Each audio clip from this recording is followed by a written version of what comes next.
reduction in the taxation, which the central government has been gouging, but that's not my question, sir. I have a constituency-related issue here.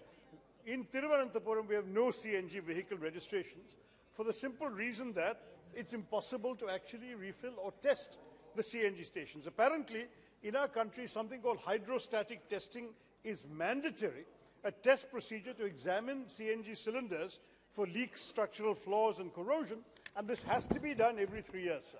Now, we have no such thing in Thiruvananthapuram. Kerala has 7,500 CNG auto rickshaws, but because of the absence of hydrostatic testing, they have to go and take their cylinders to Hyderabad or Nagpur in order to get them tested. So my question to the Honourable Minister, sir, is given this unfortunate situation in a state that is progressive and is willing to go towards more CNG, can you do something to install hydrostatic testing facilities in the state of Kerala so that people are able to have an incentive and, in fact, a practical approach to being able to have more CNG vehicles in our state, and in my district in particular? Thank you, Mr. Speaker. Sir, I am not personally aware of the specific issues that might be relevant to the Honourable Member's constituency. But I have been reviewing this in its entirety, and I think that if there is an issue such as this, which comes under PESO, which is under the Department of Industrial Policy and Trade, I would be happy to coordinate it with them, because as far as I know, this is an issue which should not be difficult to resolve, because if it is a question of a testing system, but I think the Honourable Minister, my senior colleague Shri Piyush Goyal ji, I will be happy to sit with him and with the Honourable Member to see what it is that can be done there.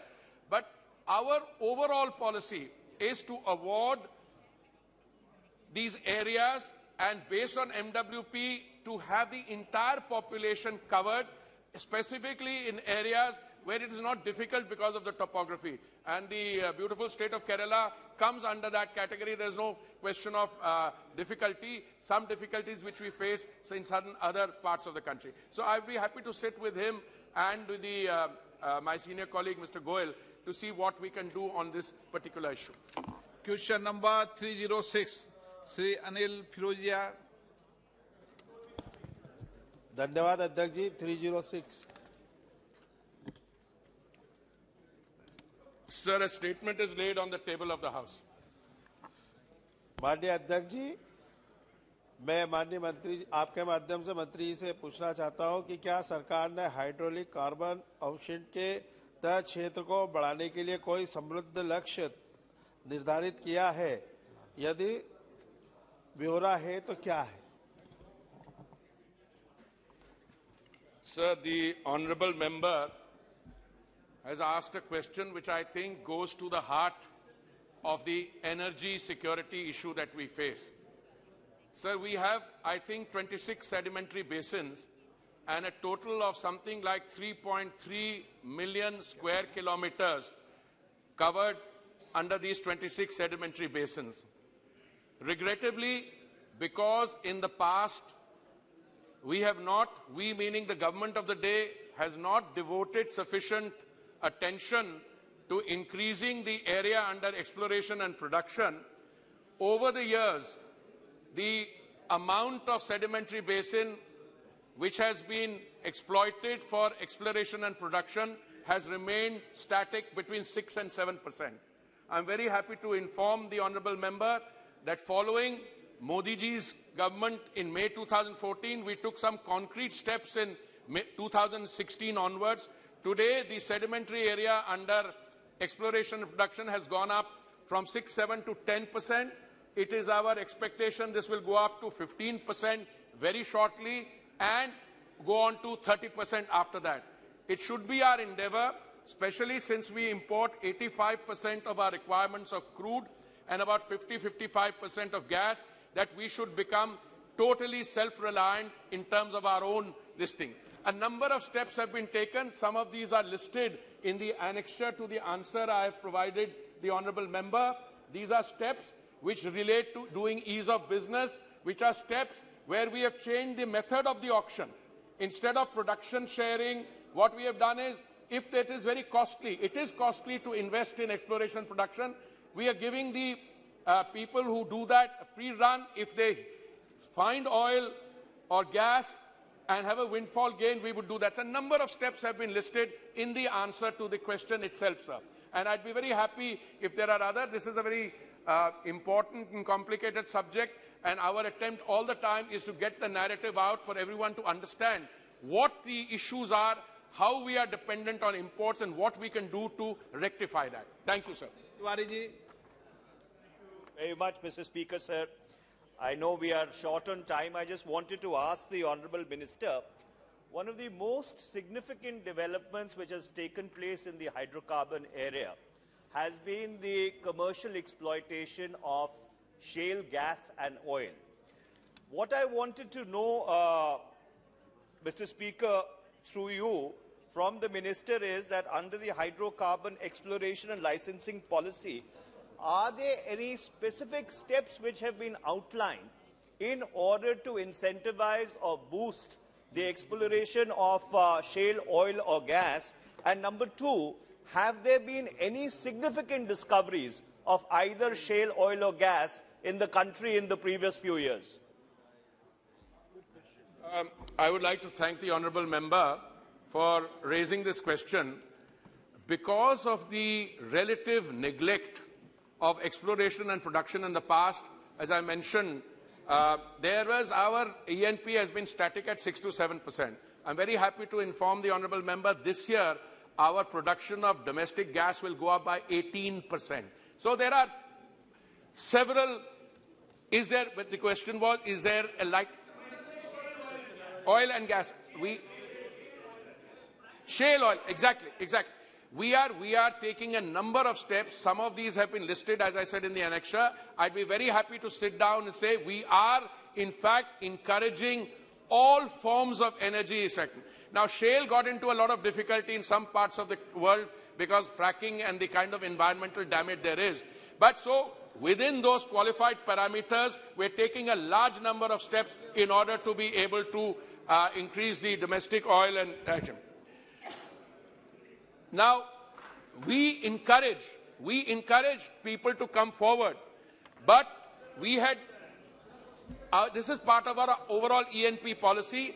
We have so far not been able to establish shale in India so far, but there is shale. It has to be addressed, and we have also made certain steps, I would call that a policy, for seeing how we can exploit it. And I'd be happy to share those with you. प्रश्नकाल समाप्त. Okay. No. Okay, Suresh ji. मैंने एक minute. माननीय सदस्यगणों, मुझे विभिन्न मुद्दों पर निम्नलिखित स्तन की प्रस्ताव की सूचना प्राप्त हुई है. टी.आर. बालू जी, के. सुरेश जी, अब्दुल मजीद आरिफ जी, बेनी बैनन जी, मनीष तिवारी जी, मनीष टैगोर जी, के. Subba Rao ji, NT. Antony, B. Done जी, टी.एन. प्रतापन, नामा नागेश्वर. मैंने स्थगन प्रस्ताव की किसी सूचना की अनुमति दी है. सुरेश जी, क्या विषय था? Honorable Speaker, sir, today morning, 12 MPs, including women MP, had assembled in Vijay Chowk to protest march to Gandhi statue in Parliament House against the K-Rail Silver Line project which was proposed by Government of Kerala. The people of Kerala are believing that this project is not viable. 30,000 of families evicting this project. We members of the Parliament also strongly opposing this project. Last 6 months, high-level agitation are going there in Kerala. The MP's protest march start. Sir, today MP's protest march started 10:45 from Vijay Chowk to Parliament House. But Delhi police, without any provocation, Delhi police came forward and blocked us. Shame. They are not allowed to enter the Parliament House. Shame. We told the police officers, we are members of Parliament, we are going to Parliament. But they said, no, you are not shouting slogan. So we told the police officers, we are the members of Parliament. It's our right to shout a slogan. But They are assaulted us, they are pushing us, they manhandled us, and also unnecessary attacking, brutally attacked by our members, sir. Sir, the honorable members, we are not provocating anything against the police. We are only protesting the people cause in Kerala. But unfortunately, police officers, including they are very much aware. These police officers are very much aware. We are the members of parliament, but they didn't allow to enter the parliament house. They entered in the parliament house premises and attacking us. These police officers entered in the parliament premises and attacking us. Sir, I would like to request honorable speaker. Only member, please. Honorable member, please. To ask Abg. आपने मुझे प्रश्नकाल के समय, आप please sit down, आपने मुझे प्रश्नकाल के समय लिख के दिया है। मैं सारा विषय आपको दिखाऊंगा, चेंबर में आपको बुलाकर घटनाक्रम की बात करूंगा और उस पर मैं संबंधित अधिकारियों से वार्ता करूंगा। Sir, the problem is this is a question of privilege. Yes. Why? Because one second, please. It is quite unfortunate that the members of parliament who are coming to the parliament, what is the authority of the Delhi police forcibly preventing them to enter into the parliament? Sir, one second. They have even come to the presence of the parliament. Even on the main gate, they have come and prevented and blocked us. Okay. Sir, Baluji. Sir, during TR Baluji, ये विषय मेरा है, मैंने देख लिया है। ये विषय मेरे से संबंधित है, ये सरकार से संबंधित विषय नहीं है, मेरे से विषय संबंधित।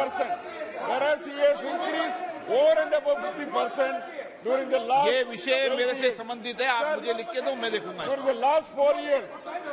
ये सरकार से संबंधित विषय नहीं है। The additional cess alone, the government has mopped up about 22 lakh crores, and taxes and dividend they have collected about 26 lakh crores. What has happened, sir? They are not reduced the prices.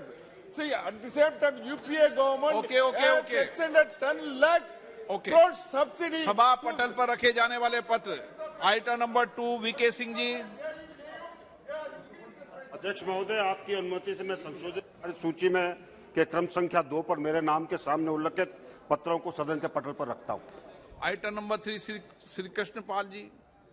आदरणीय अध्यक्ष महोदय, मैं आपकी अनुमति से आज की संशोधित कार्य सूची की क्रम संख्या 3 पर मेरे नाम के सामने सूचीबद्ध दस्तावेजों को सदन के पटल पर रखता हूं।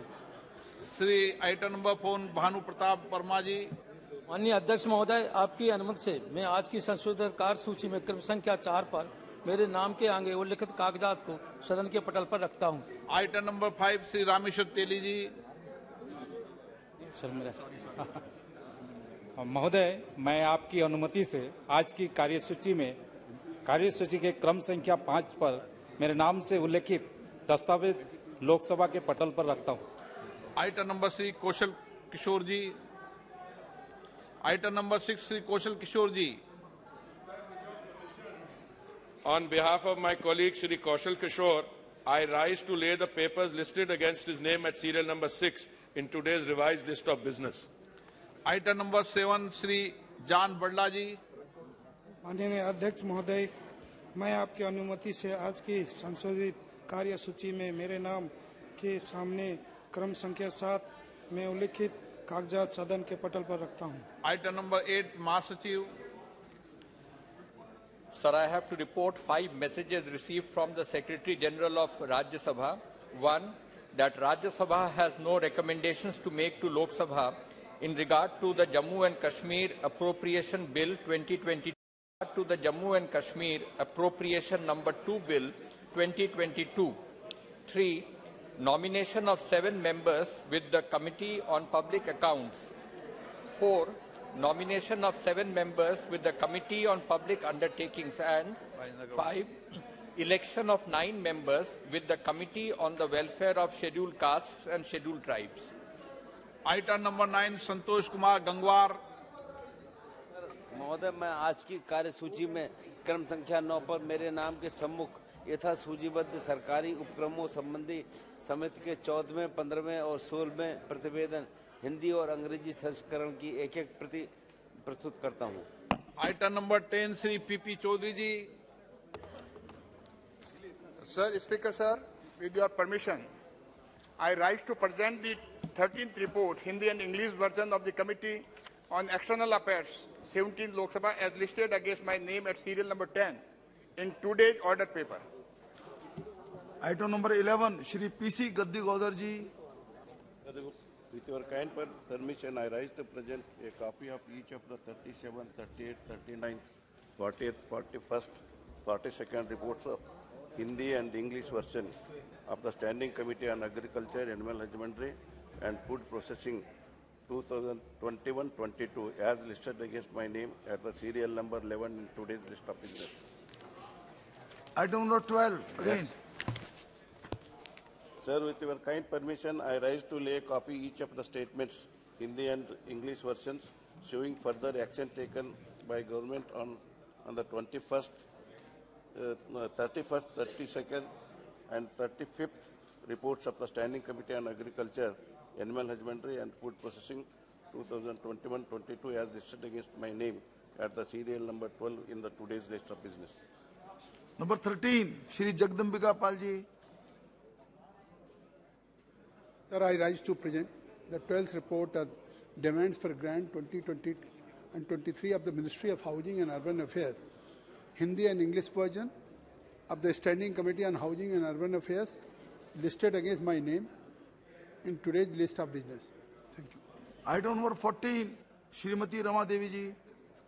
सभापति महोदय, मैं आज की कार्यसूची में मेरे नाम के सामने क्रम संख्या पर सूचीबद्ध सामाजिक न्याय और अधिकारिता विभाग के अनुदानों की मांग 2022-23 के बारे में समिति 2021-22 का 21वां प्रतिवेदन, दिव्यांगजनों सशक्तिकरण विभाग के अनुदानों की मांग 2022-23 के बारे में समिति 2021-22 का 32वां प्रतिवेदन और अल्पसंख्यक कार्य मंत्रालय के अनुदानों की मांग 2022-23 के बारे में समिति को 2021-22 का 33वां प्रतिवेदन हिंदी और अंग्रेजी संस्करण प्रस्तुत करती हूँ।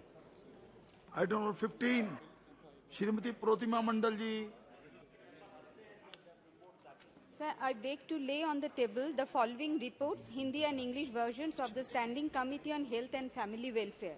Number 1, 133rd report on action taken by government on the recommendations, observations contained in the 126th report on demands for grants 2021-22, demand number 44 of the Department of Health and Family Welfare, Ministry of Health and Family Welfare.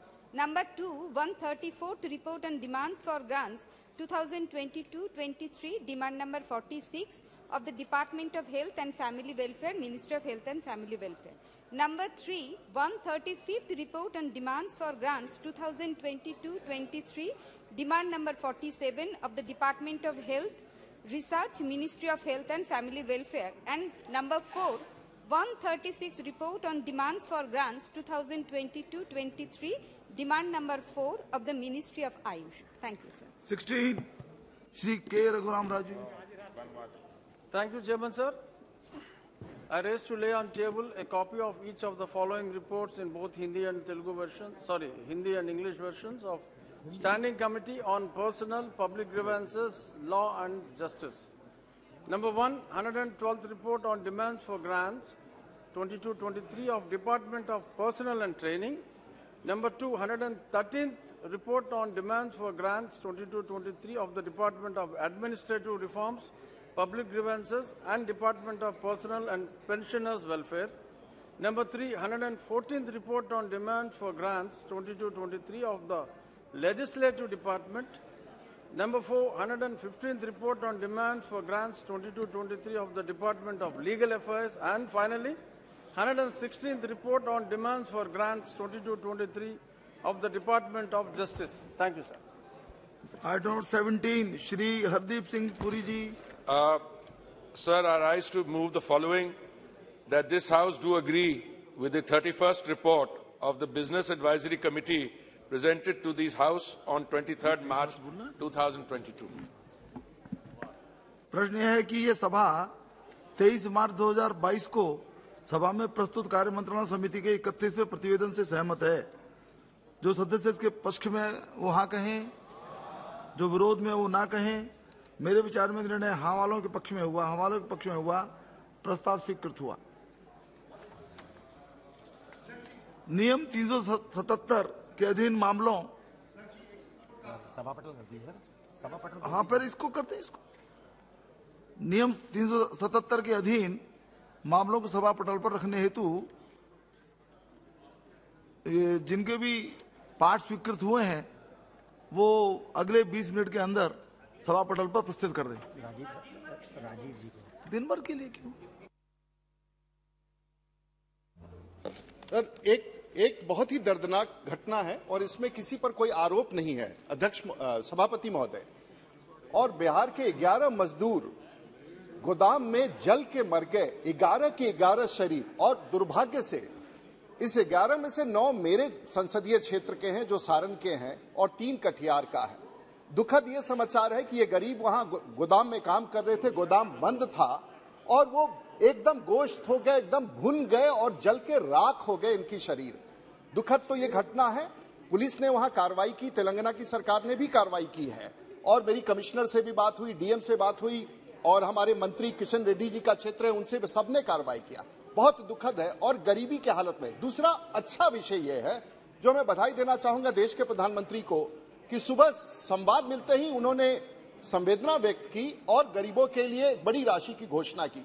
मैं आभार व्यक्त करना चाहूंगा तेलंगाना सरकार का जिसने वहां इन मजदूरों का तुरंत उसकी गिरफ्तारी हुई, मजदूरों को उन्होंने तुरंत मजदूरों का उन्होंने पोस्टमार्टम कराया और जहाज से तेलंगाना सरकार ने पटना में सभी का लाश आज सुबह भिजवाया है और उसके बाद तेलंगाना और बिहार की सरकार ने उन शरीर को हमारे क्षेत्र पहुंचाया। मैं आपके माध्यम से आभार व्यक्त करना चाहूंगा कि इन गरीबों की मौत तो एक वेदना है ही है।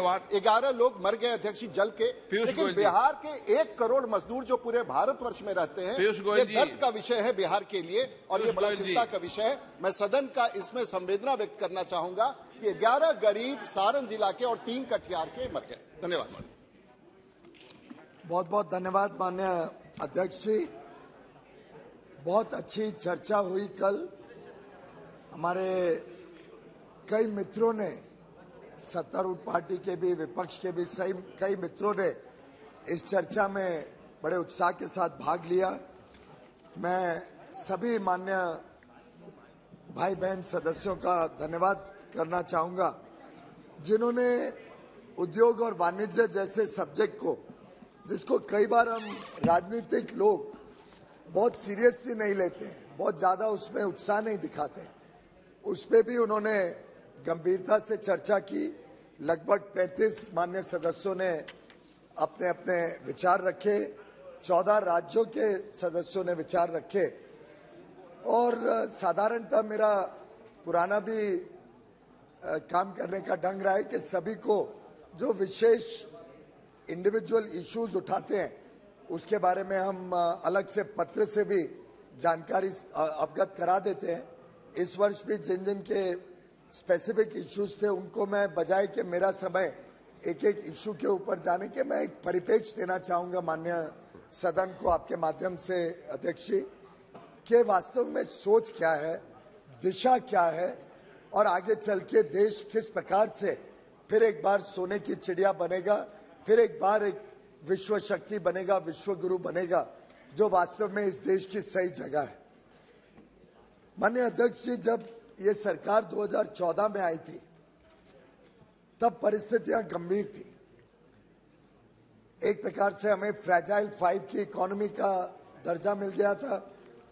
विदेशी मुद्रा को देखें तो विदेशी मुद्रा में काफी कमजोर स्थिति थी। उस समय की सरकार ने महंगा फिक्स्ड डिपॉजिट, जिसको FCNR-B कहा जाता था, जिसमें फॉरेन करेंसी में डिपॉजिट रखने पे जो उस समय के ब्याज के दर थे उससे कई ज्यादा अधिक दर देके हमें पैसा लेना पड़ा विदेश से, जिसके कारण थोड़ा रुपया थमा, नहीं तो रुपए बुरी तरीके से लुढ़कते जा रहा था। उस समय भारत के ऊपर विश्वास भी कम हो रहा था विश्व का। भारत के उद्योग जगत में भी एक कॉन्फिडेंस का अभाव था। लोगों को चिंता थी कि हम निवेश करें तो वास्तव में निवेश का हमें लाभ होगा कि नहीं, देश में भी विदेशी निवेश में भी। एक प्रकार से बैंकिंग सेक्टर की हालत के बारे में कई बार चर्चा हो चुकी है। अर्थव्यवस्था लगातार कमजोर होते जा रही थी और स्वाभाविक रूप से ऐसी परिस्थिति में चाहे वो उद्योग हो, निर्यातक हो, चाहे व्यापार करने वाले हो, छोटे बड़े उद्यमी हो, सभी के मन में शंकाएं थी कि आगे चल के हमारे कारोबार का क्या होगा, हमारे बिजनेस का क्या होगा। ऐसी परिस्थिति में जब ये सरकार देश की जनता के अभूतपूर्व आशीर्वाद के साथ पूर्ण बहुमत से माननीय प्रधानमंत्री श्री नरेंद्र मोदी जी के नेतृत्व में आई, तब हमारे सामने दो पर्याय थे। एक पर्याय था कि हम शॉर्ट टर्म सॉल्यूशंस लाएं, बैंडेड सॉल्यूशंस जिसको कहा जाता है, टेम्पररी काम करके उत्साह का माहौल खड़ा कर दें, छोटे मोटी सब्सिडी, छोटे मोटे विशेष योजनाएं लाके लोगों को भ्रम में रखे कि जैसे सब कुछ बहुत ठीक हो गया। माननीय प्रधानमंत्री जी का काम करने का ढंग ऐसा नहीं है। वो कभी भी शॉर्ट टर्म नहीं सोचते, क्योंकि उनके मन में बहुत पक्का विश्वास है कि short term gain will always lead to long term pain. और इसका अगर हमें उदाहरण देखना है तो कई बार पूर्व में ऐसा हुआ है कि छोटे समय के लाभ के लिए हमने कुछ गलत नीतियां की, जिसका बड़े लंबे अरसे तक देश की अर्थव्यवस्था पे प्रभाव भी पड़ा और देश को नुकसान भी हुआ।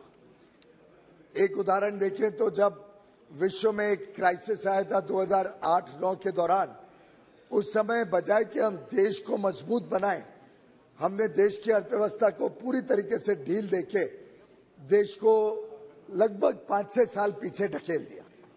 और ऐसी अवस्था में जब ये सरकार आई तो माननीय प्रधानमंत्री जी ने तय किया कि हम स्ट्रक्चरल रिफॉर्म करेंगे, हम आधारभूत बदलाव करके परिस्थितियों को सुधारेंगे।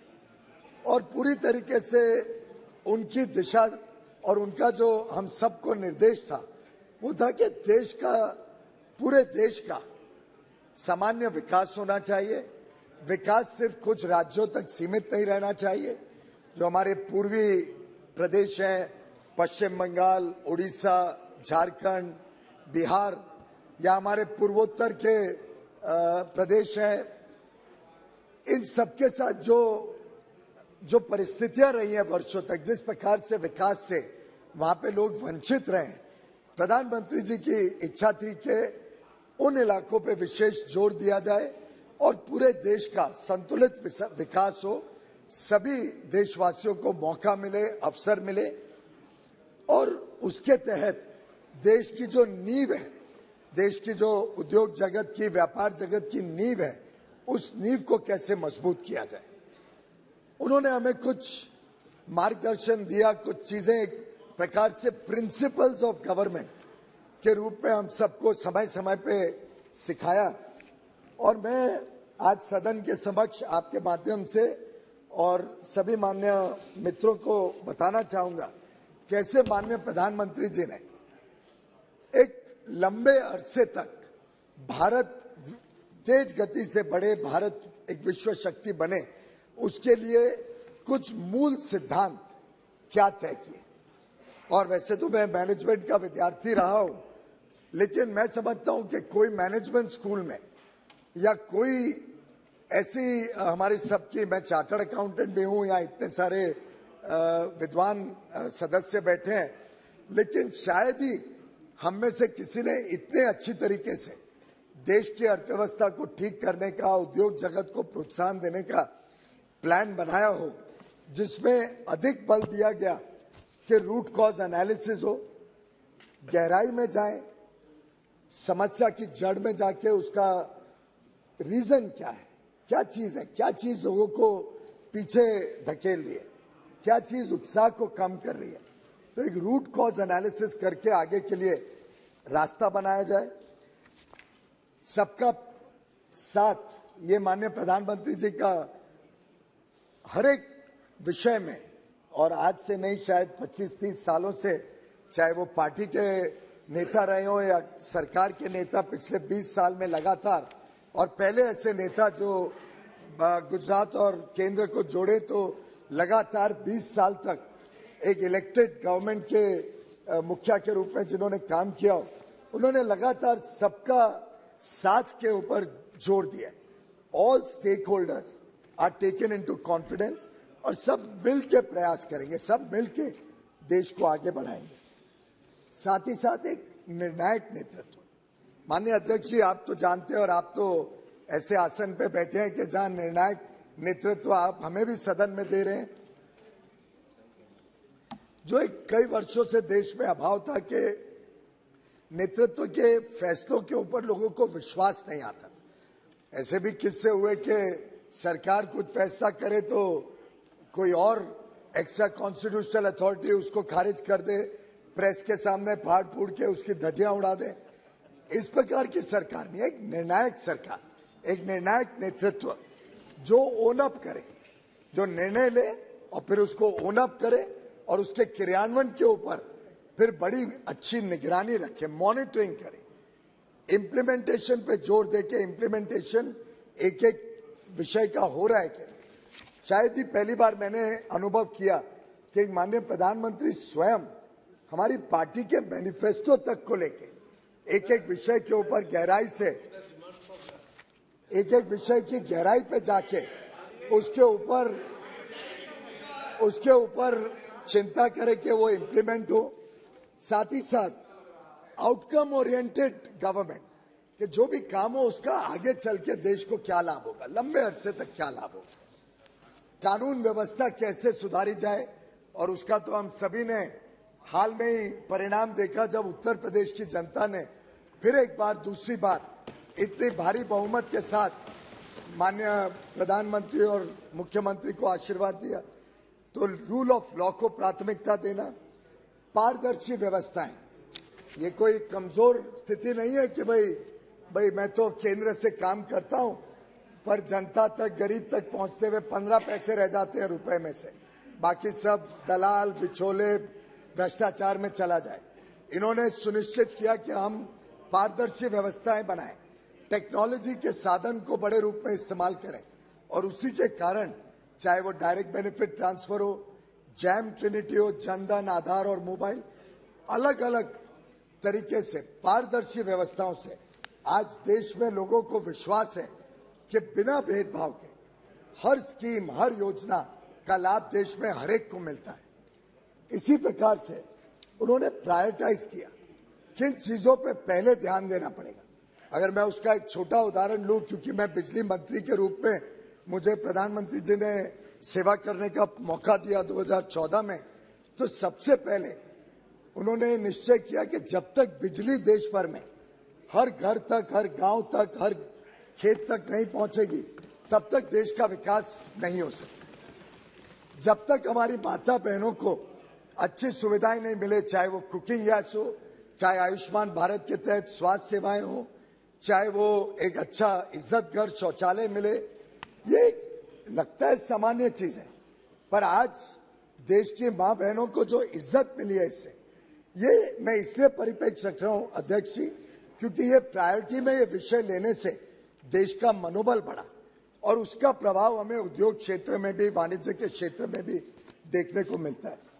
साथ ही साथ इनोवेटिव फाइनेंसिंग कोई ट्रेडिशनल तरीके से नहीं, इनोवेशन लाए फाइनेंसिंग ऑफ गवर्नमेंट स्कीम्स में भी, और हर एक चीज के लिए लोगों को जिम्मेदार ठहराएं, अकाउंटेबिलिटी पे बल दें। मैं ये इसलिए कह रहा हूं कि ये विषय सामने रखते हुए उद्योग मंत्रालय या वाणिज्य मंत्रालय ने अपने आगे के पूरे काम को आगे बढ़ाया और प्रोसेसेस को री इंजीनियर करना, हमारे काम को ग्लोबल स्टैंडर्ड तक लेके जाना, नए रोजगार के अवसर प्रदान करना, बनाना और भारत के उद्योग को अंतर्राष्ट्रीय कंपटीशन में खरा उतरने के लिए मजबूत चौड़े शोल्डर्स देना, चौड़े 56 इंच की छाती को लेके एक प्रकार से देश को तैयार किया कि कैसे देश में उद्योग जगत विश्व के साथ कंपीट कर सके। आज उद्योग जगत सब्सिडी के आधार पे और कमजोर स्थिति में नहीं विश्व में जाते हैं, एक मजबूती से विश्व में कंपटीशन में खड़ा होते हैं। मैं समझता हूं कि कल ही आप सबने देखा, माननीय प्रधानमंत्री जी ने कहा कि पहली बार भारत के इतिहास में $400 बिलियन यानी 30 लाख करोड़ रुपए 21 मार्च तक निर्यात के रूप में भारत से विश्व भर में सामान गया। और ये तो सिर्फ मर्चेंडाइज एक्सपोर्ट है, अब सर्विस एक्सपोर्ट का फिगर आना बाकी है। तो जैसे वो पिक्चर में था ना, पिक्चर अभी बाकी है दोस्त, तो अब सर्विसेज एक्सपोर्ट का भी फिगर आने वाला है। साथ ही साथ इसमें अगर विशेषकर ध्यान दें तो $50 बिलियन यानी लगभग 3,75,000 करोड़ ऐतिहासिक निर्यात हमारे अन्नदाताओं ने किया। फार्मिंग सेक्टर, एग्रीकल्चर एक्सपोर्ट में हुआ। ये भी कुछ माननीय सदस्यों ने विषय उठाया। आज रितेश जी को भी उत्साह आ रहा है कि शायद वो भी उठाएं।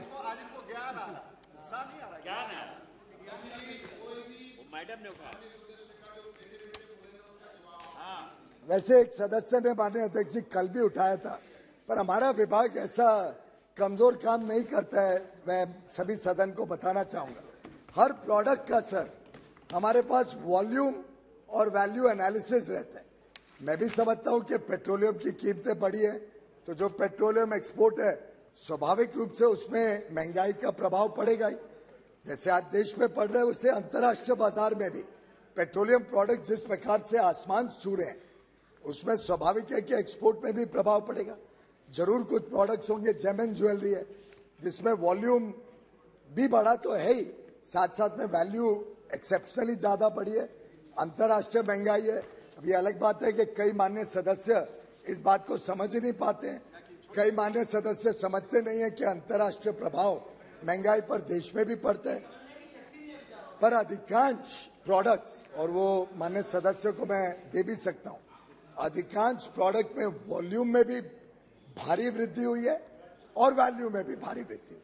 और आप प्रोडक्ट के बाद प्रोडक्ट, चाहे वो कल कैशू के ऊपर बहुत, काजू के ऊपर बहुत चर्चा हुई, चाहे वो सीरियल प्रेपरेशंस हो, गाड़ियां, मोटर व्हीकल्स में 50% वैल्यू और वॉल्यूम दोनों में वृद्धि हुई। मीट में वृद्धि हुई है, चावल में 40% से अधिक वृद्धि, वैल्यू वॉल्यूम दोनों में। कारपेट्स जो हमारे बुनकर बनाते हैं, हमारे कलाकार, हमारे जो हैंडलूम सेक्टर के लोग हैं, वो हैंडमेड कारपेट्स में लगभग 25% वृद्धि हुई है वैल्यू में और 30% वॉल्यूम में, जो सीधा फारूक साहब कश्मीर को लाभ देते हैं। प्रोसेस्ड फ्रूट्स एंड जूसेस में 12 से 15% की वृद्धि वैल्यू वॉल्यूम दोनों में हुई। पल्सेस, उसमें वृद्धि 25% के करीब हुई। Fresh fruits, electrodes, essential oils, leather, मैं एक एक चीज पढ़ते जा सकता हूं। पर वृद्धि सही माने में नए रोजगार के अवसर प्रदान कर रही है।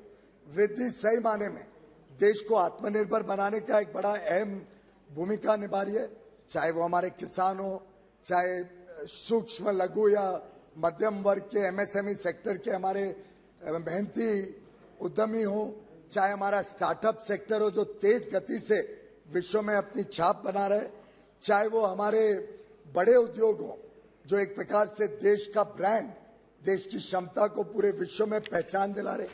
हर क्षेत्र में वैल्यू और वॉल्यूम दोनों में, कुछ क्षेत्रों को छोड़ के जो इन्फ्लेशन से प्रभावित है, अच्छी वृद्धि हो रही है।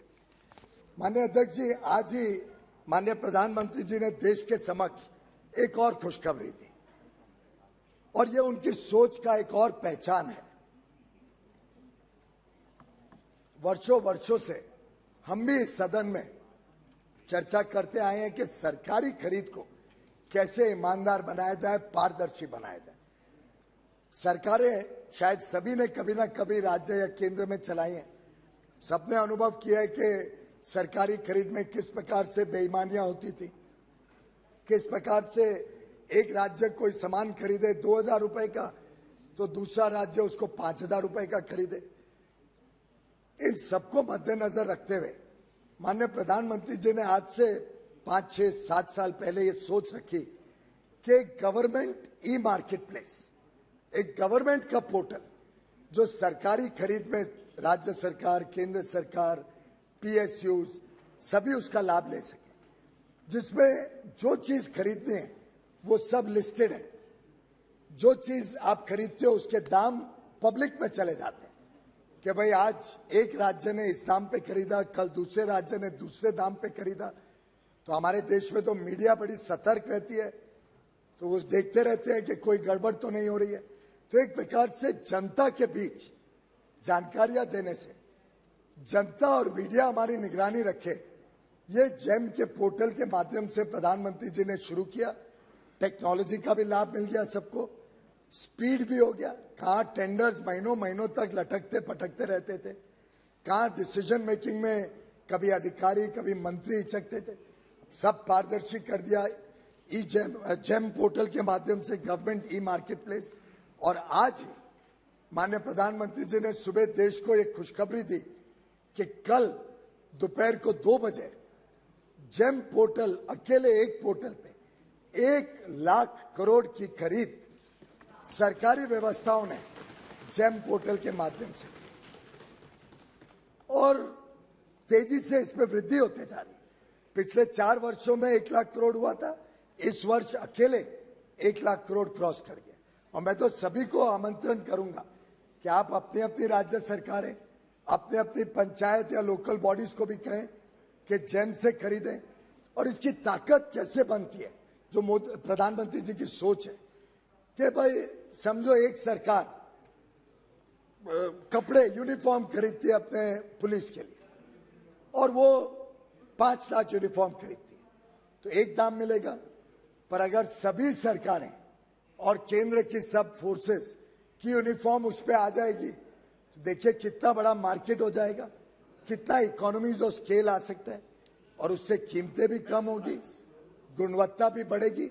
और इसका मैं विस्तार से नहीं बोलूंगा, पर पूरे सदन को याद होगा LED बल्ब इसका एक सीधा उदाहरण है जहां पे हमने विश्व को टक्कर दी और इकोनॉमीज ऑफ स्केल लाके गुणवत्ता भी सुधारी।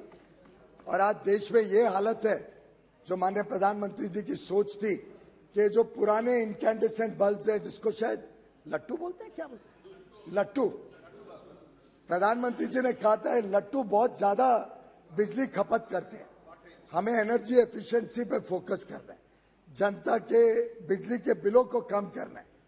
उन्होंने जब LED प्रमोट किया तो LED के दाम लगभग 85-90% कम हो गए, क्योंकि स्केल ऑफ परचेज इतना बढ़ गया।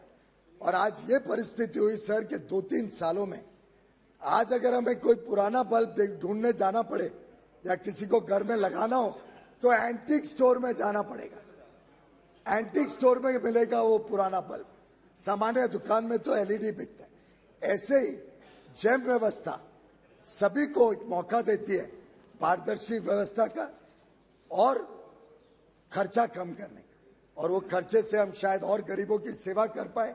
और मैं सभी राज्य सरकारों को भी अनुरोध करूंगा कि इसका वो लाभ लें। सर, स्टार्टअप इंडिया, ये कल्पना माननीय प्रधानमंत्री जी ने आज से लगभग 6 साल पहले 16 जनवरी 2016 को ये स्टार्टअप इंडिया की स्कीम देश के समक्ष रखी थी। तब थोड़ी आलोचना भी हुई थी, साधारणतः लोगों को लगता था कि ये सिर्फ नाम के लिए एक स्कीम शुरू हो रही है या स्लोगन है, कई लोग आलोचना भी करते थे।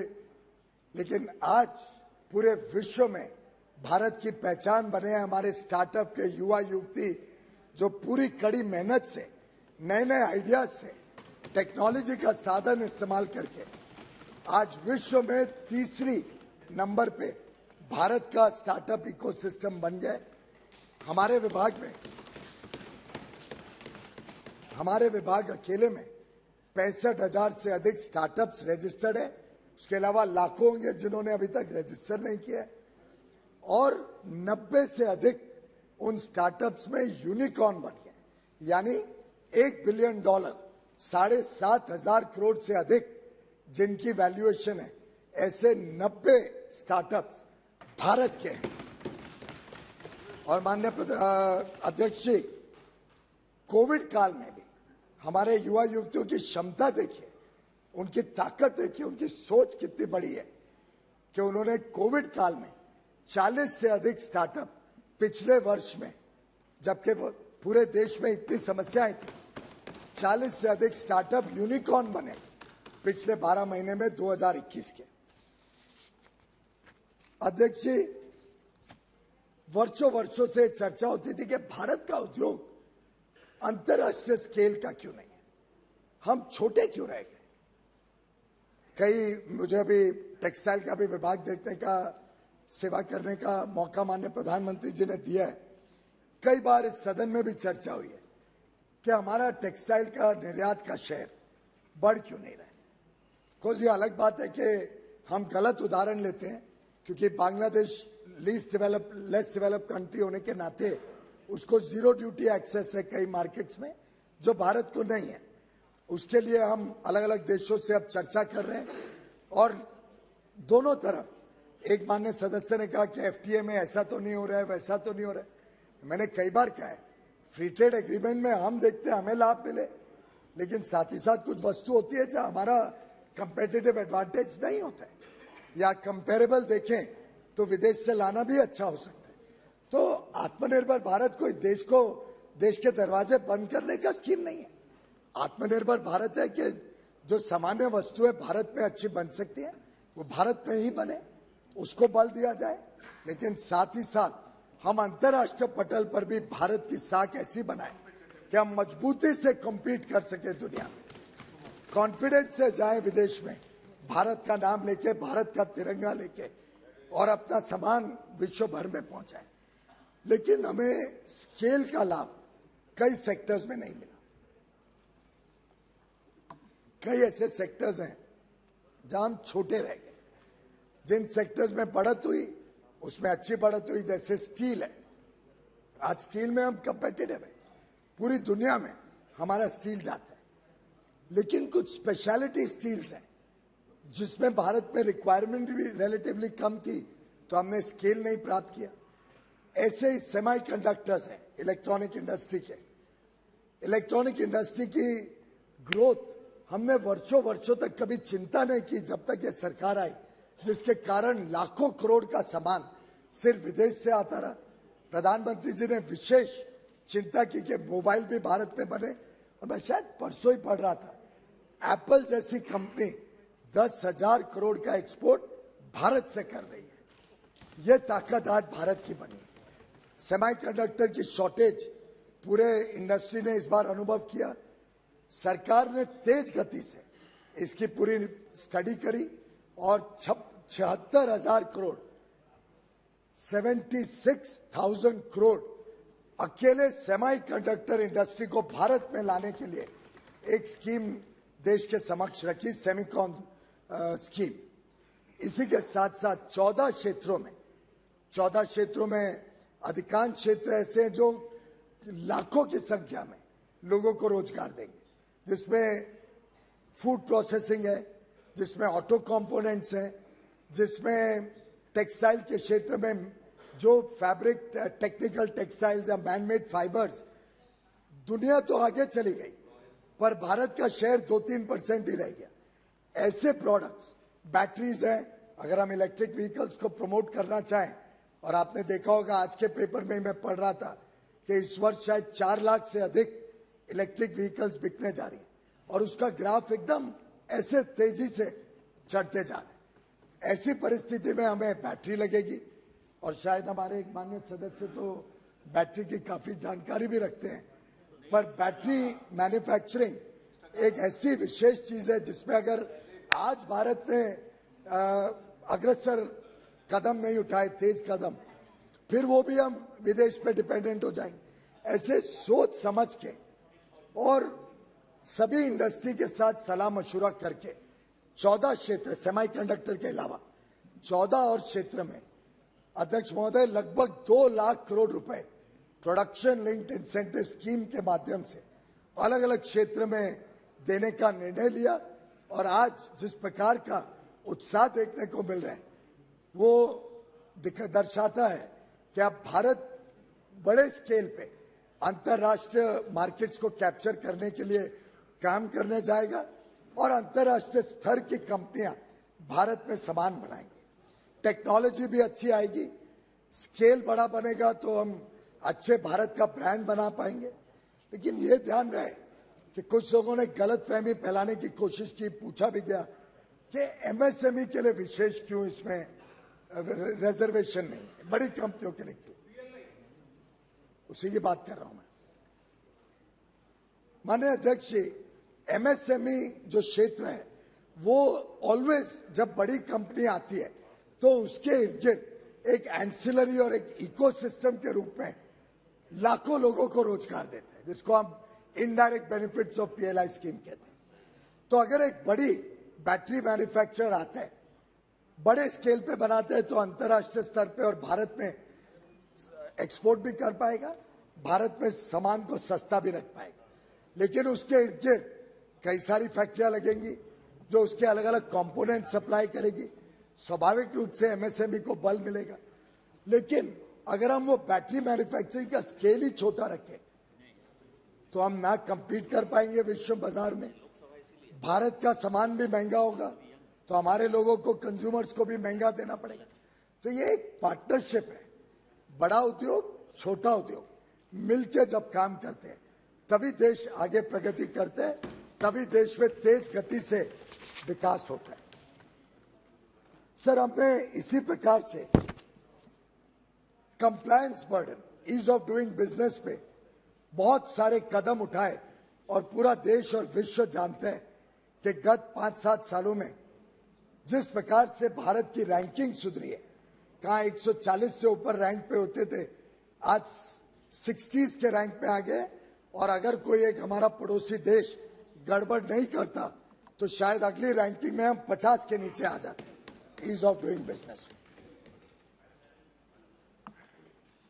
इसके लिए हमने कई सारे कानून को डिक्रिमिनलाइज किया, कई सारे कानून जिसमें अनाप शनाप तकलीफ दी जाती थी, खासतौर पे एमएसएमई सेक्टर को, उसके ऊपर कार्रवाई की कि उसको डिक्रिमिनलाइज करके उद्योग को एक विश्वास मिले, उद्योग को कॉन्फिडेंस दे कि भारत में जो काम कर रहे हैं हम उस पर विश्वास करते हैं।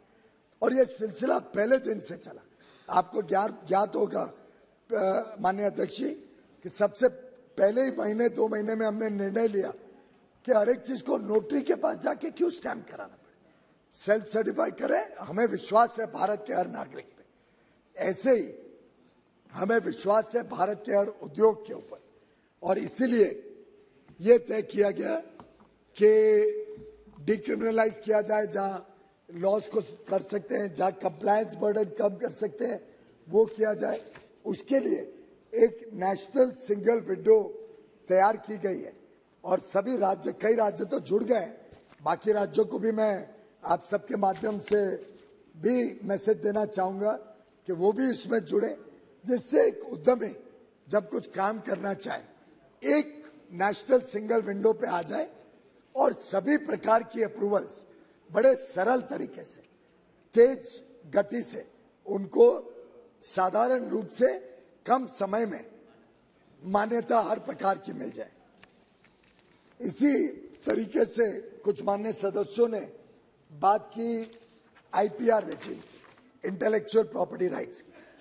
हमने जिस प्रकार से गत वर्षों में आईपीआर की हमारे पूरे इकोसिस्टम को स्ट्रेंथन किया है, उसमें एक विशेष निर्णय ये लिया कि जो हमारे एमएसएमई हैं, जो स्टार्टअप्स हैं, जो एजुकेशनल इंस्टीट्यूट है, सरकारी हो या निजी क्षेत्र में हो, हमारी महिलाओं को, गवर्नमेंट डिपार्टमेंट सबको भारी छूट दी। पेटेंट रजिस्ट्रेशन, कॉपीराइट सब में लगभग 80% तक छूट दी, यानी 20% ही चार्ज लगेगा। और इन सब स्टेप से माननीय अध्यक्ष जी 90 और पूरी चीज को ऑनलाइन भी कर दिया। आपको जान के खुशी होगी 95%, 95% आज पेटेंट और ट्रेडमार्क एप्लीकेशंस ऑनलाइन आती है, टोटली ऑनलाइन। किसी को धक्के नहीं खाने पड़ते कि ऑफिस में जाओ और अलग अलग प्रकार की तकलीफें। ये स्थिति आज से 8 साल पहले 25% थी, आज वो 95% हो गई। इस डिजिटाइजेशन के माध्यम से किसी को आईपी ऑफिस नहीं जाना है आज के बाद। अगर कोई सवाल जवाब भी हो तो वीडियो कॉन्फ्रेंसिंग का भी हमने कोविड में सीख लिया, वीडियो कॉन्फ्रेंसिंग पे सवाल जवाब हो सकता, तो किसको कोई धक्के नहीं खाने पड़े। आप सबको जान के खुशी होगी कि लगभग 1940 से 2015 तक कितने हो गए, 75 वर्ष, 1940 से 2015 तक 11 लाख रजिस्ट्रेशन हुए थे ट्रेडमार्क में। गत 5 वर्षों में 14 लाख से अधिक रजिस्ट्रेशन से पास। पेटेंट्स में भी 2013-14 में 4,227 पेटेंट्स ग्रांट हुए थे। पिछले वर्ष 2021 में कोविड के बावजूद हमने 28,390 पेटेंट्स किए, 7 गुना ज्यादा। तो मैं समझता हूं कि अलग अलग कदम उठाए जा रहे हैं सिंप्लीफाई करने के लिए। आज लगभग 5 लाख से अधिक स्टूडेंट्स को 2000 एजुकेशनल इंस्टीट्यूट्स में आईपीआर के बारे में भी सिखाने के लिए काम किया गया, जिसका अच्छा प्रतिसाद मिल रहा है, जिसका अच्छा उत्साह युवा युवतियों में देखने को मिल रहा है। मैं समझता हूं कि जो एक वर्षों से समस्या थी इंफ्रास्ट्रक्चर प्लानिंग की, उस समस्या के ऊपर माननीय प्रधानमंत्री जी जब गुजरात में मुख्यमंत्री थे तब से उनकी चिंता थी कि कैसे प्लानिंग होता है इंफ्रास्ट्रक्चर। कभी एक जगह रेलवे लाइन लगी तो पूरे पोर्ट तक नहीं गई, कभी कोई रोड हाईवे बना तो आखिरी लास्ट माइल तक कनेक्ट नहीं हुआ, कोई हाईवे 6 लेन का बनता था, बीच में किधर 3 लेन का हो जाता था, बॉटलनेक बन जाता था। इस प्रकार से प्रोजेक्ट्स भी डिले हो रहे हैं, टाइम ओवररन, कॉस्ट ओवररन, एक इनएफिशिएंट सिस्टम चलते थे। माननीय प्रधानमंत्री जी ने एक कल्पना हम सबके समक्ष रखी, जिसको हाल में दुर्गाष्टमी के दिन, और अच्छा संजोग है कि दुर्गाष्टमी के दिन ये किया गया, और मुझे लगता है पश्चिम बंगाल के सांसद भी इस बात से खुश होने चाहिए कि प्रधानमंत्री गति शक्ति नेशनल इंफ्रास्ट्रक्चर मास्टर प्लान की योजना का लॉन्च पिछले वर्ष दुर्गाष्टमी के दिन जब किया गया और जब देश के समक्ष उस कल्पना को रखा गया, तो जो उत्साह आज राज्य सरकारों के अधिकारियों को भी जब हम बताते हैं, निजी प्राइवेट इन्वेस्टर्स को बताते हैं, तो आंख चौंधिया जाती है कि ऐसा भी भारत में हो सकता है। और मैं 2-3 मिनट में थोड़ा उसका कल्पना देता हूं। हम पहले प्लानिंग जो करते थे, और हमारी बहन महाराष्ट्र से यहाँ हैं, उनको भी ध्यान होगा, जेएनपीटी पोर्ट बना। जेएनपीटी पोर्ट देश का एक बड़ा विशाल पोर्ट है, महत्वपूर्ण पोर्ट है, लेकिन उसकी आखिरी जो 10-12 किलोमीटर थी वो दशकों तक टूटी फूटी बनी रही, कभी उसको खत्म ही नहीं किया। क्यों? क्योंकि जो हाईवे की कल्पना हुई थी वो उसके बाजू तक जाती थी, पोर्ट को नहीं कनेक्ट करती। कई बार हम ये रोते हैं कि सड़क बनी, नई सड़क बढ़िया, थोड़े दिन बाद उसको खोद दिया। क्यों?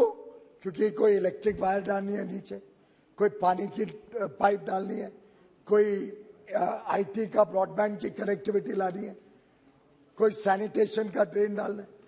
नई सड़क 3-3 बार खुदती थी। माननीय प्रधानमंत्री जी ने जो कल्पना की, जियो स्पेशल मैपिंग का इस्तेमाल, यानी स्पेस टेक्नोलॉजी को इंफ्रास्ट्रक्चर में कैसे इस्तेमाल करना और जोड़ना, वो काम उन्होंने किया, जिससे देश में जो भी व्यवस्थाएं हैं, जो भी जानकारियां हैं, उसके अलग अलग मैप्स बनाए गए, जिसको पीएम गति शक्ति में लेयर्स ऑफ डेटा बोलते हैं। ऐसे आज 400 से अधिक लेयर्स ऑफ डेटा है। एक है कि देश में कहां-कहां वाइल्ड लाइफ सैंक्चुरी है, एक है देश में कहां-कहां हाईवेज जा रहे हैं, कहां-कहां रेल रोड जा रही है, नदियां कहां-कहां हैं, कहां-कहां एनवायरनमेंट की वजह से फॉरेस्ट के रिस्ट्रिक्शंस हैं। अलग अलग सूचनाएं देश की अलग अलग मैप्स के माध्यम से तैयार की गई। ऐसे 400 से अधिक मैप है, और हर हफ्ते 2 हफ्ते में 1-2 मैप ऐड होते जा रहे हैं। और ये सब मैप्स टेक्नोलॉजी के माध्यम से एक दूसरे के साथ कनेक्टेड है, एक दूसरे की जानकारी निकाल सकते हैं। अब इसका लाभ देखिए कैसे है, बड़ा लॉजिकल है। एक रेलवे की नई पटरी लगनी है। अब रेलवे की पटरी की प्लानिंग होती है, दफ्तर में अच्छा प्लान बन जाता है, फिर 2-2.5 साल तक उसकी सर्वे होती है कि भाई रास्ते में कोई अड़चन तो नहीं है, कोई तकलीफ तो नहीं है। सर्वे के समय हमने देखा है कई बार अलग अलग इन्फ्लुएंसेस भी आते हैं, और हाल में ही अभी कुछ चर्चा हो रही थी, मैं टीवी पे ही देख रहा था कि, और आज सुबह भी शायद अभी एक मित्र ने वो विषय उठाया कि एक राज्य में रेलवे की कोई प्लान जो बनी है उसमें उनके राजनीतिक मित्रों के लिए प्लान को भी डाइवर्ट किया गया। अभी शायद उसके बारे में चर्चा आज सुबह भी हो रही थी। जो भी है उस लाइन के बारे में था, ये भी पेपर में आज मैं पढ़ रहा था कि कुछ मित्रों को एकोमोडेट करने के लिए उसकी लाइन चेंज कर दी गई। इन सब चीजों से बचने के लिए अब जब पीएम गति शक्ति में रेलवे का प्रोजेक्ट डाला जाएगा तो बता देगा कि रास्ते में कोई वाइल्ड लाइफ सैंक्चुरी तो नहीं आती है, रास्ते में कोई फॉरेस्ट तो नहीं आता है।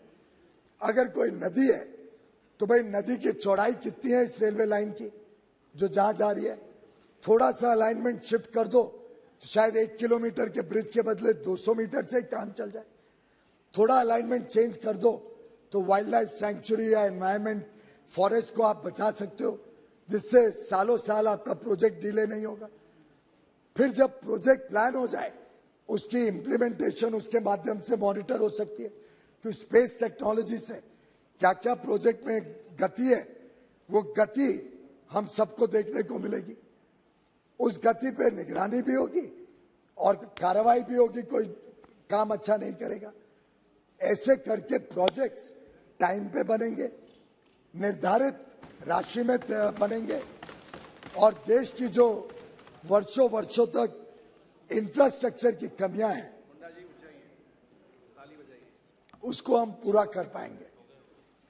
और उसी के लिए नेशनल इंफ्रास्ट्रक्चर पाइपलाइन जो आज 100 लाख करोड़ से अधिक के प्रोजेक्ट्स सरकार ने देश के समक्ष रखे हैं, ये प्रोजेक्ट्स इस पीएम गति शक्ति के माध्यम से तेज गति से लगे, इसका काम किया जा रहा है, जिससे प्रोजेक्ट्स जनता के लाभ, जनता के काम में आ सके। ज्यादा हो गया भाई, अब कितना परेशान हो रहे। कुछ मान्य सदस्यों ने अगर आपको बड़ा दुर्भाग्य है कि मैं समझता हूं जब एक मौका मिलता है तो हम सब ने भी देश की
जो सही माने में पब्लिक प्राइवेट पार्टनरशिप का एक अच्छा उदाहरण है।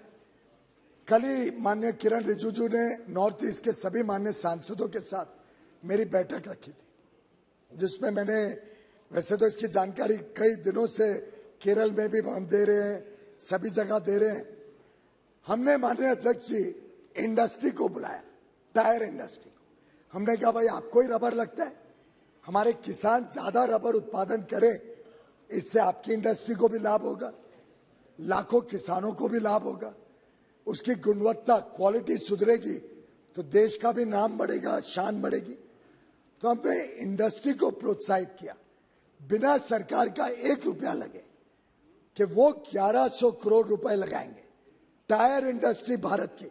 और मैं धन्यवाद करूंगा कि जब भी कोई ऐसा विषय आता है तो भारत का उद्योग जगत पूरी ताकत के साथ देश के साथ और सरकार के साथ खड़ा होता है। 1100 करोड़ वो खुद लगाएंगे, जिससे 2 लाख हेक्टेयर, अध्यक्ष जी छोटा नहीं है, 2 लाख हेक्टेयर में अब रबर प्लांटेशन निजी निवेश से बना पाएंगे। वो 60 साल तक इसको सपोर्ट करेंगे और फिर इसका जो रबर बनेगा उसको पारदर्शी तरीके से ऑक्शन के माध्यम से, जैसा आज बेचते हैं, हमारे रबर प्लांटेशन चलाने वाले छोटे बड़े सभी कारोबारी या किसान उसको बेच के फिर तो वर्षों वर्षों दशकों तक उनकी कमाई सुनिश्चित होगी। ये पब्लिक प्राइवेट पार्टनरशिप, ये नई सोच ये सरकार देश के समक्ष लाती है। एक माननीय सदस्य ने बड़ा अजीबोगरीब बात की, जो आप मेरे ऊपर आलोचना कर रहे हैं कि मैं ज्यादा परिपेक्ष दे रहा हूं और आपके छोटे सवाल का जवाब नहीं दे रहा हूं, तो मैं आपको लिखित भेज दूंगा, चिंता मत करिए। और जिन्होंने भी रेलवे वगैरह में इतनी सारी डिबेट्स हुई हैं, जो प्रश्न उठाए, सबको पत्र मिला है जवाब के साथ। एक माननीय सदस्य ने कहा कि बड़े रेट्स हो रहे हैं देश में और उसके कारण भारत का उद्योग निवेश नहीं कर रहे देश में। मैं तो बड़ा हैरान हो गया। रेट का और इन्वेस्टमेंट का संबंध मुझे तो नहीं समझ में आता। हाँ, अगर कोई चोरी करे तो ये सीना चोरी नहीं हो सकती है कि हमारा, हम राजनीतिज्ञ हैं या हम बड़े उद्योग के हैं तो हमारे ऊपर कोई कार्रवाई नहीं होगी। ऐसा कोई देश में प्रावधान है क्या? कोई कानून है क्या ऐसा कि राजनीतिक हो तो आपके गलत काम के ऊपर कार्रवाई नहीं होगी, आप बड़े उद्योगपति हो तो आपके ऊपर कार्रवाई नहीं होगी। जो गलत काम करेगा वो सजा भुगतेगा उसकी। और इस देश ने इसीलिए प्रधानमंत्री जी को इतना आशीर्वाद, इतना प्यार, इतनी लोकप्रियता दी है, क्योंकि उनको पहली बार एक प्रधानमंत्री दिखता है जो बिना भेदभाव के बड़े से बड़े व्यक्ति को अगर वो गलत काम करे उस पर कार्रवाई भी करने को तैयार है और पूरी तरीके से जिम्मेदार ठहराने को तैयार है। इसी प्रकार से एक कहा गया कि बड़े बड़े अमीर लोग, high class people, prefer to put 1 foot outside, thus making them NRI। अब हम तो सोचते हैं पूरी दुनिया जिस प्रकार से निवेश कर रही है भारत में, वो दर्शाते हैं दुनिया भारत में आके काम करना चाहती। हाँ, अगर कोई गलत काम करता है और फिर देश से भागता है तो उनके लिए भी हम भगोड़ों के लिए भी कानून लाए कि भगोड़ों को भी कैसे वापस आया जाए। लेकिन अगर कोई आदमी मौके ढूंढ रहा है, अवसर ढूंढ रहा है, तो मेरा मानना है आज भारत से बेहतर अवसर दुनिया के कोई कोने में नहीं मिलेगा। India is the destination. और मैं तो लगातार इस विषय में देश और विदेश में भारत के उद्योग और विश्व में इस चर्चा में लगा रहता हूं। पूरी दुनिया आज भारत की तरफ देख रही है, पूरी दुनिया के निवेशक भारत में आना चाहते हैं। यही तो कारण है कि 7 वर्षों तक लगातार हर वर्ष पिछले रिकॉर्ड तोड़ के अधिक फॉरेन डायरेक्ट इन्वेस्टमेंट भारत में आया है, जिसके कारण अध्यक्ष जी, जो कमजोर विदेश मुद्रा की स्थिति से मैंने शुरू किया था 2013 की, जिसके कारण देश को फ्रैजाइल 5 और एक कमजोर अर्थव्यवस्था करार कर दिया गया था, आज हमारे पास $630 बिलियन से अधिक, और $630 बिलियन बहुत बड़ी संख्या होती है, बड़ा अमाउंट होता है सर। भारत का कभी भी ट्रेड डेफिसिट, गुड्स और सर्विसेज मिला लें और उसके साथ FDI और रेमिटेंसेस जोड़े तो हमें 70-80 बिलियन डॉलर से ज्यादा की कभी आवश्यकता नहीं पड़ी। कोविड जैसे गंभीर समय में भी हमें कभी विदेशी मुद्रा की तंगी नहीं आई, ना निवेश की तंगी आई, क्योंकि आज विश्व को भारत में एक मजबूत और विश्व में सबसे तेज गति से बढ़ती हुई अर्थव्यवस्था दिखती है। विश्व को और निवेशकों को आज 135 करोड़ लोगों की बढ़ती हुई आर्थिक ताकत दिखती है। उनकी आशाएं, अपेक्षाएं एक अच्छा जीवन की, जिस प्रकार से आज लोगों में एक डिमांड थ्रस्ट है, लोग नई नई चीज चाहते हैं। जैसे कि 3 करोड़ से अधिक लोगों को जब हमने घर दिया प्रधानमंत्री आवास योजना से, तो उस घर में वो मशीन भी लगाना चाहते हैं, एयर कंडीशनर भी लगाना चाहते हैं, फ्रिज भी लगाना चाहते हैं। तो हम पीएलआई स्कीम के माध्यम से एसी यहाँ पे बने, एलईडी लाइट यहाँ पे बने। तो एक जिसको कहते हैं चारों तरफ से प्लानिंग जब करते हैं तो प्लानिंग ऐसी होती है कि निवेश भी आए भारत में, उद्योग भी भारत में लगे, भारत की डिमांड भी मीट करे और विश्व में भी भारत की आन बान और शान को बढ़ाए। और इसके माध्यम से हमारे युवा युवतियों को उद्यमी बनने के लिए प्रोत्साहित करते हैं। आज सिर्फ सरकारी नौकरी के पीछे नहीं भागता है हमारा युवा, वो जॉब क्रिएटर बनते हैं, जॉब सीकर नहीं। आज लाखों करोड़ों लोगों को डायरेक्टली या इनडायरेक्टली नए नए रोजगार के अवसर मिलते हैं। मैं आईटीपीओ का सर प्रोजेक्ट प्रगति मैदान का रिहैबिलिटेशन, उसको अति आधुनिक विश्व स्तरीय बना रहे हैं। सर हमें आदमी नहीं मिलते हैं, कारीगर नहीं मिलते हैं, शॉर्टेज ऑफ मैन पावर की वजह से रोज काम में तकलीफ आती है। आज लोगों के पास अवसर है, लोगों के पास कमाई के अलग अलग तरीके हैं और इसी के वजह से आज देश तेजी से प्रगति कर रहे हैं, आगे बढ़ रहे हैं। अध्यक्ष जी, एक कहा गया कि नेचुरल रबर के जो रेट्स हैं इंपोर्ट ड्यूटी के, वो आप क्यों नहीं बढ़ाते? आपको जान के हैरानी होगी कि भारत WTO में जब हमने हस्ताक्षर किए, ज्वाइन किया, तब हमने अलग अलग वस्तुओं पे बाउंड रेट्स एक्सेप्ट किए। अब नेचुरल रबर पे भी एक बाउंड रेट है WTO में, और वो तब तो हमारी तो सरकार नहीं थी, मोदी जी की सरकार नहीं थी, बीजेपी की सरकार नहीं थी, एनडीए की सरकार नहीं थी। 1 जनवरी 1995 1995 किसकी सरकार थी अध्यक्ष जी? जिसने भारत के हाथ बांध दिए, जिससे भारत में अगर हमें जरूरत पड़े कि नेचुरल रबर पे इंपोर्ट ड्यूटी बढ़े, जैसे कुछ माननीय सांसदों ने डिमांड की, तो ये बाउंड रेट्स किसने इस देश में लाए? 1995 में लाए। एक जरूर कहना चाहूंगा, क्योंकि काफी माननीय सदस्यों ने बात की, अलग अलग एग्रीकल्चर प्रोड्यूस पे भारत ने बहुत तेज वृद्धि की है। कोविड के बावजूद हमारे किसानों ने उत्पादन भी बढ़ाया और निर्यात भी बढ़ाया। जैसा मैंने कहा, 50 बिलियन का निर्यात अपने आप में एक रिकॉर्ड है, 3,75,000 करोड़ एक ही वर्ष में, और यह आगे बढ़ता जाएगा क्योंकि अब हम गुणवत्ता पे ज्यादा ध्यान देंगे। माननीय प्रधानमंत्री जी का महीना पहले जब फोन आया कि गेहूं के बड़े अवसर है दुनिया में, कैसे बढ़ा रहे हो, तो मैंने बताना शुरू किया ये बोलते पर सबसे जरूरी बात तो तुमने देखी नहीं। मैं भी चौंक गया। उन्होंने कहा गुणवत्ता, क्वालिटी। जो भी गेहूं भारत से जाए वो ऐसी क्वालिटी की हो कि परमानेंट हमारे किसानों को एक मार्केट मिल जाए और विश्व में जो लोगों का स्वाद है वो भारत की गेहूं का स्वाद बन जाए। इसी प्रकार से चावल, चाहे बासमती हो या नॉन बासमती, आज पूरे विश्व में किधर चले जाओ तो प्रीमियम पे मिलता है भारत का चावल, प्रीमियम पे। ऐसे हमें, और इसके लिए एक पूरी मुहिम चलाई जा रही है, चाहे वो फूड स्टैंडर्ड्स हो या इंडस्ट्रियल प्रोडक्ट्स के स्टैंडर्ड्स हो। क्वालिटी और प्रोडक्टिविटी, ये दो विषयों के ऊपर ये सरकार पूरी तरीके से संकल्पित है कि हमें भारत को एक ऐसा दर्जा दिलाना है विश्व में कि भारत का बना हुआ माल आप आंख बंद करके बोल सकते हो ये अच्छा माल है।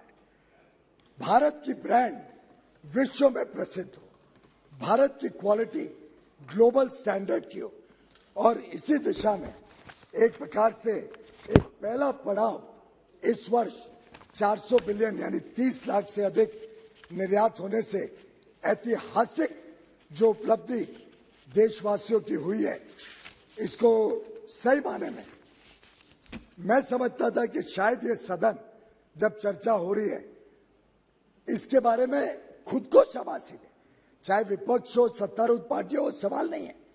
इसमें हम सब एक प्रकार से स्टेक होल्डर्स हैं। जो चीजें अच्छी होती हैं उसमें राजनीति क्यों करनी, उसमें तो हम सब मिलके हमारे किसानों को, हमारे एमएसएमई उद्यमियों को, हमारे छोटे बड़े उद्योगपतियों को, हमारे जो स्टार्टअप्स में काम करते हैं, हमारे टेक्नोलॉजी सेक्टर्स चाहे सॉफ्टवेयर हो, आईटी हो, बीपीओ, इन सबको हम क्यों नहीं शाबाशी दें? क्यों नहीं ये पूरा सदन मिलके थपथपाए अपने टेबल को और देश में एक संदेश दे कि बिना भेदभाव के कोई भी राजनीतिक दल हो, हम सब गर्व करते हैं हमारे निर्यातकों पे, उनका भी उत्साह बढ़ेगा, उनको भी भविष्य में और ताकत आएगी, वो भी हिम्मत से हम सबके पास आएंगे कि भाई कुछ दिक्कत होती है तो कोई भी हमारा माननीय सांसद उसको लेके आ सकता है। तो मैं समझता हूं अब समय आया है कि जिस प्रकार से विश्व देश की तरफ उत्साह और पॉजिटिविटी के साथ देख रहे हैं, हम भी थोड़ा एक ओपन माइंड से अपने देश की उपलब्धियों पर गर्व करें, अपने देश की तेज गति से जो बढ़त हो रही है उस पर गर्व करें।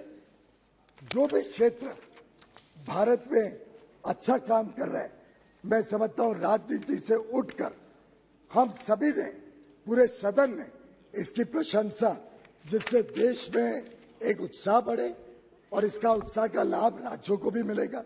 उससे जीएसटी कलेक्शन जो ऑलरेडी महीने के बाद महीने रिकॉर्ड क्रिएट कर रहे हैं वो और ज्यादा बढ़ेगा। लोगों को अच्छा सामान, अच्छी गुणवत्ता का सस्ते दाम पे मिलेगा। हर प्रकार से ये हर देशवासी का सपना पूरा करने के एक माध्यम है। मैं समझता हूं नेशन फर्स्ट, हमारा देश पहले, ये जो प्रधानमंत्री मोदी जी की सोच है, इस सोच के साथ हम सब अगर जुड़ते हैं तो ये देश और अधिक ऊंचाइयों तक पहुंचेगा। इस अटल विश्वास के साथ हम अपने काम में निरंतर लगे रहेंगे। बहुत बहुत धन्यवाद। क्या no I raise a very serious concern. The government is trying hard to grant BS to Kaplam. Kaplam is unprocessed rubber. The BIS is needed to import the Kaplam. In our neighboring rubber producing countries, 25 rupees only per kg for Kaplam. If the government gives BIS to the Kaplam, the Kaplam is imported to our country, very serious issue. 10 years by 240 6 घंटे चर्चा करने के लिए समय दिया था, 4 घंटे तय था।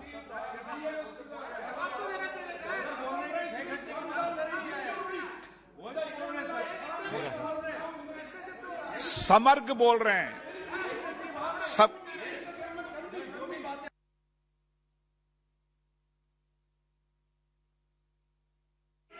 माननीय अध्यक्ष जी, मैंने शुरुआत में ही अपनी बात शुरू करने के पहले आप सबको कहा, आश्वस्त किया, सबका लिखित में जवाब देंगे। सबने विषय उठाए। मेरे पास तो आखिर विभाग का तो काम है, इतने सारे पेपर्स, हर एक व्यक्ति जवाब है, लेकिन क्या मैं उससे देश का मनोबल और उत्साह बढ़ा पाऊंगा? क्या उससे आपको परिप्रेक्ष्य आएगा किस प्रकार से देश आगे बढ़ रहा है? मैं समझता हूँ उद्योग और वाणिज्य को राजनीति में ना घेरे, इसको देश के समृद्धि का ध्यान बनाए। आपके सब विषयों का हम आपको जरूर जवाब देंगे। श्री सुरेश कोडिकुन्नल ने वाणिज्य और उद्योग मंत्रालय से संबंधित अनुदानों की मांगों पर 3 कटौती प्रस्ताव प्रस्तुत किए गए हैं।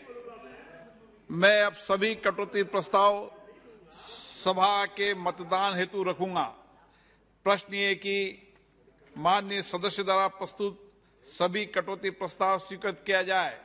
जो सदस्य इस पक्ष में हाँ गए, जो सदस्य विरोध में ना गए, मेरे विचार में निर्णय ना वालों के पक्ष में कटौती प्रस्ताव अस्वीकृत हुए।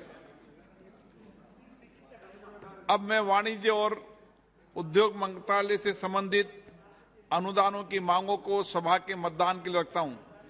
प्रश्न ये कि अनुदान की मांगों की सूची के स्तंभ 2 से वाणिज्य और उद्योग मंत्रालय से संबंधित मांग संख्या 10 और 11 के सामने दर्शाए गए मार्क्स के संबंध में 31 मार्च 2023 को समाप्त होने वाले वर्ष में संधाय के दौरान होने वाले खर्चों की अदायगी करने हेतु अनुदान की मांगों की सूची के स्तंभ 3 में दर्शाई गई राजस्व लेखा तथा पूंजी लेखा संबंधी राशियों से अनधिक संबंधी राशियां भारत की संचित निधि में से राष्ट्रपति को दी जाए। जो सदस्य इसके पक्ष में हाँ कहें, जो सदस्य विरोध में ना कहें, मेरे विचार में निर्णय हाँ वालों के पक्ष में वाणिज्य और उद्योग मंत्रालय से संबंधित अनुदान की मांगे पारित हुई। गौरव गोगोई जी, क्या कहते हैं आप? बहुत ही धन्यवाद आपका, आपने मुझे ये मौका दिया है। बहुत ही संक्षेप में अपनी बात रखना चाहूँगा। हमारे आदरणीय लीडर ऑफ जो पार्टी श्री अधीर रंजन चौधरी जी, उनका जो दायित्व बनता है, हम सभी का दायित्व बनता है कि जब देश के किसी भी कोने में अगर किसी के साथ नाइंसाफी हुआ है, जुल्म हुआ है, तो जुल्म के समय उनके साथ जाके हम अपनी संवेदना प्रकट करें। यही उनकी मंशा थी कि वो रामपुर हाट में जाके वहाँ पे जो पीड़ित परिवार है पश्चिम बंगाल में, उनको वो सहानुभूति देने के लिए गए हैं। लेकिन वहाँ की राज्य सरकार की जो पुलिस है 90 किलोमीटर दूर बोलपुर में उनको बांध करके रखा है। ये क्यों? वहाँ की राज्य सरकार, हम अपनी संवेदना प्रकट करने जा रहे हैं, ताकत देने जा रहे हैं, इंसाफ देने जा रहे हैं, क्यों उनको रोका जा रहा है? सर, ये बहुत ही आज के तारीख में बहुत ही गलत, हम चाहते लोकतंत्र पे ये एक प्रहार है।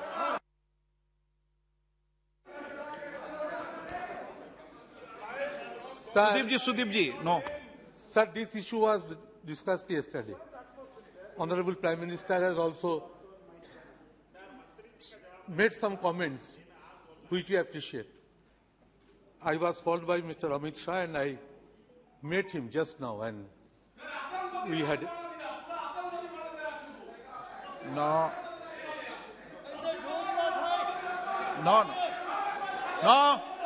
please. No. सुदीप जी आप बोलिए। सुदीप जी, आप कुछ कहना चाहते हैं? Item number 20। Sir, I had a talk with Amit Shah ji just now. Mention कर देना। And he categorically gave us a hearing.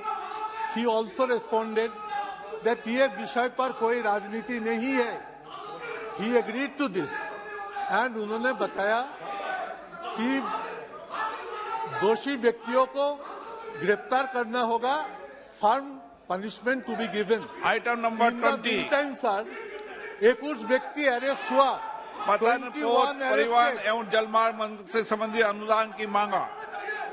आप सभा में पतन और पोत एवं परिवहन जलमार्ग से संबंधी अनुदान की मांग संख्या 78 को चर्चा तथा मतदान के लिए लिया जाएगा। अब मैं उपस्थित जिन मान्य सदस्यों ने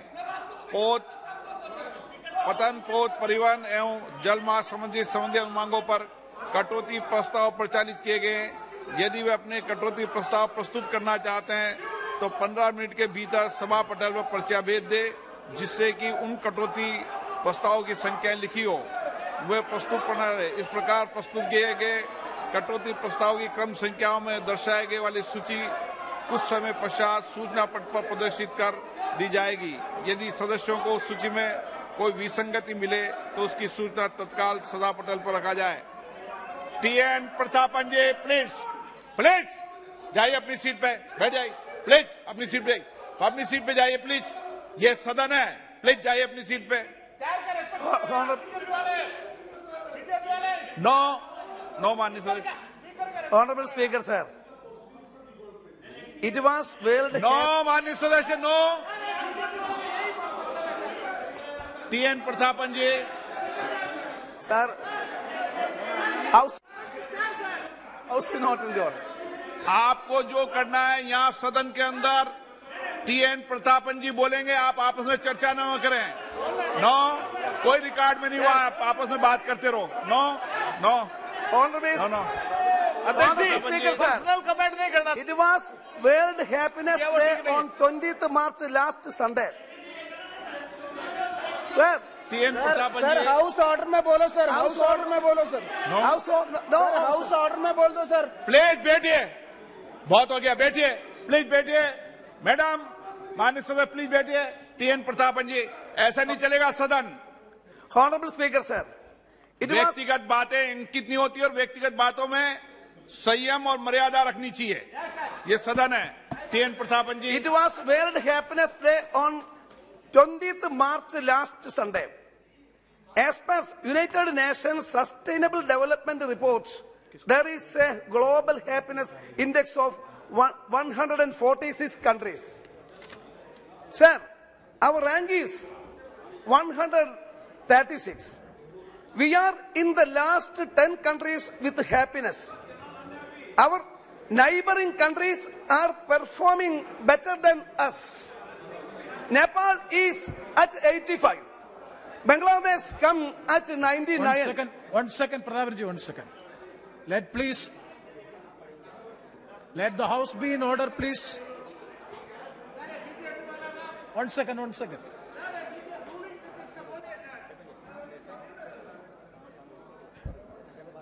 Yes, please, those members. Yes, Pradhanji.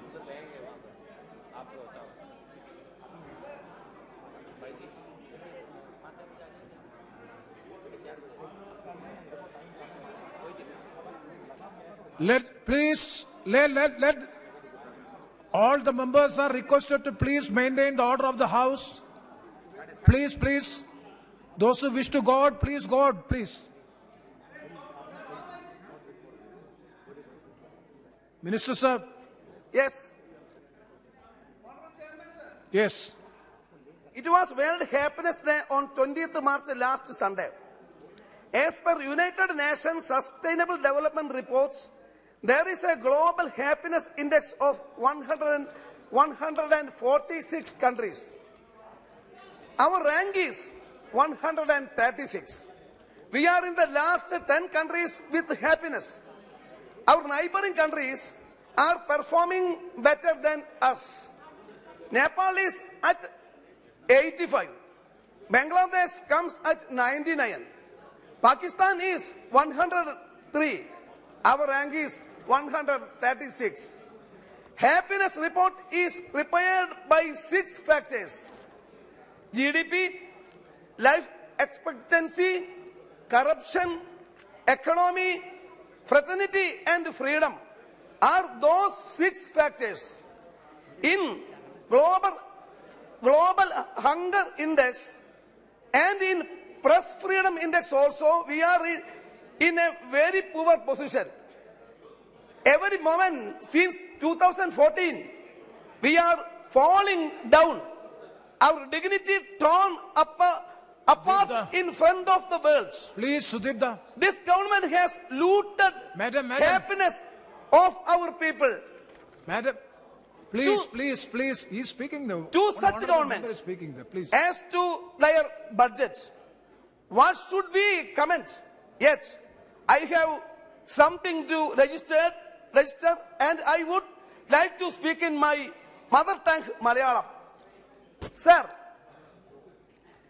നമ്മുടെ തുറമുഖങ്ങൾ കോർപ്പറേറ്റുകൾക്ക് എഴുതി കൊടുക്കുകയാണ്. ഇന്ത്യയിലെ പ്രധാനപ്പെട്ട 11 തുറമുഖങ്ങൾ അദാനിയുടെ കയ്യിലാണ് സാർ. സാർ, നമ്മുടെ പ്രധാനമന്ത്രി ഗുജറാത്ത് മുഖ്യമന്ത്രി ആയിരുന്ന കാലത്ത് നടന്ന 2014 ലോക്സഭാ തെരഞ്ഞെടുപ്പിൽ പ്രധാനമന്ത്രി യാത്ര ചെയ്തിരുന്ന ഹെലികോപ്റ്റർ സാർ അദാനി ഗ്രൂപ്പിന്റെ ഹെലികോപ്റ്ററിലാണ് യാത്ര ചെയ്തത്. Please try to avoid the names, please. അതിന്റെ പ്രതിഫലമായി സാർ ഈ അദാനിക്ക് എയർപോർട്ടുകൾ കൊടുത്തു sir. No, please, you cannot make an allegation like No, this. sir, allegation. No, please. No, sir. Pradhapan, if you want to make any allegation against the Prime Minister or against any minister, please wait. Please give it in writing in advance. Notice should be given. Without that, it cannot be. That will not be there on the records. Please. Sir, നമ്മുടെ പ്രധാനപ്പെട്ട പോർട്ടുകൾ 11 sir ഇന്ന് അദാനി ഗ്രൂപ്പിന്റെ കയ്യിലാണ്. Sir ഈ അടുത്ത കാലത്ത് അദാനി ഗ്രൂപ്പിന്റെ കയ്യിലുണ്ടായിരുന്ന മന്ത്രി പോർട്ടിൽ 7,100 സാർ 21,000 കോടി രൂപയുടെ ഹെറോയിൻ 7,100 കിലോ ഹെറോയിൻ ഇറക്കുകയുണ്ടായി. സാർ ഈ അതിർത്തിയിലുള്ള നമ്മുടെ സമുദ്രാതിർത്തിയിലുള്ള പോർട്ടുകൾ ഈ വ്യക്തികൾക്കും ഗ്രൂപ്പുകൾക്കും അദാനി ഗ്രൂപ്പ് ഉൾപ്പെടെയുള്ള ആളുകൾക്ക് കോർപ്പറേറ്റുകൾക്ക് കൊടുത്താൽ നമ്മുടെ രാജ്യത്തിന്റെ സുരക്ഷയെ അത് ഗുരുതരമായി ബാധിക്കും. സാർ അതുകൊണ്ട് ബഹുമാനപ്പെട്ട പോർട്ട് മിനിസ്റ്ററോട് പറയാനുള്ളത് പോർട്ടുകൾ ഈ സ്വകാര്യ വ്യക്തികൾക്കും കോർപ്പറേറ്റ് മുതലാളിമാർക്കും കൊടുക്കുന്ന നടപടി അവസാനിപ്പിക്കണമെന്ന് അഭ്യർത്ഥിക്കുകയാണ്. സാർ വളരെ പ്രധാനപ്പെട്ട ഒരു കാര്യം, പോർട്ടുകൾ പലതും ഈ കോർപ്പറേറ്റ് മുതലാളിമാർക്ക് കൊടുക്കുന്ന സന്ദർഭത്തിൽ ഈ പോർട്ടുകളുമായി ബന്ധപ്പെട്ട മത്സ്യത്തൊഴിലാളികളും അതുമായി അനുബന്ധ തൊഴിലാളികളും ഒക്കെ അവിടെ നിന്ന് പുറത്താക്കപ്പെടുകയാണ്. സാർ നിരവധി ഉദാഹരണങ്ങൾ ഉണ്ട് സാർ, ഇൻക്ലൂഡിംഗ് വിഴിഞ്ഞം. സാർ ബഹുമാനപ്പെട്ട ചെയറിന് അറിയാവുന്ന കാര്യമാണ്. അവിടെ മത്സ്യത്തൊഴിലാളികൾ പ്രക്ഷോഭം നടക്കുകയാണ്. ഇന്ത്യയിലെ പ്രധാനപ്പെട്ട പോർട്ടിലെല്ലാം ഇതുപോലെ മത്സ്യത്തൊഴിലാളികൾ അവിടെ നിന്നും അവഗണിക്കപ്പെട്ടതിന്റെ ശക്തമായ പ്രതിഷേധം നടന്നു വരികയാണ്. സാർ അതുകൊണ്ട് പോർട്ടുകൾ പൊതുമേഖലയിൽ നിലനിർത്തുക, പോർട്ടുകൾ സ്വകാര്യ വ്യക്തികൾക്ക് കൊടുക്കാതിരിക്കുക. Sir, after Adivasi community, traditional fishermen are most unprivileged community in our country. Their life is getting miserable day by day due to many reasons. Repeating natural calamities, unscientific coastal developments, and other problems related with climate change are some important issues that our fishers are facing. Going out to the sea for fishing is very risky and dangerous. Sir, I was born in a traditional fisherman family. My father and elder brother were active fishers. I also used to go for fishing in the sea. Therefore, I know how dangerous every time our fishers are going to sea. But they are not living a better life at any point of their lifetime. We shall have a complete welfare package aiming traditional fishers in marine and inland sector. Now our blue economy concept is an exploitation of the efforts of our fisher folk. Our economy will have benefits, but we shall give priority to our traditional fishers first. Hundreds of fishers and boats are detained in Pakistan, Sri Lanka, Indonesia, Seychelles, etc. Government shall interfere diplomatically for their unconditional release. Sir, ഇത്രയും ദുരിതപൂർവമായ ജീവിതം അനുഷ്ഠിക്കുന്ന മത്സ്യത്തൊഴിലാളികൾ ഈ പുതിയ പോർട്ടുകൾ ഉണ്ടാക്കുമ്പോൾ പോർട്ടുകളിൽ നിന്നും അന്യവൽക്കരിക്കപ്പെടുകയാണ്. അതുകൊണ്ട് പുതിയ പോർട്ടുകൾ ഡെവലപ്പ് ചെയ്യുമ്പോഴും പോർട്ടുകളിൽ കൂടുതൽ സൗകര്യങ്ങൾ ഉണ്ടാക്കുമ്പോഴും പരമ്പരാഗത മത്സ്യത്തൊഴിലാളികളെയും മത്സ്യമേഖലയെയും സംരക്ഷിച്ചുകൊണ്ട് വേണം സാർ പോർട്ടുകൾ ഡെവലപ്പ് ചെയ്യാൻ. സാർ കേരളത്തിലെ പ്രധാനപ്പെട്ട പോർട്ടുകളിൽ ഒന്നാണ് sir Kodungallur port. Sir Muziris port എന്നാണ് അറിയപ്പെട്ടിരുന്നത്. സ്വാതന്ത്ര്യം കിട്ടുന്നതിന് മുൻപ് തമിഴ് സംഘകാലത്ത് തന്നെ ഉള്ളതാണ് സാർ മുജിരിസ് പോർട്ട്. ഈ ഇന്ത്യയിലേക്ക് ലോകത്തിലെ വിവിധ രാജ്യങ്ങൾ, അറബികൾ, ബ്രിട്ടീഷുകാർ ഉൾപ്പെടെയുള്ള ലോകത്തിലെ വിവിധ രാജ്യങ്ങളിൽ നിന്നും സ്പൈസസ് വ്യാപാരത്തിന് വേണ്ടി പായക്കപ്പലിൽ വന്ന സ്ഥലമാണ് സാർ കൊടുങ്ങല്ലൂർ പോർട്ട്. സാർ ആ കൊടുങ്ങല്ലൂർ പോർട്ട് ഡെവലപ്പ് ചെയ്യുന്നതിന് വേണ്ടി സാർ 10 കോടി രൂപയാണ് നേരത്തെ നൽകിയിരുന്നത്. സാർ കൊടുങ്ങല്ലൂർ പോർട്ട് മധ്യ കേരളത്തിലെ ഏറ്റവും പ്രധാനപ്പെട്ട പോർട്ടുകളിൽ ഒന്നാണ്. ആ പോർട്ട് ഡെവലപ്പ് ചെയ്യുന്നതിന് കേന്ദ്ര ഗവൺമെന്റ് പ്രത്യേകമായ പാക്കേജും സൗകര്യവും നൽകണമെന്ന് അഭ്യർത്ഥിക്കുകയാണ്. സാർ, ഇനി ആ പോർട്ട് പൊതുമേഖലയിൽ നിലനിർത്തണമെന്ന് കൂടി ആവശ്യപ്പെടുകയാണ് സാർ. അതോടൊപ്പം നമ്മുടെ വാട്ടർവേസ് സാർ ഇന്ന് പ്രധാനപ്പെട്ട ചർച്ചയാണ്. ഇന്ന് കേരളത്തിലെ പ്രധാനപ്പെട്ട പത്രങ്ങളിലെല്ലാം ഉള്ളൊരു വാർത്ത, കൊല്ലം പോർട്ട്, ബഹുമാനപ്പെട്ട ചെയറിന്റെ സ്വന്തം കൊല്ലം പോർട്ട് അടക്കം കേരളത്തിലെ പ്രധാനപ്പെട്ട പോർട്ടുകളെല്ലാം, പൊന്നാനി പോർട്ട് ഉൾപ്പെടെ എല്ലാ പ്രധാനപ്പെട്ട പോർട്ടുകളിലും ഈ ചരക്ക് കപ്പലുകളുടെ ഗമനാഗമനം നിർത്തിയിരിക്കുകയാണ്. സാർ, ഒന്ന്, പോർട്ടുകൾ യഥാസമയത്ത് ഡ്രഡ്ജിംഗ് നടത്തുന്നില്ല, പോർട്ടുകൾ യഥാസമയത്ത് വാർപ്പുകൾ വലുതാക്കുന്നില്ല, അവിടെ ആവശ്യമായ ഡെവലപ്മെന്റ് യഥാസമയത്ത് നൽകുന്നില്ല.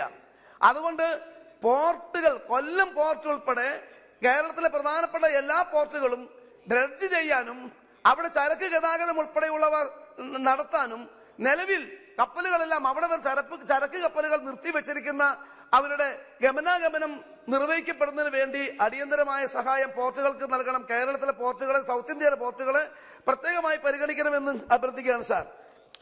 സാർ, ഇനി നമ്മുടെ ജലാശയങ്ങളെ സംബന്ധിച്ചാണ് സാർ വളരെ പ്രധാനപ്പെട്ടത്. സാർ, നമ്മുടെ ജലാശയങ്ങൾ എന്ന് പറയുന്നത് കേവലം ടൂറിസം ആക്ടിവിറ്റീസിന് വേണ്ടി മാത്രമുള്ളതല്ല. നമ്മുടെ ഭൂഗർഭ ജലത്തിന്റെ സംരക്ഷണത്തിന്റെ ആധാരശിലയാണ് സാർ നമ്മുടെ ജലാശയങ്ങൾ. ഇന്ത്യ ക്ലൈമറ്റ് ചേഞ്ചിന്റെ ഭാഗമായി ഇന്ത്യയും വലിയ വരൾച്ചകൾ നേരിടുകയാണ്. ഇന്ത്യയുടെ മഹാഭൂരിപക്ഷം ഗ്രാമങ്ങളിലും ഇപ്പോഴും ശുദ്ധജലം സമ്പൂർണ്ണമായി ലഭിക്കുന്നില്ല. കൃഷിക്കും കുടിവെള്ളത്തിനും അനിവാര്യമായ നമ്മുടെ ഭൂഗർഭജലം നിലനിർത്തുന്നതിന് നമ്മുടെ ജലാശയങ്ങൾ സംരക്ഷിക്കപ്പെടുക തന്നെ വേണം സാർ. സാർ, അതില് ഞാൻ കഴിഞ്ഞ ദിവസം നമ്മുടെ യമുനാഘട്ടിൽ പോയി.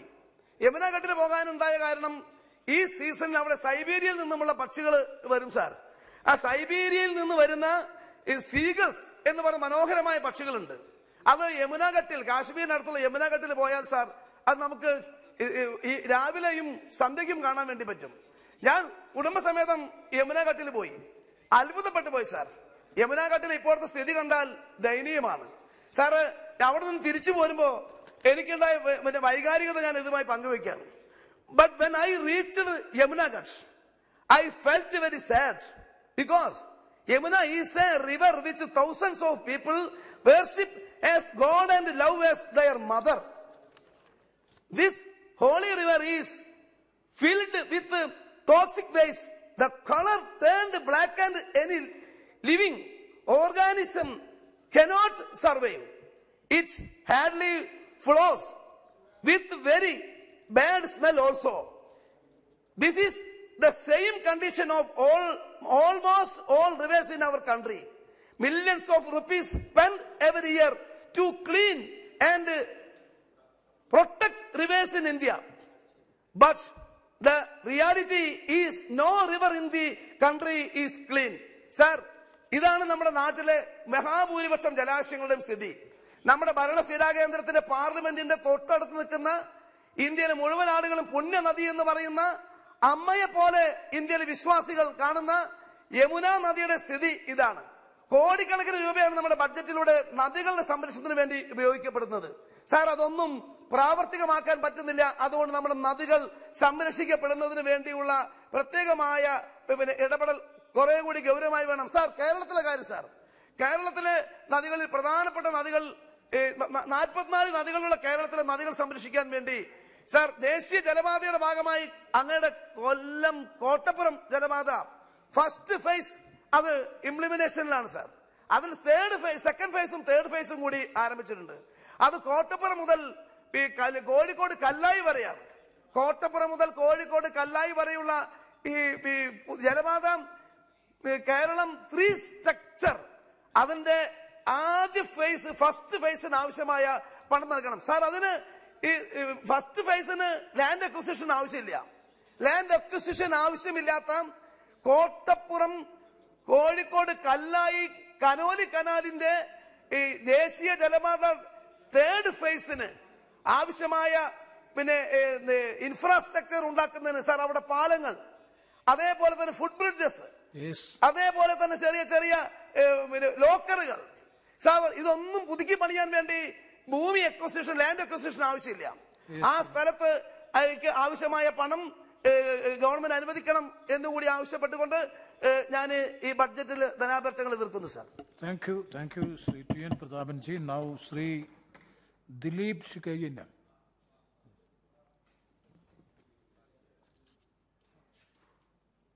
अध्यक्ष महोदय, मैं आपका आभार व्यक्त करता हूं कि आपने मुझे पोर्ट्स, शिपिंग एंड वाटरवेज इस बजट वेज मंत्रालय की अनुदान की मांगों पर अपना पक्ष रखने का हमको अवसर प्रदान किया।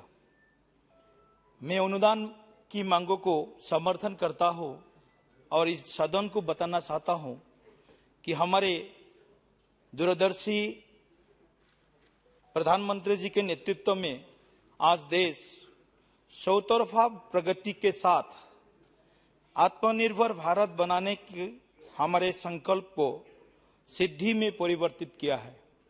साथ ही में I would like to thanks और honourable union minister for port, shipping and waterways Shri Sarbananda Sonowal ji. Speaker sir, as the country knows, the country's maritime sector plays a crucial role in its overall trade and growth, with 95% of the country's trade volume and 65% of the trade value being undertaken through maritime transport.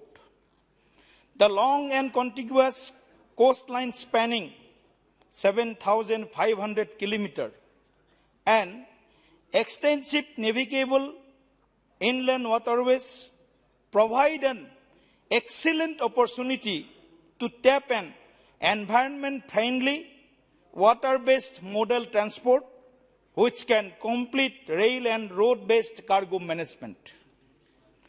To make India one of the top maritime nations in the world, Ministry of Ports, Shipping and Waterways, MOPSW, has prepared a Maritime India Vision 2030, MIV 2030. Honorable Prime Minister Shri Narendra Modi ji unveiled and launched the vision document during Maritime India Summit 2021. Maritime India Vision 2021 would involve an investment of over rupees 3 lakh crore and unlock annual revenue potential for major ports immediately. So what are the aims and objectives of MIV 2030? Speaker sir, rupees 1.25 lakh crore investments planned in augmenting the infrastructure of major ports. First, to develop mega capacity ports in high potential areas of Gujarat, Maharashtra, Orissa, West Bengal, northeastern states, and other clusters at an investment of over INR 80,000 crores rupees. Increase the transshipment volumes of Indian cargo at Indian ports from 25% in 2020 to more than 75% by 2030 by operationalization of the port and development of transshipment zone at Galathea Bay in Andaman Nicobar Islands. Sir, the vision is promoting waste to wealth through sustainable dragging and domestic ship recycling. Enhance cruise infrastructure by developing dedicated cruise terminals at 12 selected major ports. Promote development of 5 themes for cruise tourism, that is pilgrim, heritage, Ayurvedic and wellness, island tourism, and regional international circuit, India, Sri Lanka, Myanmar, and Thailand. Sir, facilitate global cruise liners to make India their home port. Strengthening the maritime institutions to enhance India's training and development capabilities at par with global standards. This would also help in increasing India's share of seafarers from 12% to more than 20%, sir. So, this is the major aims and objectives of MIB 2030. So, how we can achieve this goal? What are the parts? What are the vision of our Honorable Prime Minister and what the ministry done in the last 7 years? Sir, we have 3 acts. As you know, the Major Port Authorities Act 2021. That act ये संशोधन किया गया था अध्यक्ष महोदय, जिसके कारण ये 2020-21 में ये मेजर पोर्ट्स अथॉरिटीज एक्ट 2021 हमने इसको संशोधन किया, जिसके कारण अध्यक्ष महोदय the legislation provides for regulation operation and planning of major ports in India to face their administrative control and management upon the boards of major ports authorities. Next, the legislation ensures that the major ports transit from present service model to landlord model, whereby the ports would provide basic facilities which would be run by PPP on design, build, finance, operate and transfer DBFOT model, sir. The legislation empowers major ports to perform with greater efficiency on account of increased autonomy in decision making and by modernizing their institutional framework. The legislation also provides authority to abolish tariff authority for major ports, TAMP, and empowers the board of each major port authority to fix its own tariff. It is to be noted, sir, the port authority will fix its own tariff scale of rates for usage of port assets and services by the users. Similarly, PPP concessionaires in public-private partnership projects have been given the power to fix tariff based on market conditions and such other conditions as notified. Speaker, sir, the next act which was जो कानून 2021 में हमने संशोधन किया, inland vessels act 2021. इस कानून में भी to promote inland water transport across the country, the government has enacted new Inland Vessels Act 2021. The act replaces the Inland Vessels Act of 1917. Noted, sir. The act was enacted in 1917. And will promote, among others, development of trade, commerce through seamless movement of vessels across the country. The 1917 Act had provisions for restrictive movement of mechanically propelled vessels within the jurisdiction of the state government, requirement of endorsements, limited applicability and validity of certificates, non-uniform standards and regulations that varied from one state to another led to hindrances and hurdles in seamless navigation across states, development of the sector. The new legislation will cater to modern and contemporary needs and development of the inland water transport sector. It will help realize the potential of Indian water transport and promote it as a supplementary and eco-friendly mode of transport to congested road and rail network for movement of cargo passengers. The third act, Marine Aids to Navigation Act 2021. The act received the assent of the President on 30/7/2021. The act replaces the old Lighthouse Act, which was enacted in 1927. Noted, sir. This was enacted in 1927. After 6 years, हमने ये संशोधन किया. The act replaces the old Lighthouse Act 1927 and incorporates the global best practices, technological developments, and India's international obligations in the field of marine aids to navigation. The new act will facilitate harmonized and effective functioning of aids to marine navigation and vessels traffic services along the Indian coastline. Sir, this is 3 Act which was enacted and which was जिसके कारण हम सब लोगों ने आज Yes, Dilip Sakhe, yes, sir. No, sir. हमने पास किया, no. All these legislations are passed by this house.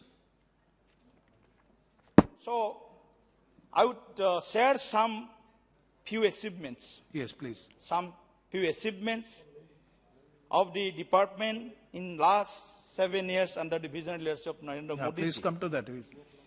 The competitive strength. I want, किसी को मिर्ची लग सकता है, लेकिन मैं अनुरोध कर सकता हूँ, किसी को मिर्ची न लगे. जो काम हुआ है 7 साल में, उसको सुनने का भी एक उनका भी धैर्य होना चाहिए. Sir, the competitive statement I am laying before also in the table.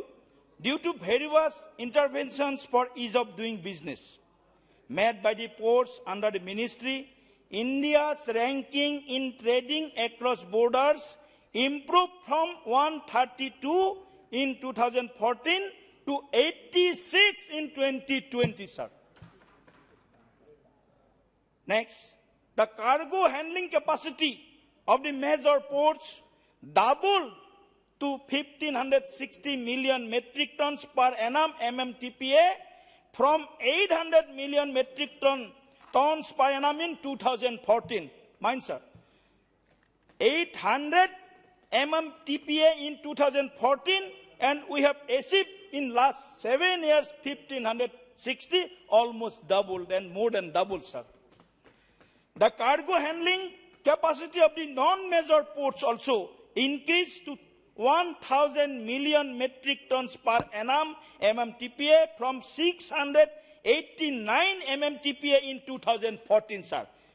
In 2014, it was 689, and in our regime, it is increased to 1,000 million metric tons per annum, sir.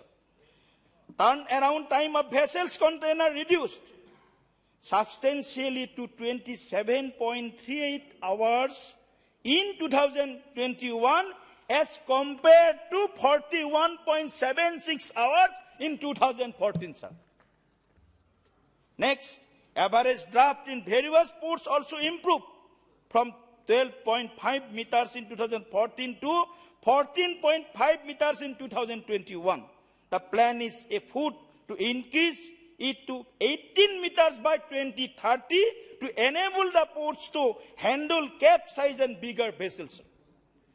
The dragging cost per annum, which was 2,500 crore, has been substantially reduced to rupees 819 crore per annum due to several policy interventions for improving business practice and transparency in administration, sir. Total operational income of the major ports also increased, sir. It is from 9,162 crore in 2014 to rupees 14,690 crores in 2021, sir. It was 9,000 crores, and in our regime, in our leadership of Prime Minister Narendra Modi ji, it increased to 14,700 crores in 2021. The number of cruise passengers also increased manifold since 2014 from 1 lakh to 4,68,000 in 2020. Inland waterways, sir. The total number of inland waterways increased from 5. It was 5 in 2014, sir. It is increased to 111 in 2021, sir. An amount of rupees INR 1,619 crores was spent. 58 crores per annum, sir. For the development of national waterways since financial year 1986 to 2013-14. However, with growing focus towards inland water transport sector, expenditure of approx INR 4,644 crores has been incurred during last 8 years. That is since financial year 2014-15 until financial year 2021-22. The multi-modal terminals on national waterways increased from just 1 to 2014. It was in 1. 2014, the multi-modal terminals, 1. Only 1 in UPS regime. It is increased to 4 in 2022. The inland water cargo increased manifold in these 8 years, sir. From 16 million metric ton in 2013-14 to 96 million metric ton till February 2022 during 2021-22, sir. Leaps Kheji, how much more Just time required? 5 minutes, sir. 5 minutes. Okay, sir. Please. Please conclude within 3 minutes, please. Okay, sir. Ports of call under Indo-Bangladesh Protocol route increased from 5 in 2014. It was only 5 in 2014. Indo-Bangladesh Protocol road ports of call. It is increased to 13 in 2020, sir. This is the achievement, sir. This is the success story of our shipping, port, and inland waterways department, sir, under the leadership of Narendra Modi ji, sir. Sir north east में क्या हुआ? मैं north east से belong करता हूँ. थोड़ा सा north east 95% of the north east is surrounded by the foreign countries, neighbouring countries. हमारे पहाड़ है, जंगल है, सब है, लेकिन हमारे संपद भी है, संभावनाएं भी है. हमारे पास गंगा से लेकर ब्रह्मपुत्र, बराक से लेकर इधर सारे बांग्लादेश के हमारे जल हमारे पास में है, लेकिन हमारे पास में वो साधन नहीं था, वो हमारे प्लानिंग नहीं था, परिकल्पना नहीं था, विजन नहीं था हमारे सामने, जिसके कारण हमने कुछ नहीं कर पाया था. Shipping, waterways, ports, opening speaker from Assam. Yes. Because Ministry is also from Assam. Northeast get a major share in this success story. Sir, inland waterways की जो कनेक्टिविटी, इसके माध्यम से, जो जल परिवहन विभाग के माध्यम से हमारे साथ पूरे पूर्वोत्तर को जोड़ने के लिए मोदी जी ने जो हमको जो उत्साहित किया है, हमको जो सपोर्ट किया है, ये काबिल तारीफ है, सर. मोदी जी केवल भारत का प्रधानमंत्री है ऐसा नहीं है, अभी वो विश्व के नेता भी बन गए हैं और पूर्वोत्तर के एकमात्र अभिभावक के रूप में पिछले 70-75 साल में मोदी जी ने अपना भूमिका निर्वाह किया है, सर. पिछले 7 सालों में हमारे प्रधानमंत्री नरेंद्र मोदी जी के दूरगामी प्रयासों के कई नतीजा है कि आज देश के 24 राज्यों में फैले 111 वाटरवेज को नेशनल वाटरवेज घोषित किया गया है, जिसका उद्देश्य भारत के लिए लॉजिस्टिक कॉस्ट को कम करना है और देश भर में लॉजिस्टिक कॉस्ट को एक मजबूती प्रदान, इकोनॉमिक सिस्टम में एक मजबूत करना है. महोदय, मैं आपके माध्यम से सदन को अवगत करना चाहता हूँ, इनलैंड वाटरवेज की संख्या 19, वो तो हम बोल लिया है. देश में वाटरवेज कार्गो मूवमेंट में सबसे ज्यादा लाभ किस क्षेत्र में हो रहा है? Low costing, eco friendly, fuel efficient, reduction of road and rail congestion and time saving. ये सबसे बड़ा हमारे फायदेमंद विषय है. आज नॉर्थ ईस्ट में महोदय, मैं सदन को बताना चाहूंगा कि आजादी के बाद चित्तगंग पोर्ट जो बांग्लादेश में स्थित है, आजादी के पहले भारत में ही था. चित्तगंग पोर्ट बांग्लादेश में चला गया, पाकिस्तान में चला गया, मतलब जो नहीं जाना चाहिए था. हम भारत के विभाजन को भी हम दिल से हमने सपोर्ट भी नहीं किया था, फिर भी करना पड़ा. कुछ ऐतिहासिक इसका भूल है, वो बाद में हम चर्चा करेंगे. आपका 5 मिनट हो गया ना, समाप्त कीजिए. मैं महोदय, मैं सदन को बताना चाहता हूं कि आजादी के बाद चित्तगंग पोर्ट भारत सरकार के ऑर्डिनेंस नहीं था, लेकिन हमारे प्रधानमंत्री जी के कुशल कूटनीतिक प्रयासों से भारत बांग्लादेश के बीच समझौता हुआ और पहली बार कार्गो शिप हल्दिया कोलकाता होकर सोनामुरा त्रिपुरा तक पहुंचा, जो हमारे लिए बहुत ही गौरव की बात है, बहुत ही बड़ा उपलब्धि है, सर. ब्रह्मपुत्र नदी पर असम के सदिया से बांग्लादेश सीमा पर 891 किलोमीटर 891 किलोमीटर वाटरवेज 2 का राष्ट्रीय जलमार्ग 2 का निर्माण भी अपने अंतिम चरण में है, जिसकी घोषणा 1988 में हुई थी. इसमें 2025 तक हमने इसको पूरा करेंगे. 90% काम हमारा पूरा हो गया है, अध्यक्ष महोदय. ये भी हम बताने के लिए हम आज गौरव महसूस कर रहा हूं. इसका ट्रायल भी हमने चालू कर दिया है। अभी हाल ही में गुवाहाटी में हल्दिया से लेकर के 2000 टन लोहे हम वहां से असम के पांडु घाट तक लेके गया, जहां हमारे केंद्रीय मंत्री सर्बानंद सोनोवाल जी खुद उपस्थित थे। असम के यशस्वी मुख्यमंत्री डॉक्टर हिमंत बिश्व शर्मा जी उपस्थित थे। अंतर्देशीय जलमार्ग अल्टरनेटिव ट्रांसपोर्टेशन और लॉजिस्टिक के लिए उपयुक्त से ये हम सब लोग असम पूर्वोत्तर के बारे में समाप्त कीजिए। सैकिया जी समाप्त कीजिए प्लीज। समाप्त करता हूं मैं।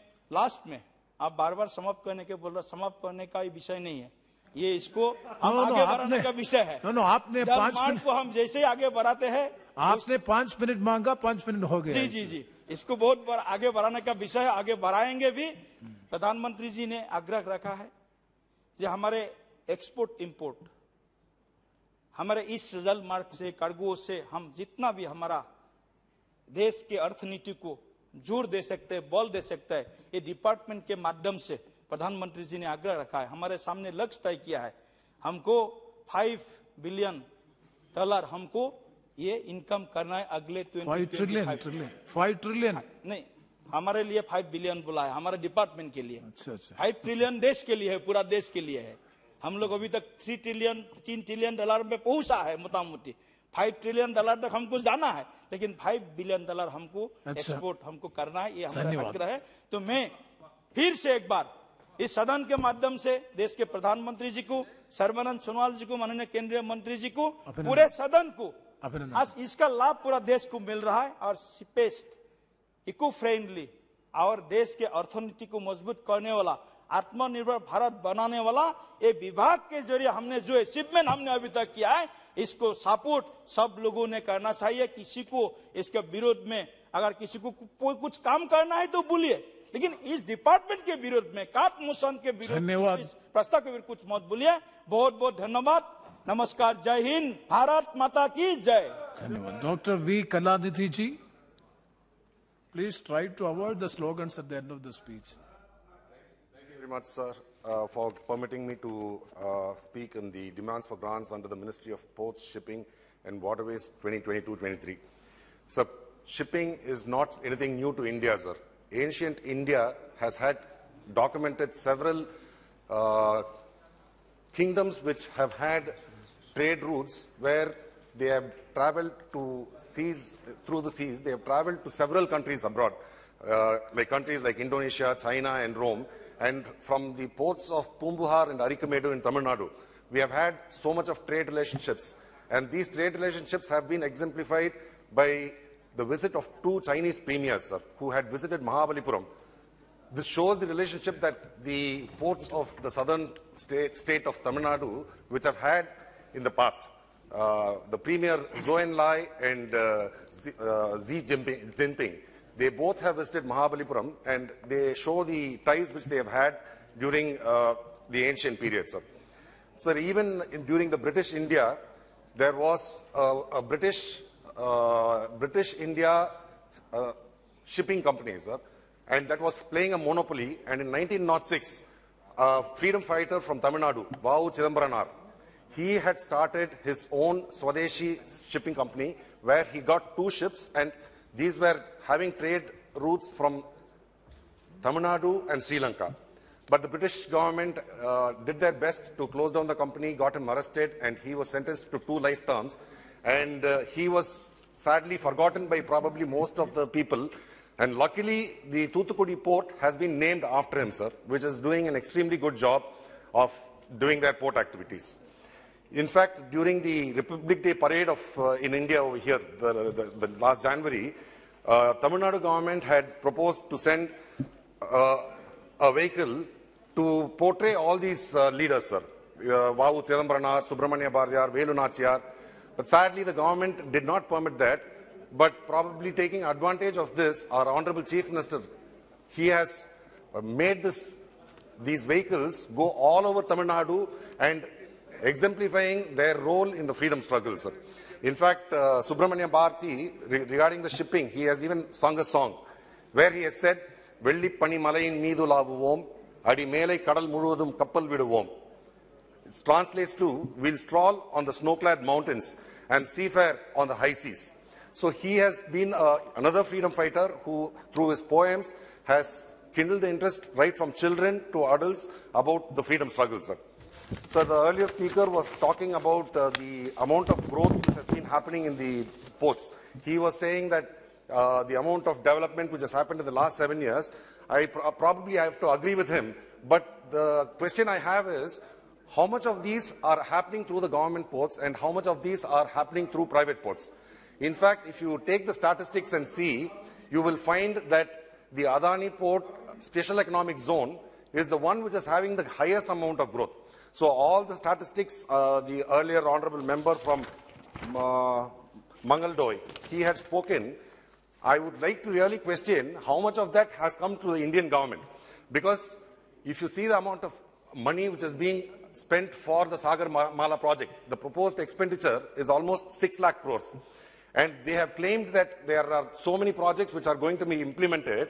But sadly, the ports which are there in Chennai, there are 2 government ports. One is the Madras port and the other is the Ennur port, Kamarajar Ennur port. So both these ports are operating only in the range of about 40 to 60% capacity. And just a few kilometers away from this port, we have Krishnapatnam Adani port. Sir, for this port, they have given a proposal to the government of India where they want to increase it to 3 times. So this is a project which involves acquiring about 6,000 acres of land. 6,000 acres, they are going to acquire 2,000 acres from reclaiming from the sea, 2,000 acres from the marshlands, and 2,000 acres which belongs to the private people. So they are planning to acquire this and give it to one particular person. And there are so many issues in expanding this port because adjacent to this Krishnapatnam port, there is a Pulikat lake. So environmental clearances cannot be provided for this, but somehow this project is being proposed and mooted by the government to benefit a single individual, sir. So this is totally unfair because not only will it affect the ecology over there, it will also affect the fishermen over there whose livelihood is at stake.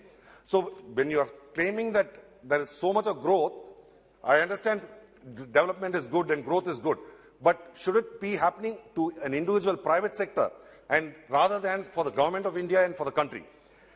So similarly, the earlier speaker also spoke about the 7,500 kilometer coastline which we have and how best we can utilize this to enhance our economy. No doubt we can do that, but how many new ports major ports have been constructed in the past? Because this project has been implemented from 2015 to 2035. That is 20 years. Already 7 years are passed. Almost 33% of your time is gone, but how much of development has happened? If you look at the budget allocation for this ministry, they have given 2,244 crores, out of which 750 crores is the capital expenditure, sir. So when you're talking about a 6 lakh crore project, like the Sagar Mala project, and you are saying that the capital expenditure is only about 750 crores, I'm wondering how long is it going to take for us, whether it's going, even by 2050 or 70 also, whether the Sagar Mala project will be completed. So I would like to urge the government to take steps to ensure that the Sagar Mala project be taken up in this current year itself with a lot bigger allocation. The reason why I say that is, after a pandemic, whenever there is a pandemic or whenever there is a recession, it is ancient traditions, or even kings those days, they used to build roadways and temples and all those things during recession or during a drought so that the people can be employed and probably your labor also can come out much cheaper. So taking up all these projects, be it road project or railway project or shipping projects, all these things, if the government can give a little bit of push, the huge unemployment which is being faced in this country can be mitigated to a certain extent. So I hope that the government will look into that and ensure that the port activity are taken up at a fast-track pace, sir. And also talking about the waterways, 14,500 kilometers of inland waterways we have. And the previous speaker had said that the previous government had only 5 national waterways, whereas now there are 111 national waterways which have been announced. I would like to say that the National Waterways 4, which connects Andhra, Tamil Nadu and Pondicherry, it is running for about 1,000 odd kilometers, sir. But even a DPR, I don't think has been made ready for the project yet. I would like to ask the Honorable Minister, because several times I have written to the Inland Waterways Authority of India, asking them about the status of the National Waterways 4 project, which will be a huge benefit for the 2 states of Andhra and Tamil Nadu, and also the Union Territory of Pondicherry. So I would urge the government to ensure this national waterways is implemented at the earliest. The work should be started and completed at the earliest. So this will not only help in this period of unemployment. The other thing, the main reason why we want this is, whenever you're talking about transportation, it is a known fact that shipping is the cheapest mode of transport. If it costs you, say, roughly 50 paise to transport a ship, the cost of transporting it by road or rail is twice or even 4 times higher. So that way, the cheap mode of transport should be utilized and should somehow be made possible, and this benefit should come to our state. So I hope really that this government will look into it, sir. And also the previous speaker was talking about several bills. I would also like to talk about a bill where the Maritime Bill, this is something which is against fishermen. The fishermen in my state, and I'm sure the fishermen in Kerala also, will find that the new Maritime Bill, there is a proposal which is, I don't know, I mean, like, I've been told about this, I've been reading in the media, where they say that the fishermen are going to have licenses which are going to become expensive and punishments which up to imprisonment. Sir, fishermen are like agriculturists, sir. They are, in fact, they are probably a little bit more.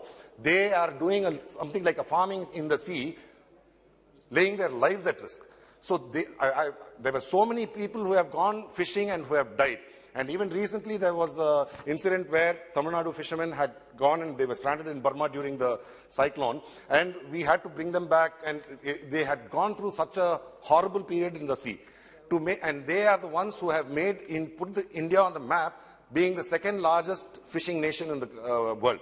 So when they have done so much, I don't think it is fair that the government is proposing to bring in a bill where they are going to be making their jobs and lives more difficult by passing this bill. So I hope that the government will look into this and ensure that the fishermen are taken into consideration, sir.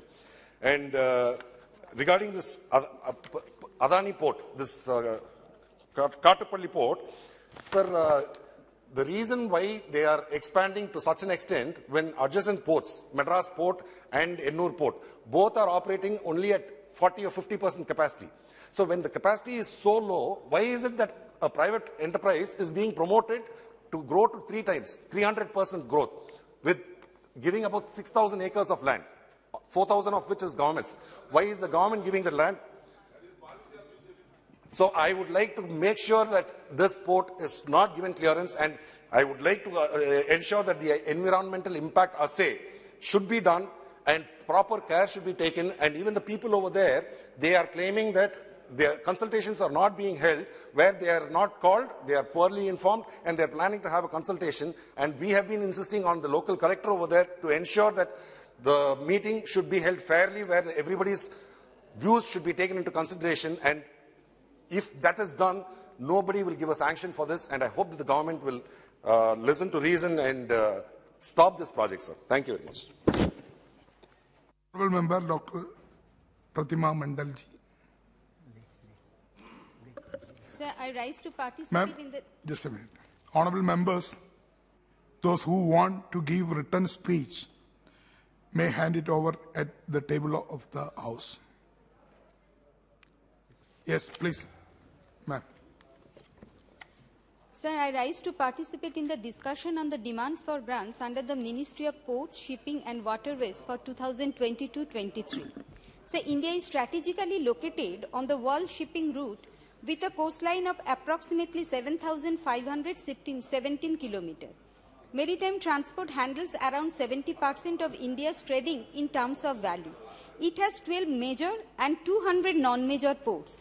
As compared with other ports across the world, the numbers are not encouraging in India. Due to the lack of a deep sea port with 20 meters draft, mother vessels coming to India from anywhere in the world has to unload its cargo at transshipment ports like Colombo or Port of Singapore to load them into small ships and then sell it to Indian ports. This puts an extra burden of around rupees 16,000 per TEU. Not just these, all the ports are saturated and this leads to poor functioning. Sir, there have been a sharp indication that the design of existing ports is inadequate to meet the current requirement for quick turnaround and handling of increased volumes. This causes delay in the feeding and evacuation of cargo and productivity of vessels. So there are around 14 institutions providing naval architecture degree to about 700 graduates per year in India, whereas the current country needs about 10 times more naval architecture and shipbuilding engineer per year. It is also predicted that there will be an 8% increase in the demand every year, with many of the students leaving India.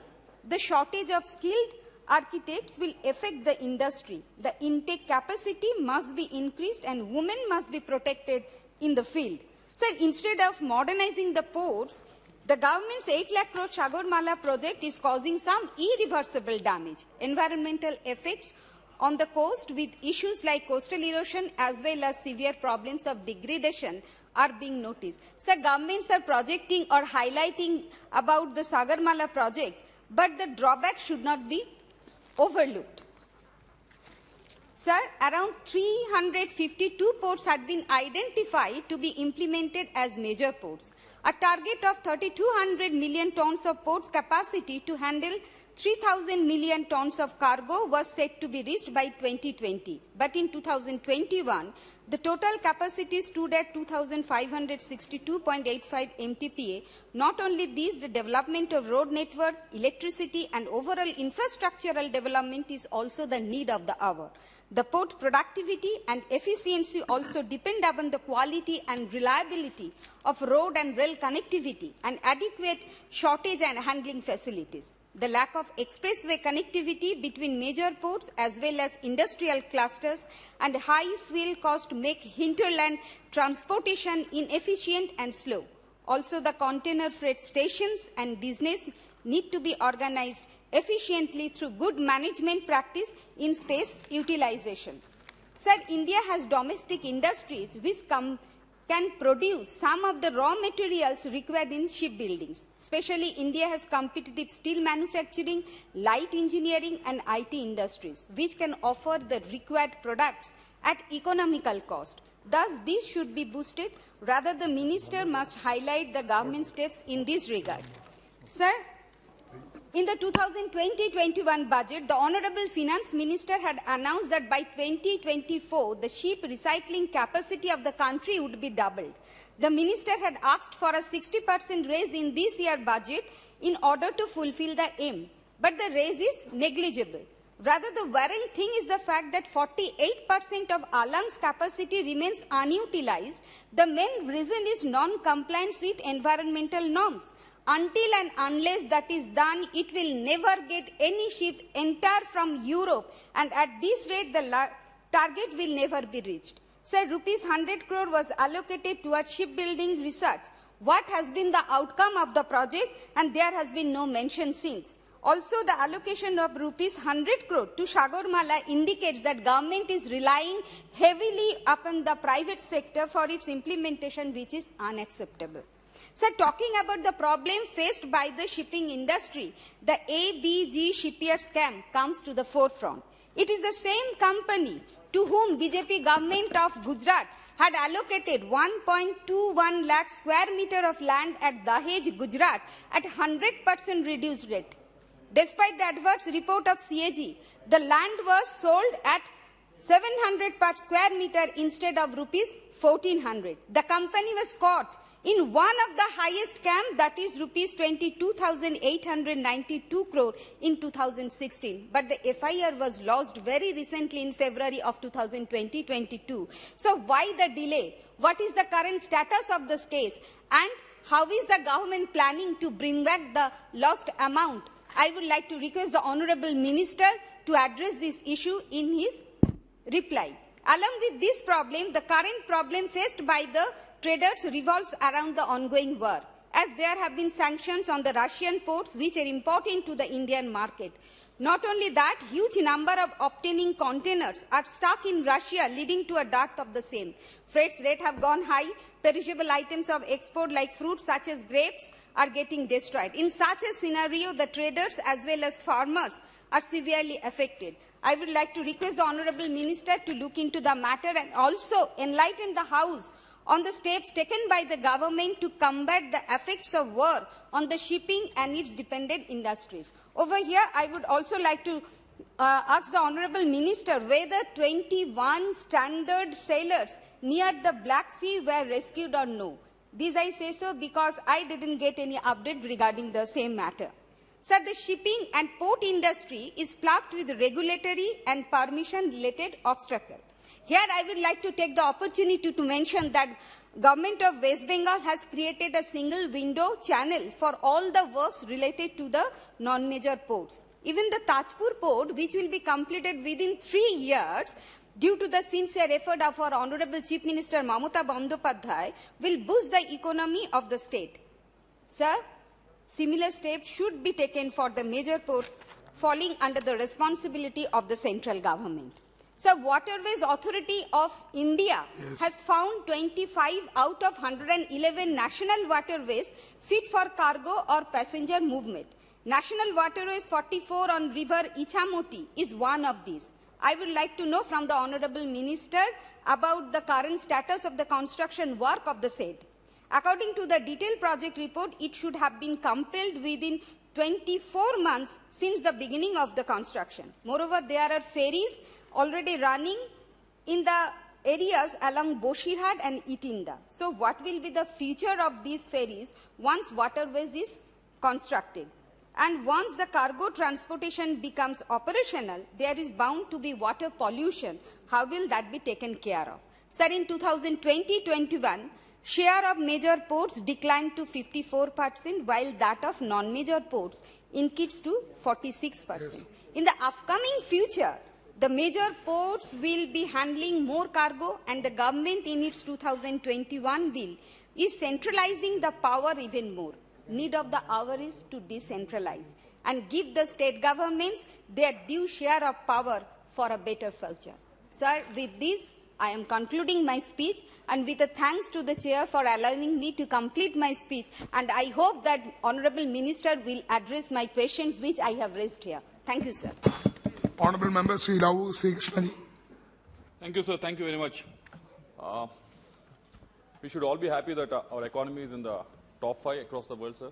But we should be really concerned with regards to the position of ports and maritime industry, which is standing at 18th in the world, sir.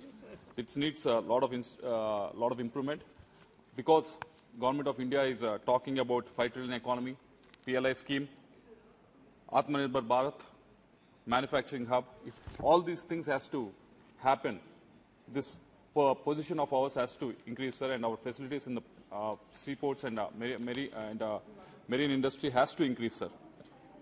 Ministry has been allocated 33% less budget, sir, when compared to last year. So when we are saying that this infrastructure has to be increased, I don't know how it is going to be achieved, sir. Even for the Sagar Mala projects, which is a flagship of this government, it was only provided 360 crores, sir, while which is a mere 52% of its projected requirements, sir. For the development of minor ports, there is a huge shortfall, sir. Demand by the ministry was 128 crores. Allocation was only 52.79 crores, sir. India has around 12 major ports and almost 200 minor ports, sir, with combined capacity of 2,400 million tons of cargo, sir. GOA is planning to develop major ports in AP, Telangana, West Bengal and Maharashtra, but it has been planning for so many years, sir, but nothing has been happening, sir. If we want to make world-class logistics, we cannot dump all the responsibility on the private players, sir. It's easy to dump everything on them and wash our hands off, but GOA, Government of India, needs to hold handhold if we are planning to planning for the ports of the future, sir. Coming to the some of the suggestions, because I'm coming from Andhra Pradesh, which has a huge coastline, and some of the suggestions I have, some of the clarifications I need, sir. To start off with the suggestions, Gati Shakti project is evolved, sir, to connect to improve road and rail connectivity, but we need separate plan to develop Gati Shakti to connect all major and non-major ports, sir. Dredging and keeping the channel depths of large vessels is a high-cost exercise, sir. This is one of the major concerns of the of the persons who are running the seaports, sir.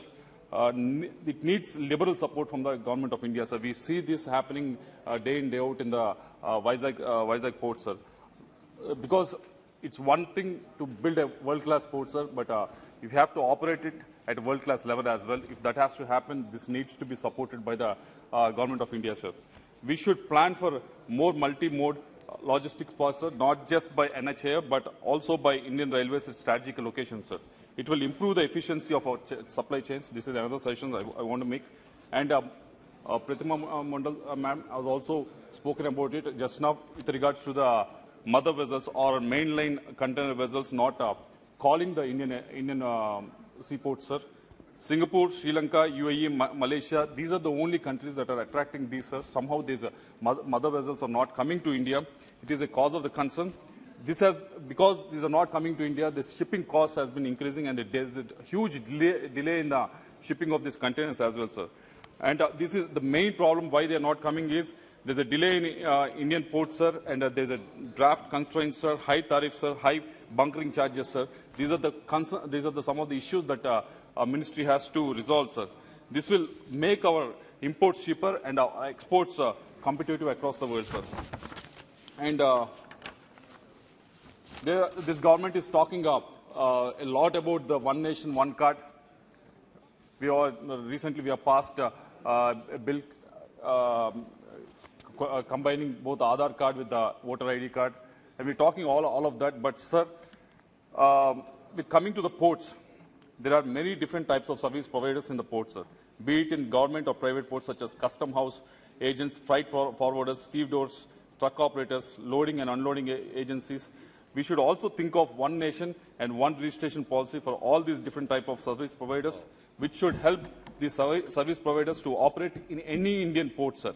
Uniform KYC and registration policy for these service providers should be provided, sir, should be made, and they should all be brought under one platform, sir. I hope the ministry will do it as soon as possible, sir.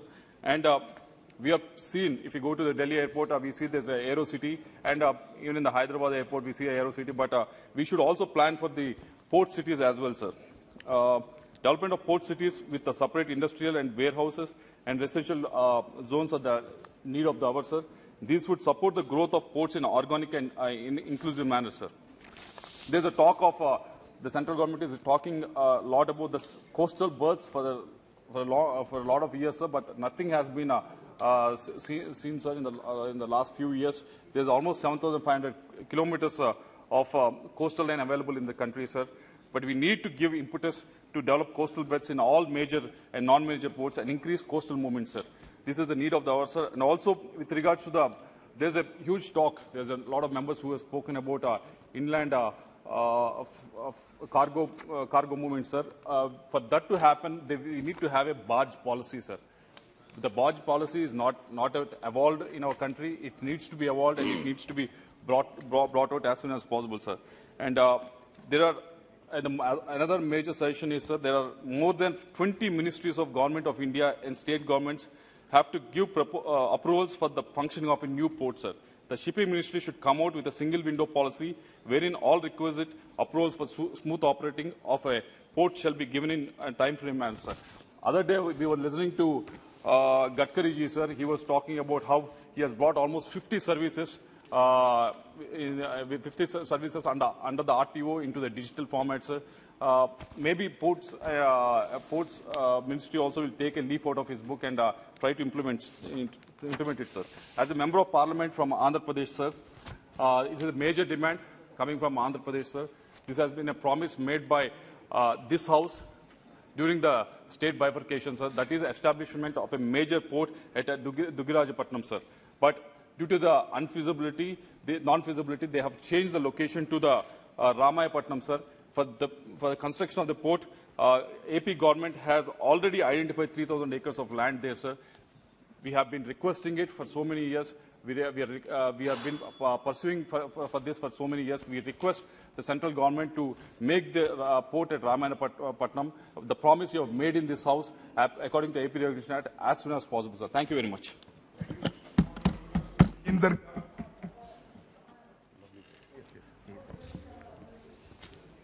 धन्यवाद अध्यक्ष महोदय, आपने मुझे पतन पोता परिवहन एवं जलमार्ग मंत्रालय के नियंत्रणाधीन अनुदानों की मांगों पर बोलने का मौका दिया है। अध्यक्ष महोदय, मैं आपके माध्यम से सदन को बताना चाहूंगा कि जल यातायात लंबी और छोटी दूरियों के सबसे सस्ता साधन है। प्राचीन समय में समुद्री जहाज भारत का एक बड़ा उद्योग माना जाता है, जिसे पूर्वी समुद्रों को रानी कहा जाता था।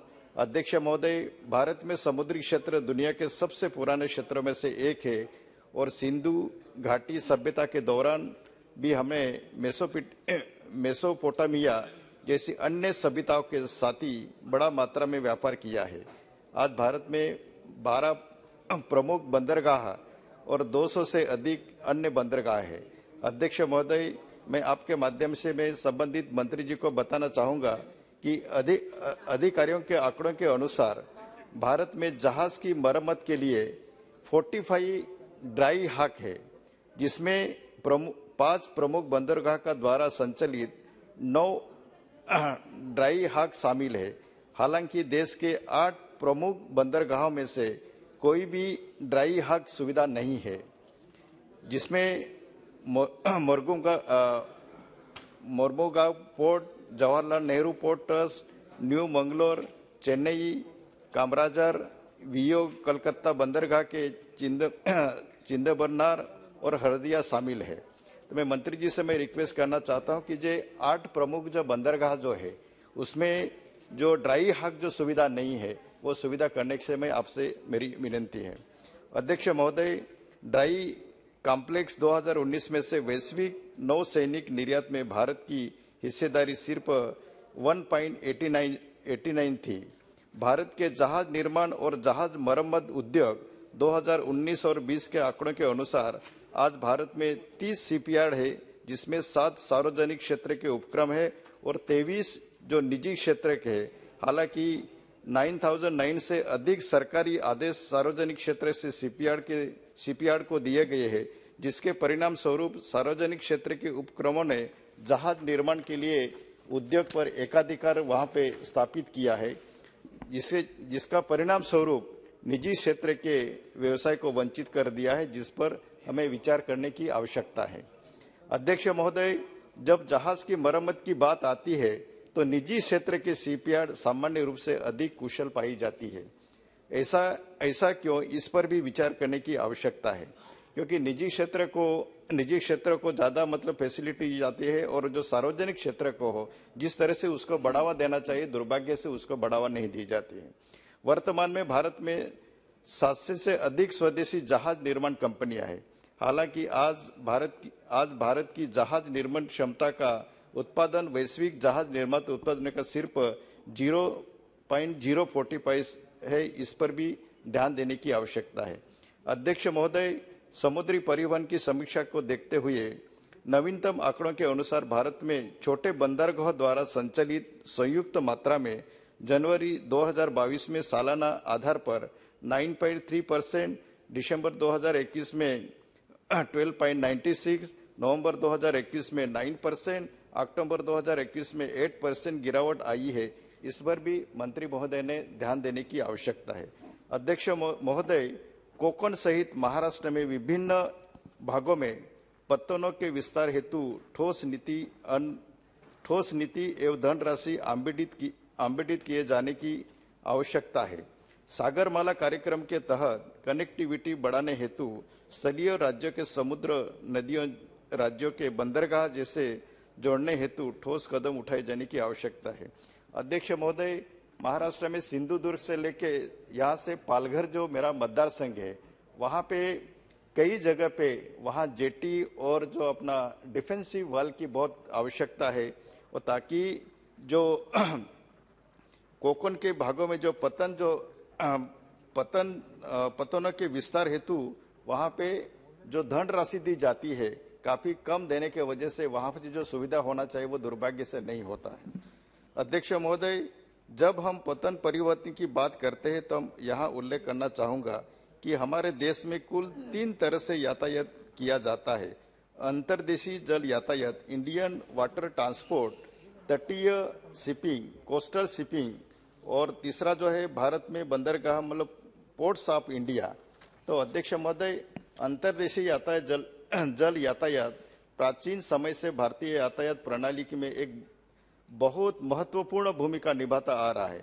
इसकी लंबाई करीबन 14,545 किलोमीटर है तथा गंगा, ब्रह्मपुत्र, गोदावरी, कृष्णा इन सभी नदियों में से हम जहाजों द्वारा यातायात करते आए हैं। अध्यक्ष महोदय, महाराष्ट्र राज्य के विभिन्न भागों में जल मार्गों के विकास हेतु धनराशि आवंटित करने की आवश्यकता है, जिससे इन सभी जल यातायातों का कार्य शीघ्रता से पूरा किया जा सके। जैसे कि अध्यक्ष महोदय, हमारे महाराष्ट्र में नवी मुंबई से लेके ठाणा जो है, कांडला बंदर है और वसई विरार जो क्षेत्र जो है, वहां पे करीबन वहाँ ज्यादा ट्रैफिक होने के वजह से कम साहब 3 या 4 घंटा मतलब वहां पे जो मतलब ट्रैफिक में लगता है। तो नवी मुंबई से लेके यहाँ से वसई विरार तक करीबन एक मतलब आधा घंटा में हम वहां पे पहुंच सकते हैं, लेकिन वहां पर जो जल सुविधा होनी चाहिए वो जल सुविधा न होने से वहां पे काफी दिक्कतें होती हैं। अध्यक्ष महोदय, मैं अंतर्देशीय जल परिवर्तन में सुधार के लिए शुरू की गई विभिन्न योजना परियोजना के कार्यों को समय पूरा किए जाने हेतु कोई ठोस नीतियां अपनाई जाने, इस योजना का जल्द से जल्द पूरा किया जा सके।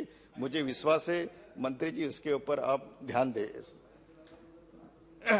अध्यक्ष महोदय, भारत की एक बहुत बड़ी तटीय क्षेत्र रेखा है। वर्तमान में 12 मुख्य बंदरगाह है और 184 छोटी कार्य योग्य बंदरगाह के तटीय क्षेत्र के साथ भारत में मुख्य बंदरगाह है चेन्नई, कोचीन, इंदौर, जवाहरलाल नेहरू पोर्ट, कांडला बंदर, मुर्गुमाओ, मुंबई, न्यू मंगलोर, पारादीप और विशाखापट्टनम में। अध्यक्ष महोदय, मैं यहाँ उल्लेख करना चाहूँ कि महाराष्ट्र राज्य के कोकण सहित सभी प्रमुख बंदरगाह को निजी बंदरगाह को जैसे कुशल बनाए जाने हेतु कोई नीति अपनाए जाने की आवश्यकता है, जिस पर भी मंत्री महोदय ने उसके ऊपर विचार करना चाहिए। अध्यक्ष महोदय, मैं आपके माध्यम से मेरी अपना मंत्री महोदय से विनंती है कि मेरा मतदार संघ में जो 7 पाटी बंदरगाह छोटा बंदर है वो महाराष्ट्र में सबसे ज्यादा फिशिंग एक्सपोर्ट किया जाता है। तो मेरी मंत्री जी से रिक्वेस्ट है कि वहां पे एक छोटा बंदरगाह होने की बहुत जरूर है। अध्यक्ष महोदय, मैं अंतर्देशीय जल यातायात अब कार्यात्मक समस्या का सामना कर रहा है। बोटों की मुक्त आवाजाही कारकों के उथला पानी, तंग चौड़े चैनल, 2 मिनट साहब, स्थायी गाद और किनारों का कटाव, नौवहन सहायता का अभाव, भारत और बांग्लादेश के बीच समझौता का अभाव से इनके बीच नदियों में मार्ग को लेकर होने वाले झगड़े, जिस पर मैं चाहूंगा कि सरकार इसके ऊपर सही ढंग से ध्यान दे। अध्यक्ष महोदय, पुरानी पोतों के आधुनिक के प्रति अपर्याप्त मात्रा में साधन की अनुपलब्धता और राशि की कमी के कारण रुके हुए कार्य को पूरा किए जाने हेतु आवश्यक कदम उठाने की आवश्यकता है। वैसे ही अध्यक्ष महोदय, महाराष्ट्र राज्य के अकार्यशील और निष्क्रिय नदी पथों को पुनर्जीवित करने या नदी पथों के विकास हेतु ठोस नीति अपनाए जाने की आवश्यकता है, जिस पर मंत्री जी ने ध्यान देना चाहिए। धन्यवाद। Thank you. Honourable member Shri Alok केसमन। धन्यवाद सभापति महोदय। मैं आपका आभार व्यक्त करता हूं कि आपने मुझे demand for grants under the control of ministry of port, shipping and waterways for 2022-23 पर बोलने का मौका दिया। महोदय, भारत या किसी भी देश के विकास के लिए समुद्री परिवहन एक महत्वपूर्ण इंफ्रास्ट्रक्चर है। यह न केवल सामाजिक बल्कि आर्थिक विकास करने के लिए भी आवश्यक है। महोदय, पोर्ट, शिपिंग और जलवायु मंत्रालय के कार्य क्षेत्र में shipping, ship building, ship repair, ship ports तथा राष्ट्रीय एवं अंतर्राष्ट्रीय वाटरवेज शामिल है। महोदय, भारतीय बंदरगाह बुनियादी ढांचा संरचना के विकास और माल ढुलाई आवाजाही के मामले में काफी पीछे है। सकल घरेलू उत्पाद में जहां रेलवे की हिस्सेदारी लगभग 9% है और सड़क परिवहन की हिस्सेदारी 6% है, वहीं बंदरगाहों का हिस्सा लगभग 1% है। वर्तमान में देखा जाए तो भारतीय मात्रा की दृष्टि से देश के निर्यात पर व्यापार का 90% से अधिक हिस्सा संभालते हैं। इसलिए इन सब बातों को ध्यान में रखते हुए बंदरगाहों के बुनियादी ढांचे को विकसित करने के लिए सरकार ने वर्ष 2017 में सागरमाला परियोजना की शुरुआत की। सागरमाला परियोजना देश की 7500 किलोमीटर लंबी समुद्री तट रेखा के आसपास बंदरगाहों के इर्द गिर्द प्रत्यक्ष या अप्रत्यक्ष विकास को बढ़ावा देता है। साथ साथ 14,500 किलोमीटर जलमार्ग के ट्रेड रूट को भी सभी कठिनाइयों को दूर करने में अहम रोल निभाता है। माननीय महोदय, सागरमाला प्रोग्राम के 500 प्रोजेक्ट को पूरा करने का लक्ष्य रखा गया था, जिसमें से 143 प्रोजेक्ट पूरा हो चुका है और 190 प्रोजेक्ट्स का काम प्रोग्रेस में है तथा 167 प्रोजेक्ट्स को वर्ष 2035 तक पूरा करने का लक्ष्य है। अतः महोदय, demand for grants for ministry of port and shipping and waterways का अनुमोदन इस सदन से आवश्यक है। जैसा कि हम सब जानते हैं, आज देश के सभी क्षेत्रों में मजबूती के साथ विकास हो रहा है। आज हम fisheries, shipping, tourism, deep sea mining, offshore energy resources, marine research, ocean conservation और ओशियन साइंस के क्षेत्र में एक बहुत बड़ी अपॉर्चुनिटी सामने खड़ी है, जिसके विकास हम देश को आगे बढ़ा सकते हैं विकास करके। महोदय,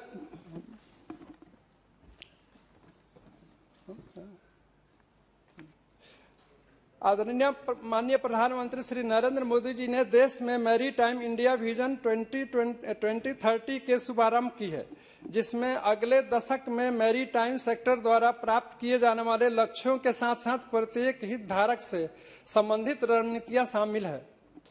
वर्तमान में देश के पास लगभग 13 मिलियन संयुक्त टन भार के साथ देश जाने वाले और तटीय परिचालनों में लगे हुए 1493 जलयानों का बढ़ता हुआ वाणिज्यिक समुद्रिक बेड़ा है।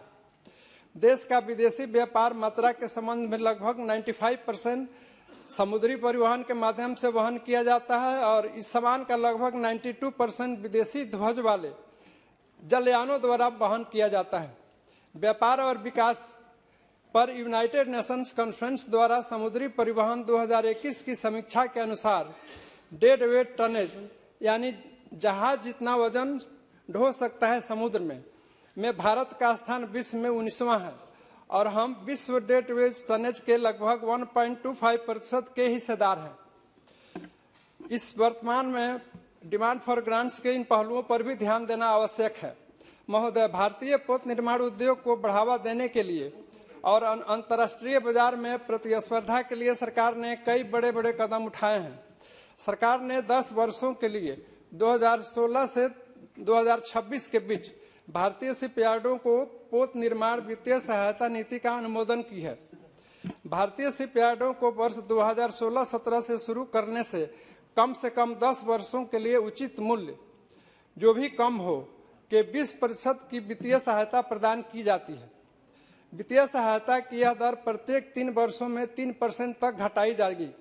इसके लिए सरकार ने 4,000 करोड़ रुपए का बजट अनुमोदित किया है। महोदय, विश्व स्तरीय बुनियादी ढांचे को प्राप्त करने के लिए आज देश में प्रधानमंत्री गति शक्ति राष्ट्रीय योजना को शुरू किया गया है, जिसके 7 इंजन हैं। वह है सड़क, रेल, हवाई अड्डे, पतन, सार्वजनिक परिवहन, जल मार्ग और लॉजिस्टिक के जरिए देश के विकास की ओर बढ़ना है। प्रधानमंत्री गति शक्ति लोगों, किसानों, मछुआरों की सहायता और भारत की अर्थव्यवस्था को मजबूती देगा। माननीय सभापति महोदय, मैं इस सदन के माध्यम से माननीय मंत्री जी से पोर्ट, शिपिंग और वाटरवेज का ध्यान अपने संसदीय क्षेत्र गोपालगंज के नारायणी रिवर फ्रंट की ओर आकृष्ट करना चाहता हूं, जो गंडक नदी के किनारे डुमरिया घाट पर है। अगर सरकार नारायणी रिवर फ्रंट गोपालगंज के इंफ्रास्ट्रक्चर को बढ़ावा देती है तो यह एक महत्वपूर्ण पर्यटक स्थल बन सकता है। अध्यक्ष माननीय महोदय, मैं माननीय मंत्री जी से यह भी आग्रह करता हूं कि बिहार की पटना में मां गंगा से संबंधित सभी लंबित परियोजनाओं को टाइम बाउंड मैनर में पूरा किया जाए। मैं इन्हीं आग्रह के साथ मैं डिमांड फॉर ग्रांट्स का सपोर्ट करता हूं और अपनी बात समाप्त करता हूं महोदय। धन्यवाद। Honorable Member C.T. Mohammed Bashir. Sir, thank you very much. Sir, this maritime transport, ports, shipping and waterways inland navigation, and all these things are foremost pillars of the socio-economic infrastructure of this nation. That's why I am quite happy in participating in this discussion. Sir, with regard to port, Viljam port is in our state. It is coming up. Work is in progress. Of course, there was some problem with connectivity with the NH. Honorable Minister intervened in that, and finally it has been settled nicely. Things are progressing. I humbly submit that more expeditious action should be taken with regard to the completion of this project. And sir, now the other thing, Ponnani port is in my place. It is encircled with certain formality kind of things. It is a private participation also. There are some hurdles. Minister may be aware of it. I hope that we will attend that also. Sir, with regard to certain suggestions, with regard to port, number one, establish strong linkage with private ports and ports under government, that is major or minor ports. And this linkage will have a lot of benefits. Joint ventures can be done, and many things can be done in this. The other thing is, sir, second point, optimum utilization of unutilized land with the port. That's an area which we have to work a lot. Sir, even experts say that the joint venture can be done there also. Even solar energy generation, that kind of things also can be done in this unutilized land or the this thing. Similarly, sir, with regard to new ports, all are demanding for that, and of course there are that is our ambition also.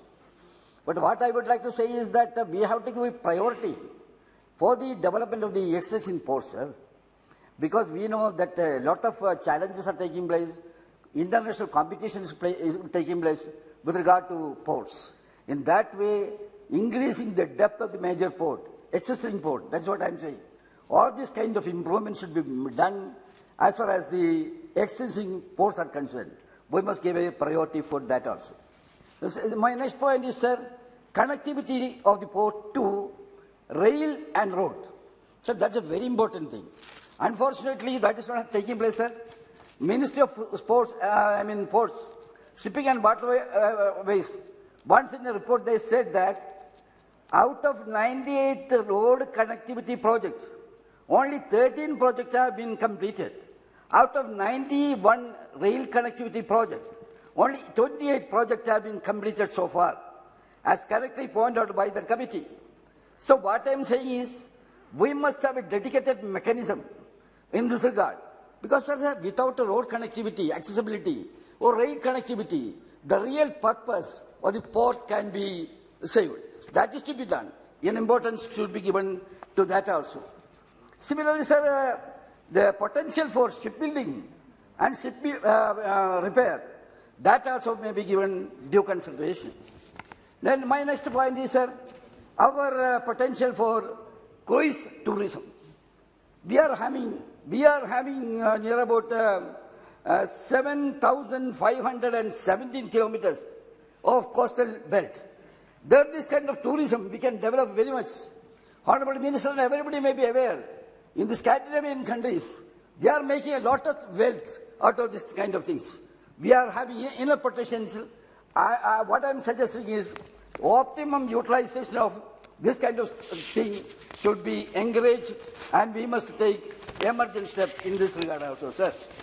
Sir, when I am talking about this port and other things, inland waterways, Honorable Chair also may be knowing that we are all having a lot of thing in this.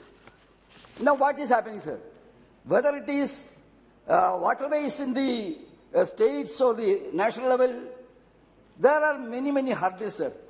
The main thing is all these waterways are under different kind of pressure. What I am saying is there is a new type of crime, that is a water crime. When I say that water crime, the terminology, when I am using that terminology, you may ask what exactly is water crime. Sir, what is happening in our sea? Our sea is roaring with sorrows. Sea pollution is taking place. Whether it is oil kind of things, and whatever it may be, it's quality maintaining is a very important thing, sir.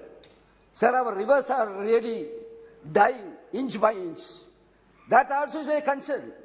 Similarly, sir, the beautiful face of our backwaters, lakes are becoming ugly because of the pollution. Than any other member, you may be knowing, sir, our Kerala tradition, our backwaters, there are enough potentiality there. Sir, Kerala's ABC is A for Ayurvedic, B for backwaters, and C for culture. There also we can see this kind of things. Yes. I have sea pollution, I told, sir. Kindly give me some few minutes, sir. I will sea pollution, sir, plastics. Sir, this one day our sea can be called as what is called plastic ocean like that. That also is happening this way. Sir, in this waterways, all kind of pollution, toxic, hazardous chemicals, chromium, metal, pesticide flowing from the agricultural field, lead, mercury, magnesium, dirt and silt, all these things are flowing and it's getting polluted more than. Sir, our river. Sir, recently I read an article. Title of the article is what? Yamuna is not a river, but it's a dirty drain. Things are taking place in that way already, sir. So what I am suggesting is purification and quality maintaining of this wealth, the blessing of the God, that is to be done with due care.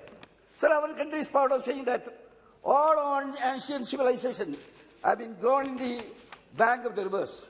But this kind of things are taking place, and we must have a control over that. Man-made calamities is happening, sir. Until and unless we address this issue, we cannot solve the issues as we expect. There coming one more thing, sir. In Kerala, we are having near about 46 rivers. There are also many things are there. A river regeneration is taking place. Well, that's good. Sir, I am representing Ponani constituency where Bharat is running, Nala is running. I humbly request the Honorable Minister to take care of that. In the rejuvenation program of the river, Bharat also may kindly be included. Towards the end, sir, I would like to say only one thing. Deep sea fishing policy of the government. Sir, it needs to be reconsidered. There are a lot of anxiety among the fishermen. I humbly request the Minister to think about that loudly. The ministry has a role of a guardian in the sea. Fishermen's interest, that also is coming under this ministry. Of course, fisheries ministry is there, but there it has got a prominence in this. Sir, my suggestion is only this. We must dedicate ourselves to protect all these goals. With all these wishes and prayer, I conclude my speech, sir. Thank you very much. Thank you very much. Honourable Member Shri Anubhav Mohan.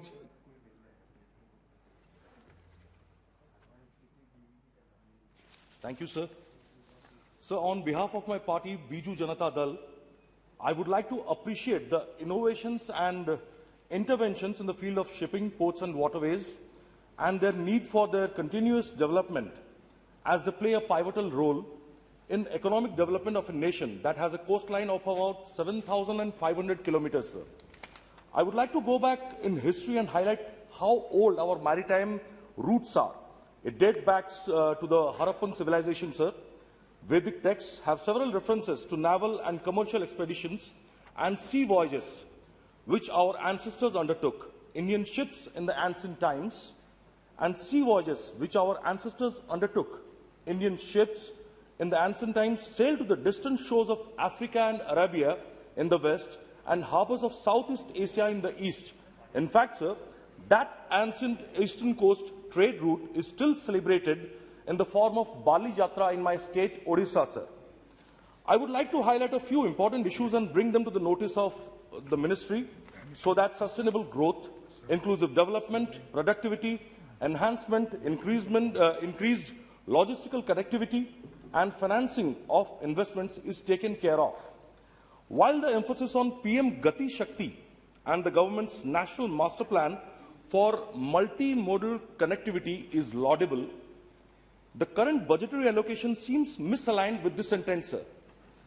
The demand for grants for this year has not grown much from the last year's allocation, a tepid increase of just ₹7 crore overall from the 1,702 crores in the budget estimates last year to the 1,709 crores this year. So this brings forth the concern that the ministry is perhaps somewhere failing to consistently utilize the funds being allocated to it, sir, which is leading to lower and stagnant budgets year after year. As a global superpower, our port connectivity and water-based infrastructure is as important as our roads and other infrastructure, sir. To that extent, a stagnant budgetary allocation does not correctly represent India's ambition as a water superpower and should be improved in certain areas. Sir, I would like to list some of them through you before Honourable Minister, sir.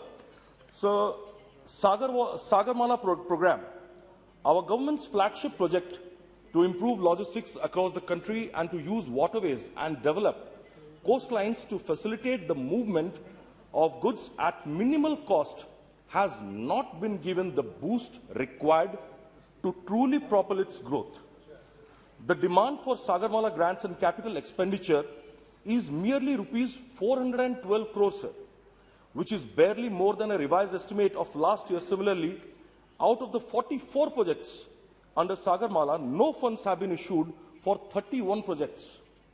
Such delay in issue of funds will lead to inefficiencies, which will only further increase the cost in the future. With such limited resources, the ministry will be forced to act more conservatively, which may stall the growth and progress and evolving fast-paced infrastructure that Sagarmala set out to achieve. This brings me to another point under this topic, sir. So there has been no demand raised for allocation of funds to the Sagarmala Development Company. Even in the revised estimates of last year, Rupees 100 crore had been allocated to SDCL. SDCL has been involved in various strategic investments of the government in the past, and even now has been entrusted by Ministry to focus on conducting detailed studies to suitably modify the National Perspective Plan for CEZ, which is Coastal Economic Zones. No investment in SDCL further shows the government's reluctance to use the entity to create SPVs and speed up the process of achieving the goals Sagarmala has set out to do. So my second point is minor ports and R&D funds. Our country has a vast coastline, and uniform progress of the goal of Gati Shakti can only be seen if minor ports are given equal weightage of attention as the other ports in the country are being. They already face tough competition from private ports, and now considering that the budget demand for improvement of minor ports is nearly zero, sir, a sharp drop from last year's allocation. Where the BE was nearly rupees 134 crore, minor ports are likely to come under considerable hardship, sir.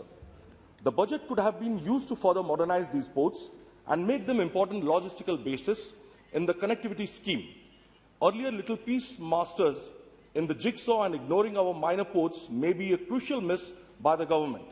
This problem is intensified by only a token demand of rupees 1 crore for research and development of ports, while we all know that investing in cutting-edge research and best practices is the hallmark of any growing economy.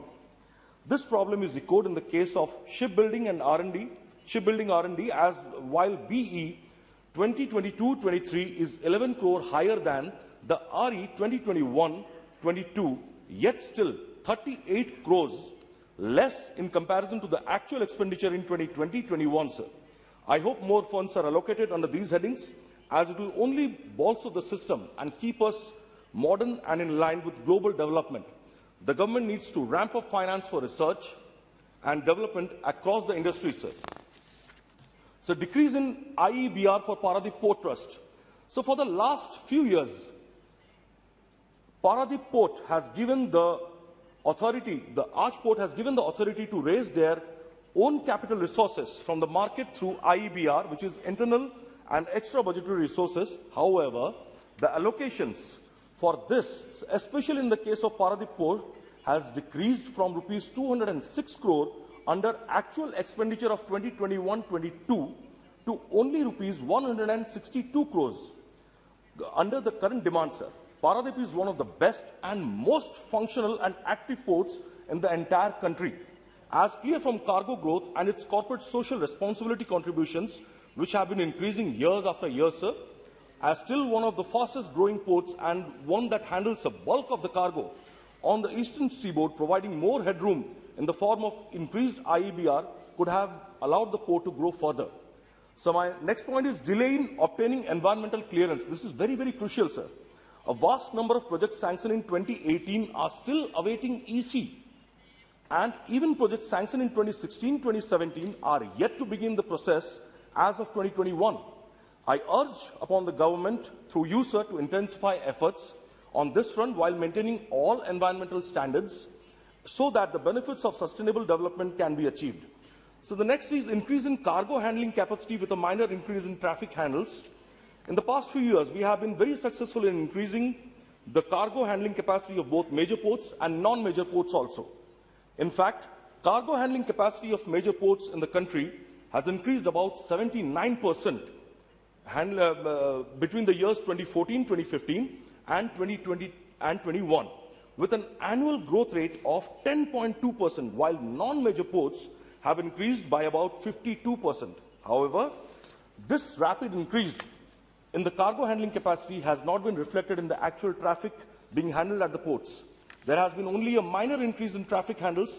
For instance, in major ports, only 16% between 2015-2016 and 2019-2020, and in non-major ports, around 30% between 2015-16 and 2019-20.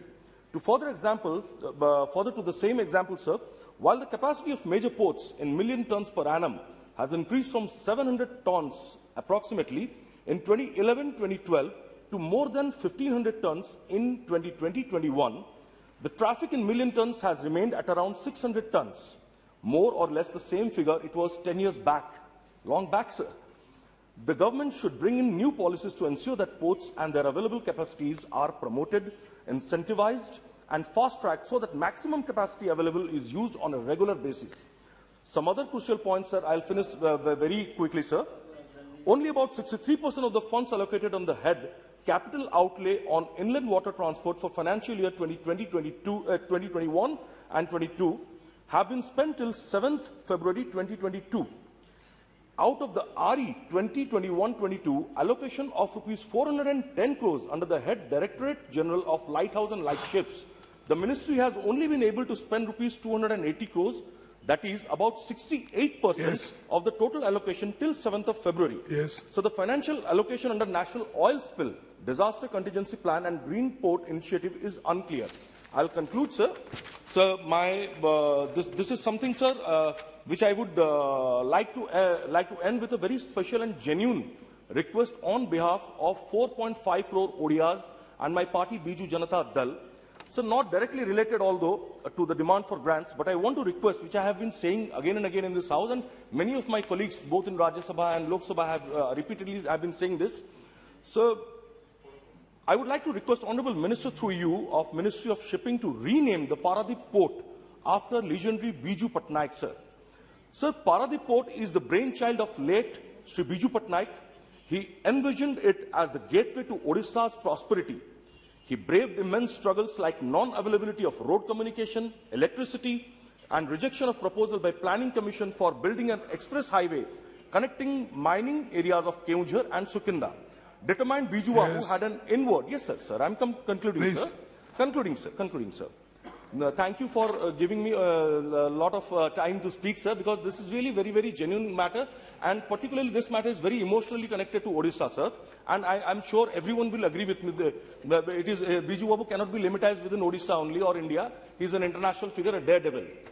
So, he braved immense struggles like non-availability of road communication, electricity, rejection of proposal by Planning Commission, and determined Biju Babu had an inward impelling faith that once the construction of the port and expressway was completed, he could influence the center to convert them into central projects. That he did and could. Such was the daredevil spirit of our legendary Biju Babu. He has immensely contributed to the freedom struggle and ushering in development through industrialization in India. As a chief architect of modern Odisha, he has founded many innovative projects, including Paradip Port, which has become one of the largest ports in the country and #1 handling cargo in 2020. From 2008, we have been requesting the Union Ministry for this tribute. Against all odds, Biju Babu created the Paradip port. Renaming it after him would be a befitting tribute to him. Odisha's rich maritime history and honor sentiments of 4.5 crores ODR. Okay. So please, it's an humble request through you with folded hands, sir. Kindly let us not delay this request. We have been demanding for Bharat Ratna for Biju Babu. We have been demanding for the renaming of Paradip Port in the name of Biju Babu since many years. I request Honourable Minister would really feel comfortable to answer this on this while he is replying. Thank you so much, sir. Jai Hind, Jai Jagannath, Vande Utkal Janani. Sir, I must thank you in the first place that you gave me an opportunity to take part in this important debate. Sir, Goa is a small state,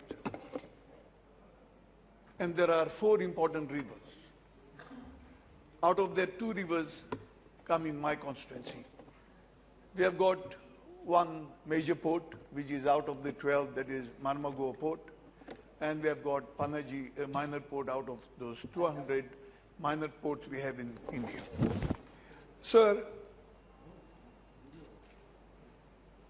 my colleagues have raised various points on these issues. I would like to confine only to my state of Goa. What I find of late is astonishing. Centre is usurping the powers of the states and local bodies. Centre should not encroach upon the powers of the local bodies. In fact, Centre has created a state within the state of Goa. Sir, to cite an example, the Union government has recently constituted a new board of Major Port Authority for Marmagoa Port. No consultation whatsoever has been made with Goa government. This shows the authoritarian streak of the central government. This is certainly not acceptable. This is a blatant move to diminish the powers of the state and the Marmagoa port. This process is aimed at ensuring local laws redundant within its jurisdiction. How can the state forego its domain and powers that are there under its domain and discretion? This act of the Union government also aimed at renaming and replacing the Port Trust of 1963. Sir, most of our rivers are navigable to the point they rise. Goa being a small state, Port Trust or Marmagoa Port is very important for us. Earlier, all our iron ore used to be exported to that. And today, though iron ore is not there, a lot of passenger boats used to come to the harbour. Also after COVID-19, the passenger boats are not there. Today, we are mostly exporting our pharmaceutical goods that are normally manufactured in the state. But what happens is, there are so many jetties in the Marmagoa port, and these jetties have been given to the private sector. Today, what is happening? We are importing a lot of coal in the state, which people don't want. And I, as a member of parliament, I am also against, because right now we know in the world, India has got 35 out of the 50 most polluted cities, and we don't want to add one more. We don't want Vasco, which is totally populated. We don't want that to be the 36th polluted town or state or city in the world. So we want coal not to be stopped, but we don't want our Marmagoa port or Goa to be a coal hub. Because Goa is a touristic place, a lot of tourists come and visit Goa, and because of this pollution, I'm sure it will tell on the tourism of the state. Sir, what is totally bad for the state is that the jurisdiction of the port has been increased from the port to one Betul, all our beaches in the south. Nothing can come up there without the permission of the Port Trust. Normally what happens in Goa, soon after rains, people are given shacks on the shore, little inside, for tourism. So this time, when the government gave them permission, the Port Trust or the authority objected, and then it was delayed. Then government came forward and didn't refer it to them, and it went ahead, and the shacks permission were given. What I want to tell is, so this thing just started, it will continue. So my request, again in the interior, from the port, there's one about 10 kilometers inside. There is San Jacinto Island, which is totally populated.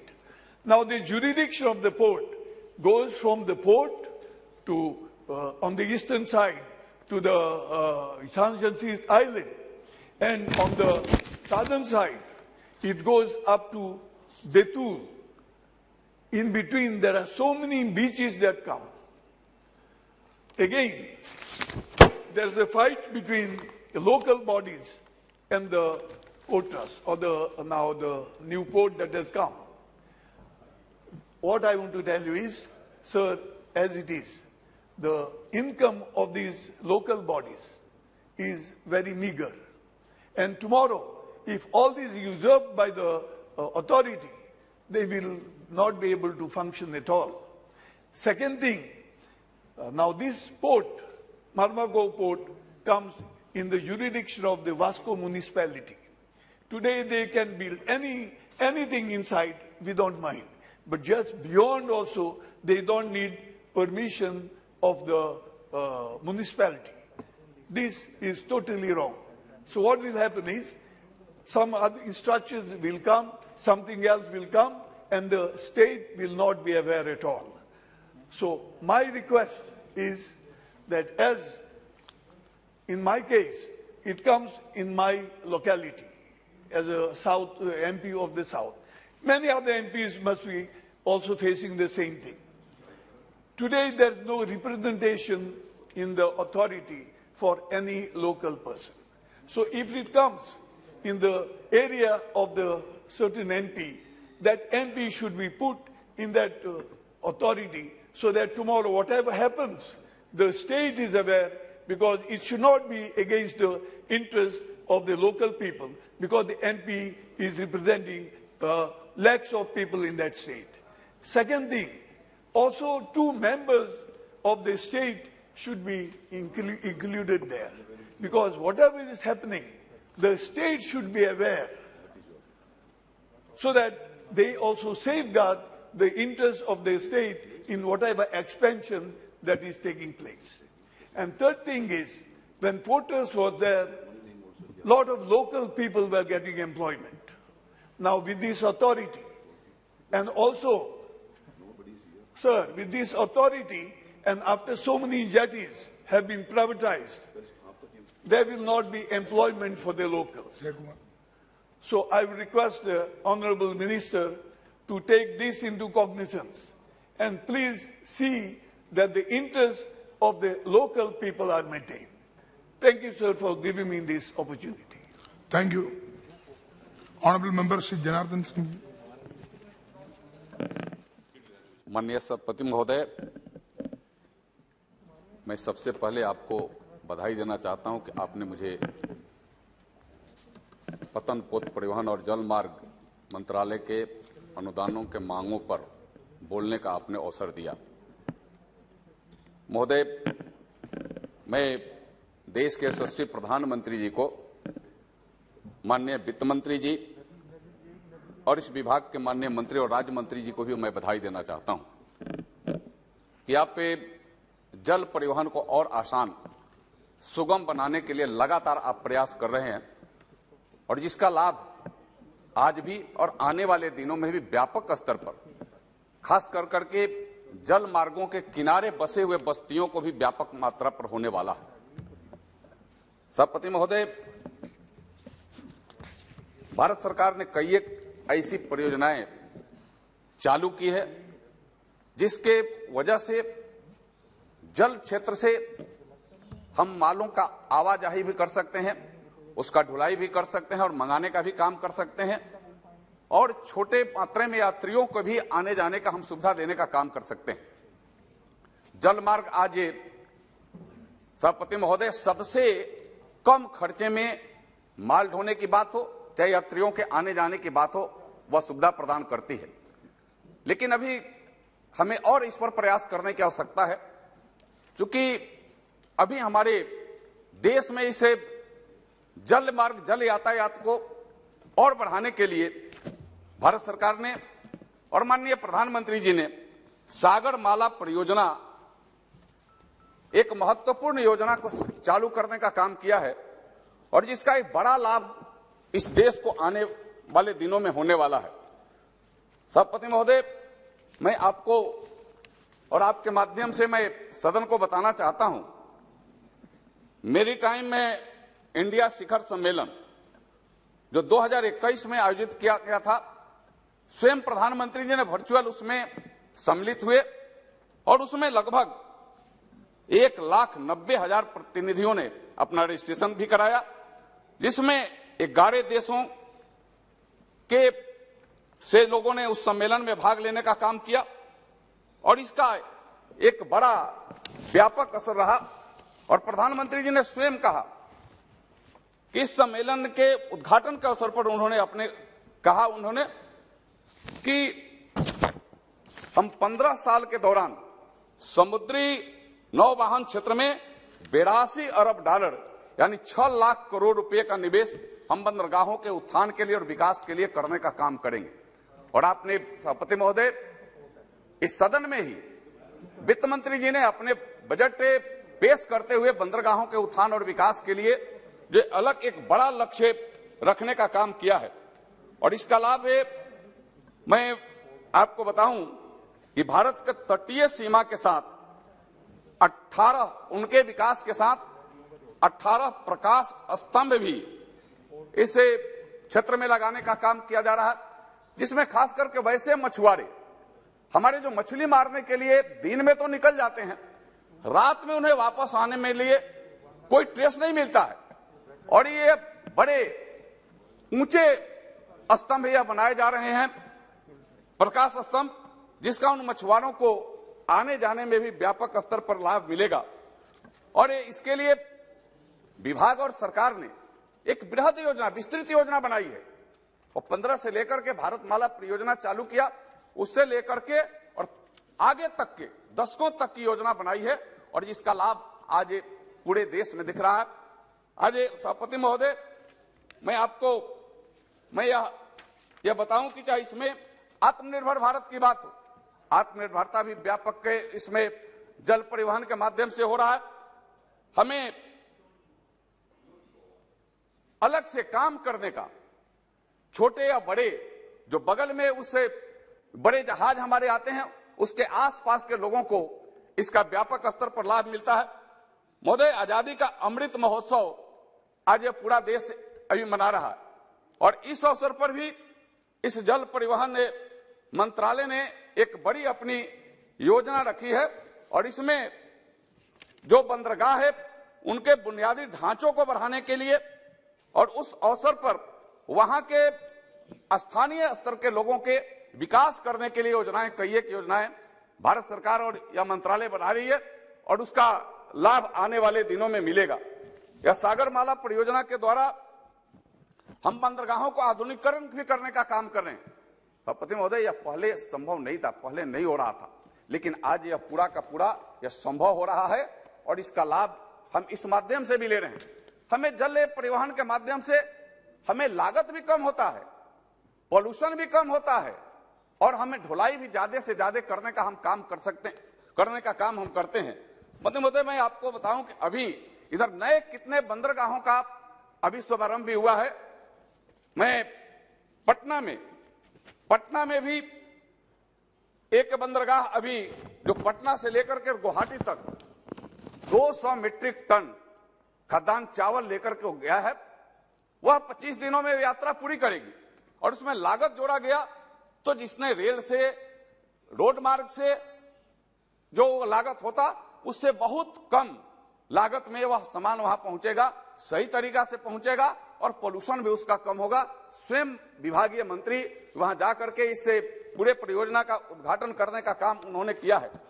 महोदय, मैं आपको बताऊं कि इतना ही नहीं, आगे मैंने अभी आपको शिपिंग स्तर पर शिपिंग टैक्सी भी चलाने का काम अभी बंबई में अभी माननीय हमारे मंत्री ने जाकर के वहां शुरू किया है, और उसका लाभ भी वहां के लोगों को, जिसका एक बड़े दिनों से जिसके इंतजार था, उस इंतजार को पूरा करने का काम इस सरकार ने करने का काम किया है। हम बंदरगाहों को जिस तरीका से हम विकसित भी कर रहे हैं, उस तरीका से लोगों के सुविधा को भी देने का हम काम कर रहे हैं। महोदय, पटना में कालू घाट एक अंतर्राष्ट्रीय बंदरगाह जिसका शिलान्यास माननीय मंत्री जी ने पिछले महीनों में किया है, वो आगे आने वाले दिनों में वह करेगा। वह पूर्वी भारत को, मैं कहूं कि वहां से बिहार से लेकर के पूरब के सारे राज्यों को, वह बंगाल होकर करके गुवाहाटी तक जाएगा, जो समुद्र तट से जुड़े हुए राज्य है, वहां से माल ढुलाई के साथ साथ वहां बांग्लादेश तक के भी वहां के पूरे जो उनकी आवश्यकता है उनको पूरा करने का काम, उनको चाहे ढुलाई की बात हो और चाहे उनके यातायात, छोटे यातायात है, उनको पूरा करने का काम यह कालू घाट जो अंतर्राष्ट्रीय बंदरगाह बन रहा है वहां से लेकर के और जो गुवाहाटी तक जाएगी वह पूरा करने का वह काम करेगी। यह बंदरगाह 900 किलोमीटर की यात्रा तय करेगी, और इसमें मैं बताऊं कि इसके माध्यम से हम अलग से भी लोगों को उसका लाभ देने का हम काम कर सकते हैं।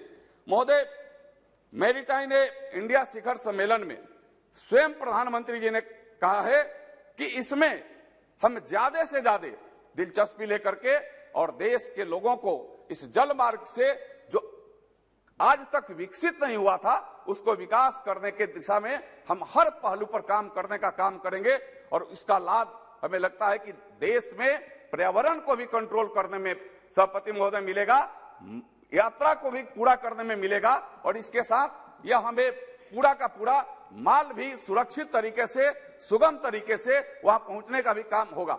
हमने प्रधानमंत्री जी ने इस माध्यम से वह तटीय क्षेत्रों में जहां तटीय क्षेत्र के लोग हैं उनके कॉरिडोर में भी वह आपको मैं बताऊं कॉरिडोर के भी किसानों को अलग से खेती करने के लिए उनके लिए अलग से प्रोत्साहन करने का काम किया है, और छोटे छोटे भी किसान उससे लाभान्वित होंगे और उनके माल भी वह छोटे स्तर पर भी उनके माल एक जगह से दूसरे जगह तक जाने का वह काम करेगा। यह आपको यह सदन को मैं बताना चाहता हूं आपके माध्यम से। सभापति महोदय, मैं एक आध बातें मैं अपने क्षेत्र के लिए जिसे माननीय विभाग के मंत्री जी ने जिसकी मंजूरी देने का काम किया है उसको मैं आपके सामने मैं सिर्फ रखना चाहता हूं। राष्ट्रीय जल राजमार्ग 40 के विकास करने के लिए वह सैद्धांतिक रूप से विकास विभाग ने स्वीकृत कर लिया है। जो आपके घाघरा नदी से जो बलिया और सारण को जोड़ती है वह मांझी से वह शुरू होकर करके अयोध्या तक वह जल मार्ग से यात्रा और छोटे कार्गो टर्मिनल की स्थापना के लिए विभाग ने स्वीकृति दिया है, और उसका हमें लगता है कि मैं माननीय मंत्री से मैं आग्रह करूंगा कि आप उसको जल्द से जल्द पूरा करने का आप काम करें, जिससे कि वहां के लोगों को इसका लाभ मिल सके। क्योंकि इसके लिए आपने स्वीकृति भी दी है, उसके राज्य मार्गों के जो चिन्हित किया है उसको भी करने का काम किया है, और इसका लाभ है पूरे बिहार के और बलिया उत्तर प्रदेश के भी लगभग 335 किलोमीटर की यात्रा होगी। यह यात्रा पूरे हम करेंगे और इसका लाभ हमें मिलेगा। हमारे माननीय सांसद बलिया हमारे बड़े भाई वीरेंद्र सिंह मस्त जी बैठे हुए, हमें उनको अंदर में इसके प्रति यह भावना सद्भावना होगी कि आप निश्चित रूप से आप मार्ग जब शुरू करेंगे तो बलिया से लेकर माने बिहार से लेकर के और उत्तर प्रदेश के लोग भी सही मायने में अयोध्या तक की भी यात्रा सुगमता से एक धर्म स्थल को भी जोड़ता है। मांझी राम घाट से वह शुरू होगा और अयोध्या आकर के वह टर्मिनल पूरा होगा। और मैं उसमें यह भी आग्रह करूंगा कि छोटे उसमें आप कार्गो का भी काम पूरा करने का काम करेंगे, यह मैं आपसे आग्रह करता हूं। महोदय, जहां हम लोग गंगा को मां कहते हैं, हमारे क्षेत्र में समुद्र नहीं है लेकिन गंगा सरजू घाघरा है, जहां से हम जलमार्ग के माध्यम से यह परियोजनाएं शुरू कर रहे हैं और इसका लाभ भी आगे लोगों को देने का हम काम कर रहे हैं। और जहां गंगा को हम मां कहते हैं, वहीं अगर आप आगे चले जाए पूरब में तो ब्रह्मपुत्र को पिता हम कहते हैं। और इस तरीका से हमें उसका एक अपने स्तर से एक धार्मिक भी महत्व है, उस धार्मिक महत्व को भी हम पूरा करने का काम करेंगे। और जिस तरीका से सागरमाला परियोजना के माध्यम से यह सरकार पूरे जलमार्ग को भी विकसित करने का काम कर रही है, मैं पूर्ण रूप से हृदय से इस उनके डिमांड्स फॉर ग्रांट्स में जो इन्होंने राशि के मांग किया है उसका मैं हृदय समर्थन करता हूं। और मैं विश्वास करता हूं कि सरकार मंत्रालय जो मैंने कहा है कि राष्ट्रीय जल मार्ग 40 को तुरंत से तुरंत पूरा करे, ऐसे आशा और विश्वास के साथ मैं पुनः प्रधानमंत्री जी को हृदय से बधाई करता हूं। विभागीय मंत्री राज्य मंत्री को बधाई देते हुए अपनी वाणी को विराम देता हूं। बहुत बहुत धन्यवाद। Sir, thank you for giving me an opportunity for the Ministry of Ports, Shipping, Waterways and Fisheries. It is a nodal ministry to administer shipbuilding, ship repair, major ports, national waterways, inland waterways. Sir, I would like to share some tourism passenger jetty project pending in the central government under Sagarmala project. Radio Club, that is Apollo Port, the Gateway of India, is an important tourist destination in Mumbai, where the existing 5 jetties are used for Elephanta, Mandwa, JNPT, harbor cruising and carries around 30 lakhs passengers annually. The existing jetty facilities at the gateway is inadequate for the passengers and cause a lot of problem to the passengers, especially the elderly, women and children. For the convenience of the passenger, construction of the new passenger jetty related to the facility at Radio Club near Gateway of India is proposed under Sagarmala scheme, for which 163 crores is required the central government in the funds of this current year. The Janjira, the historical port, which is partly submerged in the sea, is in my Raigad district, is an important tourist destination and is visited by 7 to 8 lakhs tourists every year from the Rajpuri, Dighi, Murud, Khora, Bandar. There is no jetty equipped for the boat landing at the Janjira port. Therefore, tourists need a jetty to get off the boat safely at Janjira port. For this 111 crores, it is being submitted, the project is being submitted to the central government for the available of the funds in year 2022. Padma Durga Fort in the Raigad district is an important tourist destination and visited by 20,000 tourists every year. There is no boat equipped jetty at Padma Durga Fort, so passengers, tourists should be provided a well-equipped jetty for safe entry and exit from the boat at the time of entry to the Padma Durga Fort. Accordingly, 20 crores budget estimate is submitted to the central government by date 6/10/2021 for the consideration and the approval. I request Honorable Minister to kindly direct concerned official to release the grant at earliest. Suvarnadhaka Fort is an historical site in Dapoli, in my parliamentary constituency in Ratnagiri district. This fort was built during the Silhar dynasty, was captured by Chhatrapati Shivaji Maharaj in 1660 by defeating Ali Adil Shah.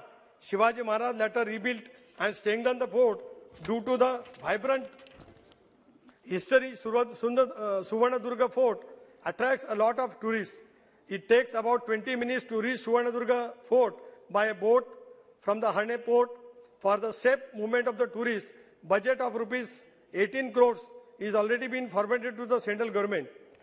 Mandwa to Alibag, passenger travel from Mumbai to Alibag in my Raigad district, various other the place, and make use of their private vehicles through the Ro-Ro service from Bhahucha Dhaka, that is Mumbai to Mandwa. This has led to the increased traffic congestion in existing 2-lane road from Mandwa to Alibag.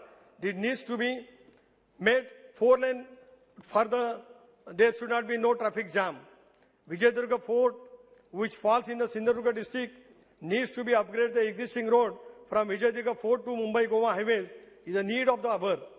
Fishing and harbors, fish landing centers under the Sagarmala, a part of the coastal community development under the Sagarmala, the Ministry of the Shipping will provide central finance assistance to the government of the Maharashtra for the development of the modernization of the 9 fishing harbors, 16 fishing landing centers in the Maharashtra. As the project are proposed to take program in 2 phases. Out of these 9 harbors, I would like to kindly consider Harane that falls in Ratnagiri, Jumna that falls in Sivadan, Agardanda that falls in also Alibag. Both are in the Raigad district. The total cost is about 560 crores. I would like to suggest to set up marine food park, seafood restaurant, art gallery in the premises of the proposed Sasundak area, providing gas for the infrastructure facility for the Bodni, especially in the Alibag Taluka in my Raigad district under Bhu Liberation Scheme. Government of Maharashtra letter dated 7/1/2020, another letter, reminder letter 3 February 2020, and even 24 July 2020. I would like to draw attention towards the long pending demands of the providing grants for the infrastructure facility at Bodni, Taluka Alibag, district Raigad under the Blue Liberation Scheme.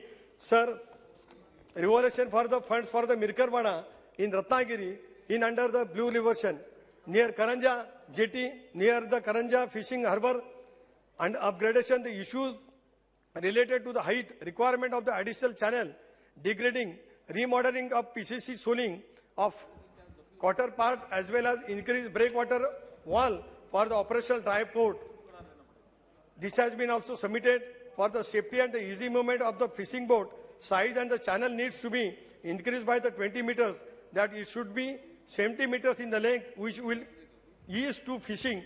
Boat operation 24/7. Even in zero tide fishing, boats can be approached Karanja fishing harbour due to widening to the channel. Karanja fishing harbour will become one of the landmark fishing harbour in the India. For above said points consider, it is giving to be the most modern fishing harbour considering the facilities and the transportation connectivity is considered. Karanja fishing harbour is only fishing harbour providing 20 acres of the land for the multi-purpose use, which is developed massive infrastructure in future, pouring more jobs and the fishing-based activities and opportunity in the local area. Sir, the last but one, considering aquaculture as a part of agriculture,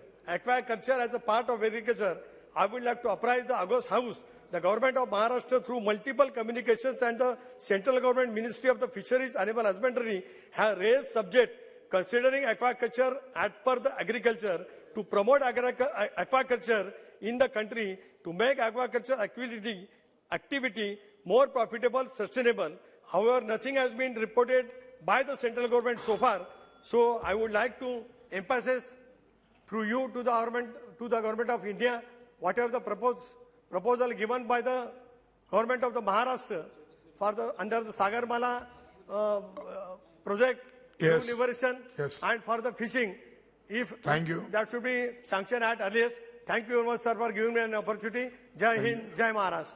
Thank you, all members.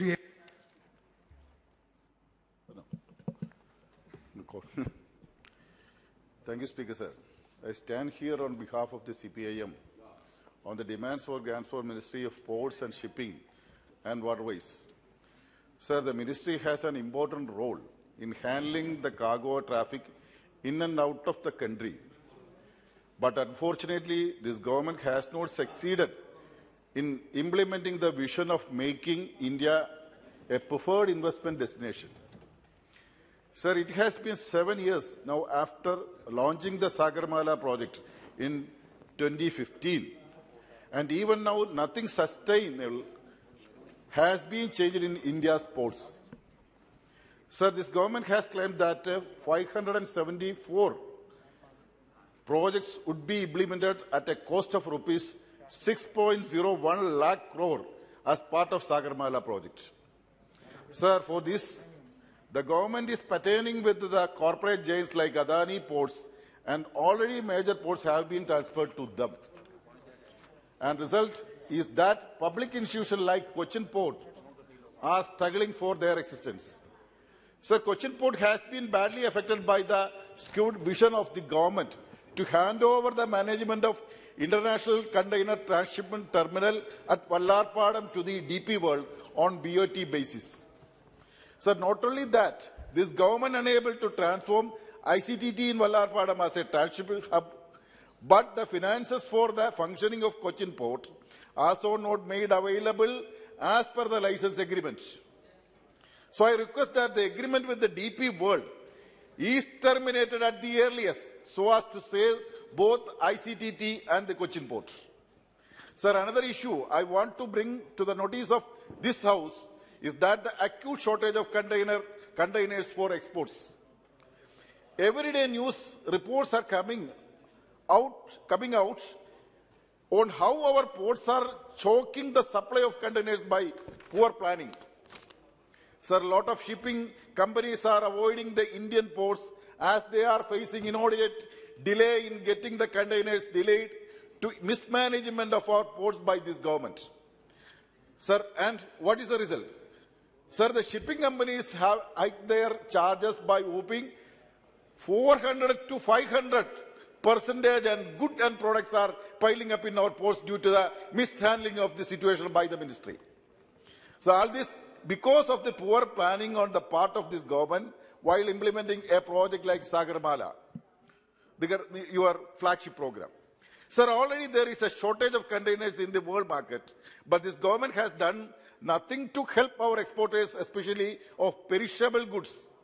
Sir, today we saw the Honorable Prime Minister boasting the India's exporting crossing 40,000 crore US dollars, mainly due to the increase in exports of petroleum products, engineering, jewelry and chemicals.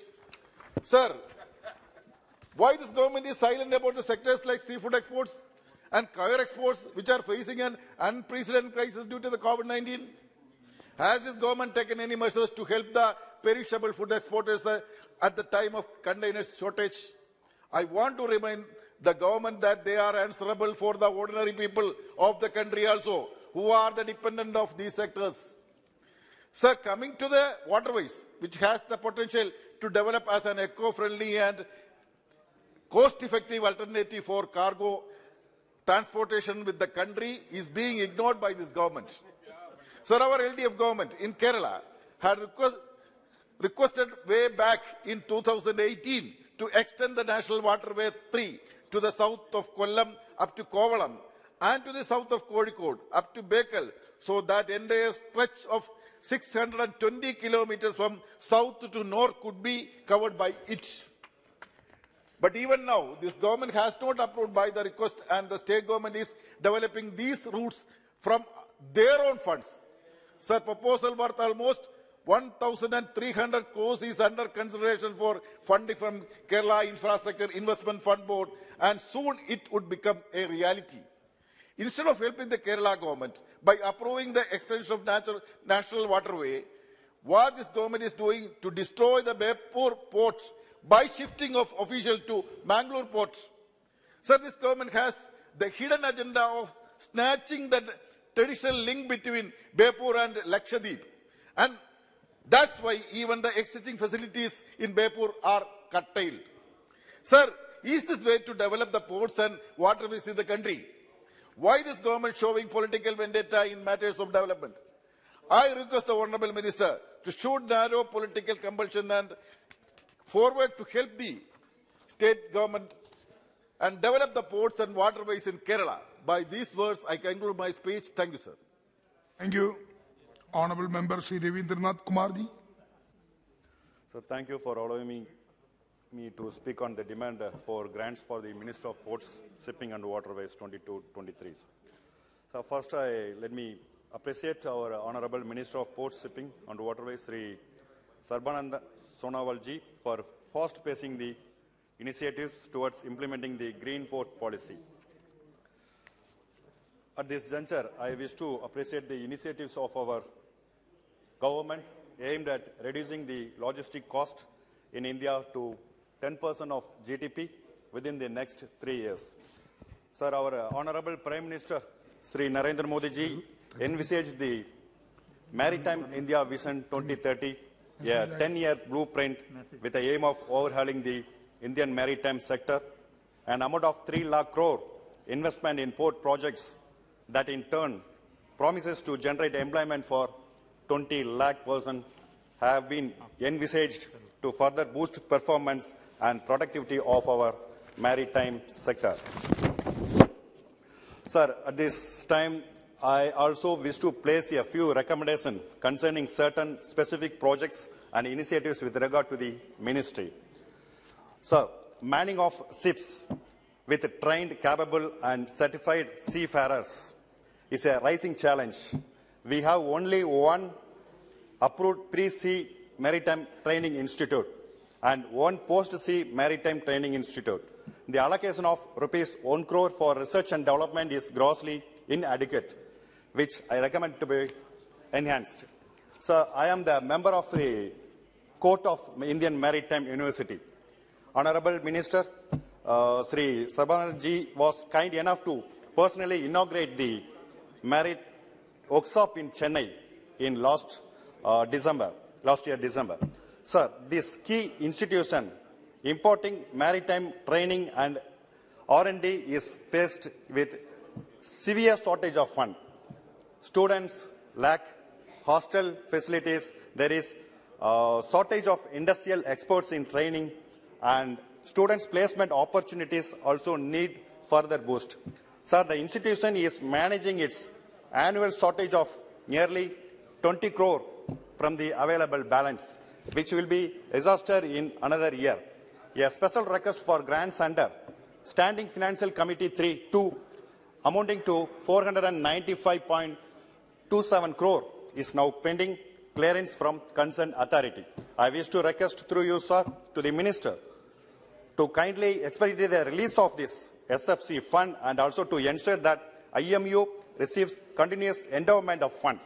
Sir, a state of the art cruise terminal was inaugurated in Chennai port in 2017. However, the terminal remains underutilized.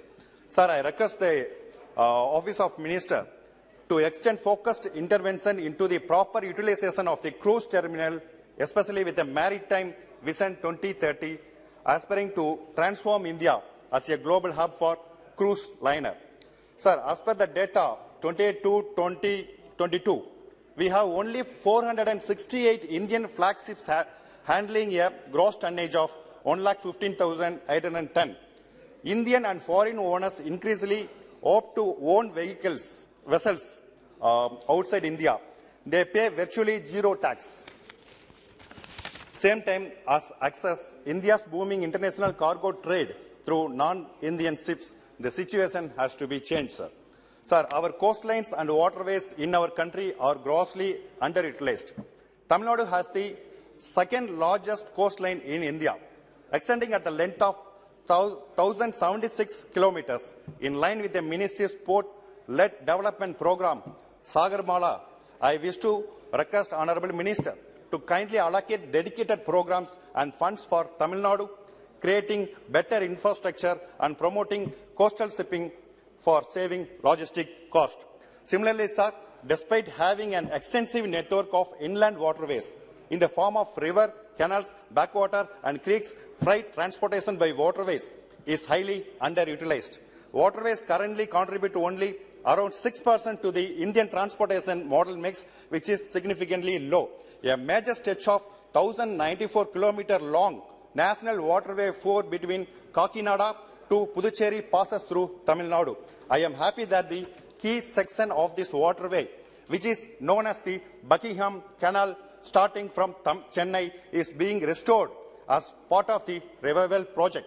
It is my humble submission this inland navigation route of NW4 only 2 point may be revived into an efficient mode of freight and passenger transport at the earliest. Sir, I am given to understand that the Directorate General Shipping of India is contemplating a proposal to restrict the age of ships to the maximum of 20 years for being eligible to be registered under Indian flag. Though the move by DG Shipping is laudable, I wish to request that such a move may be brought in only once our Indian fleet has grown to a sizable extent. Sir, steps may also be taken to constitute a maritime development fund to finance India's maritime sector at internationally competitive rates and also execute a time-bound plan of affirmation action. Sir, only one point, I finish it, sir. Sir, historically, Tamil Nadu was a land of seafarers. I am proud that for the fact that Tamil Nadu can boast of yet another significant name in the maritime history of India. Sir, the famous freedom fighter, V.O. Chidambaram Pillai, popularly known as Kappalottiya Tamilan, literally means that Tamilan who draws the ship is the first to start Indian shipping service way back in 1906 under the name Swadeshi Shipping Company from Thoothukudi. Considering his contribution to India's maritime revolution and the challenges to honor his service, I wish to recommend that the statue of Thiru V.O. Chidambaram Pillai may be installed in the new Parliament building. Thank you very much. Thank you all members. Srimati Rita Beguna Joshi. माननीय अध्यक्ष जी, मैं आपके आभारी हूं कि आपने मुझे वर्ष 2022-23 के लिए पतन, पोत, परिवहन एवं जलमार्ग मंत्रालय के नियंत्रणाधीन अनुदान मांगों पर बोलने का अवसर दिया है। अध्यक्ष जी, हमारे देश का समुद्री व्यापार बहुत प्रसिद्ध है, हमारा बहुत बड़ी हमारी विरासत है। 5000 साल पुराना हमारा इतिहास है और चाहे हड़प्पा काल से लेकर और हम आधुनिक काल तक आए तो लगातार हमारा अनेकों महाद्वीपों के साथ व्यापार होता रहा। यहाँ तक कि हमने इस जो समुद्री सिल्क रूट है, मार्ग है, उसके माध्यम से भी हम लोगों ने दक्षिण एशियाई क्षेत्रों के साथ व्यापार किया है।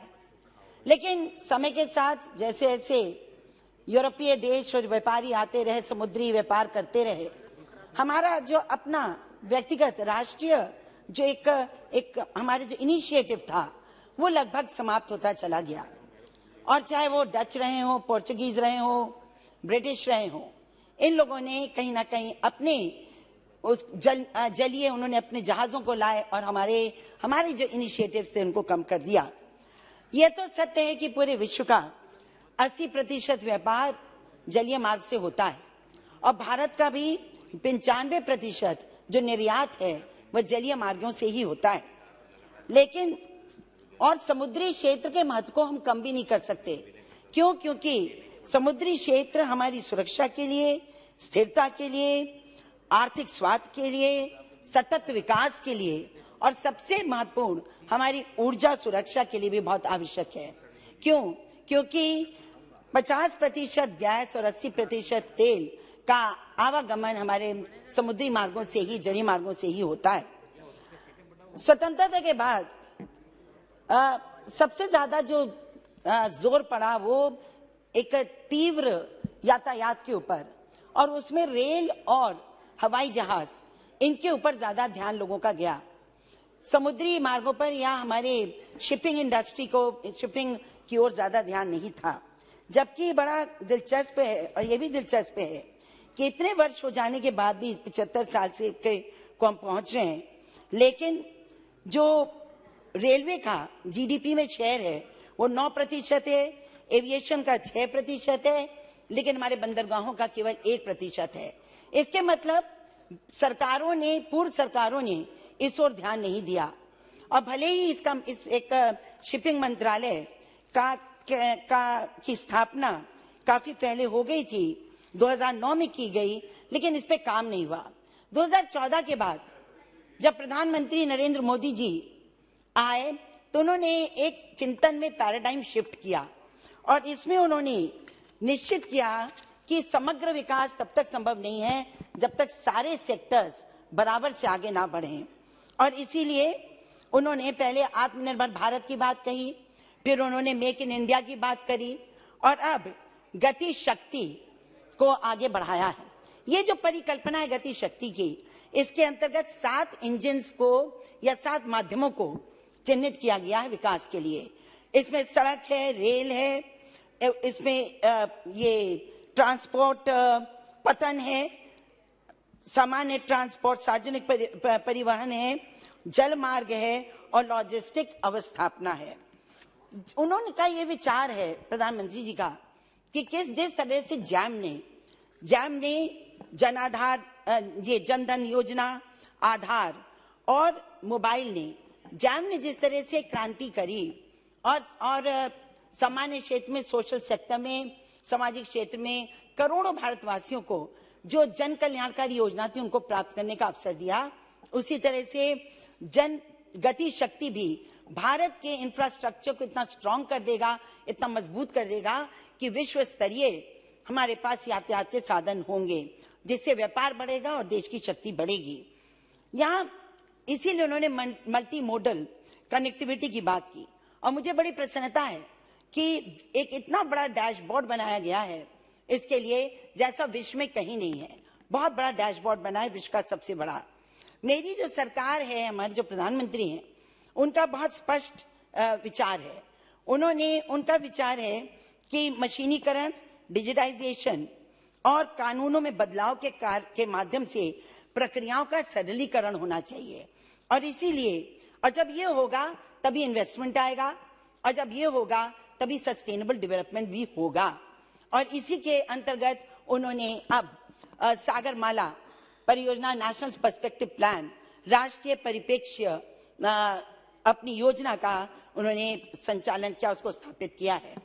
फ्लैगशिप प्रोग्राम के अंतर्गत इसके जो फ्लैगशिप प्रोग्राम है सागरमाला के, वो पूरी तरह से पोर्टलेट डेवलपमेंट की बात करता है, पोत आधारित विकास की बात करता है। और हमारी जो नेविगेबल वाटरवेज हैं, जहाज चलने वाले जो योग्य मार्ग हैं, जो पानी है, जल है, वो 14,500 किलोमीटर है, 14,500 नेविगेबल वाटरवेज। अटल जी ने 2003 में प्रारंभ किया था, शुरुआत की थी कि यहाँ पर क्रांति, कुछ परिवर्तन होना चाहिए, आधुनिकीकरण होना चाहिए। और अब जाकर 2015 में जब सागरमाला आई तो उनके परिकल्पना को यथार्थ रूप देने का काम नरेंद्र मोदी जी कर रहे हैं। नरेंद्र मोदी जी का विजन क्या है? वो चाहते हैं भारत में विश्व स्तरीय पोर्ट्स हो, पोत हो, जहाज का निर्माण यही हो, हम हब बने मरम्मत के, रिपेयरिंग के भी और जहाज निर्माण के भी, व्यापार में बढ़ोतरी हो और तटीय क्षेत्रों में प्रत्यक्ष और अप्रत्यक्ष विकास भी हो, क्योंकि हम समाज को छोड़कर आगे नहीं चल सकते। तो इसलिए जो लोग तटीय जीवन बिताते हैं उनके लिए भी रोजगार और विकास की संभावनाएं मजबूत होनी चाहिए। इन्होंने अनेक कानूनों में ईज ऑफ डूइंग बिजनेस से करते हैं शुरू। ईज ऑफ डूइंग बिजनेस के अंतर्गत जैसे हर क्षेत्र में सरलीकरण किया जा रहा है, वैसे यहाँ भी हुआ। यहाँ पे जो अब हमारी सरकार ने पिछले 7-8 सालों में करीब 1500 से ज्यादा जो ऑब्सोलीट हमारे कानून हैं, जो अनुपयोगी कानून हैं, उनको समाप्त किया। 25,000 से ज्यादा नियमों को बदला और इसी के अंतर्गत ईज ऑफ डूइंग बिजनेस को बढ़ाने के लिए उन्होंने अनेकों एक्ट्स को दिया है। अभी तो 5 ही मिनट हुआ होगा, प्लीज। 1963 में पोर्ट्स ट्रस्ट को हटाकर मेजर पोर्ट अथॉरिटी एक्ट को लाया गया। प्रबंधन, नियंत्रण, व्यापार निर्णय, कॉम्पिटिटिव बिजनेस को आगे बढ़ाया गया। मॉडल कंसेशन एग्रीमेंट 2021 व्यापारिक विवादों को समाप्त करने के लिए, त्वरित समाप्त करने के लिए आर्बिट्रेशन का राइट और मुआवजा, शुल्क राहत, लाइसेंस शुल्क में कटौती करने का अधिकार भी पोर्ट अथॉरिटीज को दिया गया। शिप रिसाइकलिंग एक्ट 2019, आज शिप रिसाइकलिंग में भारत इंटरनेशनल हब बन चुका है। और शिप बिल्डिंग में भी उन्होंने ये जहाजों के निर्माण में भी यह नियम बन गया है कि right to recall Indian shipyard को होगा। जब वो मना करेंगे तभी आप कहीं और इसको दे सकते हैं। तो इस प्रकार सिंगल विंडो के माध्यम से, डिजिटाइजेशन के माध्यम से, ई कॉमर्स के माध्यम से, ई पेमेंट, ई इनवॉइसिंग, कागज विहीन व्यवस्था स्थापित करने के ओर हमारी शिपिंग मिनिस्ट्री बहुत तेजी से आगे बढ़ रही है। इन सब का असर ये है कि आज स्मार्ट टाउन्स बन रहे हैं और पोर्ट्स बन रहे हैं और साथ ही साथ खर्चे भी कम हो रहे हैं। अब एक बहुत महत्वपूर्ण काम जो हमारी सरकार कर रही है वो 1,19,000 करोड़ की लागत से ये स्पेशल इकोनॉमिक जोन्स और सीईसीज यानी कोस्टल इकोनॉमिक जोन को भी स्थापित कर रही है। और फोकस है गुजरात, महाराष्ट्र, गोवा, केरला, तमिलनाडु, आंध्र प्रदेश और वेस्ट बंगाल के बंदरगाहों पर।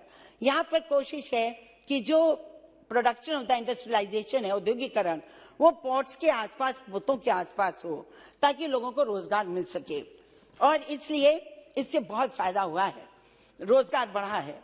लास्ट माइल कनेक्टिविटी में भी सरकार बहुत काम कर रही है। 1,36,000 करोड़ बंदरगाहों के इसको सड़कों से जोड़ने का काम हो रहा है।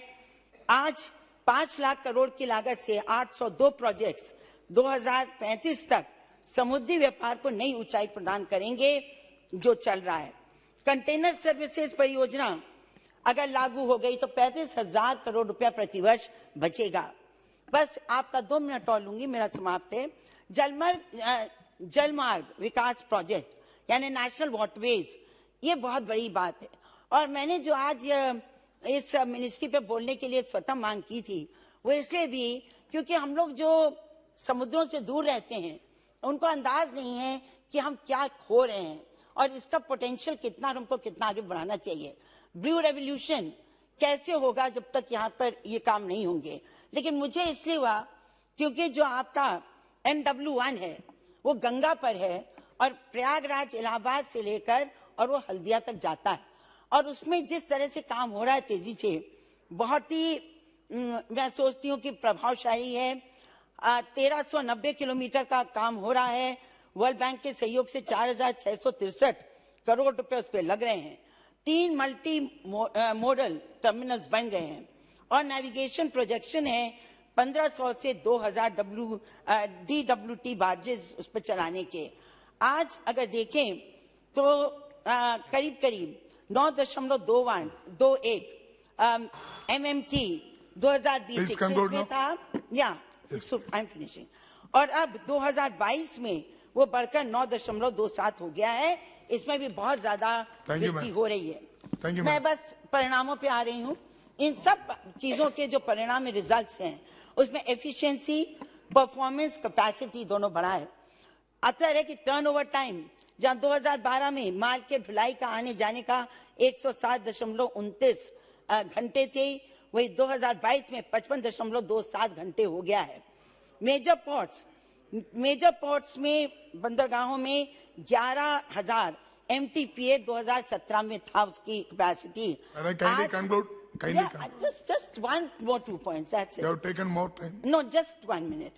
और आज 2021 में वो 16,000 MTPA हो चुका है। रिसाइकलिंग में, ग्रीन शिप रिसाइकलिंग में, मरम्मत में, शिप बिल्डिंग में हम जल्द तेजी से हब की ओर बनने के इंटरनेशनल हब बन रहे हैं। नॉन मेजर पोर्ट्स में भी हमारी कैपेसिटी बढ़ गई है।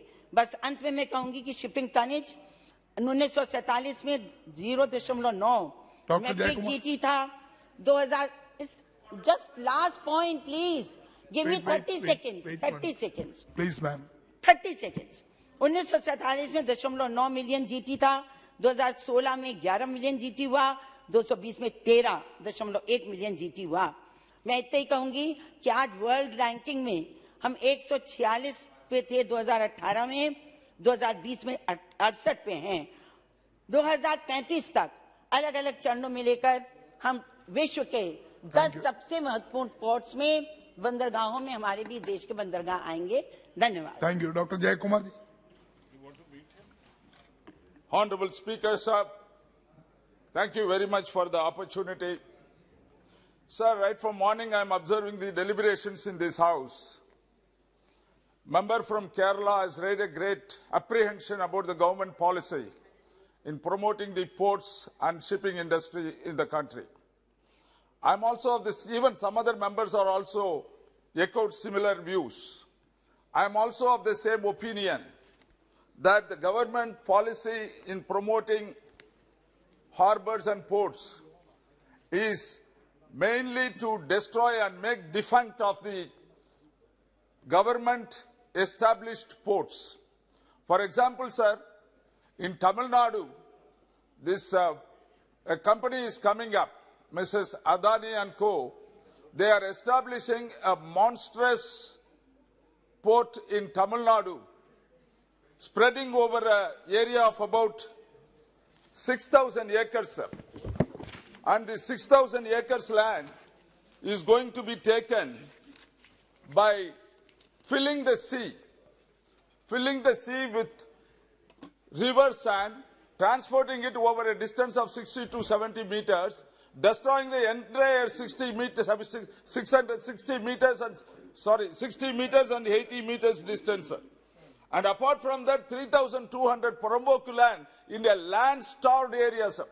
This port is coming nearer to Chennai megacity, and about 3,200 acres of land taking over there is going to make a mess, and the North Madras will get destroyed and decimated if this port comes over there, sir. Not only that, the entire Poromboku land and watershed and a sanctuary in the nearby area, etc., is coming up, and the sand for this 53 million cubic meters of sand to be transported, sir, and rocks of about 50 million tons to be transported through the city, sir. And then there will be a vehicle traffic, now about 40,000 vehicles traffic in that area. It takes 3 hours to pass through 3 kilometers or 4 kilometers distance, sir. Once this port comes over there, the traffic capacity would be about 54,000, sir. Another thing, sir, the capacity of this particular port would be about 320 million tons per annum, sir. Whereas all the ports put together in Tamil Nadu, all the ports put together is only 80% of this capacity, sir. When such large number of ports are already there and they are operating at 30 to 40% capacity, where is the need for this government to encourage a port to go over there and to destroy the existing government ports? The, Madras Port Trust, Vavushi Port in Thoothukudi, and all stretch of about 8 to 9 ports will go out of business once this port is getting established, sir. Sir, even otherwise, the problem here is this particular company is coming up with a huge and large-scale violations. What are those violations, sir? Ports are categorized as red industries. They are not supposed to be there in an area where people are living or where the sanctuaries are there. But in this particular case, sir, in 2006, Ministry of Earth Sciences said the erosion of the sea 50 meters and above, there a port cannot come. It should not be allowed. Our Ministry of Environment and Forest and Climate Change should build a ban on this. And the company in its own technical feasibility report that is called Environment Impact Assessment, that itself has mentioned 5.6 meters is the erosion. What is the upper limit to allow an industry is 1 feet erosion is there. No industry should be allowed in that area. But this industry, this port, this company, the Adani group of company is allowed to go ahead in this area, sir. Apart from that, no industry can come within 10 kilometers of a bird sanctuary or any other natural habitat is there, sir.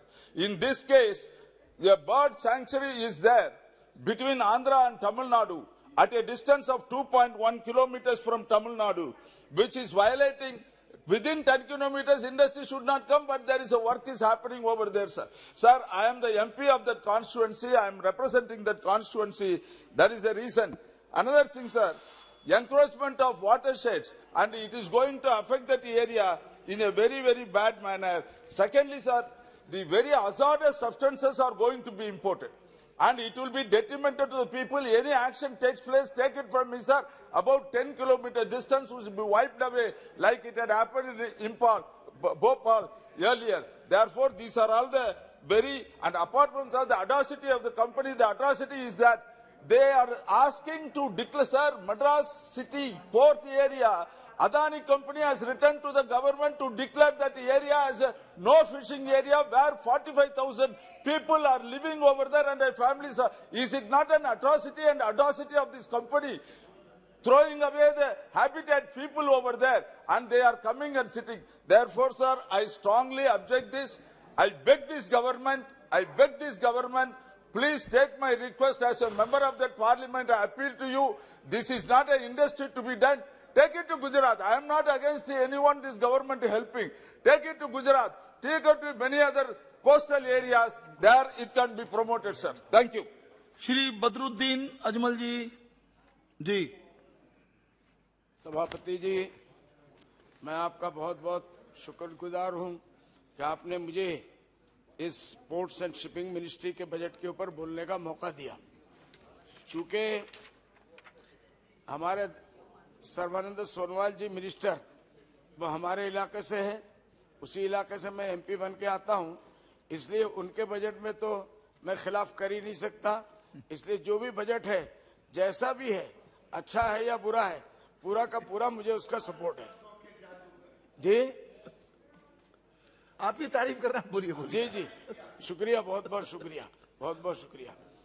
तो मैं minister साहब से आपके माध्यम से ये कहना चाहता हूं कि आजादी से पहले धुबड़ी पोर्ट, जहां से मैं जीत के आता हूं सर, ये 3rd टाइम है मेरा इस हाउस में, और मैं बहुत ही अहमियत रखता था क्योंकि वहां से इलाके के लोग अपना प्रोडक्ट दूसरे सूबों और दूसरे मुल्क में भी एक्सपोर्ट इंपोर्ट करते थे। सर, असम के लोग धुबरी पोर्ट से स्टोन्स, वेजिटेबल, जूट, राइस वगैरह का एक्सपोर्ट का काम करते थे। इसकी वजह से इलाके में बड़ी खुशहाली थी, चहल पहल थी। वहाँ के लोग माली एतबार से बहुत मजबूत थे, फाइनेंशियल एतबार से। मगर सर, मैं आपके माध्यम से ये कहना चाहता हूँ, मुल्क की तकसीम के बाद, पार्टीशन के बाद धुबड़ी और कोलकाता के बीच में शिप्स का रास्ता बंद हो गया, जो कि इम्पोर्टेंट पॉइंट था, क्योंकि वाटरवे का कुछ हिस्सा दूसरे मुल्क में चला गया। उसके बाद धुबरी पोर्ट बिल्कुल बेकार हो गया और वो बंद हो गया। सर, मैं आपके माध्यम से इसका असर लोगों की जिंदगी पर पड़ा, उनकी माली हालात खराब हो गई और धीरे धीरे धुबड़ी और इसके आसपास के इलाके मुल्क के सबसे ज्यादा पिछड़ा हुआ इलाकों में से एक हो गया। सर, मेरा क्षेत्र जो है धुबड़ी, उस जमाने में पूरे आसाम का सबसे चहल पहल वाला इलाका था जब ये पोर्ट वहां तक था। उसके बाद वो अचानक बंद कर दिया गया। सर, मैं आपके माध्यम से अपने वहां की ये बात करता हूं कि उसकी वजह ये थी, रोड्स एंड रेलवे के बहुत सहूलियात इस इलाके में मौजूद नहीं थी। उसके साथ ही उसके जरिए सामान को दूसरे हिस्सों में पहुंचाना बहुत महंगा हो जाता था।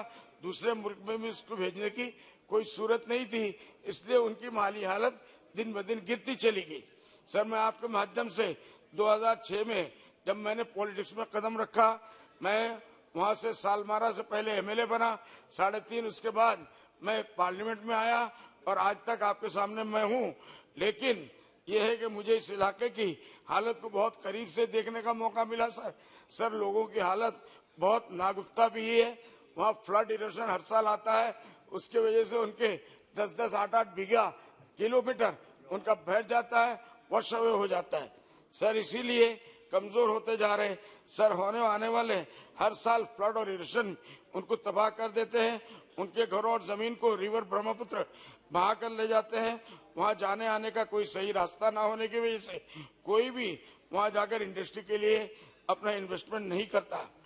सर, इस हाउस में आने के बाद मैंने जिन चीजों के बारे में मजबूती से मांग किया था, उसमें control of flood and erosion, बार बार मैंने इसके ऊपर कहा और आज भी फिर मैं सरकार से कहूंगा, फ्लड और इरोशन को बंद किया जाए। ये हमारे लिए देव है, हम लोगों को भिखारी बना रहा है। वहाँ हर किस्म के लोग रहते हैं। सर, उसके बाद construction of Dhubri Phulbari bridge, revival of Rupsi airport, revival of Dhubri port, ये सब मेरे डिमांड के अंदर थे। मेरी खुशनसीबी है कि मेरे मिनिस्टर साहब भी मेरे आते ही, सर्बानंद सोनोवाल साहब तवज्जो चाहूंगा जी। ये हमारे बड़े भाई है या मैं इनका छोटा भाई हूँ, हम लोग दोनों जब भी मिलते हैं लगते तो आप ही बड़े हैं वैसे जी। नहीं, उनको तो कहना पड़ेगा सर, हमारे मिनिस्टर है, उनको हम थोड़ा नहीं लगाएंगे तो काम हमारा कैसे बनेगा। इतना तो करने का मौका दीजिए जी। और वो हमारे गांव इलाके के हैं जी। सर, इस इलाके में इसमें हाउस के इस बारहा उठाया और मुझे खुशी है कि सरकार ने धुबड़ी पोर्ट को रिवाइव करने के लिए फंड दिया और फिर उससे बिजनेस एक्टिविटी शुरू हुआ, जो मिनिस्टर साहब जानते हैं। सर, मगर अभी भी उसमें इम्प्रूवमेंट की बहुत जरूरत है, वहाँ मजीद सहूलत के लिए फंड की जरूरत है। इसलिए मैं सरकार से मांग करता हूँ मिनिस्टर साहब के आपके माध्यम से कि वो इसके लिए फंड दे ताकि धुबरी पोर्ट एक बार फिर से इलाके के लोगों के लिए बिजनेस पॉइंट बने और इलाके के लोगों की तरक्की हो सके। सर, मैं आपके माध्यम से धुबरी के अलावा सदिया, धोला, पांडू, करीमगंज वगैरह के पोर्ट्स को भी मॉडर्नाइज किया गया है और काम जारी है।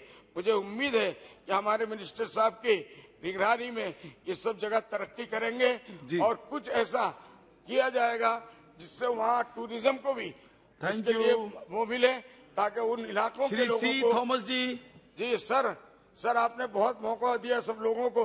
मुझे भी सर मिनिस्टर साहब हमारे इलाके कंक्लूड कीजिए। उनका अभी कंक्लूड कर रहा हूँ। तो सर पिछले दिनों ये हुआ कि शायद मिनिस्टर साहब के पास भी रिपोर्ट आया होगा, बांग्लादेश से कुछ जहाज आए थे जो पत्थर लेने जाते हैं यहाँ शाम से धुबड़ी वगैरह के इलाके से। वो धुबड़ी में उनके जहाज 4-5 जहाज फंस गए और उसमें बेचारे सैकड़ों मजदूर उसमें फंस गए। उनका यह हाल हो गया, सर्दी का मौसम था बहुत जबरदस्त, तो वो सर्दी की वजह से मर जाएंगे या भूख से मर जाएंगे। तो हमारे लोग वो 4-5 जहाज जब अटक गए तो लोग देखने चले गए, तो वो बेचारे रोए। मेरे पास भी टेलीफोन आया, तो हमने अपने लोगों को भेजा, उनको कंबल भेजा, ब्लैंकेट वगैरह भेजा। तो मेरा ये कहना है कि आइंदा मिनिस्टर साहब इसका ख्याल रखे, जहाँ भी पोर्ट बन रहा है कि इस किस्म के हालात आइंदा ना है। इमरजेंसी जैसे हमारे एम्बुलेंस वगैरह होते हैं वहाँ जाए और उसको मदद कर। देखिए 5 बजे के आसपास रिप्लाई होना है। मेरा सभी से निवेदन है कि थोड़ा सा सीमित समय लें। थोड़ा सा समय हमको जी।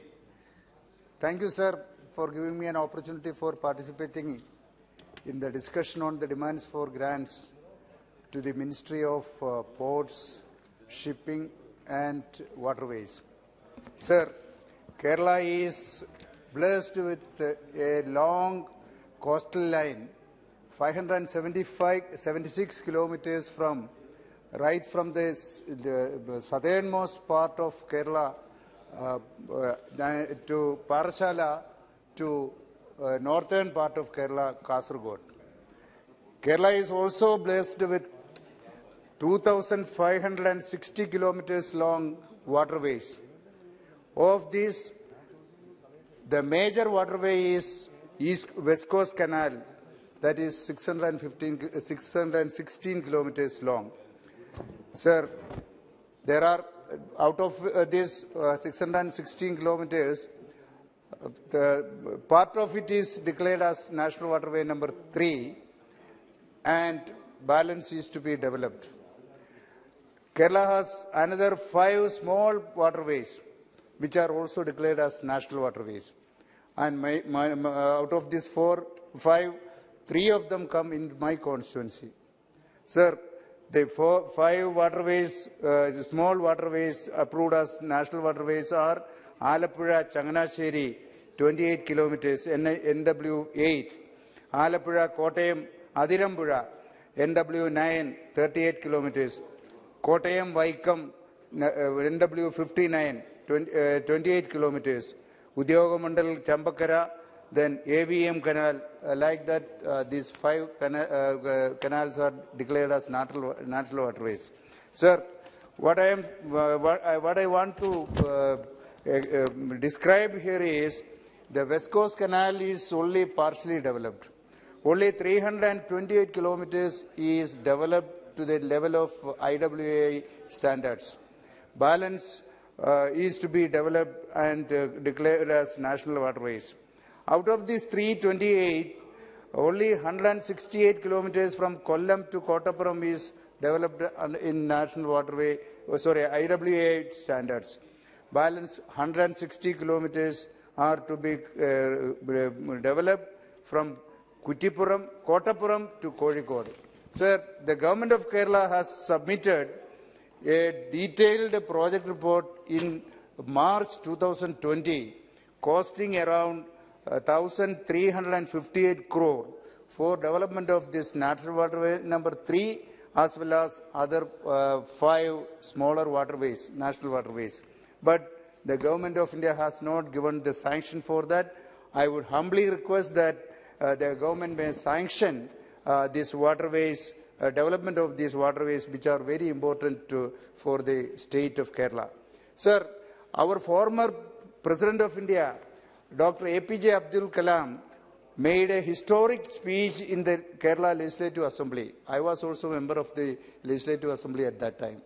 It was made on 28 July 2005. He presented to the legislators 10 missions for development of Kerala, for the prosperity of Kerala. The first priority he has given for tourism. The second priority was for development of waterways. Sir, today the Malayalam Manorama, the largest circulated vernacular newspaper in India, has started writing a series of serial from today describing the need for developing the waterways of Kerala. Sir, all these bring to the core that waterways in Kerala has to be developed, and I would request the Minister to spend more money in Kerala for developing the waterways in Kerala. By developing waterways, we have great benefits. The first one is only 1/4 of the cost is required for developing waterways as compared to rail or road. Second one, 1/5 of the cost is required for maintenance of the waterways compared to roads and railways. Third, the cost of cargo movement by road is 1 rupees per ton, whereas by rail it is 50 paise. Sir, one more point only. 37. It is only 37 paise per ton by waterways. Sir, there is no carbon emission, and this is best for the tourism development also. Only one point, sir. You should give me permission. The Kottayam port, that is just 15 kilometers away from my own house. It is the first port, container Kottayam Port and Container Terminal Services is the first joint venture minor port and inland container terminal in India. This is the only multi-modal ICD, inland container depot, using inland water navigation. This port is situated by the side of National Waterway number 9. The Kottayam port is using facilities of National Waterway 9, 3 and also 59. This port is promoted by public-private participation and under the assistance of Government of India. Sir, I have only one request regarding this. The Kottayam port has started export and import in full swing. They have till now handled 460,000 tons of cargo. Customs has received 61 crore rupees as revenue. The country has earned foreign exchange to the tune of 451 crore. In 2018, Kottayam port started inland waterway. Sir, only one point. Sir, in 2018, Kottayam port started inland waterway operations but discontinued due to the technical glitches in customs EDI. Sir, while filing the IGM and EGM, the only two modes of transport are available in the customs EDI, that is rail and road. While filing this IGM and EGM, these two modes are only available in the EDI. Sir, the port has taken up the issue. The trade and insurance companies are not willing to handle the container through inland waterway. Sir, the port has taken up the issue with the Commissioner of Customs and all other authorities. The Office of the Principal Commissioner of Cochin has also requested the Customs Board to declare Kottayam Port ICD as Customs Board for restarting inland waterways operations. However, this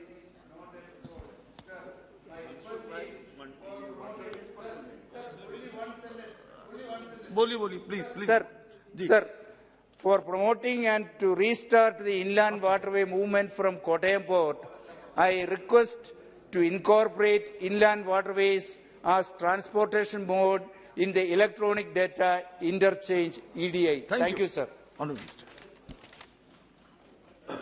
माननीय deputy speaker sir, port, shipping and waterways के budget demand को समर्थन करने के लिए मैं खड़ा हुआ हूं। सर, देश में हिंदुस्तान का नाम ही और हिंदुस्तान के नाम से ही हिंद महासागर का नाम बना हुआ है। देश में 7,500 किलोमीटर समुद्र तट है, सदियों से है, और यही समुद्र तट का यातायात के लिए उपयोग करके ये देश समृद्ध हुआ करते थे। ये देश की समृद्धि का द्वार यही समुद्र तट थे, और इसका सबूत आज से 5,000 साल पहले हम समुद्र क्षेत्र में कितना सभ्य थे, या तो हम कितना डेवलप्ड थे, उसका बेस्ट एग्जाम्पल आज विश्व में कहीं भी 5,000 साल पुराना कोई पोर्ट जीवित नहीं है, या तो कोई एग्जाम्पल नहीं है। लेकिन आप इंडिया में, गुजरात में लोथल में आज भी 5,000 साल पुराना डॉक आज भी मौजूद है। देश में इनलैंड वाटरवेज की कोई नई बात नहीं थी। सदियों तक ये देश में इनलैंड वाटरवेज का उपयोग करके यातायात ट्रांसपोर्टेशन होता था। उसका भी एक एग्जाम्पल इंडिया में है धोलावीरा। इंडस रिवर के माध्यम से धोलावीरा होके Indus river gulf of Kutch में मिलती थी, और ये जमाने में वहां एक अच्छा इनलैंड वाटरवेज के, आपने मोहेंजोदड़ो पिक्चर किसी ने देखा होगा, उसमें इंडस रिवर्स के माध्यम से धोलावीरा तक, मोहेंजोदड़ो से धोलावीरा तक ट्रांसपोर्टेशन, यातायात इनलैंड वाटरवेज से होता था। ये हमारी समृद्धि का रीजन था। लेकिन देश की आजादी के बाद देश के समुद्र तट, देश के पोर्ट, वो ज्यादातर उपेक्षित रहा। देश में ट्रेन आई, उसका उपयोग होता रहा, रोड उसका उपयोग होता रहा, उसका एक्सपेंशन होता रहा, उसके पर बजट खर्च होता रहा। लेकिन दुनिया का ये भी एक क्रम है, जिन्होंने समुद्र पर राज किया है उन्होंने ही विश्व पर राज किया है, और इतिहास उसका सबूत है। यही रास्ते से सभ्यता एक दूसरे प्रांत में, एक दूसरे क्षेत्र में गई, एक दूसरे क्षेत्र से यहां आई। 7,500 किलोमीटर हमारा समुद्र तट को उपयोग करते हुए आप ईस्टर्न कोस्ट में देखिए, एक समय था जब चालुक्य, मगध और उस वक्त के जो साम्राज्य थे, कौटिल्य, सब साम्राज्य से ईस्ट के कंट्री के साथ यातायात होता रहता था, ट्रांसपोर्टेशन होता रहता था। वेस्टर्न कोस्ट से आप देखिए, आप अफ्रीका की कोई भी कंट्री में जाइए, अफ्रीका की कोई भी कंट्री में वेस्ट कोस्ट पर कोई ना कोई सिटी का नाम, आज ओमान में जाए वहां मस्कती मार्केट है, आप दुबई जाए तो वहां भी सलाया स्ट्रीट है। सलाया गुजरात का छोटा सा पोर्ट है। ये इसलिए है कि क्योंकि यही समुद्र तट से हम दुनिया में ट्रांसपोर्टेशन करते थे, दुनिया में जाते थे, और हमारा बिजनेस और ट्रेड यही समुद्र तट से समृद्ध होता था। लेकिन ये समुद्र तट की उपेक्षा के बाद जब 2014 में हमारी सरकार बनी, तब ये पोर्ट सेक्टर की क्या स्थिति थी, और उसके बाद 2014 के बाद 2016 में MOS शिपिंग बना था। मैंने उस समय देखा, अध्ययन किया, तब पता चला कि समय के साथ हमारा पोर्ट नहीं बदलने से हमें क्या क्या दिक्कतें हो रही है, क्या क्या मुश्किलें आई। देश में महंगाई बढ़ने, या तो देश में की कमोडिटीज, देश का सारा यूनिवर्सल, दुनिया का लॉजिस्टिक कॉस्ट अपने विश्व की जीडीपी के सापेक्ष में 9% है। इंडिया का जीडीपी कॉस्ट अपनी जीडीपी के सापेक्ष में इंडिया में 40% है। क्यों है? जब उसका एनालिसिस होता है तब पता चलता है कि देश में पोर्ट सेक्टर में जो मॉडर्नाइजेशन और डेवलपमेंट होना था वो नहीं हो पाया। देश में हमारे बाहर मेजर पोर्ट है और अदर पोर्ट है। ये पोर्ट की ड्राफ्ट 10 मीटर, 12 मीटर, 10-12 मीटर, और समय बदल गया। दुनिया में 20-20, 18-18, 19-19 मीटर ड्राफ्ट वाला वेसल, और उसको ध्यान में रखते हुए जब शिप की डिजाइन होती है, जो नए शिप बनते हैं, नए वेसल बनते हैं, तो वो अपने सारे दुनिया का एवरेज ड्राफ्ट क्या है पोर्ट का, उसको ध्यान में रखते हुए ये लोग डिजाइन बनाते थे। तो बड़े बड़े 18-16 मीटर ड्राफ्ट में चलने वाला दुनिया में शिप बनने लगा। और हमारा ड्राफ्ट, हमारा पोर्ट में 10 मीटर हो तो स्थिति क्या होती थी माननीय अध्यक्ष महोदय? उसको बड़ा शिप दूर रखना पड़ता था, वहां से कार्गो छोटे शिप में डालते थे, ये छोटे शिप फिर पोर्ट में आते थे, पोर्ट में भी मैकेनाइज्ड इक्विपमेंट होना चाहिए, वो नहीं होता था, इसलिए फिर उसको दिक्कत होती थी। ऐसा करके जब इंपोर्ट कार्गो इंडिया में इतना महंगा हो जाता था और हमारा एक्सपोर्ट कार्गो भी इस दृष्टि से महंगा होता था, तो देश में पोर्ट में ड्राफ्ट ये सबसे बड़ी रिक्वायरमेंट थी। और मैं ये भी सुनता था, और मैं मंत्री बना था उस वक्त, मुझे पता है, मैं यही न्यूज़पेपर बंगाल में जाता था, या तो बंगाल के एम्प्लॉइज का मेरे पास रिप्रेजेंटेशन आता था, लोग आके कहते थे ये कलकत्ता पोर्ट जिंदा तो रहेगा ना, पोर्ट चलेगा ना, घाटा में चल रहा है, मुंबई पोर्ट घाटा में चल रहा है, हमारा कोची पोर्ट घाटा में चल रहा है, सभी पोर्ट घाटा में चल रहे थे, वहां हजारों की संख्या में एम्प्लॉइज थे, उसकी सैलरी का क्या, उसका भविष्य का क्या। लेकिन माननीय अध्यक्ष महोदय, मुझे बताते हुए खुशी हो रही है कि प्रधानमंत्री मोदी जी ने निर्देश किया कि हमें पोर्ट सेक्टर में तुरंत ही डेवलपमेंट हाथ में लेने की आवश्यकता है, पोर्ट को बचाना है।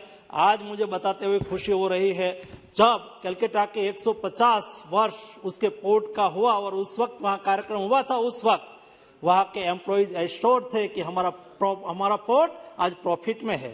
प्रॉफिट में इतना ही नहीं, लेकिन हमारे पोर्ट के सभी एम्प्लॉइज 15,000 रिटायर्ड एम्प्लॉइज थे, उसके मन में चिंता थी, बुजुर्ग थे, एजेड थे, क्या हमें पेंशन मिलेगा, नहीं मिलेगा? जी नहीं, LIC में सभी की पेंशन की रकम डिपॉजिट कर दिया और उसको एश्योर कर दिया, सिक्योर कर दिया कि आपको कोई चिंता करने की आवश्यकता नहीं है। हमें नया रास्ता ढूंढा, नई व्यवस्था खड़ी की, पोर्ट में ड्राफ्ट बढ़ाया, ड्राफ्ट बढ़ाने के बाद ज्यादा कार्गो हैंडल कैसे हो, इनलैंड वाटरवेज के साथ उसके साथ जोड़ा। यहाँ केरला की बात हो रही थी, कोची केरला का पोर्ट है और कोची पोर्ट घाटा में चल रहा है। क्या करना चाहिए पोर्ट को?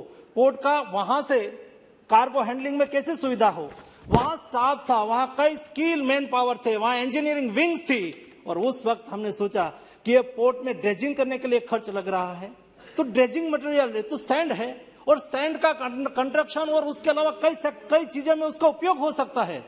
तो उस वक्त हमने एफर्ट लिया कि क्या ये सैंड को बेच के हम इनकम कर सकते हैं क्या।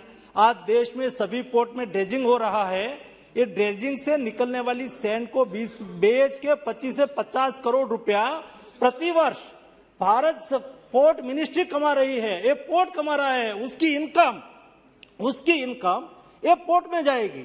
आज कोची पोर्ट धीरे धीरे आगे बढ़ने लगा है, उस स्वयं एफर्ट लिया है, मैं उसकी सराहना करता हूं। और उसमें कोई वहां लक्षद्वीप है, वहां का कार्गो हैंडलिंग वहां से होता है, वहां उसका पोर्ट चलाने के लिए क्योंकि यूटी है और यूटी के पास सारी व्यवस्था नहीं है, तो आज कोची पोर्ट उसको सपोर्ट कर रहे हैं और इस सपोर्ट के सापेक्ष में उसको मदद कर रहे हैं, उसका कार्गो हैंडलिंग में मदद कर रहे हैं, उसका पोर्ट मैनेजमेंट में मदद कर रहे हैं, उसकी इनकम कोची पोर्ट को हो रही है।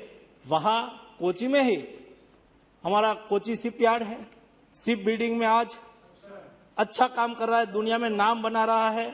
हमारा विक्रांत ना कोचिन विक्रांत आज इंडिजिनियस आत्मनिर्भर भारत के तहत वो प्लेन हेलीकॉप्टर के साथ समुद्र में जाके देश की सुरक्षा कर सके, ऐसा वेसल्स, ऐसा आयुध वाले शिप हमारे कोची शिपयार्ड बना रहा है। ये हमारे लिए गौरव की बात है। माननीय अध्यक्ष महोदय, उसके साथ कैसे बदलाव लाने की आवश्यकता थी और क्या क्या हमने किया। एक एडमरिटी एक्ट था, वो 1890 में बना हुआ था और 1819 में जब अंग्रेज ने एडमरिटी 17 का था उसको भी रिप्लेस किया। पोर्ट अथॉरिटी एक्ट उसको भी रिप्लेस किया। जितने पुराने एक्ट था वो एक्ट को समय के अनुसार बदलने की आवश्यकता थी। उसको बदल के हम हमारे मैरीटाइम सेक्टर को कैसे आगे बढ़ाए, हम हमारे मैरीटाइम सेक्टर को कैसे आगे ले जाए, इस दिशा में हमने काम किया। इतना ही नहीं माननीय अध्यक्ष महोदय, जब देश में दुनिया में सी फेरर के लिए, सी फेरर एक रोजगारी का सबसे बड़ा माध्यम है। समुद्र में नाविक के रूप में जाना, इंजीनियर के रूप में जाना, टेक्नीशियन के रूप में जाना, जब समुद्र में अच्छी सैलरी और इंटरनेशनल स्टैंडर्ड के अनुसार उसको सैलरी मिलती है। और दुनिया में करीबन 40 लाख समुद्र में जॉब अपॉर्चुनिटी है। एक छोटा सा फिलीपाइंस कंट्री है, उसका सी फेरर वो है 8 लाख। छोटे छोटे कंट्री 8, 10, 4, 5 लाख सी फेरर है, और एक स्वीपर के रूप में भी समुद्र में जाते हैं तो उसकी मिनिमम सैलरी $2,000 होती है, यानी कि लाख सवा लाख रुपीज होती है। और वो 6 महीने जाना होता है, 6 महीने घर पे रहना होता है। टेक्नीशियन है तो उससे ज्यादा सैलरी, और उसमें जो कुक है तो उसको इस टाइप की सैलरी, इंजीनियर है तो इस टाइप, बहुत बड़ी सैलरी की अपॉर्चुनिटी होती है। लेकिन 2014 के पहले देश में दुनिया के सी फेरर में हमारा शेयर नगण्य था, केवल 94,000 था। हमने सोचा कि ये सी फेरर के लिए जॉब अपॉर्चुनिटी के लिए क्या कर सकते हैं। उसको बेस्ट ट्रेनिंग मिलनी चाहिए, बेस्ट सर्टिफिकेट मिलना चाहिए, ट्रेनिंग इंस्टीट्यूट हमारी अच्छी होनी चाहिए, हमारे ट्रेनिंग इंस्टीट्यूट का एक मानांक होना चाहिए। इस ट्रेनिंग इंस्टीट्यूट में पास होने के बाद जब समुद्र में जाने के लिए, ये तो 7,500 किलोमीटर समुद्र तट पर रहने वाले सभी लोग ट्रेडिशनल नाविक है, उसमें स्किल है ही, लेकिन उसको फॉर्मलाइज करने की आवश्यकता थी। स्विमिंग करना एक उसमें आवश्यक होता है। तो समुद्र तट पर रहने वाले बच्चे, हमारे मछुआरे के परिवार के लोग, वो स्विमिंग जानते ही है, उसको फॉर्मल सर्टिफिकेशन हो जाए, सर्टिफिकेट मिल जाए, उसको जॉब अपॉर्चुनिटी बनेगी। इस टाइप की ट्रेनिंग देना शुरू किया और इंटरनेशनल बेंचमार्क के अनुसार उसका सर्टिफिकेशन किया, और इस सर्टिफिकेशन से आज सम्मानीय सदन में मुझे बताते हुए खुशी हो रही है कि देश में 2,40,000 सी फेरर आज देश में, दुनिया में समुद्र के माध्यम से रोजगारी के लिए जा रहे हैं, और ये संख्या आगे बढ़े इस दिशा में प्रयास हो रहा है। वैसे ही कोस्टल शिपिंग, हमारे यहाँ ट्रेन का और रोड का उपयोग होता रहा, लेकिन समुद्र तट पर कोस्टल शिपिंग के माध्यम से हम कार्गो एक जगह से दूसरे जगह पे नहीं ले जा सकते। तो जब हम स्टडी कर रहे थे तो संज्ञान में आया कि क्या है, तो कि कई पुराने ऐसे रूल्स रेगुलेशन है, ये रूल्स रेगुलेशन को हम जो चेंज नहीं करेंगे तो कोस्टल कार्गो नहीं बढ़ेंगे। कोस्टल कार्गो बढ़ाने के लिए हमने कोस्टल शिपिंग बिल के संदर्भ में विचार किया और कई ऐसे रिलैक्सेशन और प्रावधान किया, जैसे इनलैंड वाटरवेज से कोई वेसल आए और उसको कोस्टल मूव करके फिर एक दूसरी जगह से चले जाए। फॉर एग्जांपल, माननीय अध्यक्ष महोदय, एक कंटेनर आया, दिल्ली से कंटेनर निकला है, वो गुजरात में कंडला पोर्ट पर पहुंचा, कंडला पोर्ट से वाटरवेज का उपयोग करके वो कोची जा सकता है, वो कालीकट जा सकता है। वहां पहुंचाने के लिए वो कोस्टल शिपिंग का उपयोग करे, उसके लिए भारत सरकार ने जो कॉम्प्रिहेंसिव सोच के साथ काम किया, मल्टी मॉडल लॉजिस्टिक का उपयोग करके एक जगह से ट्रेन से आवश्यकता हुई तो इस बार जब कोविड क्राइसिस के दरमियान कई कंट्री में लॉकडाउन होने से कंटेनर फंस गया और ऐसी स्थिति में देश में एक्सपोर्ट करना था, कंटेनर नहीं थे, इंपोर्ट करना था, कंटेनर नहीं थे। इंडिया में आईएमओ स्टैंडर्ड का कंटेनर बनता नहीं था, इसलिए वो दूसरे देश में जा नहीं सकता था। और उस वक्त ये देश ने ही एफर्ट लिया और हिंदुस्तान ने एक कंटेनर बनाने, बात छोटी छोटी है लेकिन उसका परिणाम कैसे होता है, हमारा इंपोर्ट एक्सपोर्ट पर कितनी इफेक्ट होती है। माननीय स्पीकर महोदय, देश में आज आईएमओ स्टैंडर्ड का कंटेनर आत्मनिर्भर भारत के तहत बनने लगा है, देश में बिकने लगा है और 97% शेयर, आज 97% शेयर केवल चाइना से ही दुनिया को लेना पड़ता है। आज इंडिया भी कंपटीशन में आ गया है और इंडिया भी दुनिया को एक कंटेनर बना के आज के दिन में दे पाए, ऐसी स्थिति में भारत पहुंच गया है और आने वाले दिनों में उसका भी उपयोग हो सकता है। दूसरा, ये क्रूज टूरिज्म, समय के अनुसार क्रूज टूरिज्म की बहुत बड़ी डिमांड है। लोगों को क्रूज में एंजॉय करने के लिए जाना, वैकेशन है तो चलो बच्चों को लेके हम क्रूज में चले जाए। दुनिया के लोग क्रूज के माध्यम से एक दूसरे के कंट्री में वो मुलाकात लेते हैं, लेकिन भारत में क्रूज टूरिज्म, विदेश का क्रूज, जब कोई दुनिया से क्रूज आता है, टूरिस्ट आता है तो स्वाभाविक तौर पे पैसा लेके आता है। देश में आएंगे तो खर्च करेंगे तो देश में पैसा आएगा, विदेशी मुद्रा आएगी। लेकिन देश में क्रूज टूरिज्म, क्रूज इंडिया में आता ही नहीं था। छोटी छोटी चीजों को रिफॉर्म करने से कितना बदल आता है। माननीय स्पीकर महोदय, जब क्रूज आता है तो उसकी, जब वो कोई पोर्ट पर लैंड करते हैं तो उसके साथ एक टाइप का, क्योंकि विदेशी लोग हैं और उसके साथ क्या व्यवहार करना चाहिए, तो हमारे यहाँ ये काम दिया गया था ये पुलिस करेगी। वो आते हैं तो पुलिस उसके साथ, पुलिस का तो काम रक्षण करना है, वो उसको कैसे ट्रीट करना है उसके बेचारे का काम ही नहीं है। तो वो लोग कंप्लेन करते थे, उसकी कंप्लेन बुक में देखो तो आपके ये लोग थे और हमें यहां जाना था, हमें ये करना था, क्योंकि उसका काम नहीं था। उसको वहां आके देश के अंदर जाना है तो फिर इमिग्रेशन करना पड़ता था। अरे भाई, इमिग्रेशन के अलावा हमने छोटे छोटा कैसा बदल किया। ये जो एक डिसिसिव लीडरशिप होती है तो कैसा बदल होता है, मैं स्पीकर महोदय बताना चाहता हूं। हमने कैसा किया कि उसको ट्रीट कौन करेंगे, तो कि पोर्ट के लोग करेंगे। उसको इमिग्रेशन करना है तो इमिग्रेशन नहीं करना है, वो देश में आएंगे तो उसको एक कार्ड दिया जाएगा और एक कार्ड जितने पोर्ट पर उतरेंगे ये कार्ड बताना और देश में चले जाए और शॉपिंग करके फिर पोर्ट में बैठ जाए। उसकी व्यवस्था खड़ी हो गई। उसके अलावा ये जो टूरिस्ट यहां आए तो उसको कोई दिक्कत ना हो, ये सारा प्रावधान किया। उसका परिणाम क्या आया? पहले प्रति वर्ष 2014 के पहले मैं कंपैरिजन करके दिखाता हूं कि पहले केवल 200 कोल इंडियन पोर्ट पर 200 समझना, इंफॉर्मेशन अच्छी मिलेगी। मैं बोल रहा हूं एकदम इंफॉर्मेशन के साथ बोल रहा हूं आपको, डाटा के साथ। 200 क्रूज 200 कॉल करते थे इंडिया में, और एफर्ट किया, उसको सुविधा दी, व्यवस्था करी, तो पहले साल में 25-30 हजार टूरिस्ट आते थे क्रूज से। आज ये tourist 1.5 lakh say about 2 lakh तक पहुंच गए। पहले 200 कॉल होते थे, 450 कॉल से अधिक कॉल होने लगे। ये सुविधा, छोटे छोटे बदलाव से क्या क्या परिणाम आता है ये मैं शॉर्ट में बता दूंगा, लंबा समय नहीं लूंगा। आपकी टोकरी लगाने के पहले मैं बोल दूंगा। थोड़ा ज्ञानवर्धन करा रहा है। और छोटी चीज माननीय स्पीकर महोदय, देश में शिप बिल्डिंग एक रोजगार का बड़ा अवसर होता है और ट्रेडिशनली ये देश में शिप बनता था। और आज भी आप लंदन के म्यूजियम में जाएंगे तो वहां देखेंगे इंडिया में बना हुआ और 80 इयर्स तक सेल किया हुआ इंडियन मेड शिप उसके म्यूजियम में है। शिप कैसे बनाना, शिप बिल्डिंग हमारी ट्रेडिशनल स्किल थी, लेकिन ये स्किल चली गई। उसको फिर से लाने के लिए इंडिया में शिप बिल्डिंग को बढ़ावा देना है, रोजगारी को अवसर प्राप्त करना है, तो क्या करें साहब? देख, डिजाइन, पहले शिप बनाने के लिए पहले डिजाइन बनती है, डिजाइन के बाद एक मॉडल बनता है, और मॉडल तो इंडिया में बना लिया, लेकिन ये मॉडल को टेस्टिंग करना पड़ता है, और टेस्टिंग की फैसिलिटी इंडिया में नहीं थी। तो हमारे यहाँ शिप बिल्डर ने उसको टेस्टिंग कराने के लिए दुनिया के 2-3 कंट्री टेस्ट करती थी, वहां जाना, और 6 महीने के बाद वो टेस्टिंग करके आता था, तब तक यहाँ उसका काम बंद होता था।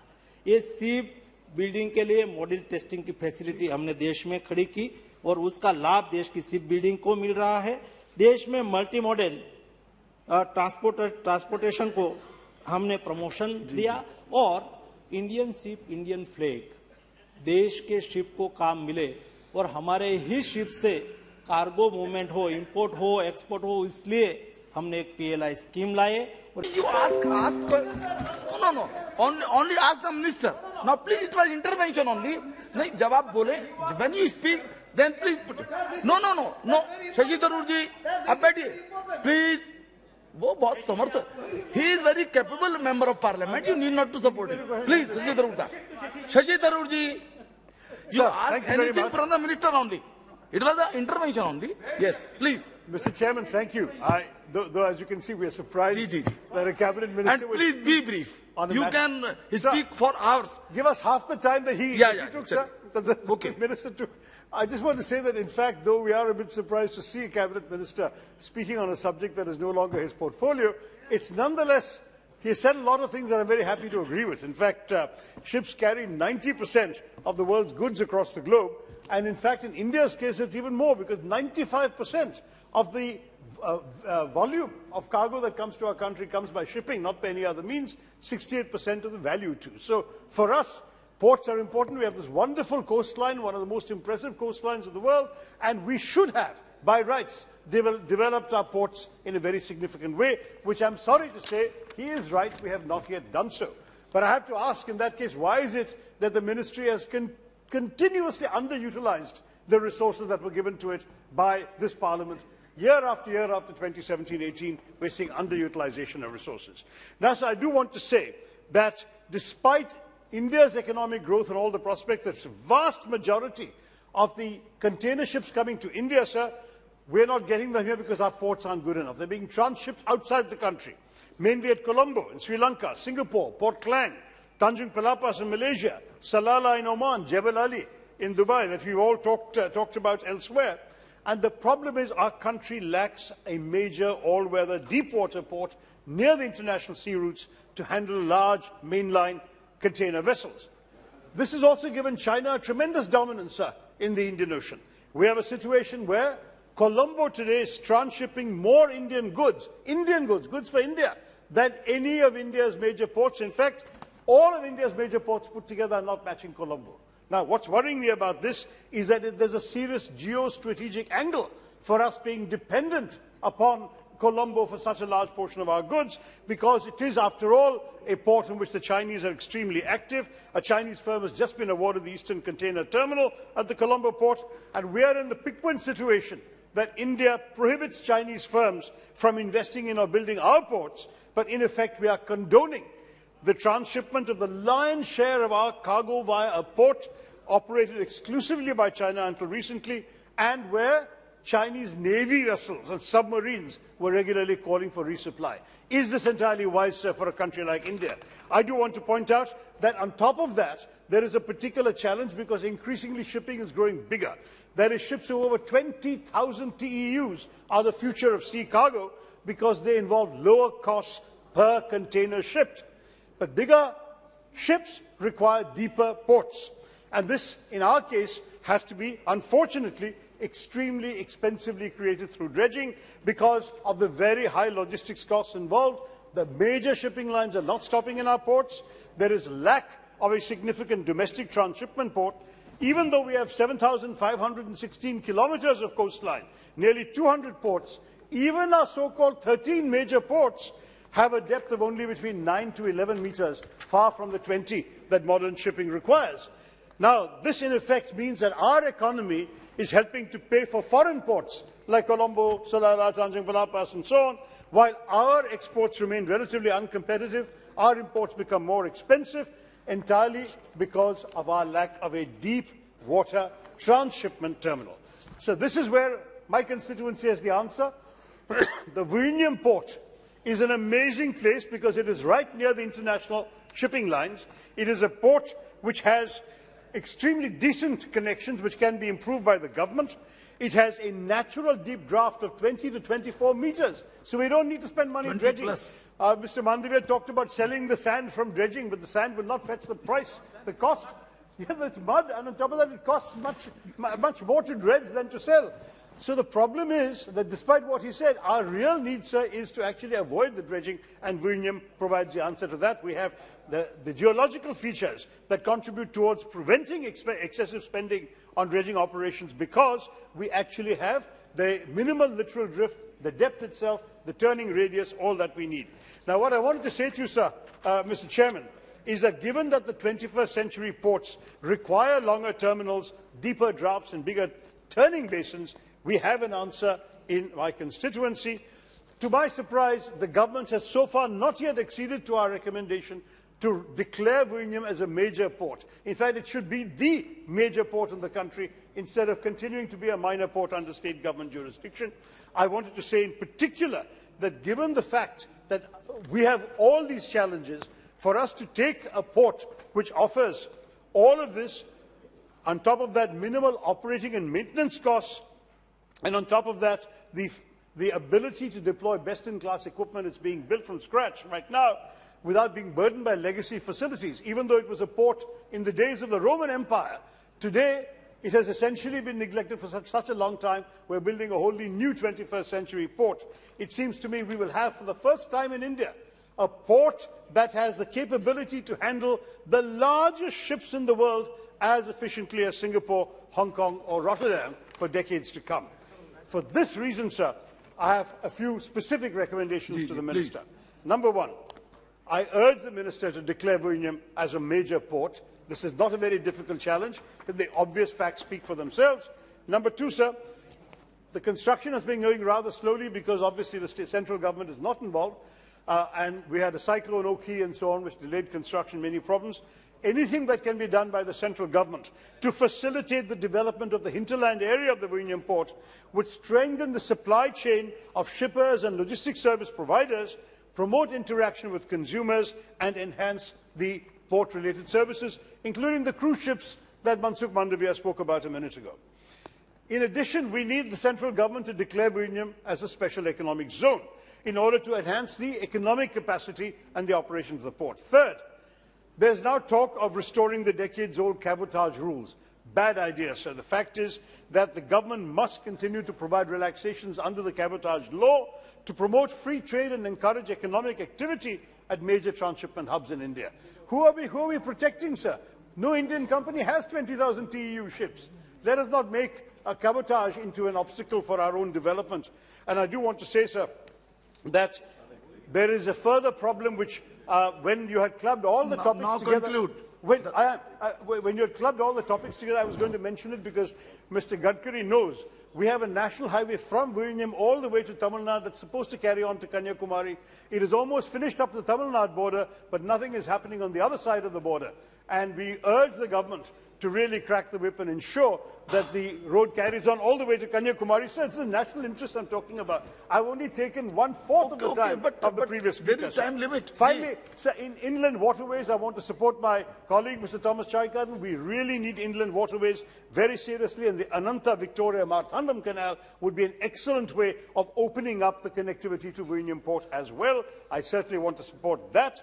Then, there is the equal concern that the Ministry for Inland Waterways has also had a shocking underutilization of funds sanctioned last year. You know, they only spent 20 crores out of 250 crores allocated, sir. So when we are talking about demands for grants, we want them to spend the grants they get. And I would urge the Minister to ensure that he remedies the underutilization of funds in both his key ministries. Finally, I mentioned in Parliament during a question hour that there are some very important legal instruments internationally that India is overdue in ratifying. I hope that he will do that. I also want to stress that there has to be a new legislative framework for the port sector. The Indian Ports, Major Ports Act, the Inland Vessel Act, and so on. The government has to absolutely modernize them. There have been a number of concerns expressed. And I would urge, sir, that the Minister treat this matter with a vision to make India a land of major ports of great significance. देखिए सागरों की बात हो रही है, गागर में सागर बड़ी प्रसिद्ध कहावत है. Please do that. संक्षेप में दानिश अली जी. Thank you very much, गागर में सागर साहब, for allowing me to speak on the demand for grants for the Ministry of Ports, Shipping and Waterways. मेरे यहाँ सागर तो नहीं है, लेकिन हाँ गंगा जी है मेरे लोकसभा क्षेत्र में. और वाकई जो मौजूदा हेल्थ मिनिस्टर हैं और पुराने शिपिंग के मिनिस्टर थे मनसुख भाई मंडाविया साहब ने बहुत एनलाइटन किया हाउस को. वो मैं देख रहा था पहली बार शायद किसी मिनिस्टर ने इतना लंबा इंटरवेंशन किया, लेकिन एटलीस्ट हम लोगों को जानकारी मिली. सर, ये विभाग बहुत इंपॉर्टेंट विभाग है. मैं इसकी हिस्ट्री में जा रहा था तो पता ये चला कि 1942 में इस डिपार्टमेंट का नाम था war transport, department of war transport. कई बार चेंज हुआ है और ये सच्चाई है कि स्ट्रेटेजिक पॉइंट ऑफ व्यू से भी ये मिनिस्ट्री बहुत इंपॉर्टेंट है. पहले जमाने में हवाई जहाज के थ्रू युद्ध लड़े गए, फिर थल सेना के थ्रू युद्ध लड़े गए, लेकिन आने वाला वक्त जो है वो पानी का है. और हमें अपने जो कोस्टल लाइन है उसकी सिक्योरिटी का भी बहुत ध्यान रखना पड़ेगा. मैं आपके माध्यम से सरकार को सिर्फ ये एक चेतावनी के तौर पर कहना चाहता हूं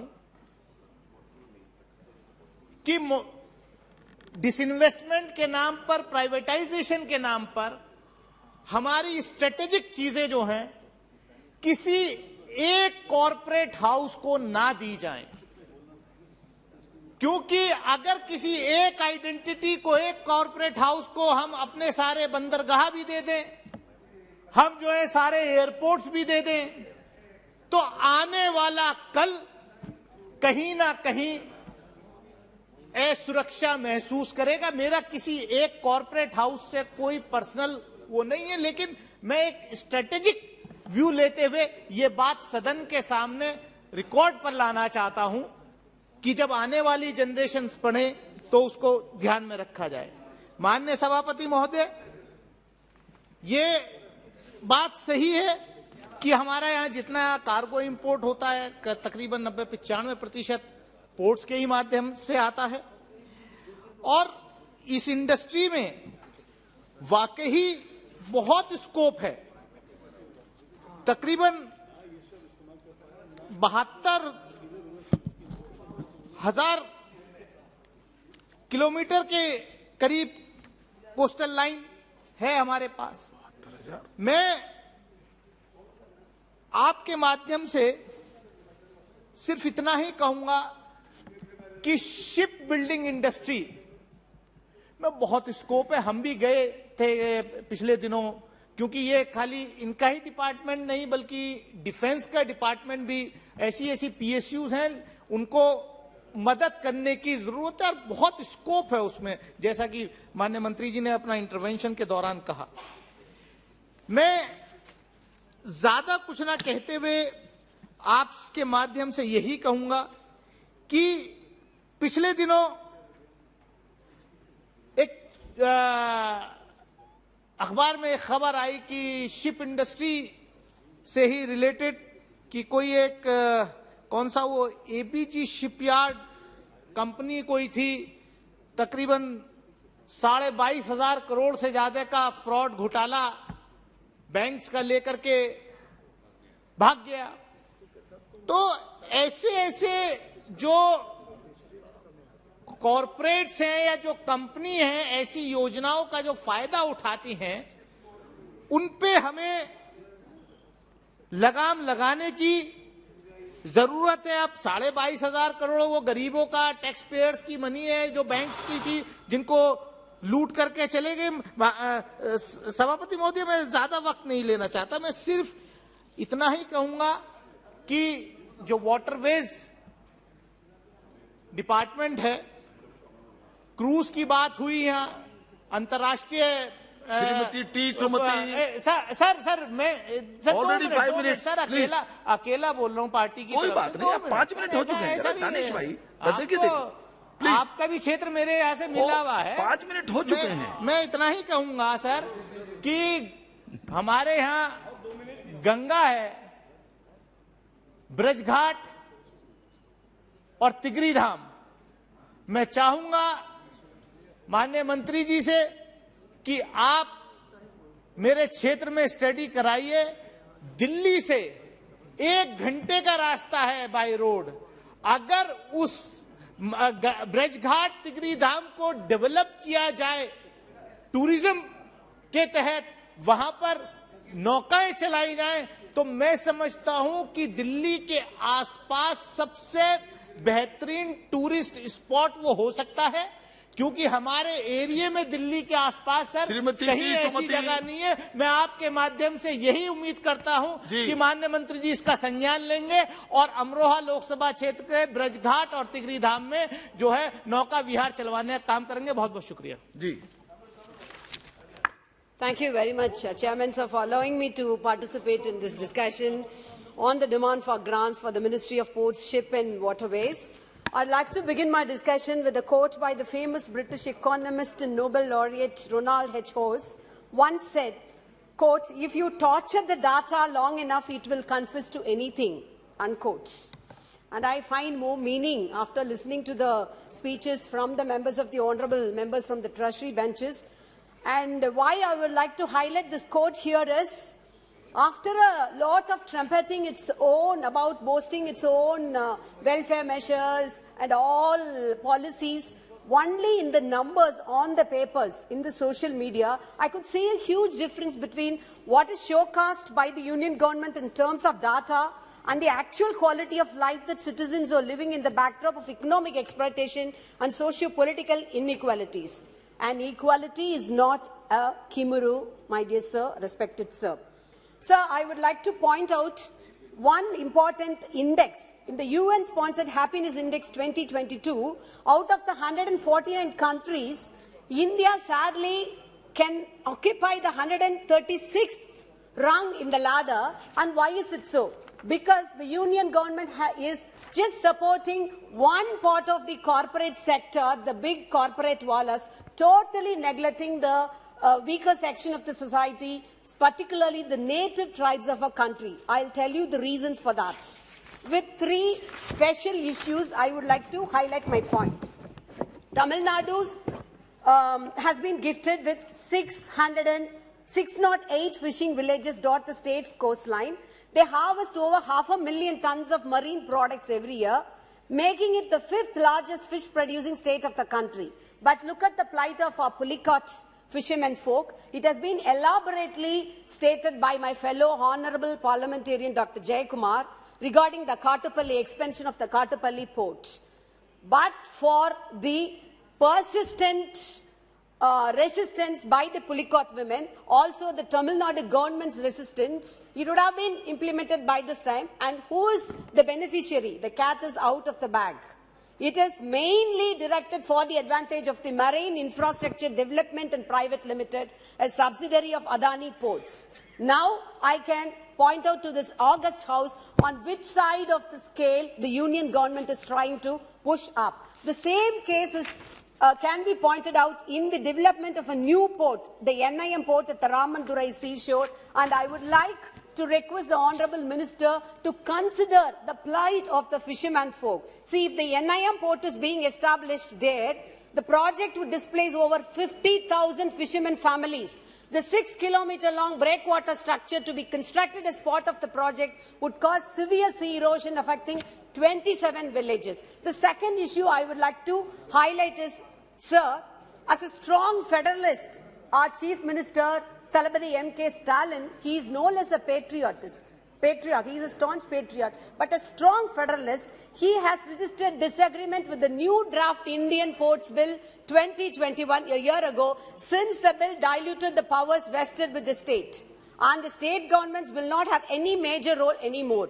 The Ministry of Ports, Shipping and Waterways has framed the draft bill to modify the current management mode of minor ports, and thus our Chief Minister took up the issue with the Ministry for Ports and Shipping, strongly opposing such steps to reduce the autonomous role of states in regulation and management of minor ports. Our Honourable Minister was proudly saying that in London Museum, Indian ship is being displayed. As a proud Tamilian, we have a rich heritage history of Rajaraja Chola, King Rajaraja Chola, who had a fleeting warriors conquering the world with having the Tamil Nadu, the coast is a major shipping port, He was called the Sapta Samudreshwar. Exactly. Please. Thank you, Chairman, sir. And he was reigning supreme against, when Ashoka was here, he never submitted to him. Against Chandragupta Maurya, against Aurangzeb, Rajaraja Chola was there. And as a proud Tamilian, I'm proud to quote him here. The third important issue is, say, the Sagarmala project. Much has been trumpeted about that. The ministry had projected the total requirement of rupees 690 crores under the broadhead Sagamala. However, only rupees 412.79 crores has been allocated.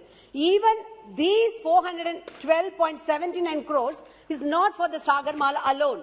This amount also includes allocation of rupees 52.789 crores for Andaman Lakshadweep harbour works for development of minor ports.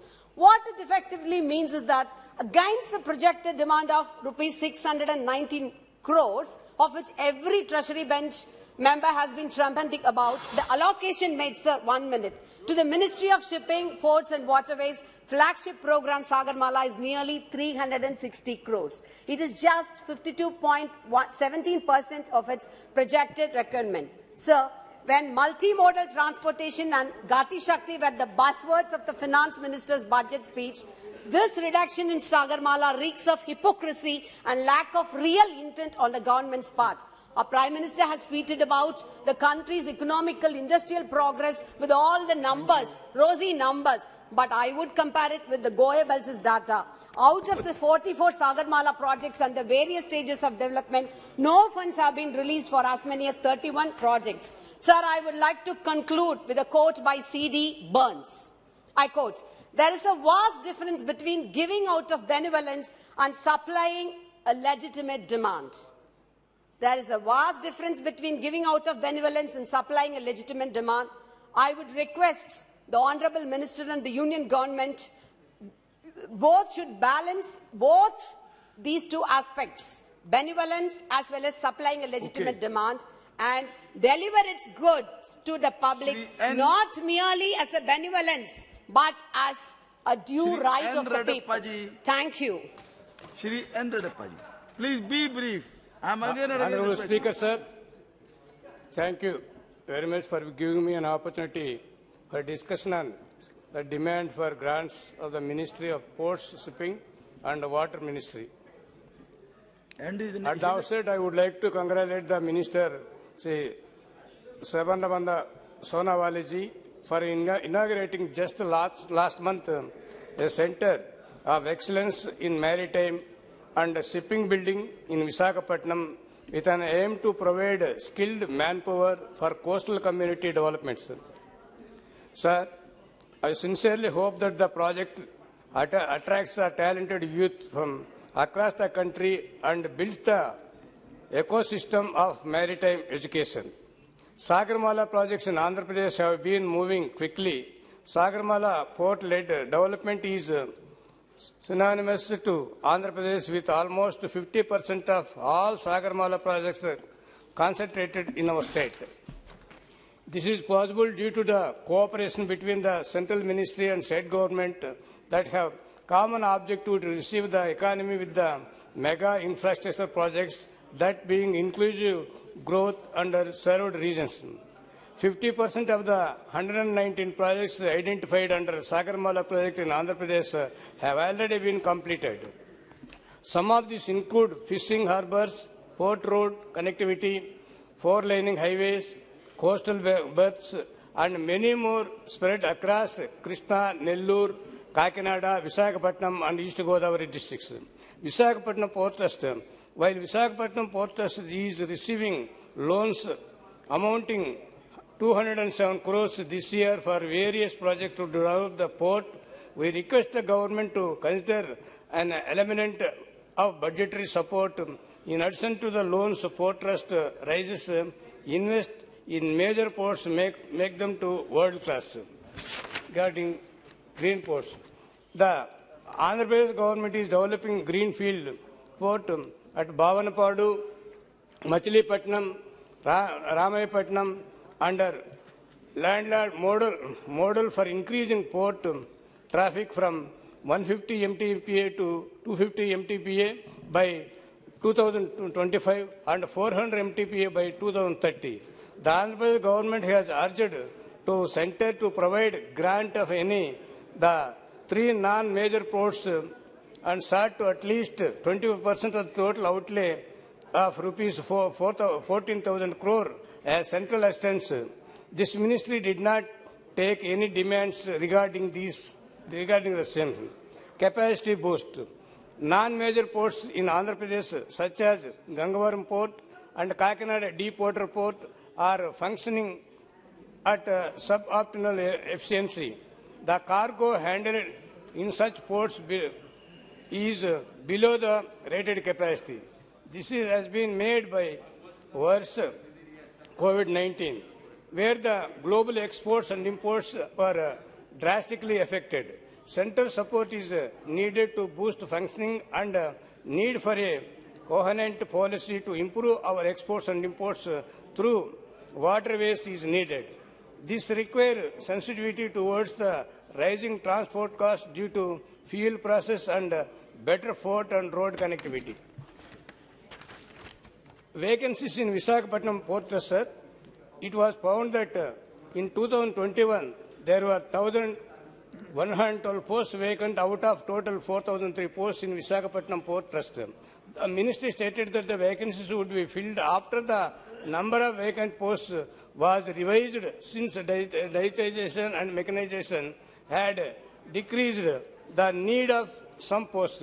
It is unclear whether this has been done as yet and when it will be done, if it is had not already been done. I request the Honourable Minister to support the state of Andhra Pradesh in all inactivities, initiatives and sanction the above mentioned demands in the earliest. Thank you very much, sir. Thank you. Shri N.K. Premchandran ji. Thank you very much, Mr. Chairman. Sir, I fully support the observations made by my learned friends, Sri Shashi Tharoor ji and Madam Sumati ji, regarding the shipping sector or the demands of grants for the year 22-23. Sir, my question which I would like to put at the time when the Honourable Minister for Health and Family Welfare was regarding when, yes, I fully respect you when you are the Minister for this shipping and waterways, you have convened a meeting on 30/9/2020 in which the project was the Ministry of Shipping is preparing a Sagardhat Samruddhi plan for the overall development of the coastal community and the coastline.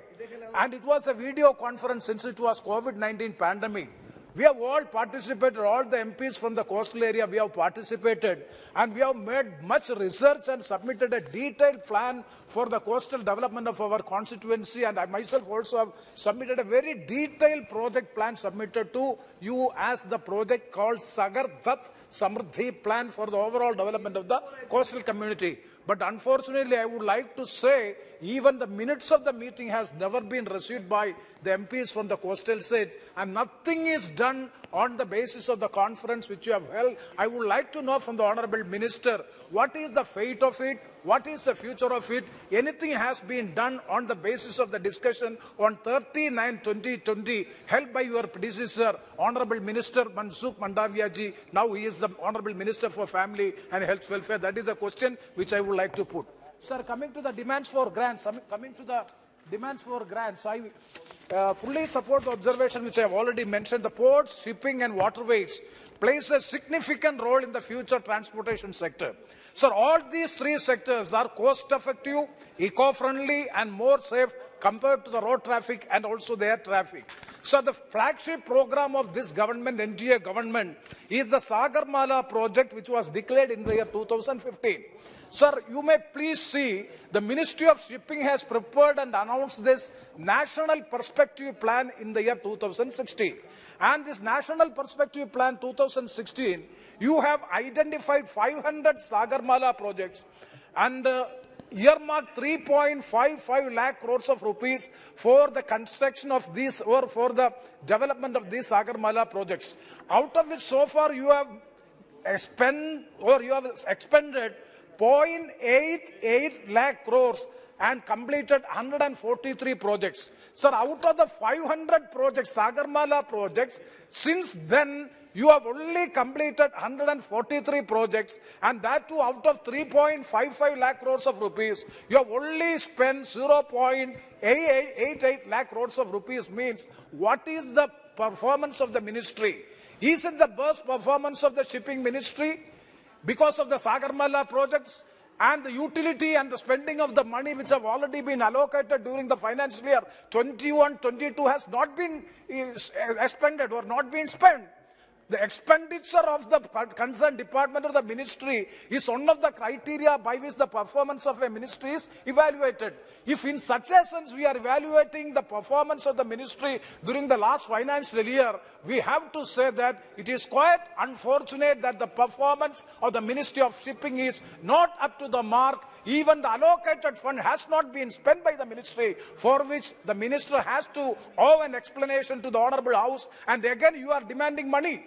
And even you are demanding grant from this house. For what purpose? If you are not able to spend the money which we have already allocated, the House has already allocated, and not able to spend the money, and further grant is being demanded, means definitely the government and minister has to give a logical explanation to the House why the money which was allocated to the ministry was not being spent in a full way. So the performance and announcements, and always this government's one of the major program is the making of big announcements in the names of, most of the names are in the Hindi names. Even so, people like us, it is very difficult to understand. Even pronunciation itself is very difficult as far as people from the south is concerned. And you are announcing so many programs and projects, and compared to the announcement of the programs and the projects and the implementation, both are disproportionate, or the announcements are not in tune with the implementation. There is a disproportionate matching is there. So the project was initiated to have, and what is the entire purpose of the project was to have a blue economy.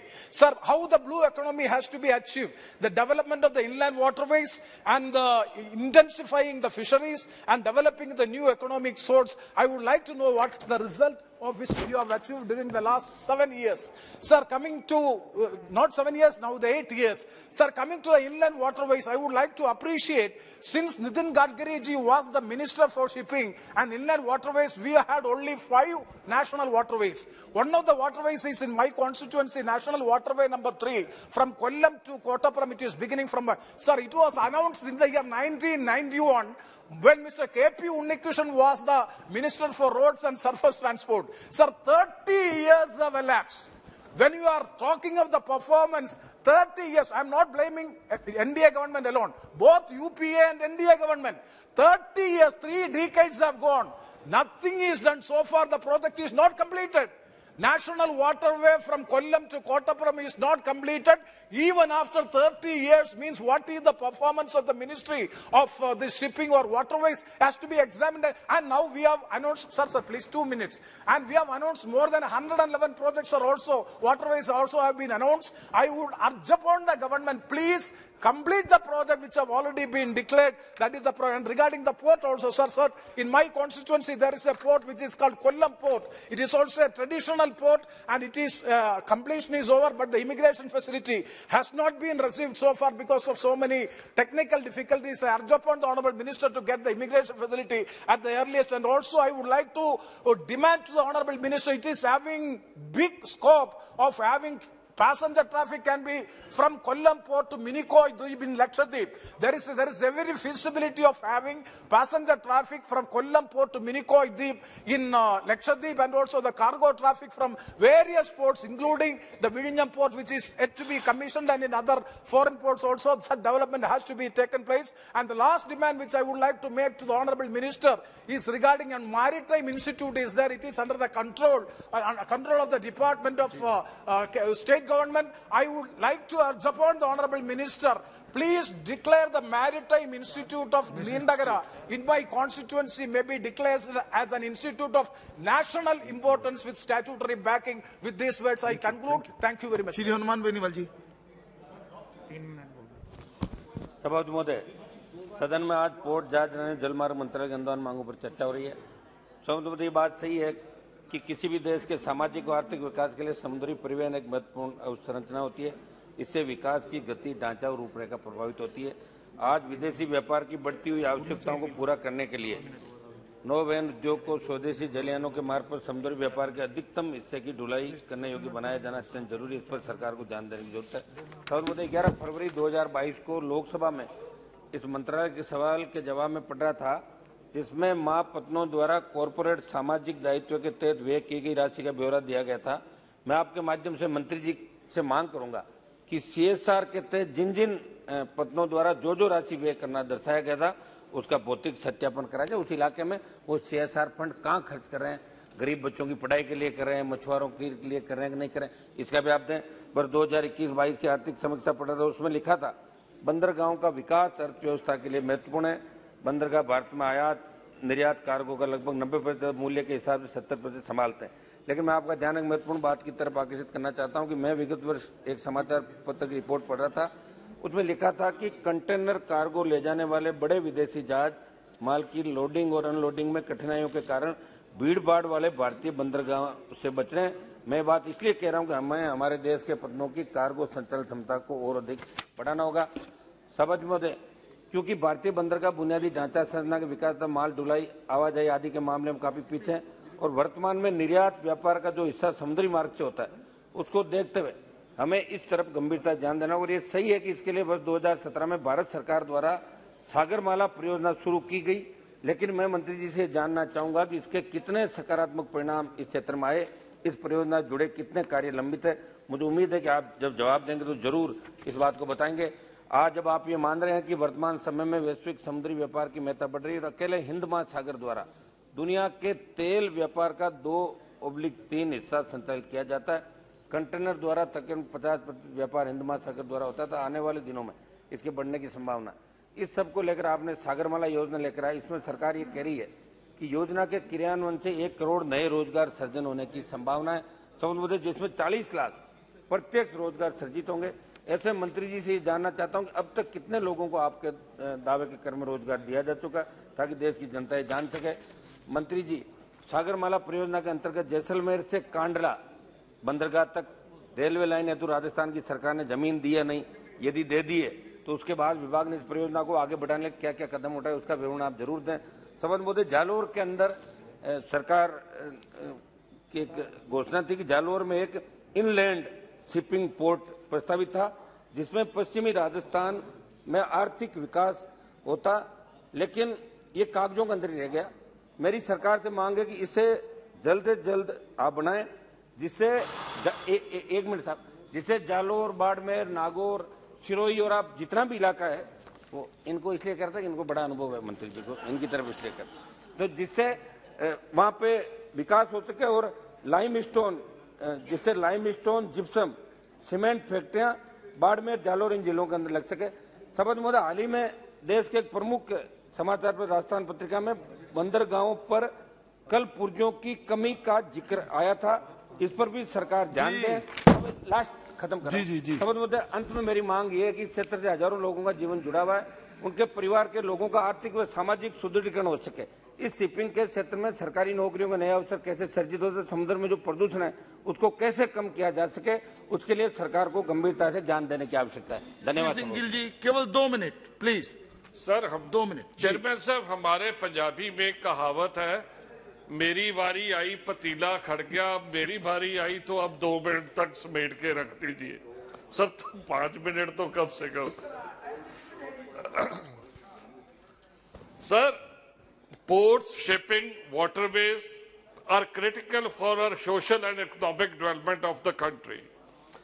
This ministry has within its fold many infrastructure creating arms: shipbuilding, ship repair, major ports, national waterways, inland water transport. After manufacturing, agriculture, IT, tourism, there is a strong need to develop our blue economy. India has almost 7,500 kilometers of coastline and almost 15,000 kilometers of potential navigable waterways, but India's share in global market has declined to less than 1% in shipbuilding. Total 5,500 container ships in the world in 2021, while carrying capacity of global merchant fleet crossed approximately 2 billion deadweight, and there are around 5,500 merchant ships, and China alone builds more than 100 such ships each year, and as per estimate, world fleet will grow by 6.4% in next 5 years. There is need to create state-of-art, world-class shipyards, ports with cutting-edge technology, but in the budget we have allocated just 1 crore for research and development of ports, which is very less. India has abundance of nature, be it forest, mountains, grassland, rivers, beaches, which are loved by tourists all over, but we lack in infrastructure planning and marketing. Chairman Sahib, currently there are 314 cruise ships in operation worldwide with combined capacity of 5,37,000 passengers and around 2,219 cruise ports.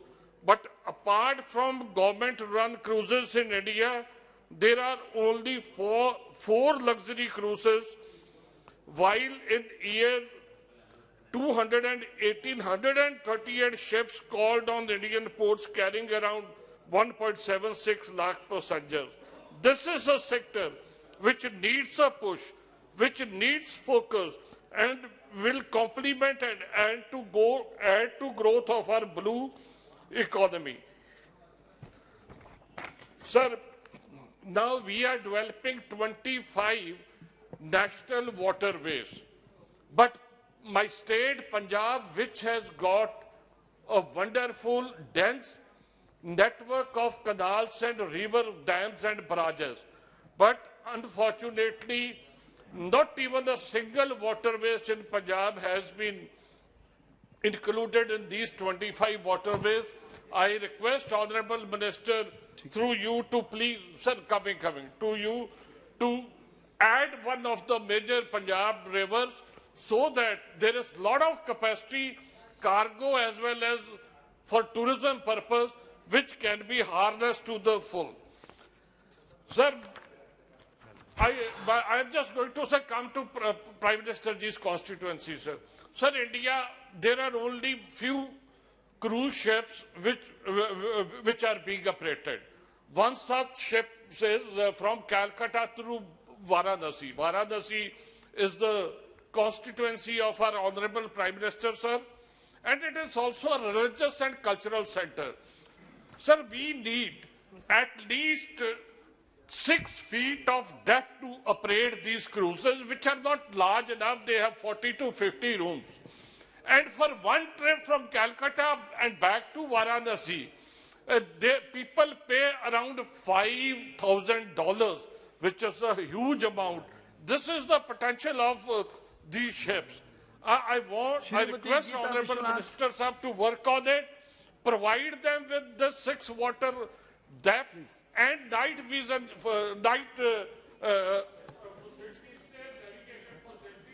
Thank you, sir. Thank you for giving me this opportunity. Sir, many issues are there, but I confine only my constituency, Kakinada, regarding Kakinada port. For establishment of MMD office at Kakinada, I am requesting the Honourable Minister to establish a MMD at Kakinada. Sir, Andhra Pradesh is the second largest sea coast in India, but not having a PO office. The second highest manpower supply to the world seafarer community in India is Andhra Pradesh. But all these seafarers of Andhra Pradesh are suffering for many issues. Sir, maritime service, any maritime service, either they have to run Chennai or Kolkata or Mumbai by spending a lot of expenses for their hard-earned money. Sir, establishment of MMD at Kakinada will serve the Godavari Basin and Krishna Basin oil fields needs. Sir, our people are not having, not only having the burden and also due to language problem, they are getting cheated by the intermediate wrongful agents at Chennai, Kolkata and Mumbai. Due to this reason, our shipping industry is not getting developed, even having longest sea coast and long way of Krishna, Godavari rivers. After division of the state, we left with a sea coast only for the development. Only foreign vessels are visiting our ports, but Indian vessels are not coming much due to non-availability of DGS services. Sir, for registry of vessels, our public have to run to Chennai PO office, even though the same is registering our vessels at MMD Vizag. Sir, our Directorate of Ports at Kakinada, the Maritime Board is recently established at Kakinada. Sir, as per the DGS Shipping Mumbai, dated 5/3/2004, new MMDs at Kandla, Mangalore, Haldia and Paradip were established. But request of the MMD Kakinada kept aside inadvertently. Our request also recommended by Honorable Vice President of India, Sri Venkaiah Naidu Garu, but not at comments sanctioned the MMD office at Kakinada. I request the Honorable Minister to establish MMD office at Kakinada. Thank you, sir. Shri K. Suresh ji. Thank you, sir. Give me opportunity to participate this Ministry of Ports and Shipping and Waterways Demands Grants 2022-23. Sir, I would like to limit my speech on the matters pertaining to development of inland waterways and issues related to the same due to the shortage of time. Mr. Chairman, sir, in India, only 3.5% of domestic surface transport is accounted by the inland water transport, even though India has abundant navigable waterways comprising of rivers, canals, backwaters, creeks, lagoons, etc. My state, Kerala, and my Lok Sabha constituency, Mavelikar in particular, has immense potential for complementing the PM Gati Shakti Master Plan and to contribute the overall growth of inland water transport for commercial and passenger transport, etc. Kerala state has a network of inland waterways and navigable canals extending over the length of 1,680 kilometers. West Coast Canal, the main arterial waterway route, 558 kilometers long, used to be the primary navigation route until a few decades ago. So till 2016, only 5 waterways were declared in national waterways in April 2016. Government of India has declared another 106 waterways, 106 waterways spreading all over the country as national waterways, which include 3 more waterways in Kerala. A 2% growth in GDP is anticipated with the development of these waterways. Sir, I would like to add the government needs to think beyond the declared waterways. In the case of Kerala, if it is serious about making the inland water transport as the alternative cargo and people movement in the state with the possibilities. Sir, I would request that the government of India must make substantial investment in Kerala, undeclared waterways and feeder routes and sub-canals so that they can be developed to feed and complement the existing declared waterways efficiency. I would like to point out there are about 1,687 km inland water transport road network in Kerala state consisting national waterways 3 from Kollam to Kottappuram, which is maintained by Inland Water Authority of India, and other feeder canals maintained by the Coastal Shipping and Inland Navigation Department, State Irrigation Department. I would remind that cargo transportation through mechanized barges existing national waterways 3, but also most of the feeder canals and waterways are facing difficulties arising from inadequate modernization, causing shallow depth and narrow width of the waterways. Issue arising from excessive siltation, bank erosion, absence of infrastructural facilities like jetties, terminals, and inadequacy of navigational aid are also challenges faced in the rivers and tributaries that flow in the state as well as through my Lok Sabha constituency. Sir, there are major rivers such as Pamba, Achangovil, Manimala, Meenachal, Muattumuzha.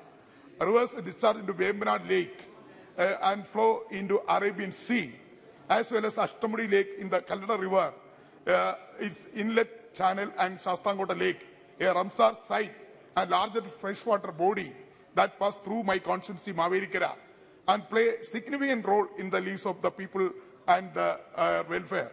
I would invite your attention through you. I would invite attention, Honourable Minister, through you, sir. The following matters pertaining my constituency seek your earnest support and assistance in resolving the same. Kuttanad Taluk, a unique below sea level location with a population of 193,700 spread in 14 villages, that is replete with the backwaters in the dire need of infrastructural augmentation and assisted development. Sir, towards this purpose, I'm concluding, sir. Last point. Towards this purpose, I would request you to formulate a Kuttanad Waterways Modernization Punarjani package with allocation of 500 crores with a view of achieve comprehensive restoration, reconstruction of river banks, concession of the culverts to ease movement of people residing in the banks, and full-fledged exercise and deepening river beds and tributaries must be carried out. Also, I would bring the attention of the fact that the local inland water fishermen who engage the fishing in these water bodies are facing several challenges. These fishermen also get a benefit. With these words, sir, I am very thankful to you, sir. Thank you. Thank you. Honorable Minister, please.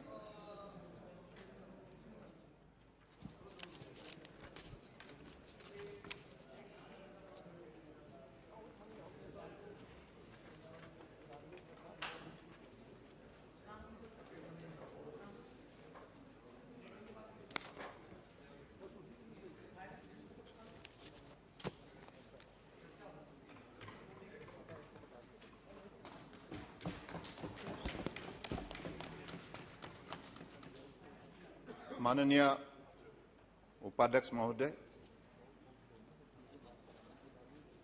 आज आपके माध्यम से मैं हमारी मंत्रालय की demand for grant के सिलसिले में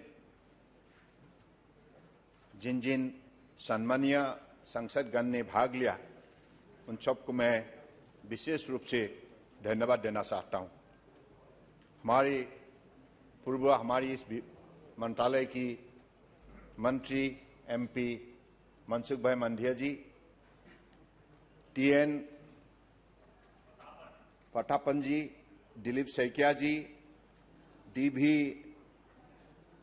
Kalanidhi ji, Pratima Mandal ji, Krishna Deva Rayalu Lavu ji, Rajendra D Gavit ji, doctor Alok K Suman ji, ET Mohammed Basheer ji, Anubhav Mohanty ji, Francisco Sardinha हाजी, Janardan Singh Sigriwal ji, Sunil Dattatray Tatkare ji, advocate AM Ariff ji, P Ravindranath ji, Rita Bahuguna Joshi ji, doctor K Jay Kumar ji, Ajmal Badruddin ji, Thomas साजिही कादिन जी और श्री शशि थरूर जी,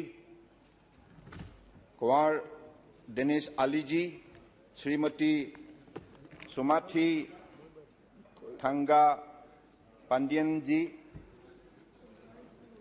जसबीर सिंह गिल जी और कोई रह गया, और सुरेश जी,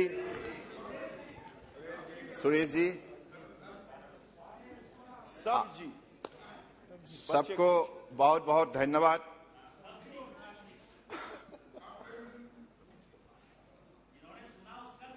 हाँ, सबको धन्यवाद, सबको मैंने धन्यवाद दिया।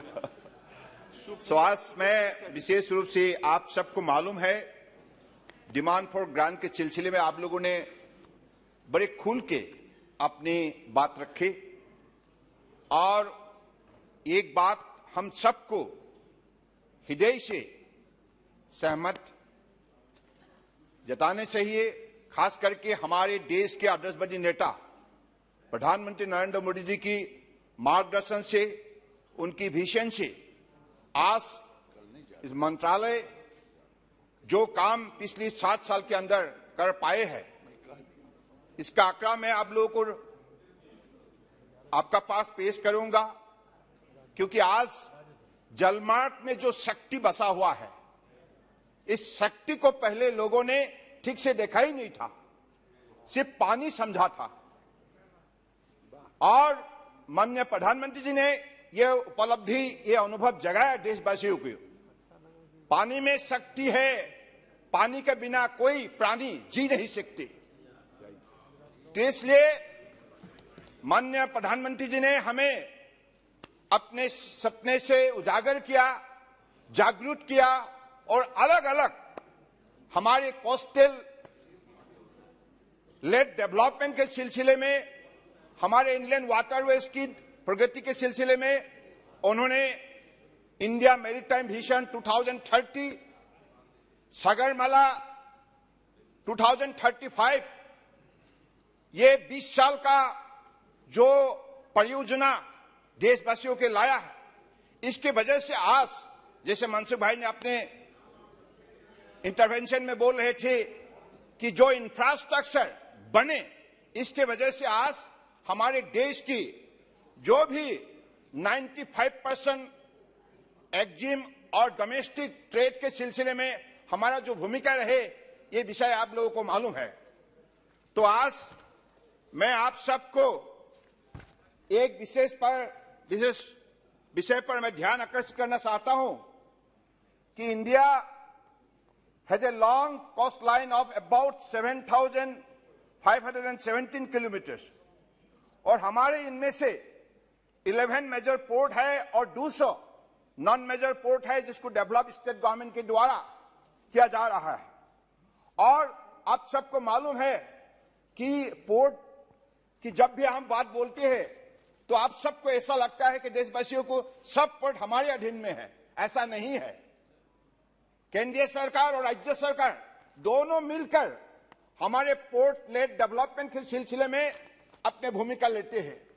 तो इसके वजह से आज आप लोगों ने देखा है कि हमारे माननीय प्रधानमंत्री जी ने जो लक्ष्य हमें दी थी, एक्सपोर्ट का मात्रा $400 बिलियन तक आप लोगों को ले जाना होगा।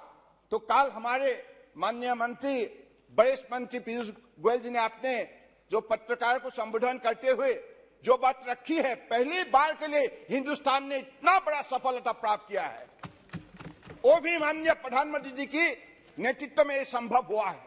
अगर उन्होंने लक्ष्य नहीं दिया होता तो हम मेहनत नहीं करते।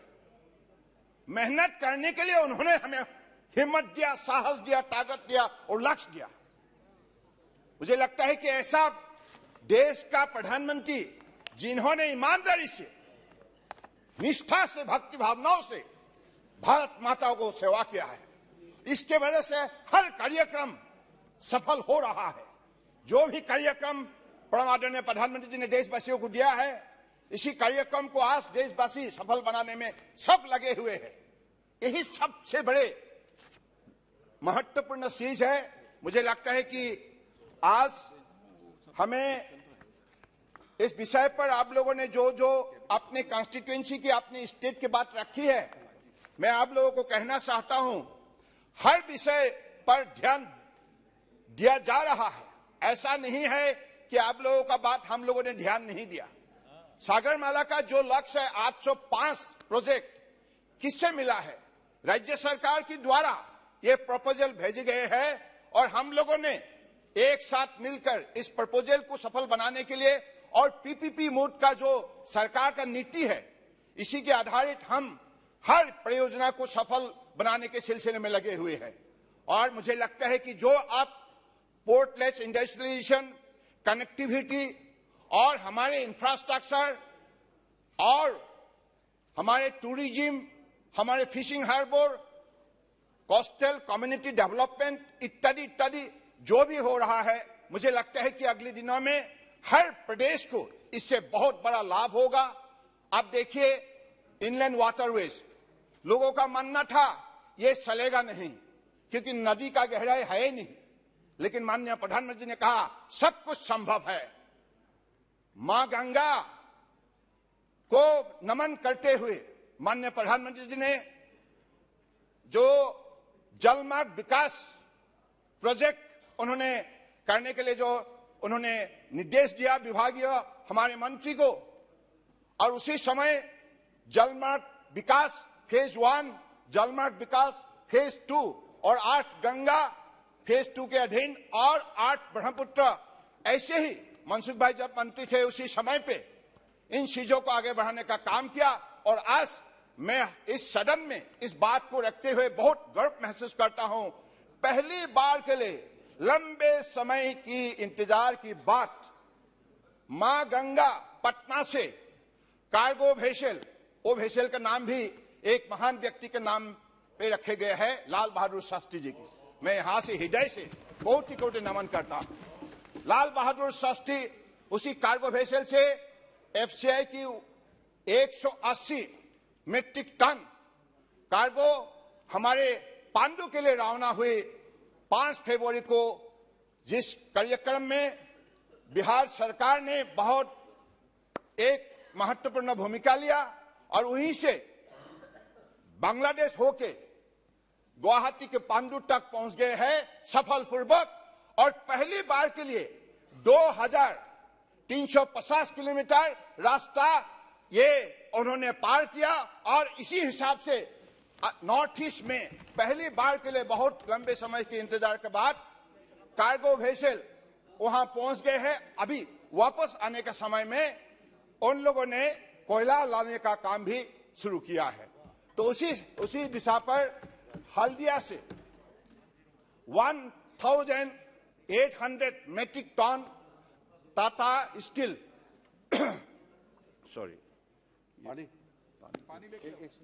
टाटा स्टील गुवाहाटी तक गुवाहाटी तक ले जाने का भी काम किया और गुवाहाटी से वापस आने का समय में वहां से भी अलग तक कार्गो उन्होंने लाने का शुरू किया। इससे साफ यही है, पहली बार के लिए नॉर्थ ईस्ट का मतलब है, माननीय प्रधानमंत्री जी ने देश का स्थल रश्मि बताया, इसलिए बताया नॉर्थ ईस्ट संपदा, शक्ति और संभावना से बसा हुआ है। तो इसलिए उसको उजागर करने के लिए कनेक्टिविटी और कम्युनिकेशन डेवलप करना बहुत जरूरी है। इसलिए माननीय मोदी जी ने पहले rail connectivity, road connectivity, air connectivity और अभी इनलैंड वाटर्स कनेक्टिविटी का काम भी उन्होंने सफलपूर्वक आगे बढ़ाया, जिसके वजह से आज नॉर्थ ईस्ट का हर प्रदेश की जो किसान है, जो एंटरप्रेन्योर्स है, उनको लगने लगा है हम देश के अलग अलग बाजार में अपने कदम रख सकता है और दुनिया का बाजार में अपना जगह बना सकता है। तो इतना तक लोगों का मन की जो भी भावना शक्ति को आगे बढ़ाने का माननीय प्रधानमंत्री जी ने काम किया है। तो इसके वजह से आज हमारे मंत्रालय की तरफ से आप लोगों ने जो भी कहा है, इन चीजों को हमारे मंत्रालय ध्यान से उसको एग्जामिन करेंगे और हमारे माननीय सुश्री थारू जी ने जो बताया है, आपने बिजिंगकाम जो पोर्ट के बारे में बताया है, इसमें संभावना है, ये नहीं है कि नहीं है, ये संभावना दुनिया का बड़ा एक पोर्ट बन सकता है, सिर्फ मेजर पोर्ट ही नहीं, दुनिया का बड़ा बन सकता है। और भारत सरकार के द्वारा आपको भी मालूम है, DEA ने, डिपार्टमेंट ऑफ इकोनॉमिक अफेयर्स के द्वारा वायबिलिटी गैप फंडिंग का सिलसिले में भी भूमिका पालन किया गया है। इसलिए भारत सरकार का भूमिका है, केरला जो भी मैरीटाइम बोर्ड का भी भूमिका है। तो हम लोग एक साथ मिलकर इस पोर्ट का काम आगे बढ़ाने का काम में हम लोग लगे हुए हैं। ये भी बात आपको मैंने आपका ध्यान के लिए बताया। तो इसलिए मैं आप लोगों को आंकड़ा देना चाहता हूं, खराब मत पाइएगा, please take it sportingly. What is the difference between the government under the dynamic leadership of Honorable Prime Minister Narendra Modi ji and what was before 2014? आप देखिए, ease of doing business, आप इंडेक्स देखिए, rank 2014 में it was 134, now it is 68.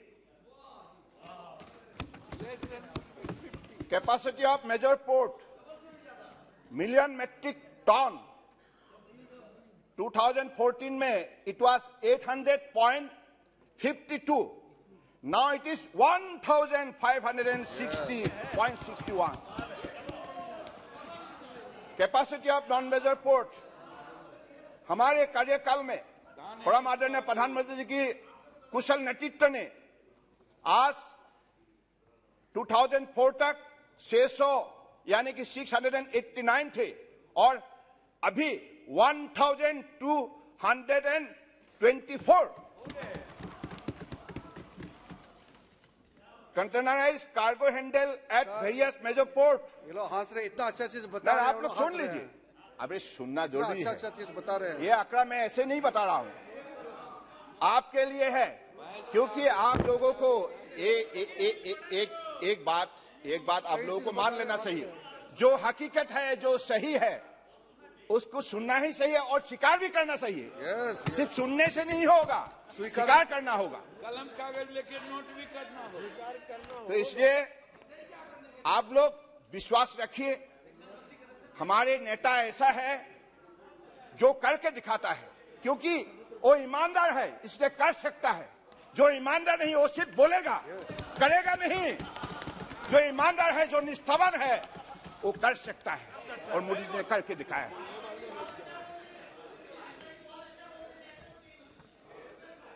तो इसलिए मैं आपको, धन्यवाद आपको, आप सुनते जाइए।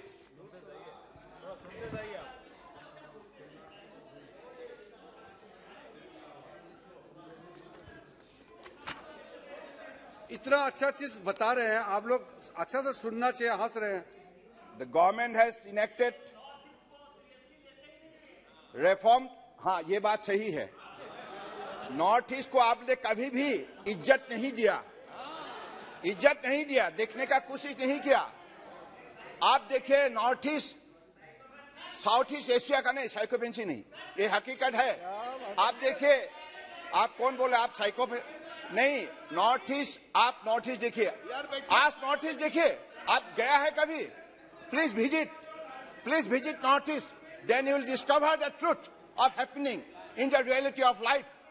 Every state is now prospering. Every state is now growing. Why? Every Northeasterner is getting the, self-confidence. Why? Everyone is getting an opportunity to perform at the national platform and global platform. Who has provided this opportunity? It is Honorable Prime Minister Narendra Modi ji. तो इसलिए मुझे लगता है कि आप सबको हकीकत को मान लेना चाहिए, इज्जत करना चाहिए। हर प्रांतों को अगर किसी ने साथ लिया है, सबका साथ, सबका विकास, सबका विश्वास और सबका प्रयास, ये मोदी जी ही कर दिखा सकता है। क्योंकि मोदी जी का दिल में हिंदुस्तान, भारत माता का मैप बसा हुआ है। भक्ति भावना से आप इसको नहीं देख सकते, क्योंकि आपके पास नीति थे, नियत नहीं थी। और हमारा पास नीति है और नियत भी है।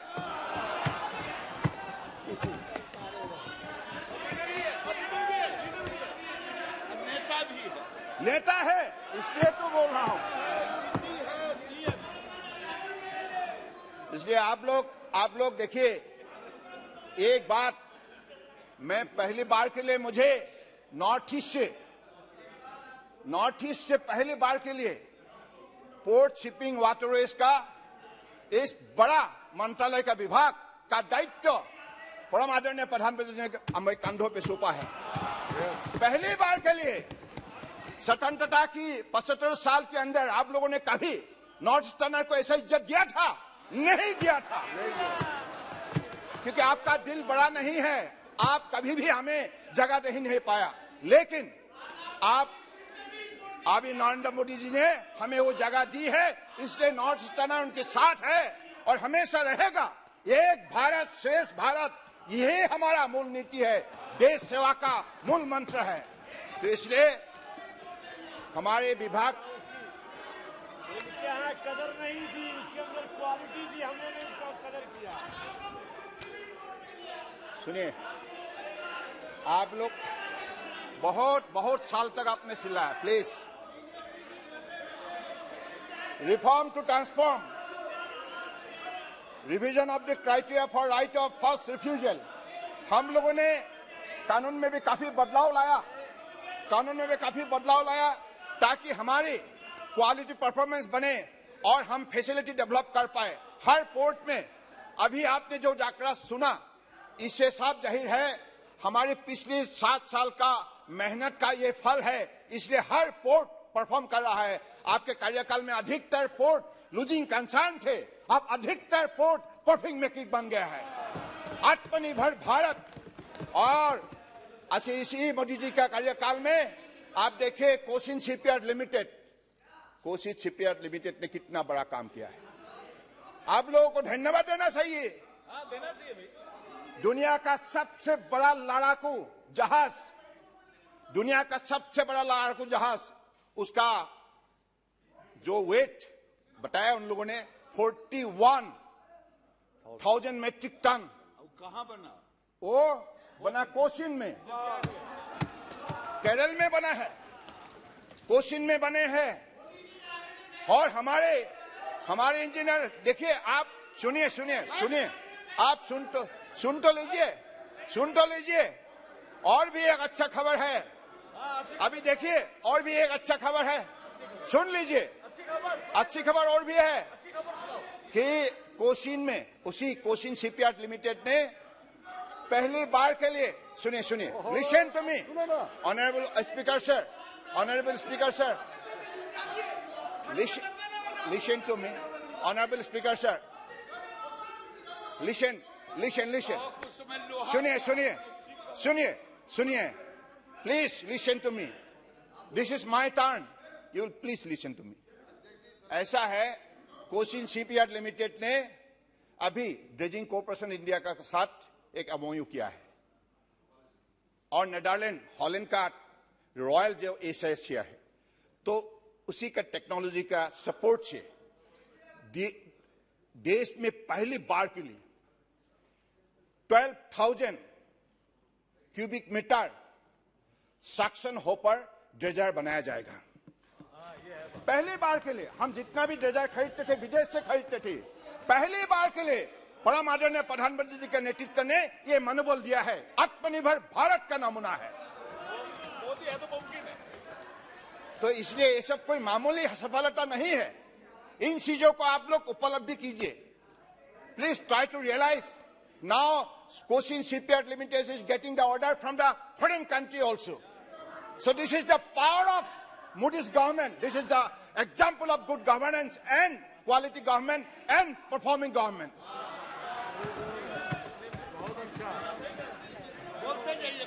So,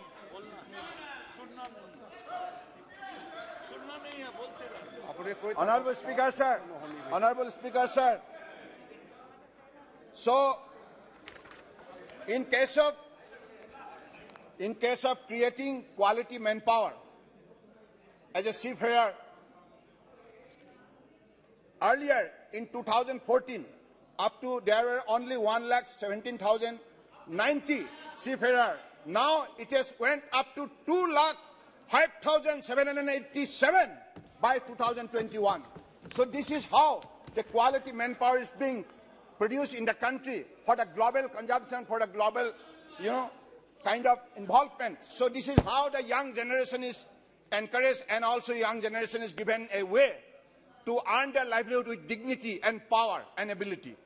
So this is how the department is growing, and also the department is performing in the sector of inland waterways, in the sector of port, in the sector of shipping, in all the sector, because of the reformation brought under the dynamic leadership of Honorable Prime Minister. All this visible growth is happening, and all this visible growth is being well demonstrated through action, and it is witnessed by the people of the country.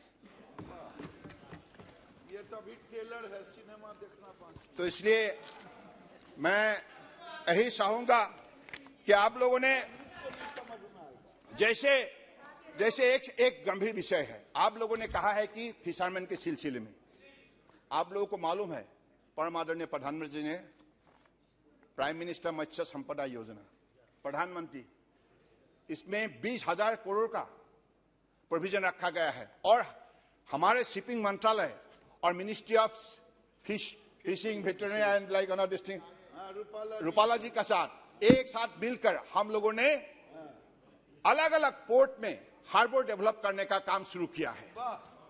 So far, Sagarmala, under the project of Sagarmala, we have developed 31 fishing harbor on the coastlines. So this is how we are going to facilitate our fishermen. They are the dearest citizen of the country.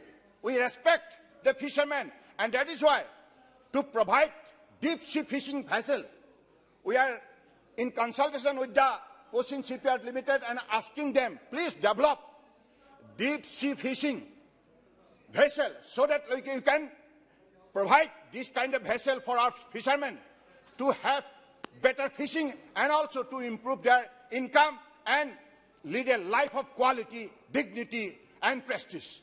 This is the commitment of the Honorable Prime Minister to the fishermen in the country.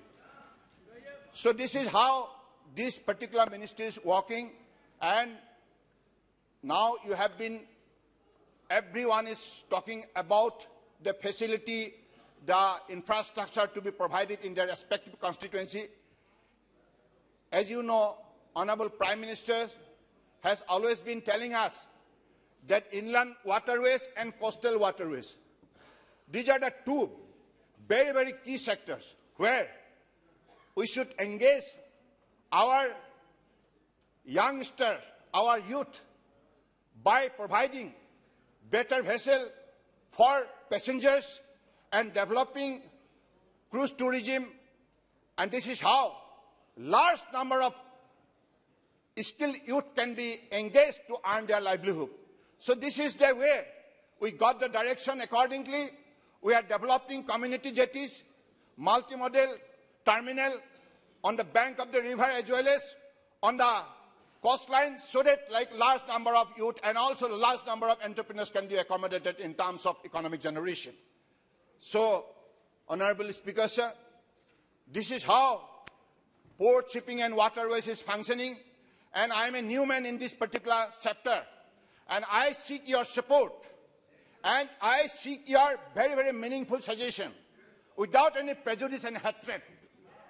We are all in the same house. Same ship. We have rightly he has pointed out that we are in the same seat. We are in the same boat, brothers. We should behave like this. And you are all lucky enough. The country is lucky enough to have a leader of higher stature, honesty, equality, commitment. Captain of the ship. Captain of the ship, Narendra Modi ji, our Prime Minister.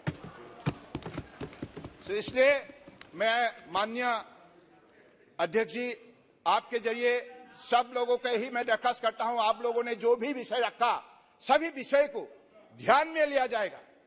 ये बात नहीं कि हमने अपने जवाब में नहीं बोला, उल्लेख नहीं किया, ऐसा नहीं है। सभी विषय को ध्यान में लिया जाएगा। और मैं ये भी कह सकता हूं आप लोगों को, after this session we'll have a separate sitting from our ministry, will organize a separate sitting of the honorable member of parliament so that we can discuss every issue minutely. And for your information, I am telling you, the budget nowadays no ministry single-handedly operate their commitment to the people of the country. Honorable Prime Minister has given us a right way to put our thought and also to put our effort with better planning. That is Prime Minister Gati Shakti National Master Plan. Multimodal connectivity, यानी कि हम सबको integrated approach लेना होगा।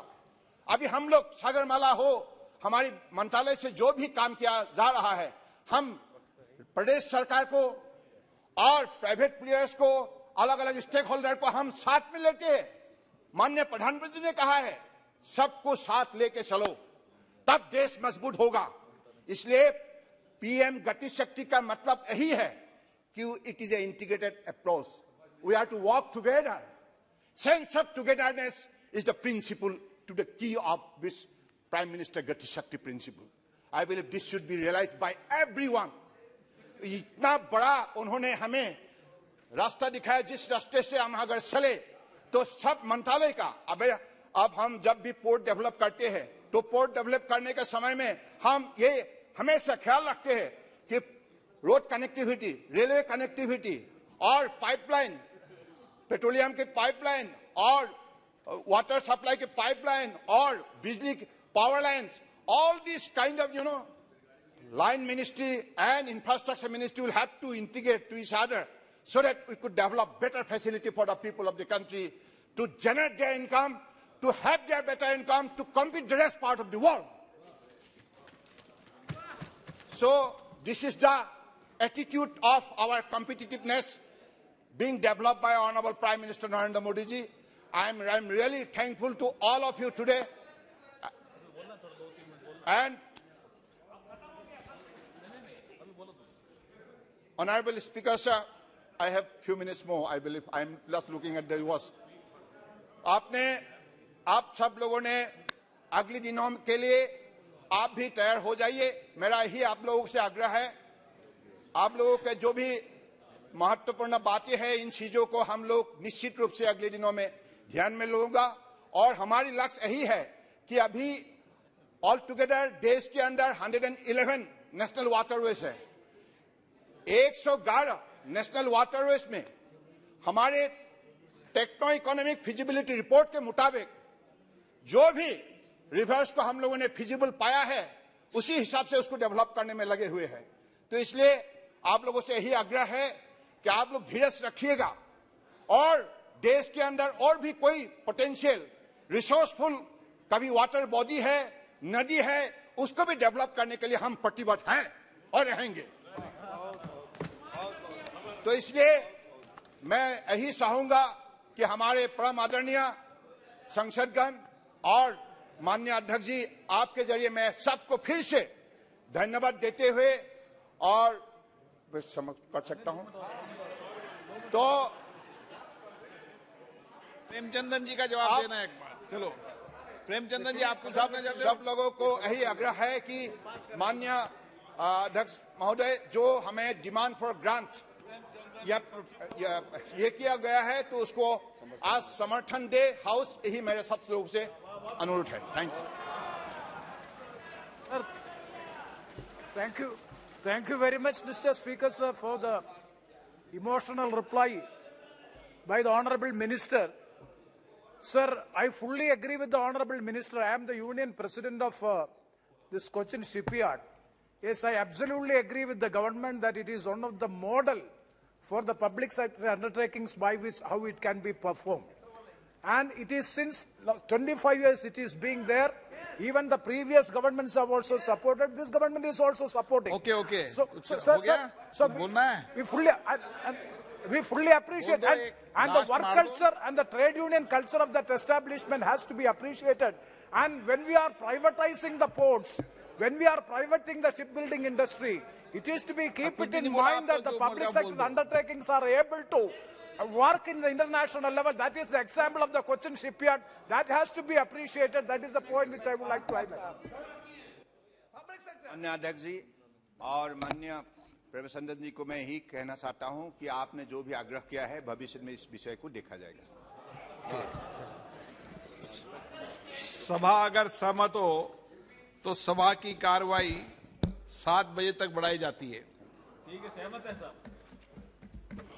पतन, पोत, परिवहन एवं जलमार्ग मंत्रालय से संबंधित अनुदान की मांग पर माननीय सदस्य श्री एन.के. प्रेमचंदन, श्री हनुमान बेनीवाल, श्रीमती अपूरा पोद्दार और श्री अब्दुल खालिक द्वारा कटौती प्रस्ताव प्रस्तुत किए गए हैं। मैं अब सभी कटौती प्रस्ताव सभा के मतदान हेतु रखता हूं। प्रश्न है कि माननीय सदस्यों द्वारा प्रस्तुत सभी कटौती प्रस्ताव स्वीकृत किया जाए। जो सदस्य इसके पक्ष में हाँ कहें, जो सदस्य विरोध में ना कहें। मेरे विचार में निर्णय ना वालों के पक्ष में कटौती प्रस्ताव अस्वीकृत हुए।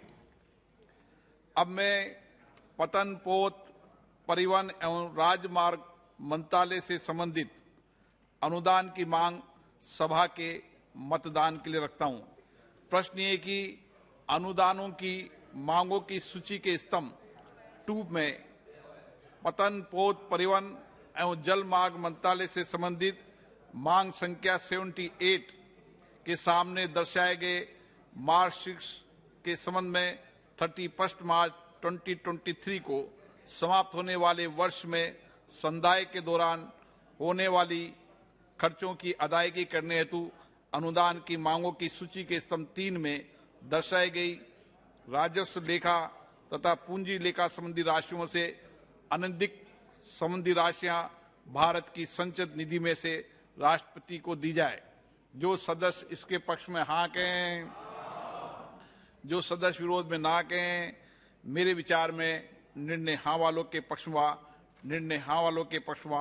पतन, पोत, परिवहन एवं जल मार्ग मंत्रालय से संबंधित अनुदान की मांग पारित हुई।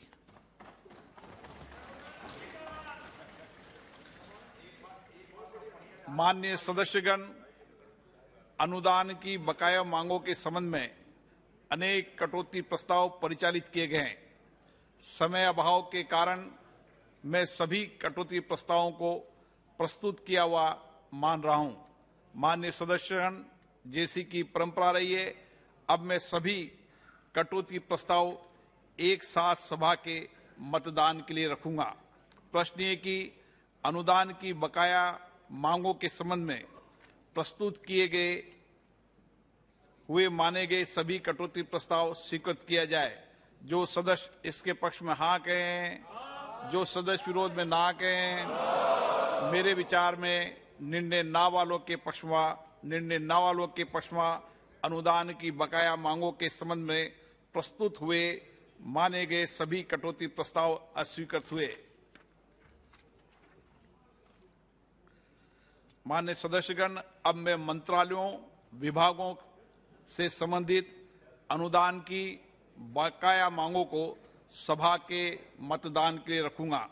प्रश्न ये कि अनुदान की मांगों की सूची के स्तंभ 2 में निम्नलिखित मंत्रालयों, विभागों से संबंधित मांग संख्याओं के सामने दर्शाए गए मांग शीर्षों के संबंध में 31 मार्च 2023 को समाप्त होने वाले वर्ष में संधाय के दौरान होने वाले खर्चों की अदायगी हेतु अनुदान की मांगों की सूची के स्तंभ 3 में दर्शाई गई राजस्व लेखा तथा पूंजी लेखा संबंधी राशियों से अनधिक संबंधी राशियां भारत की संचित निधि में से राष्ट्रपति को दी जाए। 1. कृषि और कृषक कल्याण मंत्रालय से संबंधित मांग संख्या 1 और 2। परमाणु ऊर्जा विभाग से संबंधित मांग संख्या 3। आयुष मंत्रालय से संबंधित मांग संख्या 4। रसायन उर्वरक मंत्रालय से संबंधित मांग संख्या 5 से 7। कोयला मंत्रालय से संबंधित मांग संख्या 9।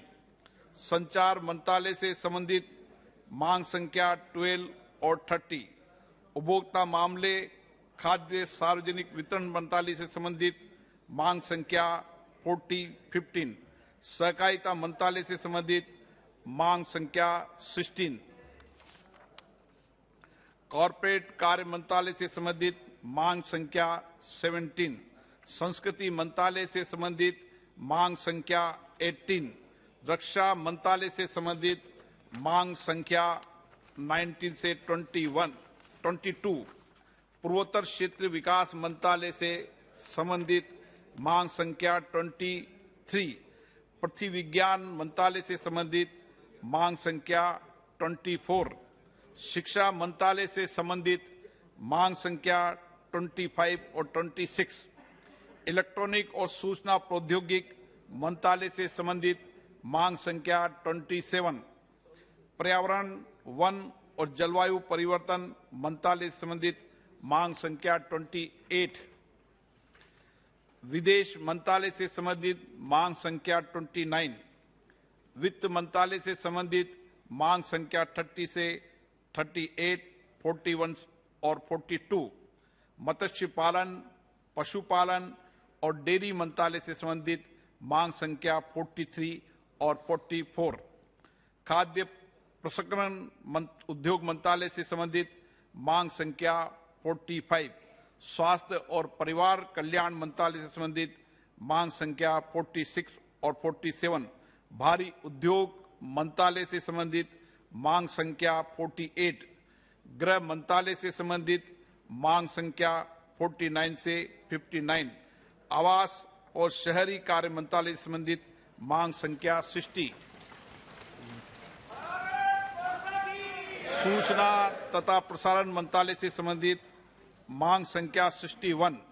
जल शक्ति मंत्रालय से संबंधित मांग संख्या 62 और 63। श्रम और रोजगार मंत्रालय से संबंधित मांग संख्या 64। विधि और न्याय मंत्रालय से संबंधित मांग संख्या 65 और 66। सूक्ष्म लघु मध्यम उद्यम मंत्रालय से संबंधित मांग संख्या 68। खान मंत्रालय से संबंधित मांग संख्या 69। अल्पसंख्यक कार्य मंत्रालय से संबंधित मांग संख्या 70, नवीन तथा नवीकरणीय ऊर्जा मंत्रालय से संबंधित मांग संख्या 71,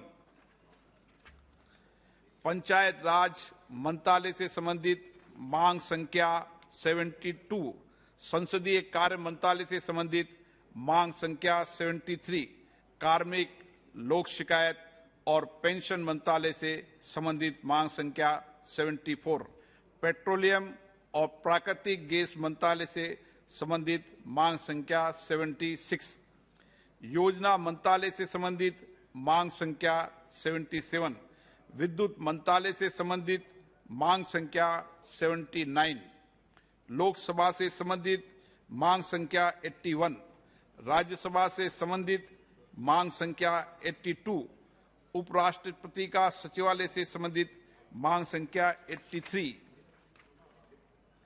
ग्रामीण विकास औद्योगिक मंत्रालय से संबंधित मांग संख्या 89 से 91, कौशल विकास और उद्यमशीलता मंत्रालय से संबंधित मांग संख्या 92, सामाजिक न्याय और अधिकारिता मंत्रालय से संबंधित मांग संख्या 93 और 94, अंतरिक्ष विभाग से संबंधित मांग संख्या 95, सांख्यिकी और कार्यक्रम कार्यान्वयन मंत्रालय से संबंधित मांग संख्या 96, इस्पात मंत्रालय से संबंधित मांग संख्या 97, कपड़ा मंत्रालय से संबंधित मांग संख्या 98, पर्यटन मंत्रालय से संबंधित मांग संख्या 99, जनजाति कार्य मंत्रालय से संबंधित मांग संख्या 100, महिला बाल विकास मंत्रालय से संबंधित मांग संख्या 100, संबंधित मांग संख्या 102। जो सदस्य इसके पक्ष में हाँ कहें, जो विरोध में ना कहें, मेरे विचार में निर्णय हाँ वालों के पक्ष में हुआ। निर्णय हाँ वालों के पक्ष में हुआ। वर्ष 2022 और 23 के लिए मंत्रालयों और विभागों से संबंधित अनुदानों की बकाये मांगे पारित हुई। आइटम नंबर 23, माननीय वित्त मंत्री जी।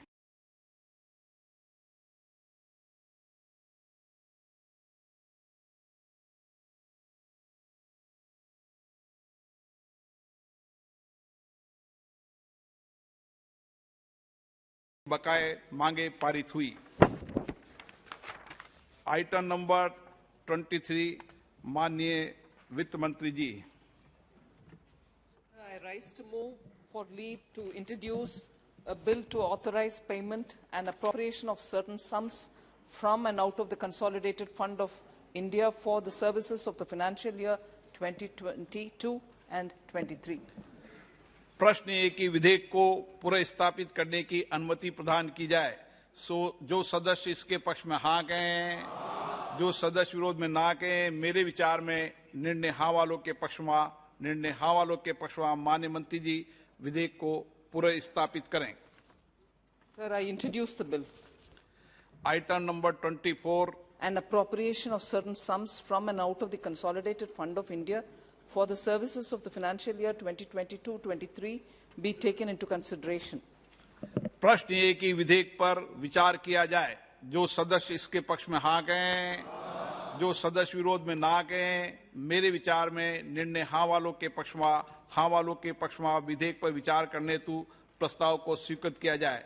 अब सभा विधेयक पर खंडवार विचार करेगी। प्रश्न ये कि खंड 2 से 4 विधेयक का अंग बने। जो सदस्य इसके पक्ष में हाँ कहें, जो सदस्य विरोध में ना कहें, मेरे विचार में निर्णय हाँ वालों के पक्ष में। हाँ वालों के पक्ष में खंड 2 से 4 विधेयक का अंग बना। प्रश्न ये कि अनुसूची विधेयक का अंग बने। जो सदस्य इसके पक्ष में हाँ कहें, जो सदस्य विरोध में ना कहें, मेरे विचार में निर्णय हाँ वालों के पक्ष में। निर्णय हाँ वालों के पक्ष में अनुसूची विधेयक का अंग बनी।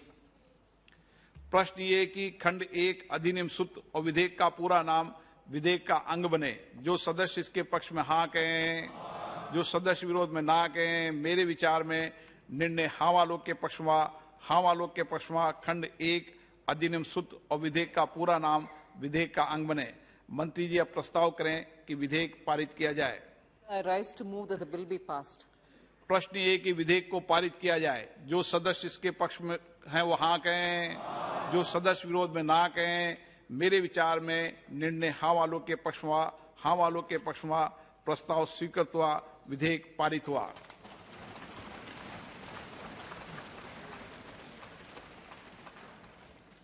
शून्यकाल की जो लिस्टेड सूची है वो ली जाएगी। डॉक्टर बीवी Satyavati.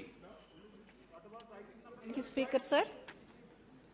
Speaker sir, the Anakapalli Jaggery market has been in existence since the 18th century. Anakapalli Jaggery market is the second largest market in India, and it is known for its unique taste, aroma, hygiene, and also it is pure and precisely processed, and it has high nutrition value and long shelf life. Therefore, Speaker sir, getting a geographical indication, GI tag to Anakapalli Jaggery would add to credibility to Jaggery and improve the livelihood of opportunities to all those who depend on it. Speaker sir, GI would help increase the Jaggery market in India and increase the quantum of Jaggery exports from Anakapalli. The GI tag for the Jaggery will generate demand for the product. Hence, through you, Speaker sir, I request the Ministry of Commerce and Industry to take steps towards issuing a geographical indication tag for Anakapalli Jaggery and help promote and market the product on a global scale. Thank you very much, sir. Shri ढाल सिंह बिसेन। महोदय, अध्यक्ष महोदय, बहुत बहुत धन्यवाद। अध्यक्ष महोदय, जैसा माननीय सदस्यगण प्लीज बैठिए, जो जाना चाहिए। अध्यक्ष महोदय, सिंह बिसेन। अध्यक्ष महोदय, जैसा कि आप जानते हैं कि भारत कृषि प्रधान देश है और इस देश में एक बहुत बड़ी आबादी कृषक परिवार की है, परंतु हमारा एक तरह का कहें कि दुर्भाग्य है कि जितनी शिक्षा एजुकेशन हमारा कृषि के लिए ग्रामीण क्षेत्रों में होना चाहिए वो नहीं होने के कारण से बच्चों को कृषि शिक्षा में बहुत दिक्कतें आ रही हैं। इसलिए ग्रामीण क्षेत्र में संचालित सभी शासकीय हायर सेकेंडरी स्कूलों में कृषि संकाय प्रारंभ किया जाना चाहिए ताकि ग्रामीण क्षेत्र के छात्र छात्राओं को कृषि आधारित शिक्षा की प्रारंभिक जानकारी मिल जाए, जिससे जो छात्र कृषि की पढ़ाई ना कर पाते हैं उनके लिए लाभदायक होगा और उन छात्रों के लिए भी लाभप्रद होगा जो कृषि की उच्च शिक्षा ग्रहण करने के लिए आगे पढ़ना चाहते हैं। इसके साथ ही आपसे आग्रह कि प्रत्येक जिले में कृषि महाविद्यालय स्थापित किए जाने चाहिए ताकि जो युवक कृषि की उच्च शिक्षा ग्रहण करने में अपनी रुचि रखते हैं और वे कृषि की उच्च शिक्षा के लिए बाहर नहीं जा सकते हैं, वे छात्र अपने जिले में ही कृषि विषय पर शिक्षा प्राप्त कर सकेंगे। साथ ही प्रत्येक जिले में कृषि महाविद्यालय स्थापित होने से युवक युवती कृषक संबंधी अच्छी शिक्षा लेकर आधुनिक खेती कर स्वयं को एवं देश को खाद्यान्न, फल, तिलहन आदि फसलों को लेकर आत्मनिर्भर भारत बनाने में सहयोगी होंगे। इसी परिप्रेक्ष्य में आपसे आग्रह है कि मेरे संसदीय क्षेत्र के अंतर्गत मेरे गृह जिला सिवनी में नवीन कृषि महाविद्यालय स्थापित किए जाने का शासन से अनुरोध करता हूँ। बहुत बहुत धन्यवाद। उत्तम Kumar Reddy ji. Chairman sir, Honorable Chairman sir, on behalf of the paddy farmers of Telangana, I wish to bring a matter of urgent public importance to the notice of Government of India through you, sir. Sir, right now in the Rabi paddy crop of Telangana, in Telangana state, 35 lakh acres of paddy is now coming up for harvest. The harvest has begun. Sir, very unfortunately, due to the chaos, confusion and incompetence of both the state and central governments, both the central and state governments are trying to escape the responsibility of procurement of paddy of this Rabi crop in Telangana state. Sir, they are both blaming each other. Today, Union Minister Mr. Piyush Goyal gave a statement that they are willing to procure raw rice. Sir, in the Rabi crop in Telangana, in the paddy, what is viable is only the parboiled rice. Sir, I appeal to Government of India to buy both paddy, both raw and parboiled rice, and also the Government of India and the Government of Telangana should explore the possibilities of export of rice, and this present stalemate should be solved, and the paddy farmers of Telangana in a crisis, the Government of India should step in and procure both raw rice and parboiled rice immediately, sir. Thank you.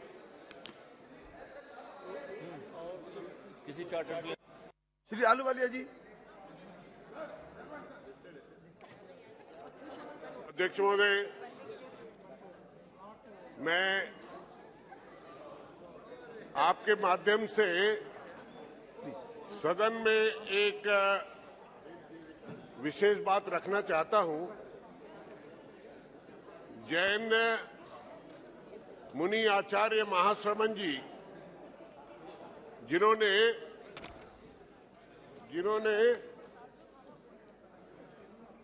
9 नवंबर 2014 को लाल किले से अहिंसा यात्रा शुरू की और वो पैदल चलते हैं, उनके साथ में करीब 100-150 जैन मुनि साथ चलते हैं।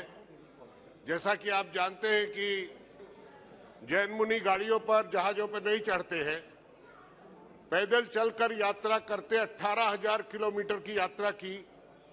वो बांग्लादेश गए, वो नेपाल गए, म्यांमार तक गए और मेरे को उनका सानिध्य प्राप्त हुआ जब वो दार्जिलिंग जिले में घुसे तो मैं करीब लाखों कदम उनके साथ में 24 फरवरी से 1 मार्च और फिर 27 जनवरी से 12 फरवरी तक अपने पिछले लोकसभा केंद्र में उनके साथ वो यात्रा की। और वो एक ऐसी यात्रा जो अहिंसा के खिलाफ, हिंसा के खिलाफ अहिंसा का प्रचार करते हुए नशा मुक्ति समाज और सौहार्द बढ़ाने के लिए, और कर्म ही तुम्हारी पूजा है, इस चीज को सामने रखकर उन्होंने ये प्रचार प्रसार किया। गर्व महसूस तब होता है जबकि नेपाल में वो गए तो नेपाल सरकार ने उनके नाम का एक डाक टिकट जारी किया। अब 18,000 की यात्रा कंप्लीट करके ये 27 मार्च 2022 को इसका समापन है। मेरी आपके माध्यम से मांग है, आपके माध्यम से सरकार से ये मांग है कि अहिंसा यात्रा के नाम पर कोई बड़ी सड़क मार्ग का नाम, जिन रास्तों से वो गुजरे, उसका नाम रखा जाए और साथ साथ एक डाक टिकट इस अहिंसा यात्रा के नाम पर जारी हो, जो कि पूरे समाज को पता लग सके कि अहिंसा यात्रा और नशा मुक्ति समाज के लिए जैन मुनि आचार्य महाश्रमण जी ने इतने लोगों के साथ जुड़कर ये काम किया है। धन्यवाद सर। श्री आर.के. सिंह पटेल जी।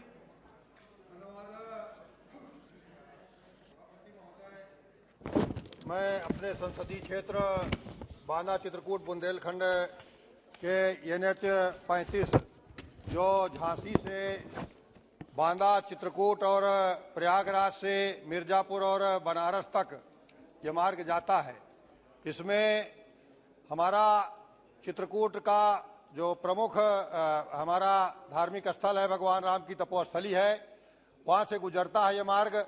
और अतर्रा बीच का जो हमारा एक नगर पालिका टाउन एरिया है और बांदा, तो इनमें बाईपास बनाने के लिए मैंने मांग किया है।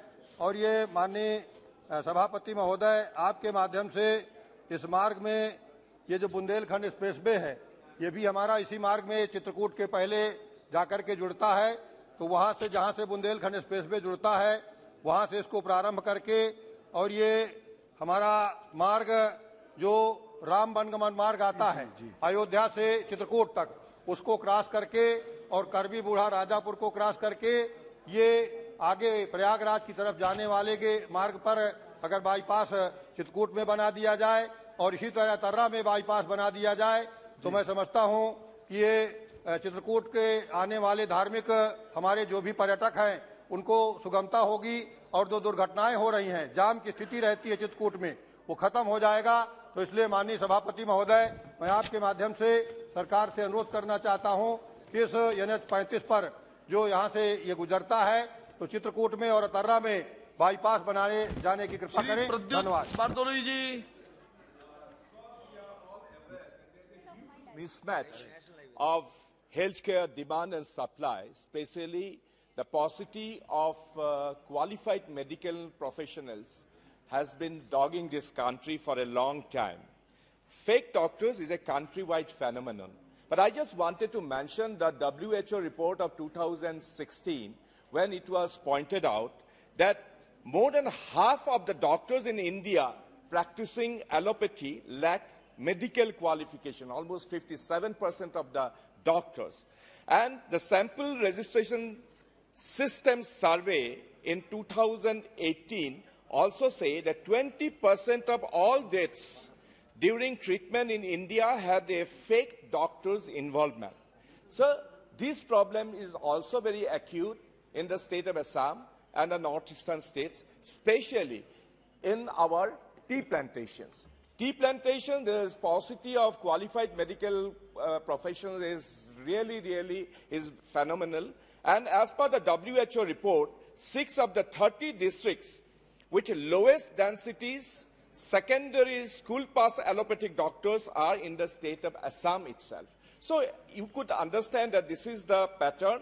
The government must address the low supply of qualified doctors in the Northeast. I've given few suggestions. I hope the concerned ministry and the government of India would take note of it by improving incentives for qualified doctors to work in these areas, especially in the tea plantation areas of Assam, urgently ensuring a standardized recruitment process for doctors in the tea gardens, timely filling up a post of medical inspectors. There's a post of medical inspectors who are supposed to have supervised all these, but there are a lot of vacancies. So medical inspector plantations to ensure proper oversight.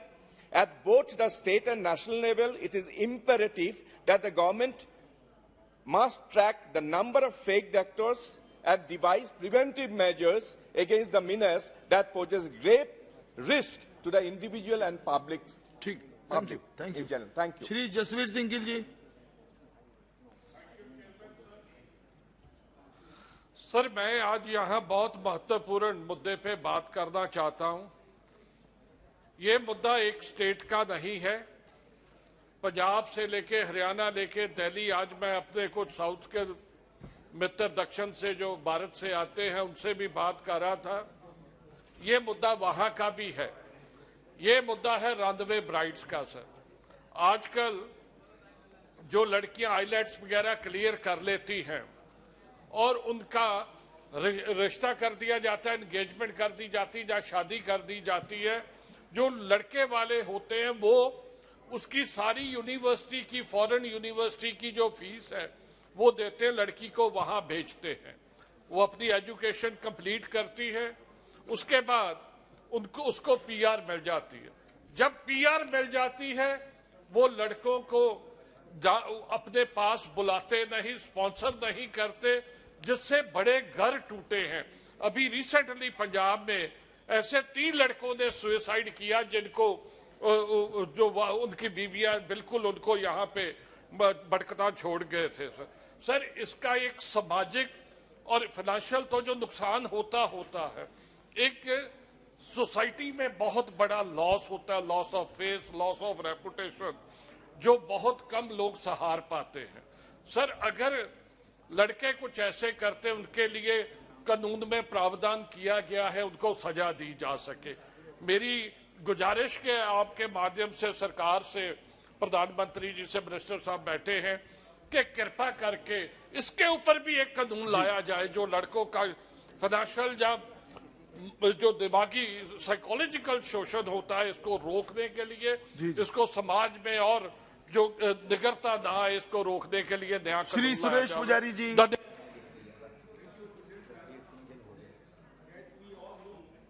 Of Odisha is very rich in mines and minerals. In addition to that, Odisha has huge potential for human resource development. But in spite of huge potential, sir, the state has many underdeveloped areas, particularly the western part of Odisha. Sir, in the very close proximity of world's famous Hirakud Dam, the first engineering college of Odisha was formed, which is in the name of University College of Engineering, Bulla, in the year 1956. And presently, it has been a state unitary technical university named as Bir Surendra Sai University of Technology since 2009. And it has UGC recognition too, sir.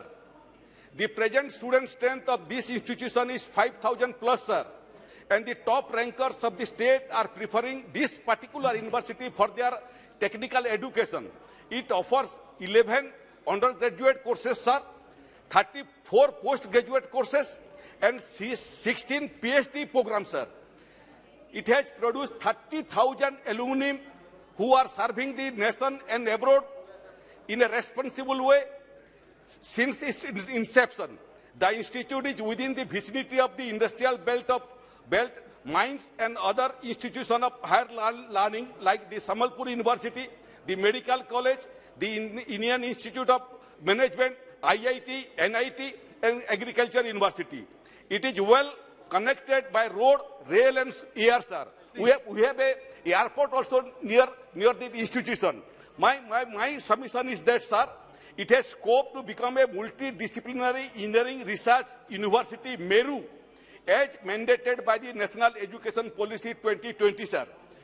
Many a times we have approached the appropriate authority for upgradation of this institution to CFTI, and Government of Odisha has also recommended that. Through you, sir, I request the Union Minister of Education for upgradation of this institution, Vishut Bulla, to CFTI in the line with the Central Institute of Technology, Kokrajhar in Assam, to act as a catalyst to the socio-economic and overall development of the 17 underdeveloped districts of western part of Odisha. Thank you, sir. Kumar Suman ji.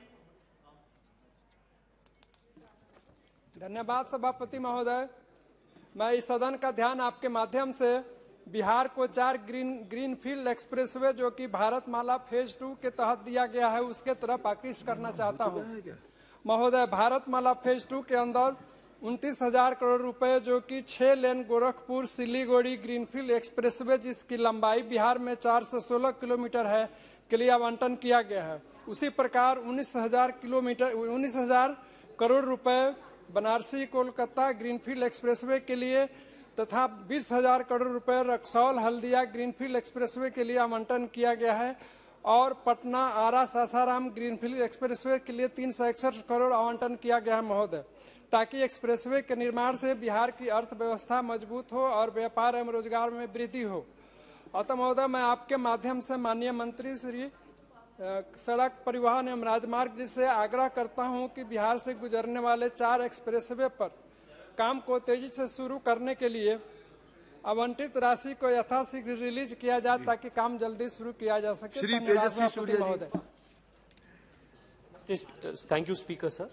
Sir, I represent the city of Bengaluru, which is one of the most fastest growing economic engines in the country. The Bengaluru airport, sir, is located on the Bengaluru-Hyderabad highway, the place called Devanahalli, which is almost 40 to 50 kilometers distance from the center of the city. And for people of Bengaluru South, commuting and reaching the airport is almost a 3-hour exercise. And also, sir, this airport is one of the busiest airports in the country. Before the COVID pandemic, the airport serviced more than 3 crore passengers in just 1 year. In a way, it is the gateway to the south of India, and the number of international flights is only increasing every day.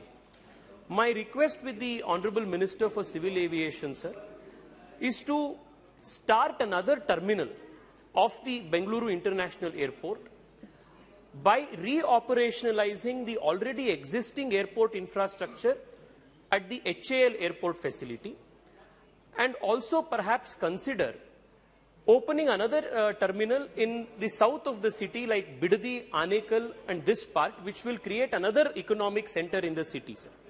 Sir, currently the policy to open a new airport is that the distance between two airports must be more than 120 kilometers. This policy, sir, however, does not consider the density of the traffic in an airport.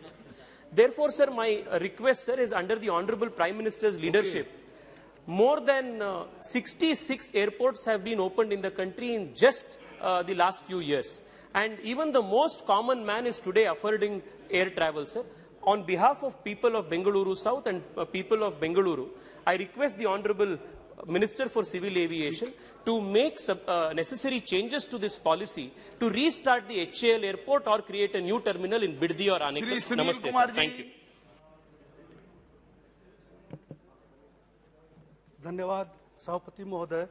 मैं आपके माध्यम से सरकार का ध्यान भारत नेपाल सड़क सीमा परियोजना की ओर ध्यान आकृष्ट करना चाहता हूं।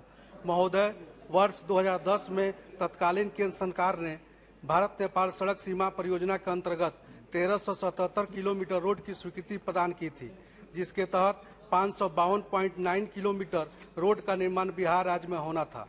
मेरा संसदीय क्षेत्र वाल्मीकि नगर भारत नेपाल की सीमा पर स्थित है। यहाँ पर इस परियोजना का कार्य बहुत ही धीमी गति से हुआ है। भू अर्जन का सुचारू रूप से भुगतान न होना विलंब का मुख्य कारण है। इस सड़क के निर्माण से दोनों देशों के बीच व्यापार और आपसी भाईचारा को बढ़ावा मिलेगा। 11 वर्ष बीत जाने के पश्चात भी यह परियोजना पूर्ण नहीं हो पाया है। अतः सदन के माध्यम से सरकार से मांग करता हूं कि इंडो नेपाल भारत सड़क का निर्माण जनहित में यथाशीघ्र कराया जाए। धन्यवाद। Sir, thank you, sir. I would like to point out here heating issue in my constituency. National Highway 544 Mannuthi Vadakkancheri stretch has a new toll plaza at Panniyangara, and the company began to collect toll since March.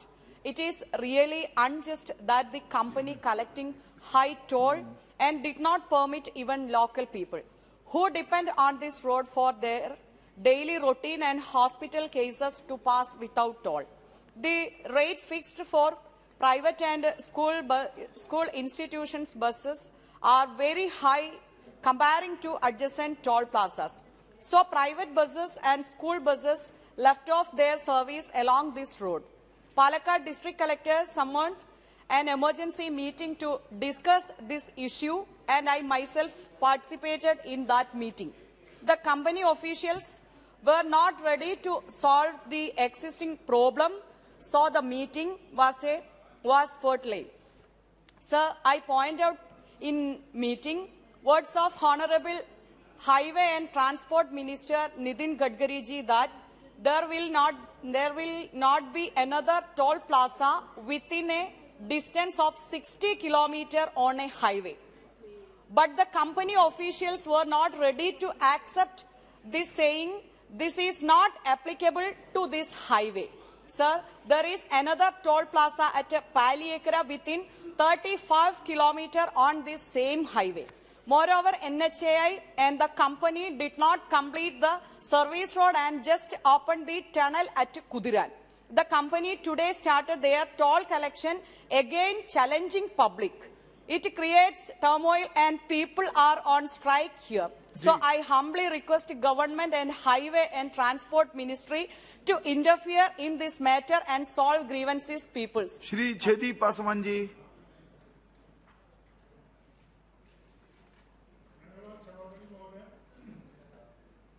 संसदीय क्षेत्र सासाराम को धान का कटोरा के रूप में जाना जाता है। धान की उपज तथा चावल की बहुलता एवं इस क्षेत्र के जिला रोहतास, कैमूर के साथ साथ जिला बक्सर तीनों जिला के किसान एवं जनता के सुविधा को ध्यान में रखते हुए वर्ष 2017 में अथक प्रयास से भारतीय खाद्य निगम का मंडल कार्यालय को सासाराम में स्थापित किया गया। सभापति महोदय, सासाराम मंडल कार्यालय को बक्सर में स्थानांतरित करने का कोई औचित्य ही नहीं है। बताना चाहूंगा कि विभाग के इस निर्णय से रोहतास एवं कैमूर का बाहुल्य इलाका इसके लाभ से वंचित रह जाएगा तथा सरकार को भी काफी आर्थिक क्षति का बोझ उठाना पड़ेगा। जबकि बक्सर में पहले से ही 25,000 एमटी का एफसीआई का गोदाम अवस्थित है। इसके अलावा बक्सर जिला के प्रमुख मुख्यालय इटाढ़ी में साइलो गोदाम का निर्माण किया जा रहा है। इसके बावजूद भी मंडल कार्यालय सासाराम को बक्सर में स्थानांतरित करना रोहतास एवं कैमूर के साथ घोर अन्याय प्रतीत होता है। अतः सदन के माध्यम से विशेष अनुरोध है कि भारतीय खाद्य निगम के मंडल कार्यालय सासाराम को यथावत रहने दिया जाए। बहुत बहुत कृष्णपाल सिंह यादव जी। धन्यवाद सभापति महोदय, जो आपने मुझे शून्यकाल में एक बहुत ही महत्वपूर्ण विषय पर बोलने का अवसर दिया है। माननीय मेरे लोकसभा क्षेत्र गुना के अशोकनगर जिले में राजघाट बांध मध्य प्रदेश और उत्तर प्रदेश सरकार के द्वारा संचालित इंटर स्टेट बांध है। इस बांध की आधारशिला 1971 में रखी गई थी और इसका निर्माण 1975 में प्रारंभ होकर 2006 में पूरा हो गया था। माननीय यह परियोजना विधिवत रूप से संचालित हो रही है। यह बांध उत्तर प्रदेश और मध्य प्रदेश की सीमा पर स्थित बेतवा नदी पर 375 करोड़ की लागत से बनाया गया था। इसकी ऊंचाई 43.9 मीटर है। इस बांध का कैचमेंट एरिया 17,000 स्क्वायर किलोमीटर है और यह उत्तर प्रदेश और मध्य प्रदेश के 90,000 एकड़ क्षेत्र की सिंचाई इस बांध से होती है। वर्तमान में इस बांध से मध्य प्रदेश सरकार द्वारा लिफ्ट इरिगेशन प्रोजेक्ट के साथ साथ भारत सरकार द्वारा संचालित जल जीवन मिशन के अंतर्गत हर घर नल से जल पहुंचाने की परियोजना भी स्वीकृत हुई है। माननीय इस बांध से मध्य प्रदेश की पानी की आपूर्ति भी करते हैं। इसके साथ साथ इस बांध से 15 मेगावाट बिजली का भी उत्पादन होता है।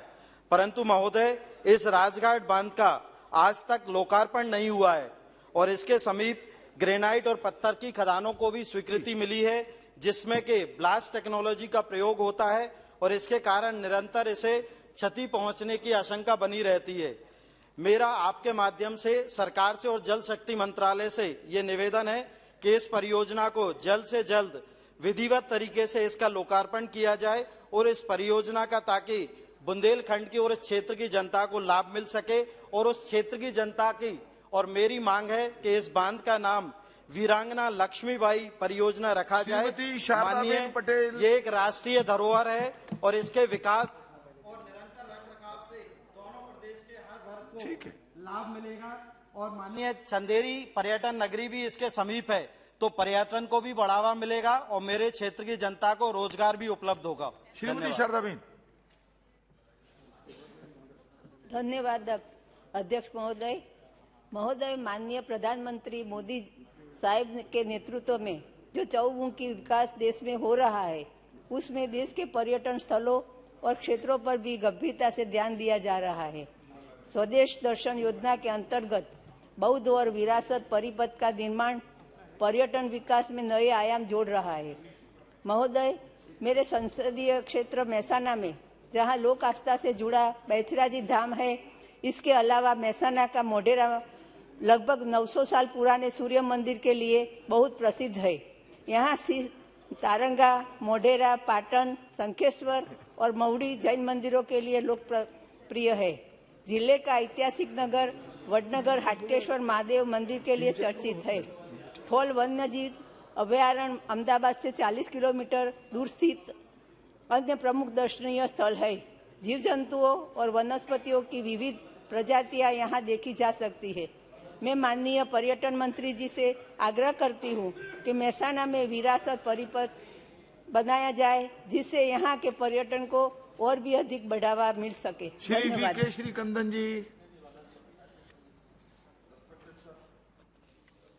Respected sir, the price increase made now on cooking gas, petrol and diesel forced the life of the people miserable unaffordable and beyond their reach. The price on cooking gas has attained a historic level. The prices were untouched for the last 4.5 months, keeping in view the just concluded assembly election. The people are struggling to meet both the ends. The continued price increase on these petroleum products is an injustice act towards poor people. Therefore, it is urged that the anti-people and anti-poor steps of the government be stopped and the increased price on cooking gas and fuel be withdrawn urgently. Thank you, sir. Shrimati Apoorva Poddar ji. Thank you, Chairman, sir, for giving me an opportunity to speak in 0 hour, sir. Sir, approximately 2.2 million people in West Bengal are directly associated with biri making industry, and 90% of the population is, and 95% of the total population of the state in other states. Sir, 65-bedded Tarapur Central Labour Hospital in Jangipur was set up by the Union Ministry of Labour in 2000, and it was inaugurated by our former President Pranab Mukherjee ji. It was built in 40-acre land, sir, and possesses about 50 beds. Gynecology and pediatric unit were there, 7 doctors were there. There were operation theatre, laboratory, etc. All machineries were there. And after that, later 2003, from 50 to or 15 more beds were added, and the biri workers and their families were able to avail treatment free of cost against their identity card issued by the Ministry of Labour, sir. But day by day, the condition of the hospital deteriorated, and still now only 2 doctors are left, and the people and the biri workers who were availing treatment in this hospital, particularly in this hospital, they are not getting any good treatment over there, and for that reason they have to go to the state hospitals, which is 30 kilometers away from Jangipur, and which is subdivisional hospital there, and Malda Medical Hospital, which is 40 kilometers away. So they have to travel a very... Okay, make your request. So, sir, I urge the ministry through from your end that to grant funds for the revival of the ESI hospital and upgrade it to super facility hospital for the benefit of the biri worker who have a contribution to the rural economy of West Bengal. Thank you, sir. Shrimati रीति पाठक.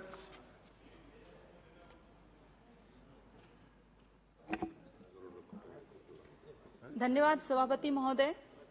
सभापति महोदय, मैं मेरा आपके माध्यम से माननीय सड़क परिवहन व राजमार्ग मंत्री आदरणीय नितिन गडकरी जी से निवेदन है और उनके समक्ष मैं अपना विषय पहुंचाना चाहती हूं कि मेरे संसदीय क्षेत्र सीधी की वर्षों से लंबित सड़क परियोजना सीधी सिंगरौली सड़क जो राष्ट्रीय राजमार्ग 39 कहलाती है, उसका कार्य जो माननीय मंत्री जी ने इसमें विशेष रुचि ली थी और बहुत ज्यादा एफर्ट रहा था उनका, अभी तीव्रता से प्रारंभ हो गई. इसके लिए मैं इस सदन के माध्यम से, आपके माध्यम से उनका मैं धन्यवाद ज्ञापित करना चाहती हूं. लेकिन धन्यवाद के साथ मैं आग्रह भी करना चाहती हूं कि सिंगरौली जिला हमारा औद्योगिक इकाई वाला जिला है और यहाँ पर लगातार भारी वाहन, जो वाणिज्यिक वाहन होते हैं, उनका आवागमन बना रहता है और अत्यधिक आवागमन होने के कारण ये जो रीवा रांची रोड है हमारा, जो NH39 ही कहलाता है, इसका 4 लेन होना अध्यक्ष महोदय पर्याप्त नहीं है.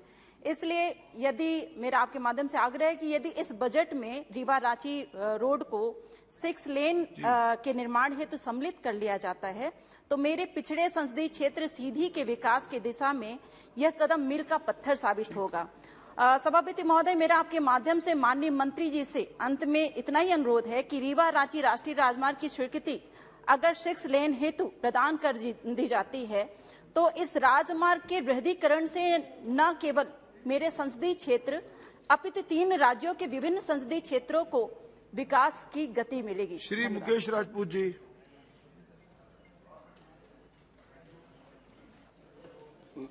धन्यवाद माननीय सभापति महोदय।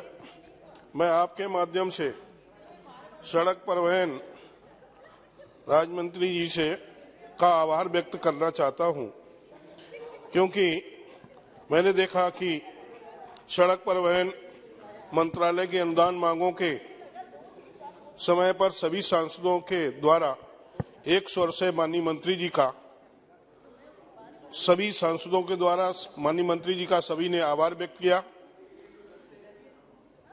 मैं इसी के साथ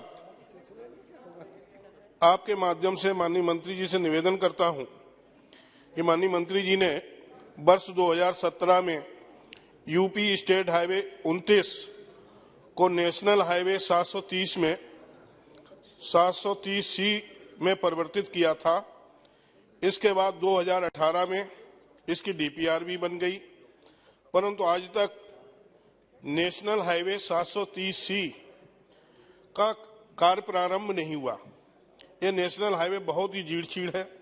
स्थिति हमारे यहाँ ये है कि सड़क जो हाईवे है वो गड्ढे में तब्दील हो गया,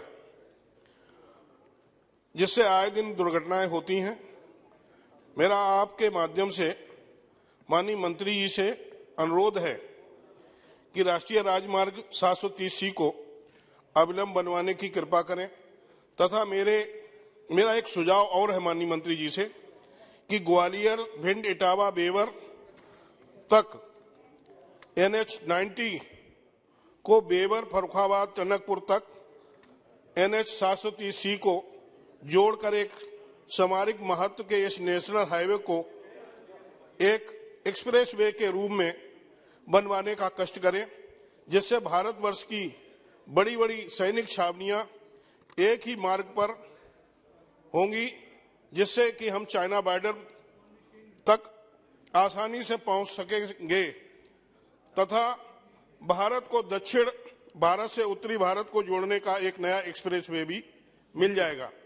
ये एक्सप्रेस वे लगभग 400 किलोमीटर लंबा होगा तथा ये भारत के प्रमुख express way Agra Lucknow express way. Shri Rahul Kaswan ji. धन्यवाद अध्यक्ष महोदय। अध्यक्ष महोदय, मैं आपके मार्फत मेरी लोकसभा क्षेत्र और राजस्थान के युवाओं की बहुत बड़ी चिंता है, जिसके बारे में मुद्दा उठाना चाहता हूं। बीते हुए 2 साल से कोरोना काल के कारण आर्मी की भर्ती राजस्थान के अंदर हुई नहीं है। मेरी लोकसभा क्षेत्र शेखावटी बेल्ट का हिस्सा है, जिसमें बहुत से हमारे युवा साथी देश की सेना के अंदर कार्य करते हैं और देश के लिए जान देने का भी काम करते हैं। लोकसभा क्षेत्र चूरू, गंगानगर हमारा है, हनुमानगढ़ है, जालोर, सिरोही, सभी ऐसे जिले हैं जहां पे पिछले 2 साल से भर्ती नहीं हुई। मेरे आपसे अध्यक्ष ये कहना है कि 2 साल से भर्ती होने के कारण कई बच्चों की एज भी ओवर हो रही है। मैं आपके मार्फत सरकार से ये निवेदन करना चाहता हूं कि जिन बच्चों की एज का जो फर्क आएगा उनको रिलैक्सेशन देना चाहिए, और साथ ही साथ में जो अनिश्चितता है कि भर्ती कब होगी, क्योंकि युवाओं का समय जाता जा रहा है, 2 साल हो गए हैं और आने वाले समय में भी अध्यक्ष महोदय मैं आपसे निवेदन करूंगा कि सरकार कम से कम एक 2 साल 4 साल का गैप दे। कोई बच्चे ट्रेनिंग करते हैं, तैयारी करते हैं, कोई क्लियरिटी नहीं हो पाती, और आज भी सर क्लियरिटी नहीं हो पा रही है। 2 साल से पूरे राजस्थान में भर्ती बंद पड़ी हुई आर्मी की, उन बच्चों को भर्ती कराने का आप एक मौका सरकार दे, मेरा आपसे यही निवेदन है। मैं सूची से बाहर के नाम ले रहा हूं, कृपया 1 मिनट में बात रखें जिससे अधिकतम माननीय सांसदों को अवसर मिल सके। श्री सुखबीर सिंह जौनपुरिया जी। मैं अपने लोकसभा क्षेत्र की बात करूं या पूरे प्रदेश की बात करूं, आज जिस गरीब आदमी के पास पीएम आवास की योजना नहीं मिल पा रही, उसका मैं आपसे जिक्र करना चाहता हूं। अध्यक्ष जी, लगभग 30 से 40% लोग राजस्थान की ढाणियों में बसते हैं, और जो लोग ढाणियों में बसते हैं वो या तो सवाई चक की जमीन में बसे हुए हैं या चरागाह की जमीन में बसे हुए हैं, लेकिन उनके पास पट्टा नहीं है। पट्टे देने की पावर सवाई चक की जमीन की तो कलेक्टर को है और चरागाह की पावर प्रदेश सरकार को है, लेकिन कांग्रेस सरकार ने आज तक न तो कोई सवाई चक जमीन में किसी कलेक्टर ने पट्टा दिया और न ही कोई चरागाह की फाइल प्रदेश गवर्नमेंट को भेजी। इसलिए आज 30 से 40% लोग बिना पीएम आवास के कच्चे मकानों में रह रहे हैं।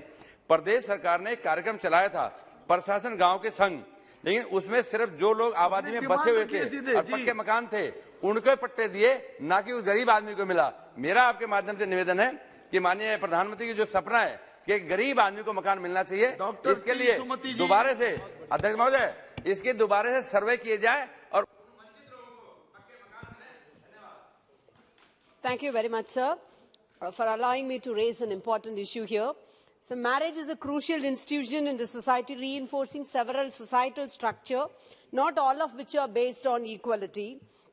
Several models of marriages have been adopted by communities from time immemorial, but way back 50 years ago, the most revolutionary, iconic leader of self-respect movement, Thandai Periyar, has advocated self-respect marriages juxtaposed against the Hindu marriages which were solemnized by a priest in the Sanskrit language, because it is an alternative feminist, providing a feminist dialogue, giving equality between man and woman. Marriage is made in heaven, they say, but Periyar insisted that marriages should be decided both by a man and a woman, which is enshrined as a fundamental right in the Constitution. So Tamil Nadu was the first government to make it as a legalized one. And the credit goes to our founder leader, Peraringer Anna. What I would urge here is to consider the union government to make please. Dravidian modern marriages to become a legalized one throughout the country. 1 minute, जी. अधिष्ठाता महोदय, मैं आपके माध्यम से काला नमक चावल जो गौतम बुद्ध के कार्यकाल में वो एक बुद्ध के प्रसाद के रूप में भगवान गौतम बुद्ध दिया करते थे, और आज वो काला नमक चावल न केवल उसकी मांग उत्तर प्रदेश या देश में है, बल्कि उसकी मांग अब सिंगापुर में, नेपाल में, और यहाँ तक कि उसको अमेजन अपने डिपार्टमेंट स्टोर ने भी ले लिया है। और आज उस चावल में न्यूट्रिशन वैल्यू बासमती से ज़्यादा है, पानी भी कम लगता है, और इससे किसानों की आय भी दुगनी हो सकती है, उससे भी ज़्यादा, क्योंकि बासमती से भी ज़्यादा इसकी कीमत है। इस चावल में महक है, इस चावल में न्यूट्रिशन वैल्यू है। और पिछले साल 20 टन इसका सिंगापुर में हुआ था एक्सपोर्ट, और इसी तरह से इस साल 30 टन हुआ और नेपाल में भी गया और डिपार्टमेंटल स्टोर पे भी गया। तो आज उसको उत्तर प्रदेश सरकार ने 1 डिस्ट्रिक्ट 1 प्रोडक्ट में लिया है। लेकिन मैं आपके माध्यम से भारत सरकार और वाणिज्य मंत्रालय से चाहता हूं और कृषि मंत्रालय से कि ये जो काला नमक की पैदावार नेपाल की तलहटी में है, सिद्धार्थनगर, बलरामपुर या श्रावस्ती, बहराइच, इसको एक एग्री सपोर्ट जोन बनाने की जरूर निर्णय ले भारत सरकार, और इसमें ये सपोर्ट दिया जाना चाहिए। धन्यवाद सर। जी चेयरमैन साहब, धन्यवाद, थैंक यू। हम तो थोड़ा 2 मिनट में बात बताएंगे आपको भीतर से। सर, स्पोर्ट्स मिनिस्टर का कुछ बोलना चाहते हैं, इसलिए हम रिप्रेजेंट करते हैं स्पोर्ट्समैन, उसीलिए हम हमारा लिए नहीं, सब इंडिया का जो स्पोर्ट्समैन है वो लोग को थोड़ा बहुत सपोर्ट करने के लिए, वो लोग सपोर्ट मिलते भी, बहुत गरीब है। सर, फर्स्ट पॉइंट है जो ओलंपिक जो गए सबको हम लोग इधर से हमारा गवर्नमेंट से पेंशन देते हैं। सर, पेंशन इतना कमती सर, 1000-2000 में खाना नहीं मिलते।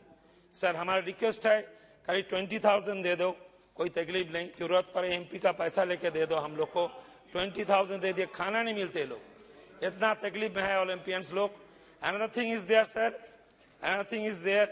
जो अभी ओलंपियन लोग अभी छोड़ के पैसा खाने का नहीं, थोड़ा कुछ नहीं है, आप लोग मिनिस्टर सब करिए। सेकेंड पॉइंट सर, लास्ट जो अर्जुन अवार्ड मिले पूरा भारत में स्पोर्ट्स में अर्जुन अवार्ड मिले, तो वो लोग ट्रेन का एक पास मिलते थे सर, ट्रेन का एक पास दोनों का, हस्बैंड वाइफ का पास किसी का, वो बंद हो गया। तो गरीब आदमी, थोड़ा ऑल प्लेयर बहुत गरीब है पुराना सर, हमारा विनती है, हमारा लिए नहीं, ये जरूर आप लोग करके दीजिए। धन्यवाद। श्री सीपी जोशी जी। धन्यवाद सभापति महोदय। मैं आपसे विषय परिवर्तन की भी अनुमति चाहूंगा। राजस्थान में जिस प्रकार से महिलाओं पर, बच्चों पर अत्याचार हो रहा है, उस प्रकार से धर्म को कुचलना का भी काम राजस्थान की सरकार कर रही है।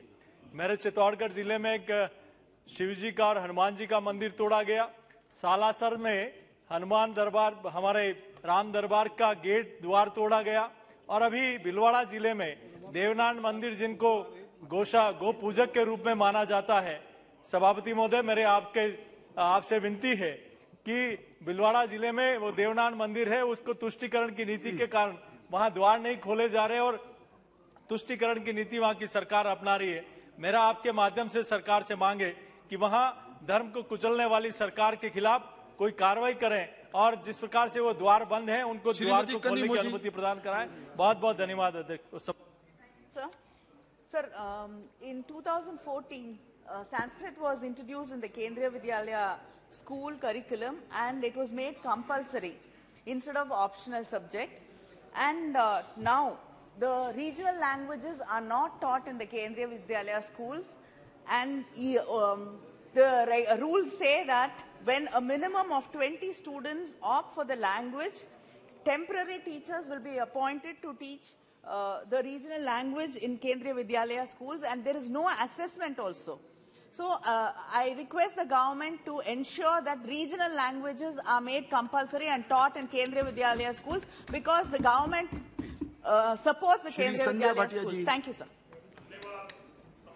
महोदय, मैं आपका ध्यान मेरे लोकसभा क्षेत्र करनाल के जो रेलवे स्टेशन है, मैं माननीय रेलवे मंत्री जी से आपके माध्यम से प्रार्थना करना चाहता हूं कि ये 130 साल पुराना स्टेशन है और राष्ट्रीय धरोहर भी इसको बनाया गया है, लेकिन सबसे बड़ा दुर्भाग्य ये है कि इसको जंक्शन नहीं बनाया गया, जिसके कारण आधे से ज्यादा ट्रेनें, लगभग 125 ट्रेनें चलती हैं। दिल्ली चंडीगढ़ का सबसे व्यस्त रेल मार्ग है ये, लेकिन आधे से ज्यादा ट्रेनें यहाँ पर रुकती नहीं है। आपके माध्यम से ये मैं प्रार्थना करना चाहूंगा कि इसको जंक्शन का दर्जा दिया जाए ताकि यहाँ ट्रेनें रुके। और एक और बहुत इंपॉर्टेंट इसी के साथ ही रेलवे से जुड़ा हुआ है कि करनाल यमुनानगर की एक लाइन हमारी पास हुई थी, पीछे उन्होंने बोला कि 3-4 सालों में ये बन जाएगी, उसका कोई ऑब्जेक्शन लगाकर काम को डिले किया जा रहा है। मैं आपके माध्यम से प्रार्थना करूंगा कि उसको भी जल्द शुरुआत की। धन्यवाद अध्यक्ष महोदय। अध्यक्ष महोदय, जब भाखड़ा नंगल डैम का निर्माण हुआ था तो पंजाब एक सूबा हुआ करता था। उस डैम का एक हिस्सा नंगल मेरे संसदीय क्षेत्र में पड़ता है और दूसरा अनुराग ठाकुर जी के संसदीय क्षेत्र में पड़ता है।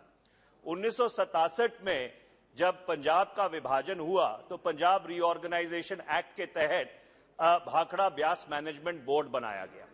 जो सेक्शन 79(5) है इस कानून का, इस भाखड़ा ब्यास मैनेजमेंट बोर्ड को चलाने का पैसा पंजाब, हरियाणा, राजस्थान और कुछ पैसा हिमाचल प्रदेश देता है। इस प्रोजेक्ट का सबसे ज्यादा फायदा आज भी पंजाब और हरियाणा को होता है और औपचारिकता रही है 1967 से कि जो मेंबर पावर है वो पंजाब से रहते हैं और मेंबर इरिगेशन है वो हरियाणा से रहते हैं। अभी सरकार ने नए रूल्स नोटिफाई किए हैं और इन रूल्स में ये जो डिफैक्टो पोजीशन है उसको डी जूरे नहीं किया गया। तो मैं ये अनुरोध करना चाहता हूं आपके माध्यम से कि ये जो नए रूल्स नोटिफाई किए गए हैं पंजाब से डिस्क्रिमिनेट करते हैं और इन रूल्स को वापस लिया जाना चाहिए, इन पर दोबारा पुनर्विचार करने की जरूरत है। श्री अबू ताहिर खान जी प्लीज।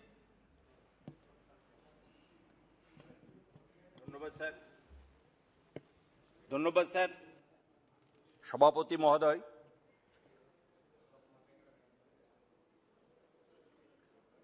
প্রায় 5 বছর যাবত ভারত সরকারের যে বিএডিপি এলাকা উন্নয়নের টাকা সেটা পাওয়া যায়নি।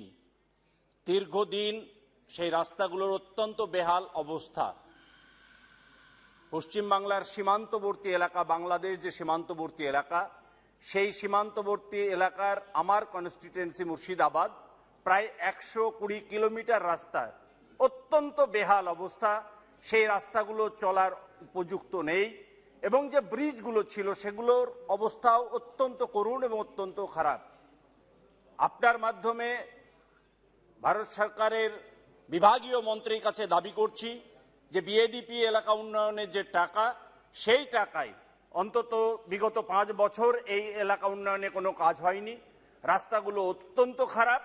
তাই অতি সত্বর দ্রুততার সঙ্গে টাকা মঞ্জুর করে সেই এলাকার 120 কিলোমিটার দীর্ঘ রাস্তা, সেটা জলঙ্গি, রানীনগর বিস্তীর্ণ এলাকা, ভগবানগোলা, করিমপুর, নদিয়ার সীমান্ত এলাকা এবং বিশেষ করে বিএসএফদের যাতায়াতের অত্যন্ত দুরবস্থা হচ্ছে।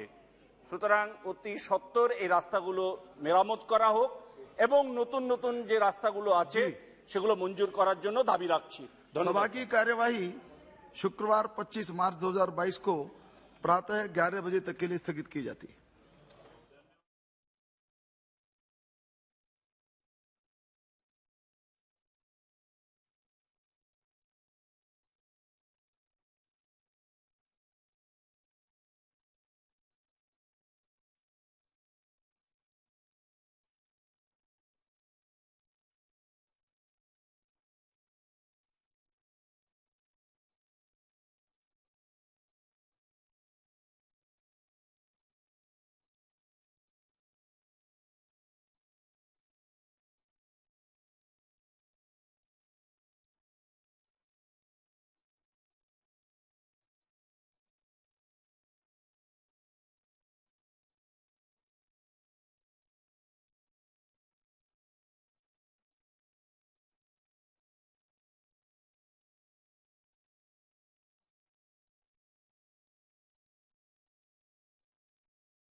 नमस्कार, स्वागत है आपका संसद टीवी पर। मैं हूं मनोज वर्मा और आप देख रहे हैं हमारा खास कार्यक्रम मुद्दा आपका। आज हम बात करेंगे एक देश एक चुनाव की। इस मुद्दे पर बात इसलिए करेंगे क्योंकि देश के मुख्य चुनाव आयुक्त सुशील चंद्रा ने कहा है कि चुनाव आयोग एक देश एक चुनाव करवाने के लिए पूरी तरह से तैयार है। चुनाव आयोग इसे अंजाम देने में सक्षम है। सभी राजनीतिक दलों को एकमत होकर इस ओर प्रयास तेज करना चाहिए। दरअसल हाल के 5 राज्यों में विधानसभा चुनाव परिणामों की घोषणा के साथ ही एक बार फिर से एक देश एक चुनाव की बात उठने लगी है। लोकसभा और राज्यों की विधानसभाओं के चुनाव एक साथ कराए जाने के मुद्दे पर लंबे समय से बहस चल रही है। प्रधानमंत्री नरेंद्र मोदी ने इस विचार का समर्थन कर इसे आगे बढ़ाया। वैसे इस मुद्दे पर चुनाव आयोग, नीति आयोग, विधि आयोग और संविधान समीक्षा आयोग भी विचार कर चुके हैं। कारण हर वर्ष किसी न किसी राज्य में चुनाव होता है। चुनाव के कारण देश लगातार चुनावी मोड में बना रहता है और इसके चलते प्रशासनिक और नीतिगत निर्णय प्रभावित होते हैं। इसलिए सवाल उठता है कि आखिर देश में एक साथ लोकसभा और राज्य विधानसभा के चुनाव क्यों नहीं होते? ऐसा करने में समस्या क्या है? एक देश एक चुनाव का सुझाव कितना फायदेमंद है? इन्हीं सवालों के साथ एक देश एक चुनाव पे चर्चा करेंगे। चर्चा करने के लिए खास मेहमान मौजूद हैं। डॉक्टर विनय सहस्त्रबुद्धे जी हमारे साथ इस समय मौजूद है। विनय जी, आपका स्वागत है। विनय जी राज्यसभा सांसद हैं, भारतीय जनता पार्टी के वरिष्ठ नेता हैं। साथ ही राज्यसभा सांसद कांग्रेस के शक्ति सिंह गोहिल जी भी मौजूद हैं। शक्ति सिंह जी, आपका भी स्वागत है संसद टीवी पर। और हम बात करेंगे चुनाव आयोग के पूर्व डीजी अक्षय राउत जी से भी। अक्षय जी, आपका भी स्वागत है संसद टीवी पर। लेकिन शुरुआत विनय जी मैं आपसे करूंगा। आखिर एक देश एक चुनाव की बात जो बार बार की जाती है, क्यों की जाती है? ये कितनी व्यवहारिक है मांग? पहले तो मैं ये कहना चाहूंगा कि ये एक देश एक निर्वाचन, वन नेशन वन इलेक्शन, ये शब्दावली सुनने में बड़ी आकर्षक लगती है, एलिटरेशन है उसमें जी। मगर मैं उसको कहूंगा कि ये समानांतर चुनाव की बात है जी, पैरेलल इलेक्शंस की बात है, क्योंकि उससे एक अलग संदेश भी जाता है जी। और जहां तक इसकी व्यावहारिकता, प्रासंगिकता और इसके बारे में क्यों चर्चा होनी चाहिए का मुद्दा है जी, तो हमारे देश में पहले से ऐसा ही होता रहा था। 62 के और चुनावों तक लोकसभा के लगभग यही पद्धति हमने अपनाई थी, मतलब यही चली थी, क्योंकि उस समय राज्य सरकारों का कोई असमय समाप्त होना, गिर जाना या कोई मध्यावधि चुनाव राज्यों में होना, ये मतलब ये हुआ ही नहीं था।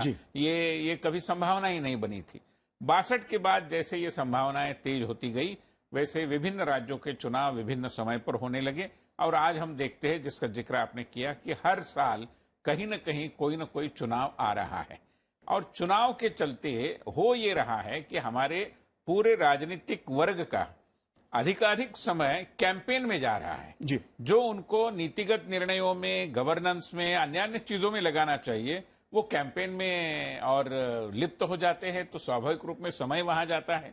हमारे संसाधनों की लागत इतनी अप्रत्याशित संख्या में बढ़ जाती है। फिर जो हमारे सरकारी कर्मी है, सरकारी कर्मचारी है, उनका भी समय बहुत बड़ी मात्रा में उसमें लगता है। एक चुनाव में एक बूथ के लिए अगर 10 व्यक्तियों का वहां पर समय लगना है, तो उनको लगभग 10-15 दिन उसमें चले ही जाते हैं। पूर्व तैयारी, प्रशिक्षण, वो सामान ढोकर वहां ले जाना, फिर चुनाव के मतगणना तक उनका दायित्व रहता ही रहता है जी। तो ऐसी सारी स्थिति में ये एक अपव्यय है मनुष्य संपदा का, हमारे संसाधनों का। इसको रोकने के लिए बहस होनी चाहिए, यही मुद्दा था। और एक देश एक निर्वाचन, हाँ हो सकता है कि एक देश 2 निर्वाचन हो, 2 साइकिलें चले, कोई प्रॉब्लम नहीं, मगर चर्चा तो करें जी। दुर्भाग्यवश हमारे देश में संसद में भी इसकी चर्चा हुई। एक हमारे प्रतिपक्ष के ही एक नेता थे, संसद सदस्य, जिनकी अध्यक्षता में जो पार्लियामेंट्री स्टैंडिंग कमेटी ने वो भी रिपोर्ट दिया था। विधि आयोग की रिपोर्ट का आपने जिक्र किया ही है। तो बहुत सारे लोगों में इसके बारे में समान धारणा होने के बावजूद भी दुर्भाग्यवश कई राजनीतिक दल इसको राजनीति के मतलब एक नजरिए से देख रहे हैं, जिसके कारण इसके प्रति एक सहमति निर्माण करना एक दिक्कत का विषय हुआ है। जाहिर सी बात है, चुनाव है तो एक राजनीतिक नजरिया भी होगा, लेकिन एक व्यवहारिक नजरिया जिसको लेकर आम जनता, शक्ति सिंह जी, अक्सर ये बात सोचती है, सवाल भी मन में लोगों के आता है कि आए दिन चुनाव, कभी पंचायत का चुनाव, कभी नगर निगम का चुनाव, कभी विधानसभा का चुनाव, कभी लोकसभा का चुनाव, उसका असर कहीं ना कहीं विकास पे पड़ता है, संसाधनों पे पड़ता है। आप कैसे देखते हैं इस मांग को, इस विचार को? देखिए, पहली बात यह है कि हमारा संविधान दुनिया में सबसे बेहतरीन संविधान माना जाता है जी। हमारा संविधान ऐसे ही कुछ लोगों ने एक कमरे में बैठ के नहीं बनाया। हर तख्ते के इंटेलिजेंट लोगों का एक रिप्रेजेंटेशन रहा और संविधान सभा बनी, और इसी पार्लियामेंट के अंदर संविधान सभा ने बहुत बहस के बाद बहुत सारे मुद्दों को नजर में रखते हुए हमारा संविधान बनाया। अगर वन नेशन वन इलेक्शन वो जरूरी लगता तो वो संविधान सभा जो बनी थी वो उसमें ऐसे लोग थे जिसको मंत्री या कुछ बनने के लिए नहीं, आजादी के लिए लड़ने वाले लोग थे। उन्होंने ये तय किया कि नहीं, इसको संविधान में हम नहीं डालेंगे। ऑन द कॉन्ट्ररी ये डाला कि 6 महीने से ज्यादा एक जगह खाली नहीं होनी चाहिए, और मेरे मानने में बहुत जरूरी है, क्योंकि अगर एक विधानसभा सपोज भंग हो गई 6 महीने में, 12 महीने में, तो क्या वो अगले 4 साल तक वहां पे प्रेसिडेंट रूल रहेगा? क्या वहां पे चुनाव आप नहीं करोगे 4 साल के लिए? और करोगे तो क्या सिर्फ फिर बार बार उसको बदलते रहोगे? इससे भी बड़ी बात तो ये है कि बार बार चुनाव रहता है ना, तो जो भी शासन में बैठता है वो चिंतित रहता है कि मैं कुछ करूंगा, अभी ये चुनाव आ रहा है, अभी वो चुनाव आ रहा है, अभी यहां चुनाव है, तो उससे अभी ये 5 राज्यों के चुनाव थे तो पेट्रोल डीजल गैस के दाम रुके ना, जनता को फायदा ही हुआ ये बार बार चुनाव होने से। और एक बात आखिरी में ये भी कहना चाहता हूं कि देखो, कभी माहौल बनता है हमारे यहाँ, या कोई भी यहां से भी सोचता है, यहां भी सोचता है। हमारे यहाँ लोग जज्बात के साथ भी चलते हैं। हिटलर को 80% वोट मिले थे शुरू में। हिटलर पहले से कोई डिक्टेटर नहीं था, लोगों को गुमराह करने में कामयाब रहा था, वोट बटोर लिया था। अगर कोई जादूगर ऐसा आया कि जिसके मन में मंशा कुछ है, बाहर बहुरूपिया है, और एक साथ देश में वोट हो गए, सभी राज्यों में उन्हीं का वोट चला गया, पार्लियामेंट में भी उन्हीं का बहुमत आ गया, तो फिर राज्यसभा भी उन्हीं की बहुमत की बन गई, तो वन डिक्टेटर के हाथ में इतना लोकतंत्र में पावर आ जाएगा, लोग उसको पहचानेंगे, तब तक तो देरी हो गई होती। शक्ति सिंह जी, इसी देश में जैसा कहा विनय जी ने भी, समांतर चुनाव की बात है कि आगे पीछे जो चुनाव होते रहते हैं, क्योंकि इस देश में हुआ है, लंबे समय चुनाव हुए इस देश में, एक साथ चुनाव हो रहे थे, विधानसभा लोकसभा के। वो एक माहौल अलग था। मनोज जी, आप समझने की कोशिश कीजिए, जब आजादी आई देश में, उस वक्त के नेताओं की एक जो गरिमा थी, उस वक्त का आप देखो ऑपोजिशन के साथ व्यवहार, सत्ता में कोई भी रहा। आज मैं खुद भी मानता हूं कि हम हमारे उस स्वतंत्र सेनानी के साथ उनका जो जज्बा था, आज चाहे मैं हूं या विनय जी हो, हमारा कितना भी कमिटमेंट, पर हम उनकी बराबरी नहीं। लेकिन मैं ये मानता हूं लोकतंत्र के प्रति जो कमिटमेंट पहले था वो आज भी है। आप दोनों सांसद हैं, आप लोगों का कमिटमेंट आज भी लोकतंत्र के प्रति है, और लोकतंत्र कैसे और खूबसूरत हो, कैसे मजबूत हो, इसीलिए इस तरह के अलग अलग समय पे सुझाव विचार आते रहे हैं। आपकी सरकार के समय में भी आए हैं, विनय जी की सरकार के समय में भी इस तरह के सुझाव आते रहे हैं, ताकि देश में लोग चाहते हैं कि एक अच्छा माहौल बने चुनाव के लिए, ताकि विकास प्रभावित नहीं हो। अक्षय जी, मैं आपसे जानना चाहता हूं, क्योंकि चुनाव आयोग की तरफ से यह बात आई है कि चुनाव आयोग जो है वो तैयार है एक साथ चुनाव कराने के लिए, इस मांग को आप कैसे देखते हैं चुनाव आयोग की दृष्टि से? ये मांग नहीं है, ये एक सहमति है, क्योंकि जैसे आपने पहले भी कहा और विनय जी ने भी जिक्र किया, खाली चुनाव आयोग पहले भी इसका बात किया है, पहली बार नहीं है। और विधि आयोग, पार्लियामेंट्री का कमेटी, और आज की तारीख में जो रूलिंग पार्टी, रूलिंग फॉर्मेशन, वो तो बहुत ज्यादा इसके ऊपर चर्चा कर रही है और चर्चा भी चाहती है। पहले भी हुआ है, दूसरे पक्ष भी इसकी बात को रखा है। एक चीज देखिए, मैं इसका ऑपरेशनल साइड में, मैनेजमेंट साइड में थोड़ी सी बोलूंगा, चाहे विनय जी जो बोले हैं उसका खुलासा करूंगा और थोड़ी सी इलाबोरेट करूंगा। और लेकिन रिफॉर्म्स जो है ना, इसको कभी कतराना नहीं चाहिए। चाहे हमारा पार्लियामेंट, हमारा जो कॉन्स्टिट्यूशन है, वो बहुत ही एक जोरदार डॉक्यूमेंट है, दुनिया में इसका नाम है, लेकिन वो भी एक लाइव डॉक्यूमेंट है, और समय के साथ वो बदलने में और कुछ अमेंडमेंट्स होने में, चेंजेस होने में कोई इसमें मुझे नहीं लग रहा है कुछ कोई खराब बात है, अगर अच्छी कारणों से होता है। और अभी देखिए, कुछ दिन पहले थोड़ी सी रिफॉर्म्स हुए इलेक्शन रिलेटेड, और इलेक्शन रिलेटेड रिफॉर्म्स जो हैं वो बहुत ही डेलिकेट होते हैं क्योंकि उसका पॉलिटिक्स के साथ, देश के गवर्नेंस के साथ, सारी चीज के साथ उसका जुड़ाव रहता है। तो अभी ये जो डिबेट तो चला हुआ है और मुझे लग रहा है कि एक एक छोटे छोटे स्टेप्स भी उसकी तरफ जा रहा है।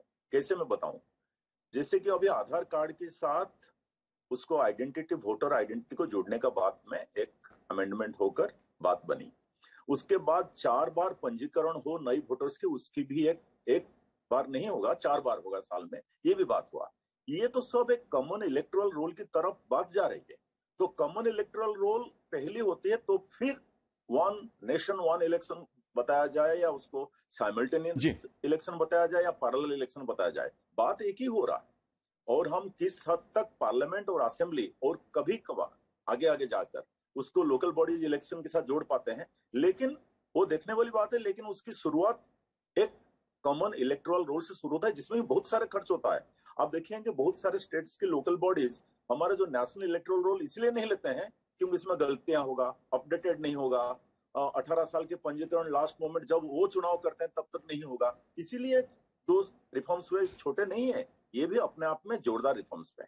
तो मुझे लग रहा है कि ये बात एक बन रही है, चल रही है और मुकाम आगे आगे जाकर कभी बनेगा, और जो हमारा डेस्टिनेशन है जी, और अच्छी चीज है जी। लेकिन बाकी थोड़ी सी मेरे को समय देंगे तो मैं उसका ऑपरेशनल मैनेजमेंट साइड को बताऊंगा जी। इसको मैं समझूंगा आपसे, इसको मैं समझूंगा आपसे, क्योंकि ये मुद्दा जो है वो विकास और खर्च से जुड़ा हुआ है। विनय जी, अगर 17वीं लोकसभा की मैं बात करूं तो करीब 60,000 करोड़ रुपए से अधिक खर्च होने का अनुमान है चुनाव पर, जो 17वीं लोकसभा की मैं जो बात कर रहा हूं।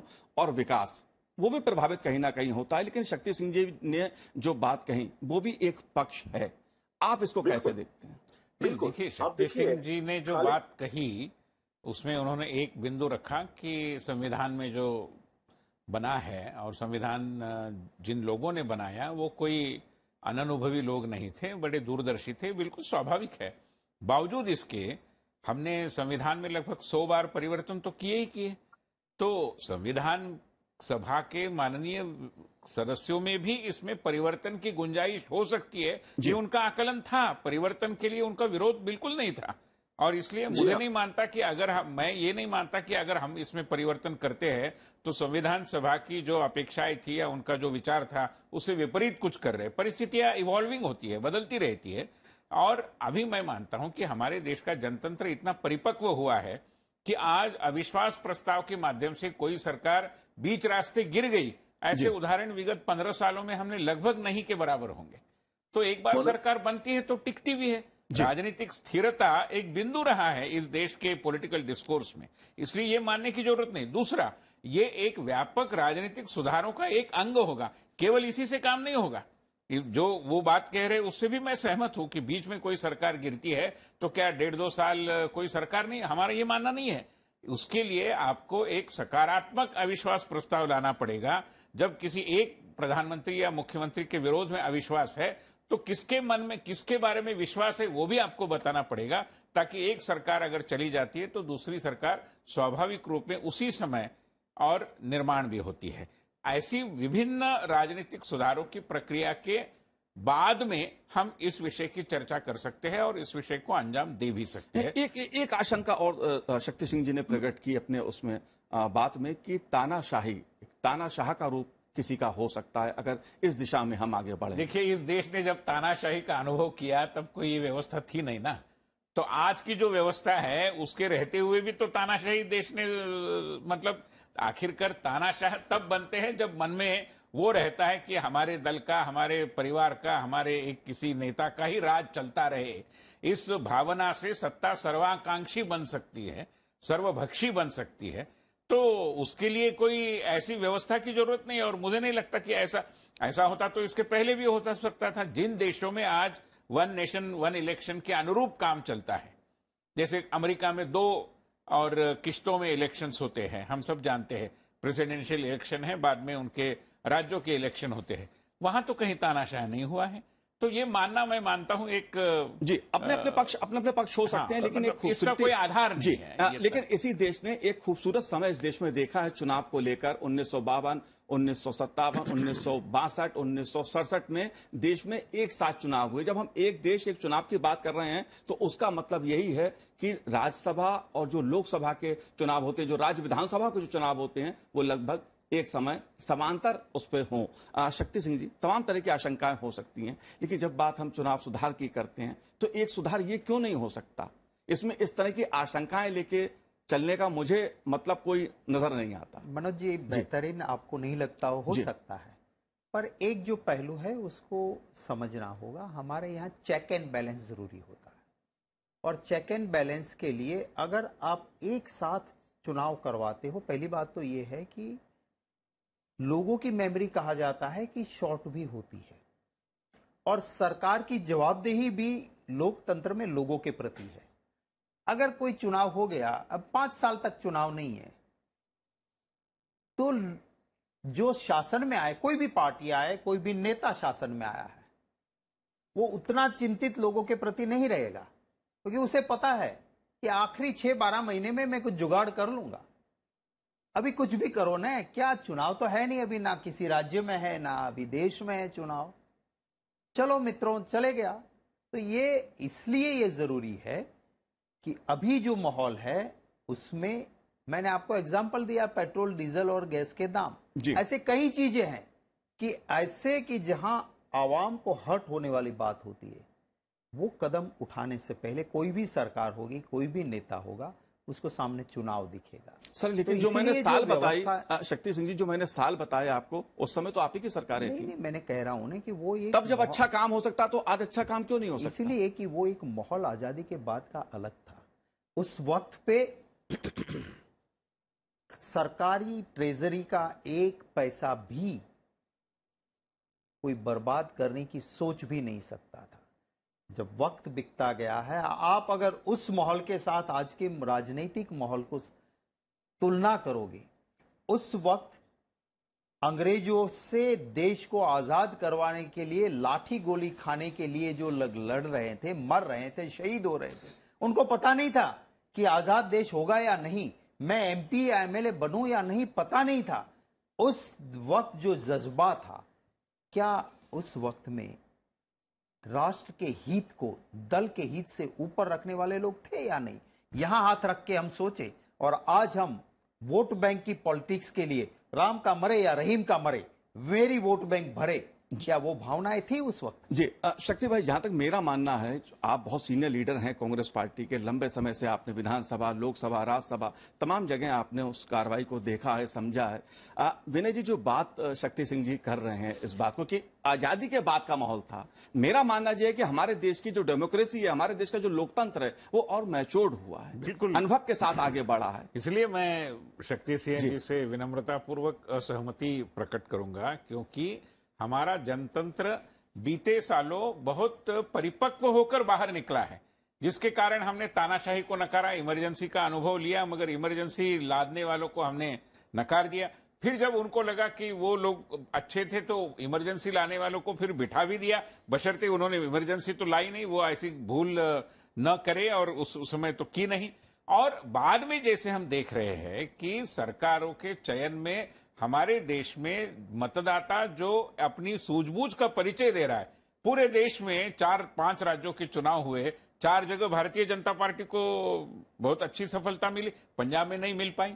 तो ये हमारे चुनावी तंत्र की जो एक दृष्टि से उसकी मजबूती है, और मतदाताओं की एक विवेक निष्ठा जो है, उसका परिचायक है। इसलिए ये डरने की कोई जरूरत नहीं। एक और दूसरी बात यह है कि हम केवल 5 साल, हम तो ये कह रहे हैं ना कि हो सकता है चर्चा करें तो हम 5 साल के बजाय 2.5 साल के 2 साइकिल्स हो सकते हैं, 2 चक्र हो सकते हैं चुनाव के।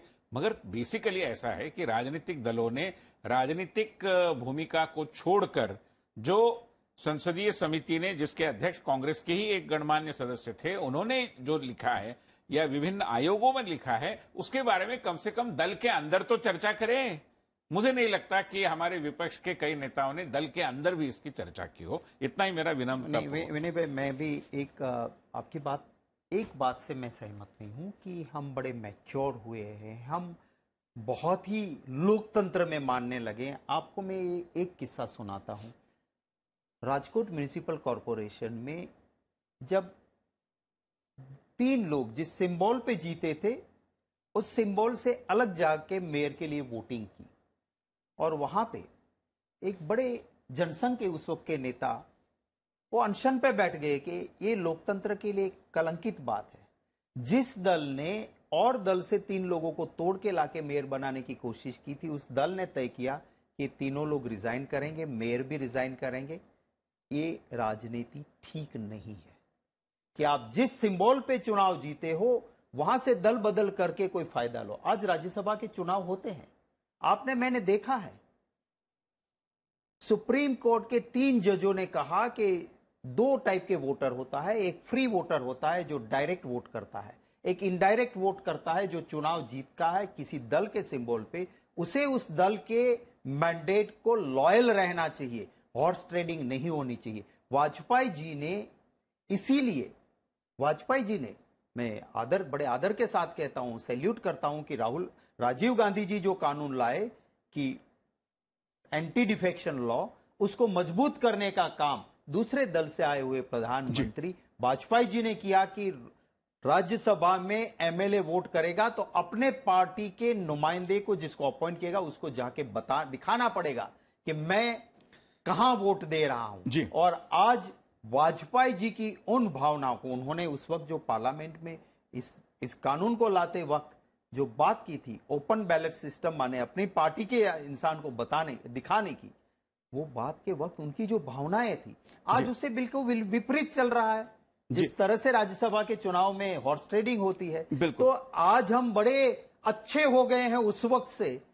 मैं बड़े विनम्रता से कहता हूं, हॉर्स ट्रेडिंग तो हो ही नहीं सकती शक्ति सिंह जी।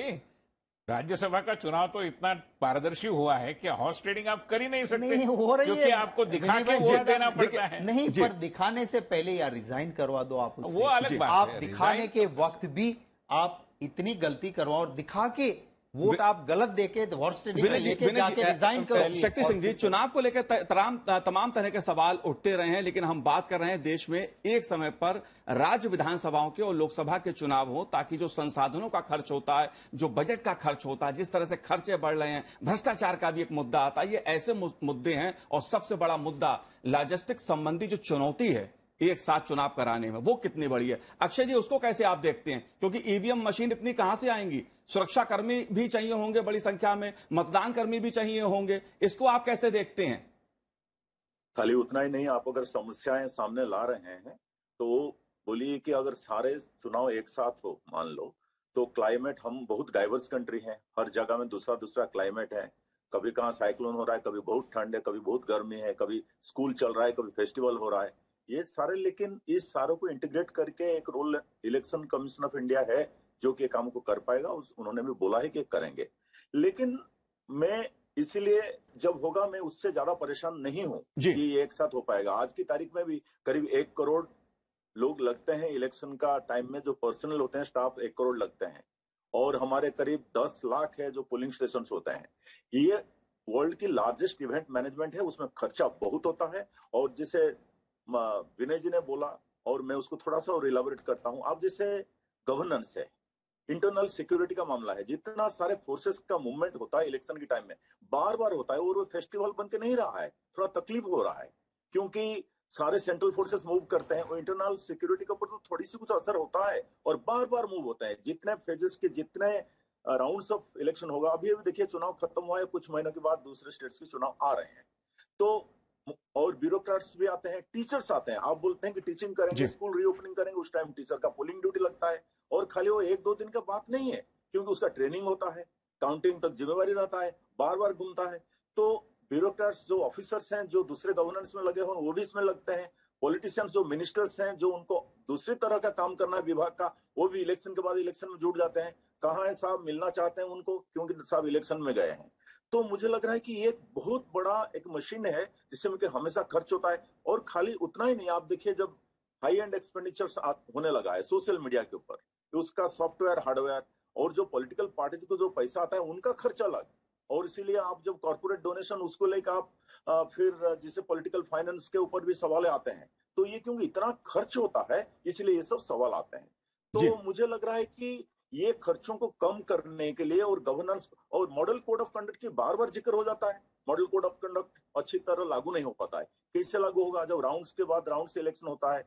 और अभी कुछ आशंकाएं प्रकट की गई इस बारे में कि कुछ इलेक्शन से कुछ चीजें रुक जाता है, कुछ जैसे पॉलिसी मेजर्स हो, चाहे अच्छे हो खराब हो, ये रुक जाता है। उसका भी दूसरे रुख भी है ना कि बड़े बड़े स्ट्रक्चरल रिफॉर्म्स जो हैं, जो होना चाहिए, मान लो 1 मिनट के लिए जो रूलिंग पार्टी है वो आ रहा है इलेक्शन, इसलिए मॉडल कोड ऑफ कंडक्ट के हिसाब से नहीं करता है, या वोटर को प्रभावित करने या नहीं करने के लिए करता नहीं, ये अच्छी बात तो है नहीं।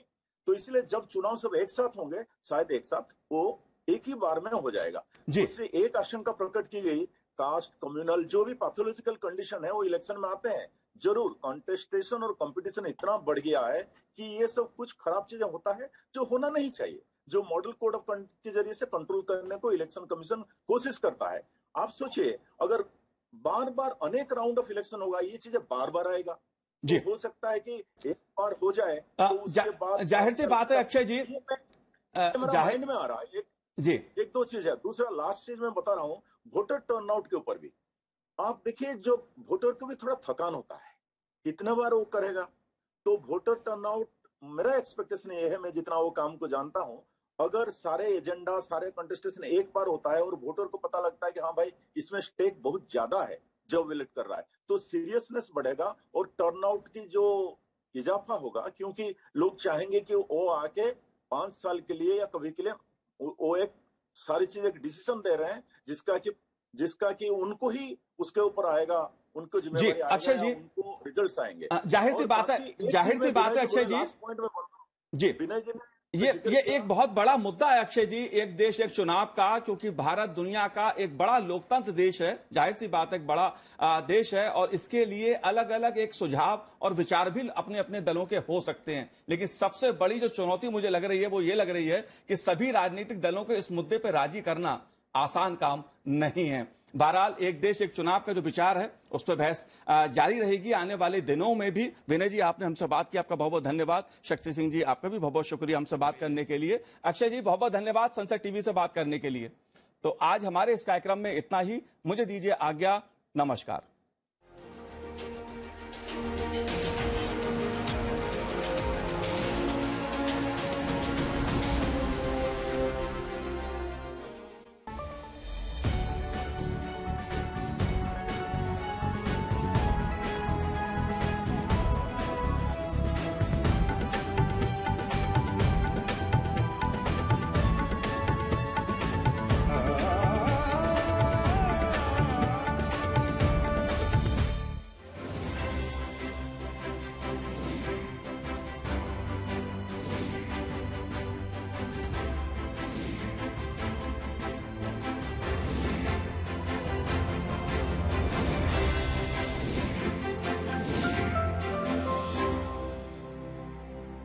नमस्कार, संसद टीवी में आपका स्वागत है। मैं हूं प्रतिबिंब शर्मा और आप देख रहे हैं कैबिनेट दिस वीक।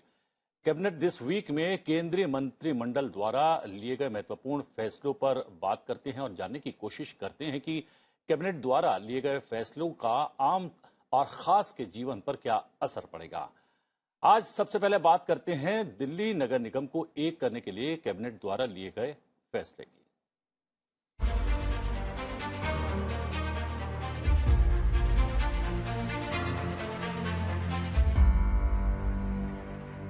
संभावना बन रही है कि दिल्ली में अब बहुत जल्द एक मेयर होगा। दिल्ली के तीनों नगर निगमों के विलय को मोदी कैबिनेट की मंजूरी मिलने के बाद ये संभावना बढ़ गई है। क्या है पूरा फैसला, देखने खास रिपोर्ट।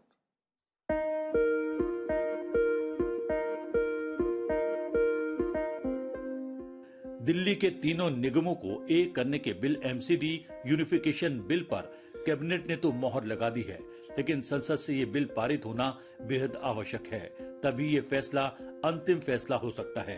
दिल्ली नगर निगम में चुनाव 18 मई से पहले करवाने हैं और राज्य निर्वाचन आयोग को 1 महीने का वक्त भी चाहिए कि वो तारीखों की घोषणा कर सके। ऐसे में संसद कोई भी फैसला तारीखों को ध्यान में रखकर करेगी, लिहाजा 16 अप्रैल से पहले संसद को फैसला लेना होगा। अगर दिल्ली के तीनों निगम एक हो गए तो क्या बदलाव आएगा, क्योंकि मूल रूप से दिल्ली में एक ही निगम हुआ करता था और पूरी दिल्ली का एक ही मेयर होता था। निगमों के एकीकरण से पैदा होंगे 3 बड़े सवाल। क्या खस्ता हाल निगमों की स्थिति सुधरेगी? तीनों निगमों के एक होने से सबसे ज्यादा फायदा आर्थिक स्थिति को लेकर होगा। अभी दक्षिण निगम सबसे ज्यादा मजबूत है। पूर्वी निगम के पास राजस्व का जरिया न के बराबर है। पूरी दिल्ली में एक जैसी योजनाएं भी लागू हो सकेंगी और उसका फायदा दिल्ली वासियों को मिलेगा। खर्चे कम होंगे क्योंकि प्रशासनिक व्यवस्था 3 की बजाय एक जगह काम करेगी। वार्डों का परिसीमन भी संभव है। वार्ड का परिसीमन 10 साल पर होता है। आखिरी बार 2016 में परिसीमन हुआ था। केंद्र वार्ड की संख्या घटाना चाहता है तो दिल्ली में फिर परिसीमन करना आवश्यक होगा। एकीकरण की अधिसूचना के बाद ही कोई स्थिति स्पष्ट होगी। आरक्षित सीटों का गणित बदलेगा। निगमों के एकीकरण के बाद आरक्षित सीटों का गणित बदल जाएगा। आरक्षित सीटों की दोबारा से पूरी प्रक्रिया करनी होगी। दिल्ली में वर्तमान में 272 वार्ड हैं। इसमें 50% महिलाओं के लिए आरक्षित हैं। अभी तीनों निगमों का सीमा क्षेत्र अलग अलग है। उस सीमा क्षेत्र में रहने वाली अनुसूचित जाति के आधार पर सीटों का आरक्षण किया गया है। जैसे दक्षिण दिल्ली में 104 में 15 सीट अनुसूचित जाति के लिए आरक्षित हैं। निगमों को आर्थिक रूप से समृद्ध बनाने पर भी केंद्र के फैसले का फायदा मिलेगा। दिल्ली नगर निगम का 2012 में बंटवारा किया गया। 2011 की मतगणना के अनुसार तब आबादी 1 करोड़ 60 लाख से ऊपर थी और तब एक ही मेयर, एमसीडी कमिश्नर और चीफ इंजीनियर भी एक हुआ करता था। पूर्वी नगर निगम में सबसे कम वार्ड हैं। विकेंद्रीकरण के बाद बटे निगम में उत्तरी और दक्षिण में 104 वार्ड है, लेकिन पूर्वी दिल्ली में केवल 64 वार्ड बनाए गए। बंटवारे के बाद क्या हुई प्रशासनिक व्यवस्था, इस पर भी नजर डालना जरूरी है। तीनों नगर निगमों में अलग अलग मेयर बने और कमिश्नर भी बनाए गए। तीनों निगमों के प्रशासन, विकास कार्य, कार्यभार अलग कर दिए गए। लेकिन 22 मार्च 2022 को Delhi municipal corporation amendment act 2022 को केंद्रीय कैबिनेट ने मंजूरी दे दी। एकीकरण के फैसले पर एक तरह से मोहर लग गई है।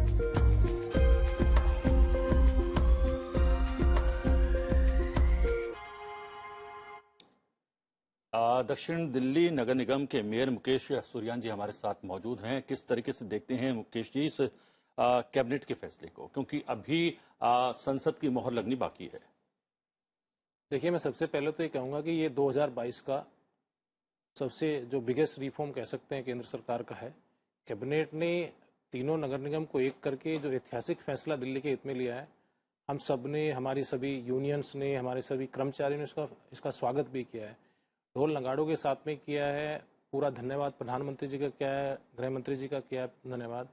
और इससे दिल्ली की जो डेवलपमेंट की रफ्तार जो रुक गई थी, उस रफ्तार को भी गति मिलेगी। सबसे बड़ा फैसला इसका फायदा ये होने वाला है कि दिल्ली में जिस तरह से राज्य सरकार ने तीनों निगम के साथ में बड़ा सौतेला व्यवहार किया, उसके बाद में पूरे विकास की गति रोकी गई, दिल्ली का पूरा जो निगम का बजट था उसको रोका गया, तो तीनों निगम एक होने से तो मजबूती मिलेगी और विकास की रफ्तार जो धीरे थी उसको पूरी गति मिलेगी। जी, लेकिन एक मुकेश जी, एक सवाल जो है सबके जहन में उठता है, मेरे जहन में भी ये सवाल है कि 2012 तक तो एक ही मेयर हुआ करता था, एक ही निगम था। अगर इतना अच्छा था, सब कुछ इतना बेहतर था एक नगर निगम और एक मेयर होने की वजह से, तो फिर उसमें बदलाव क्यों किया गया? देखिए, ये कहीं ना कहीं कांग्रेस सरकार से चूक हुई थी, उनकी भूल थी, उनकी गलती थी और बाद में उन्होंने माना भी कि हमसे भूल हुई है। कभी भी जब नगर निगम की बात आती है या किसी शहर को संभालने की बात आती है, सजाने की बात है, तो उसमें हमेशा नगर निगम ही आगे आता है। नगर निगम आगे आता है इसलिए क्योंकि पीछे आपने 2 साल कोविड को भी देखे, अगर नगर निगम दिल्ली में नहीं होता तो दिल्ली की हालत बहुत खराब हो चुकी होती। हमारे जितने सैनिक थे, हमारे जो सफाई कर्मचारी थे, हमारे जो मलेरिया विभाग के लोग थे, हमारे जो डीवीसी वर्कर्स थे, उन्होंने कितनी मुस्तैदी के साथ में, जब लोग घर में लॉकडाउन था, पूरा शटडाउन था वर्ल्ड वाइड, तब भी वो लोग निगम के ही काम कर रहे थे। तो एकीकरण होने से जो हमारे जो लोग हैं, जो हमारी योजनाएं हैं, जो हमारी प्लानिंग है, उसको हमें इम्प्लीमेंट करने में आसानी होगी। अभी 3 निगम है, उसमें साउथ कुछ करना चाहता है, नॉर्थ कुछ करना चाहता है, ईस्ट कुछ करना चाहता है, तो कहीं ना कहीं प्लानिंग को लेकर भी कहीं ना कहीं थोड़ा बहुत मतभेद रहता है। तो एकीकरण से जो दिल्ली के हित में जो बड़े फैसले लेने हैं, जो दिल्ली के हित में जो काम करने हैं, उनको गति मिलेगी। तो माना जाता है कि ना तो जो है क्षेत्रीय बंटवारा तीनों निगमों का जब हुआ वो सही हुआ, और ना ही आर्थिक रूप से जो बंटवारा हुआ उसमें भी कहीं ना कहीं चूक हो गई, या कह सकते हैं कुछ लोग ये कहते हैं कि भेदभाव भी किया गया। देखिए, मैं उस टाइम मैं तो टीम में नहीं था, ना ही मैं सिस्टम में था, बट कहीं ना कहीं इसके ये जानबूझ करके दिल्ली को कमजोर करने के लिए, अपनी सत्ता को कायम रखने के लिए कांग्रेस ने इस तरह की राजनीति की थी। तो आज उनको इस बात का परिणाम दिल्ली ने दिया भी है, वो उनको बताया भी है कि दिल्ली के लोग क्या कर सकते हैं। नगर निगम में जब से भाजपा शासित नगर निगम आया है, तब से दिल्ली के विस्तार में, दिल्ली के काम में हमने किसी तरह की कोई कमी नहीं छोड़ी है। राज्य सरकार की नियत और नीति बिल्कुल। चलिए, तो राजनीतिक बात हो गई, हम राजनीतिक बातों पर नहीं करेंगे, हम इससे कितना लाभ और कितना हानि होता है। लेकिन एक बात यह भी है कि दिल्ली नगर निगम में चुनाव 18 मई से पहले होने हैं, और उसके लिए आवश्यक ये है कि संसद के इसी सत्र में ये संसद के भीतर भी पारित होना चाहिए, उसी के बाद ही चुनाव हो पाएंगे, और चुनाव नहीं होंगे तो एक अलग दिशा में चीजें चली जाएंगी। ऑब्वियसली जो केंद्र सरकार है, जो कैबिनेट है, इस पे काम कर रही होगी और कर भी रही है। कैबिनेट ने तीनों नगर निगम को एक बिल करने का फैसला ले लिया है। मुझे लगता है कि आने वाले समय में जल्द ही कैबिनेट में ये बिल भी आ जाएगा, और एकीकरण करने से फायदे भी इतने ज्यादा हो जाएंगे। जो एडमिनिस्ट्रेटिव एक्सपेंसेस हैं, जो ऑपरेशनल चीजें हैं, वो भी कम हो जाएंगी। और जो 3 जगह नगर निगम के ऑफिस चलते हैं, 3 कमिश्नर्स हैं, 3 मेयर्स हैं और 3 ENCs हैं, बहुत सारा डिपार्टमेंट है, तो उसको एकीकरण से काफी लाभ होने वाला है। मुझे लगता है लगभग 200 करोड़ रुपए के आसपास तो इसकी सेविंग भी हो जाएगी। और उसके बावजूद जैसे दक्षिण दिल्ली नगर निगम में हमारे पास काफी रिसोर्सेज अच्छे, हमारा मैनेजमेंट अच्छा है, तो वो रिसोर्सेज और मैनेजमेंट हम जब एकीकरण हो जाएगा पूरा निगम का, तो पूरे निगम में उसको इम्प्लीमेंट भी करेंगे। जी, तो अभी तो आपका अधिकार क्षेत्र भी है, क्योंकि आप मेयर हैं दक्षिण नगर निगम क्षेत्र की, और आप खुद भी मान रहे हैं कि कहीं ना कहीं ये यहाँ पर पैसा भी बहुत ज्यादा है और सिस्टमैटिक बहुत अधिक है। लेकिन अगर एक निगम हो जाता है तो चीजें आपके हाथ से निकल नहीं जाएंगी, और अभी तो 3 लोगों के पास संभावना है मेयर बनने की, उसके बाद केवल एक व्यक्ति के इर्द गिर्द जो है संभावना रह जाएगी मेयर बनने के लिए। देखिए, दिल्ली का विकास होना चाहिए, दिल्ली के लोगों का भला होना चाहिए, दिल्ली जनता के हित में चीजें होनी चाहिए, दिल्ली में सड़कें बननी चाहिए, दिल्ली में नालियां बननी चाहिए, दिल्ली में सीवरेज की स्थिति ठीक होनी चाहिए, दिल्ली में बिजली की स्थिति ठीक होनी चाहिए। हमें मेयर कौन बनता है, कौन नहीं बनता है, वो क्वेश्चन नहीं है। दिल्ली की जनता ने जो भरोसा चुनकर हम लोगों पे जताया है, हम उस पे, उस विकास पे, उस नीति पे काम करना चाहते हैं। मेयर बनेगा नहीं बनेगा, कौन बनेगा कौन नहीं बनेगा, ये एक पार्टी का एक वो है, कार्यकर्ताओं की पार्टी भारतीय जनता पार्टी। नहीं, तो क्या माना जाए कि 3 निगम, एक ही शहर में 3 निगम होने की वजह से ये जो काम आप बता रहे हैं, नालियां साफ रहनी चाहिए, नालियां बननी चाहिए, रोड बनने चाहिए, गलियां बननी चाहिए, खड़ंजे बनने चाहिए, इसमें कहीं ना कहीं व्यवधान आया क्या? नहीं, व्यवधान आया है। व्यवधान अभी ये पॉलिटिकल स्टेटमेंट हो जाएगा, फिर दोबारा मुझे देना पड़ेगा। व्यवधान आया है राज्य सरकार की। नहीं, मैं कारणों की वजह से कारण रहा, तीनों निगम को बांटने के बाद में कहीं ना कहीं शक्तियां भी कम हुई है, निगम भी कमजोर हुए, महापौर के अधिकार भी कम हुए हैं, हमारे जो चेयरमैन हैं उनकी जोनल कमेटी, उनके अधिकार भी कम हुए। एकीकरण होने से जो जोनल कमेटियां, उनके अधिकार भी बढ़ जाएंगे, जो हमारी जो यहाँ पे सेंट्रलाइज कमेटी होती है, उनके अधिकार भी बढ़ जाएंगे, मेयर की शक्तियां भी बढ़ जाएगी, और मेयर, पूरी दिल्ली का मेयर प्रथम नागरिक होगा। तो उसको लेकर के जो बिल्स हैं, जो बिल्स में आने वाले बिल समय में हो सकता है बिल में भी कुछ अमेंडमेंट आ जाए, तो उस तरह से चीजें मजबूत हो जाएंगी। और दिल्ली का प्रथम नागरिक जब एक मेयर होगा तो राज्य सरकार को भी कहीं ना कहीं कॉम्प्रोमाइज करना पड़ेगा। जी, तो आपने कहा कि मेयर के पास भी शक्तियां ज्यादा आ जाएंगी, वो किन वजह से आएंगी? क्या वो तत्व हैं जो मेयर की शक्तियों को बढ़ाने वाले हैं? देखिए, पहले जब हम कभी हमारे पास जल बोर्ड भी हुआ करता था, हमारे पास ट्रांसपोर्ट भी हुआ करता था, हमारे पास आपका इलेक्ट्रिसिटी विभाग भी होता था, और हमारे पास बहुत सारे फंड्स के सोर्सेज भी होते थे। लेकिन मैं यहाँ कहना भी चाहूंगा आपको, सिर्फ ये ऐसी सरकार है जो दिल्ली के हित में फैसले लेने में निगम को हमेशा अड़चने डालती है। कहीं ना कहीं जब शीला दीक्षित की सरकार थी, उन्होंने कभी भी निगम के साथ फंड्स को लेकर के ऐसा कोई भेदभाव नहीं किया, नहीं करोड़ा। हम लोग निगम कभी भी प्रॉफिटेबिलिटी के लिए नहीं होता, निगम हमेशा जन सुविधाओं के लिए होता है। जन सुविधाओं में कल को कोई भी सडन कुछ भी हो सकता है, तो उसके लिए निगम को अगर और एक्स्ट्रा ग्रांट की जरूरत पड़ती है तो राज्य सरकार की ड्यूटी बनती है कि उसको दें। और ये कानून भी है, प्रावधान भी है, अगर किसी भी राज्य में किसी निगम पे अगर कोई वित्तीय संकट आता है तो राज्य सरकार उसको दूर करती है। जी, लेकिन एक निगम करने से, 3 की जगह एक निगम करने से चीजें इतनी आसान भी नहीं रहेंगी। माना जाता है कि उसके बाद जो आरक्षित सीटें हैं उसका भी फिर से अवलोकन किया जाएगा, उसका भी बंटवारा दोबारा से किया जाएगा। क्या ये बात सही है? मुझे लगता है चुनाव आयोग पूरी तरह स्वतंत्र है। चुनाव आयोग के पास पूरी टीमें हैं, सब कुछ, सारा सिस्टम, पूरा जो जितना मैनेजमेंट होना चाहिए सारी चीजें उनके पास में। इसमें बहुत ज्यादा समय भी नहीं लगना चाहिए करने के लिए।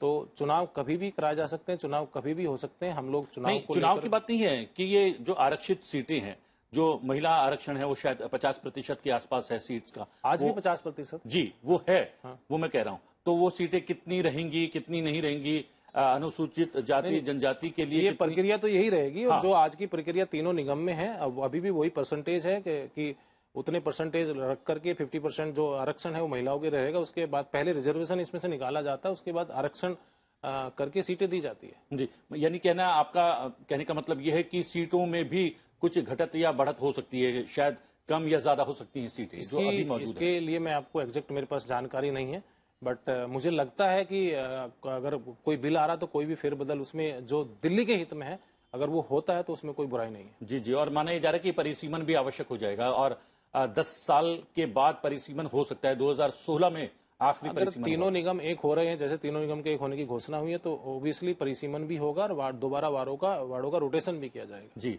तो सबसे बड़ी बात जो आपने कहा कि अगर एक निगम हो जाता है, संसद के ऊपर निर्भर करता है, तो आर्थिक रूप से जो चुनौतियां थी वो थोड़ी सी उसका सामना करना आसान हो जाएगा। आसान भी हो जाएगा और निगम की शक्तियां भी बढ़ जाएंगी। जब एक मेयर होगा तो उसमें कहीं ना कहीं राज्य सरकार को झुकना पड़ेगा। और मैं यहाँ पे एक आपके चैनल के माध्यम से एक सजेशन भी देना चाहता हूँ कि जैसे दिल्ली सरकार को, राज्य सरकार को भारत सरकार ग्रांट देती है, जीएसटी का पैसा देती है, तो मुझे लगता है एक एसरो अकाउंट तुरंत खोल देना चाहिए। जो भी डिपार्टमेंट है, जैसे एमसीडी है या एनडीएमसी है, तो उनकी ग्रांट जो भी उसका परसेंटेज बनता है डायरेक्ट उसके अकाउंट में चला जाना चाहिए, ताकि राज्य सरकार के पीछे किसी भी निगम को या कोई भी अगर और बॉडी है उसके पीछे घूमना ना पड़े। जी जी, चलिए, आपने बहुत सारे बिंदुओं पर प्रकाश डाला और अब देखते हैं कि संसद के भीतर क्या कुछ होता है। कैबिनेट ने तो एक बहुत बड़ा फैसला ले लिया है। बहुत बहुत धन्यवाद बात करने के लिए। Thank you. नमस्कार। लेते एक ब्रेक और ब्रेक के बाद करेंगे जूट के न्यूनतम मूल्य में वृद्धि किए जाने की। फिलहाल लेते एक छोटा सा ब्रेक।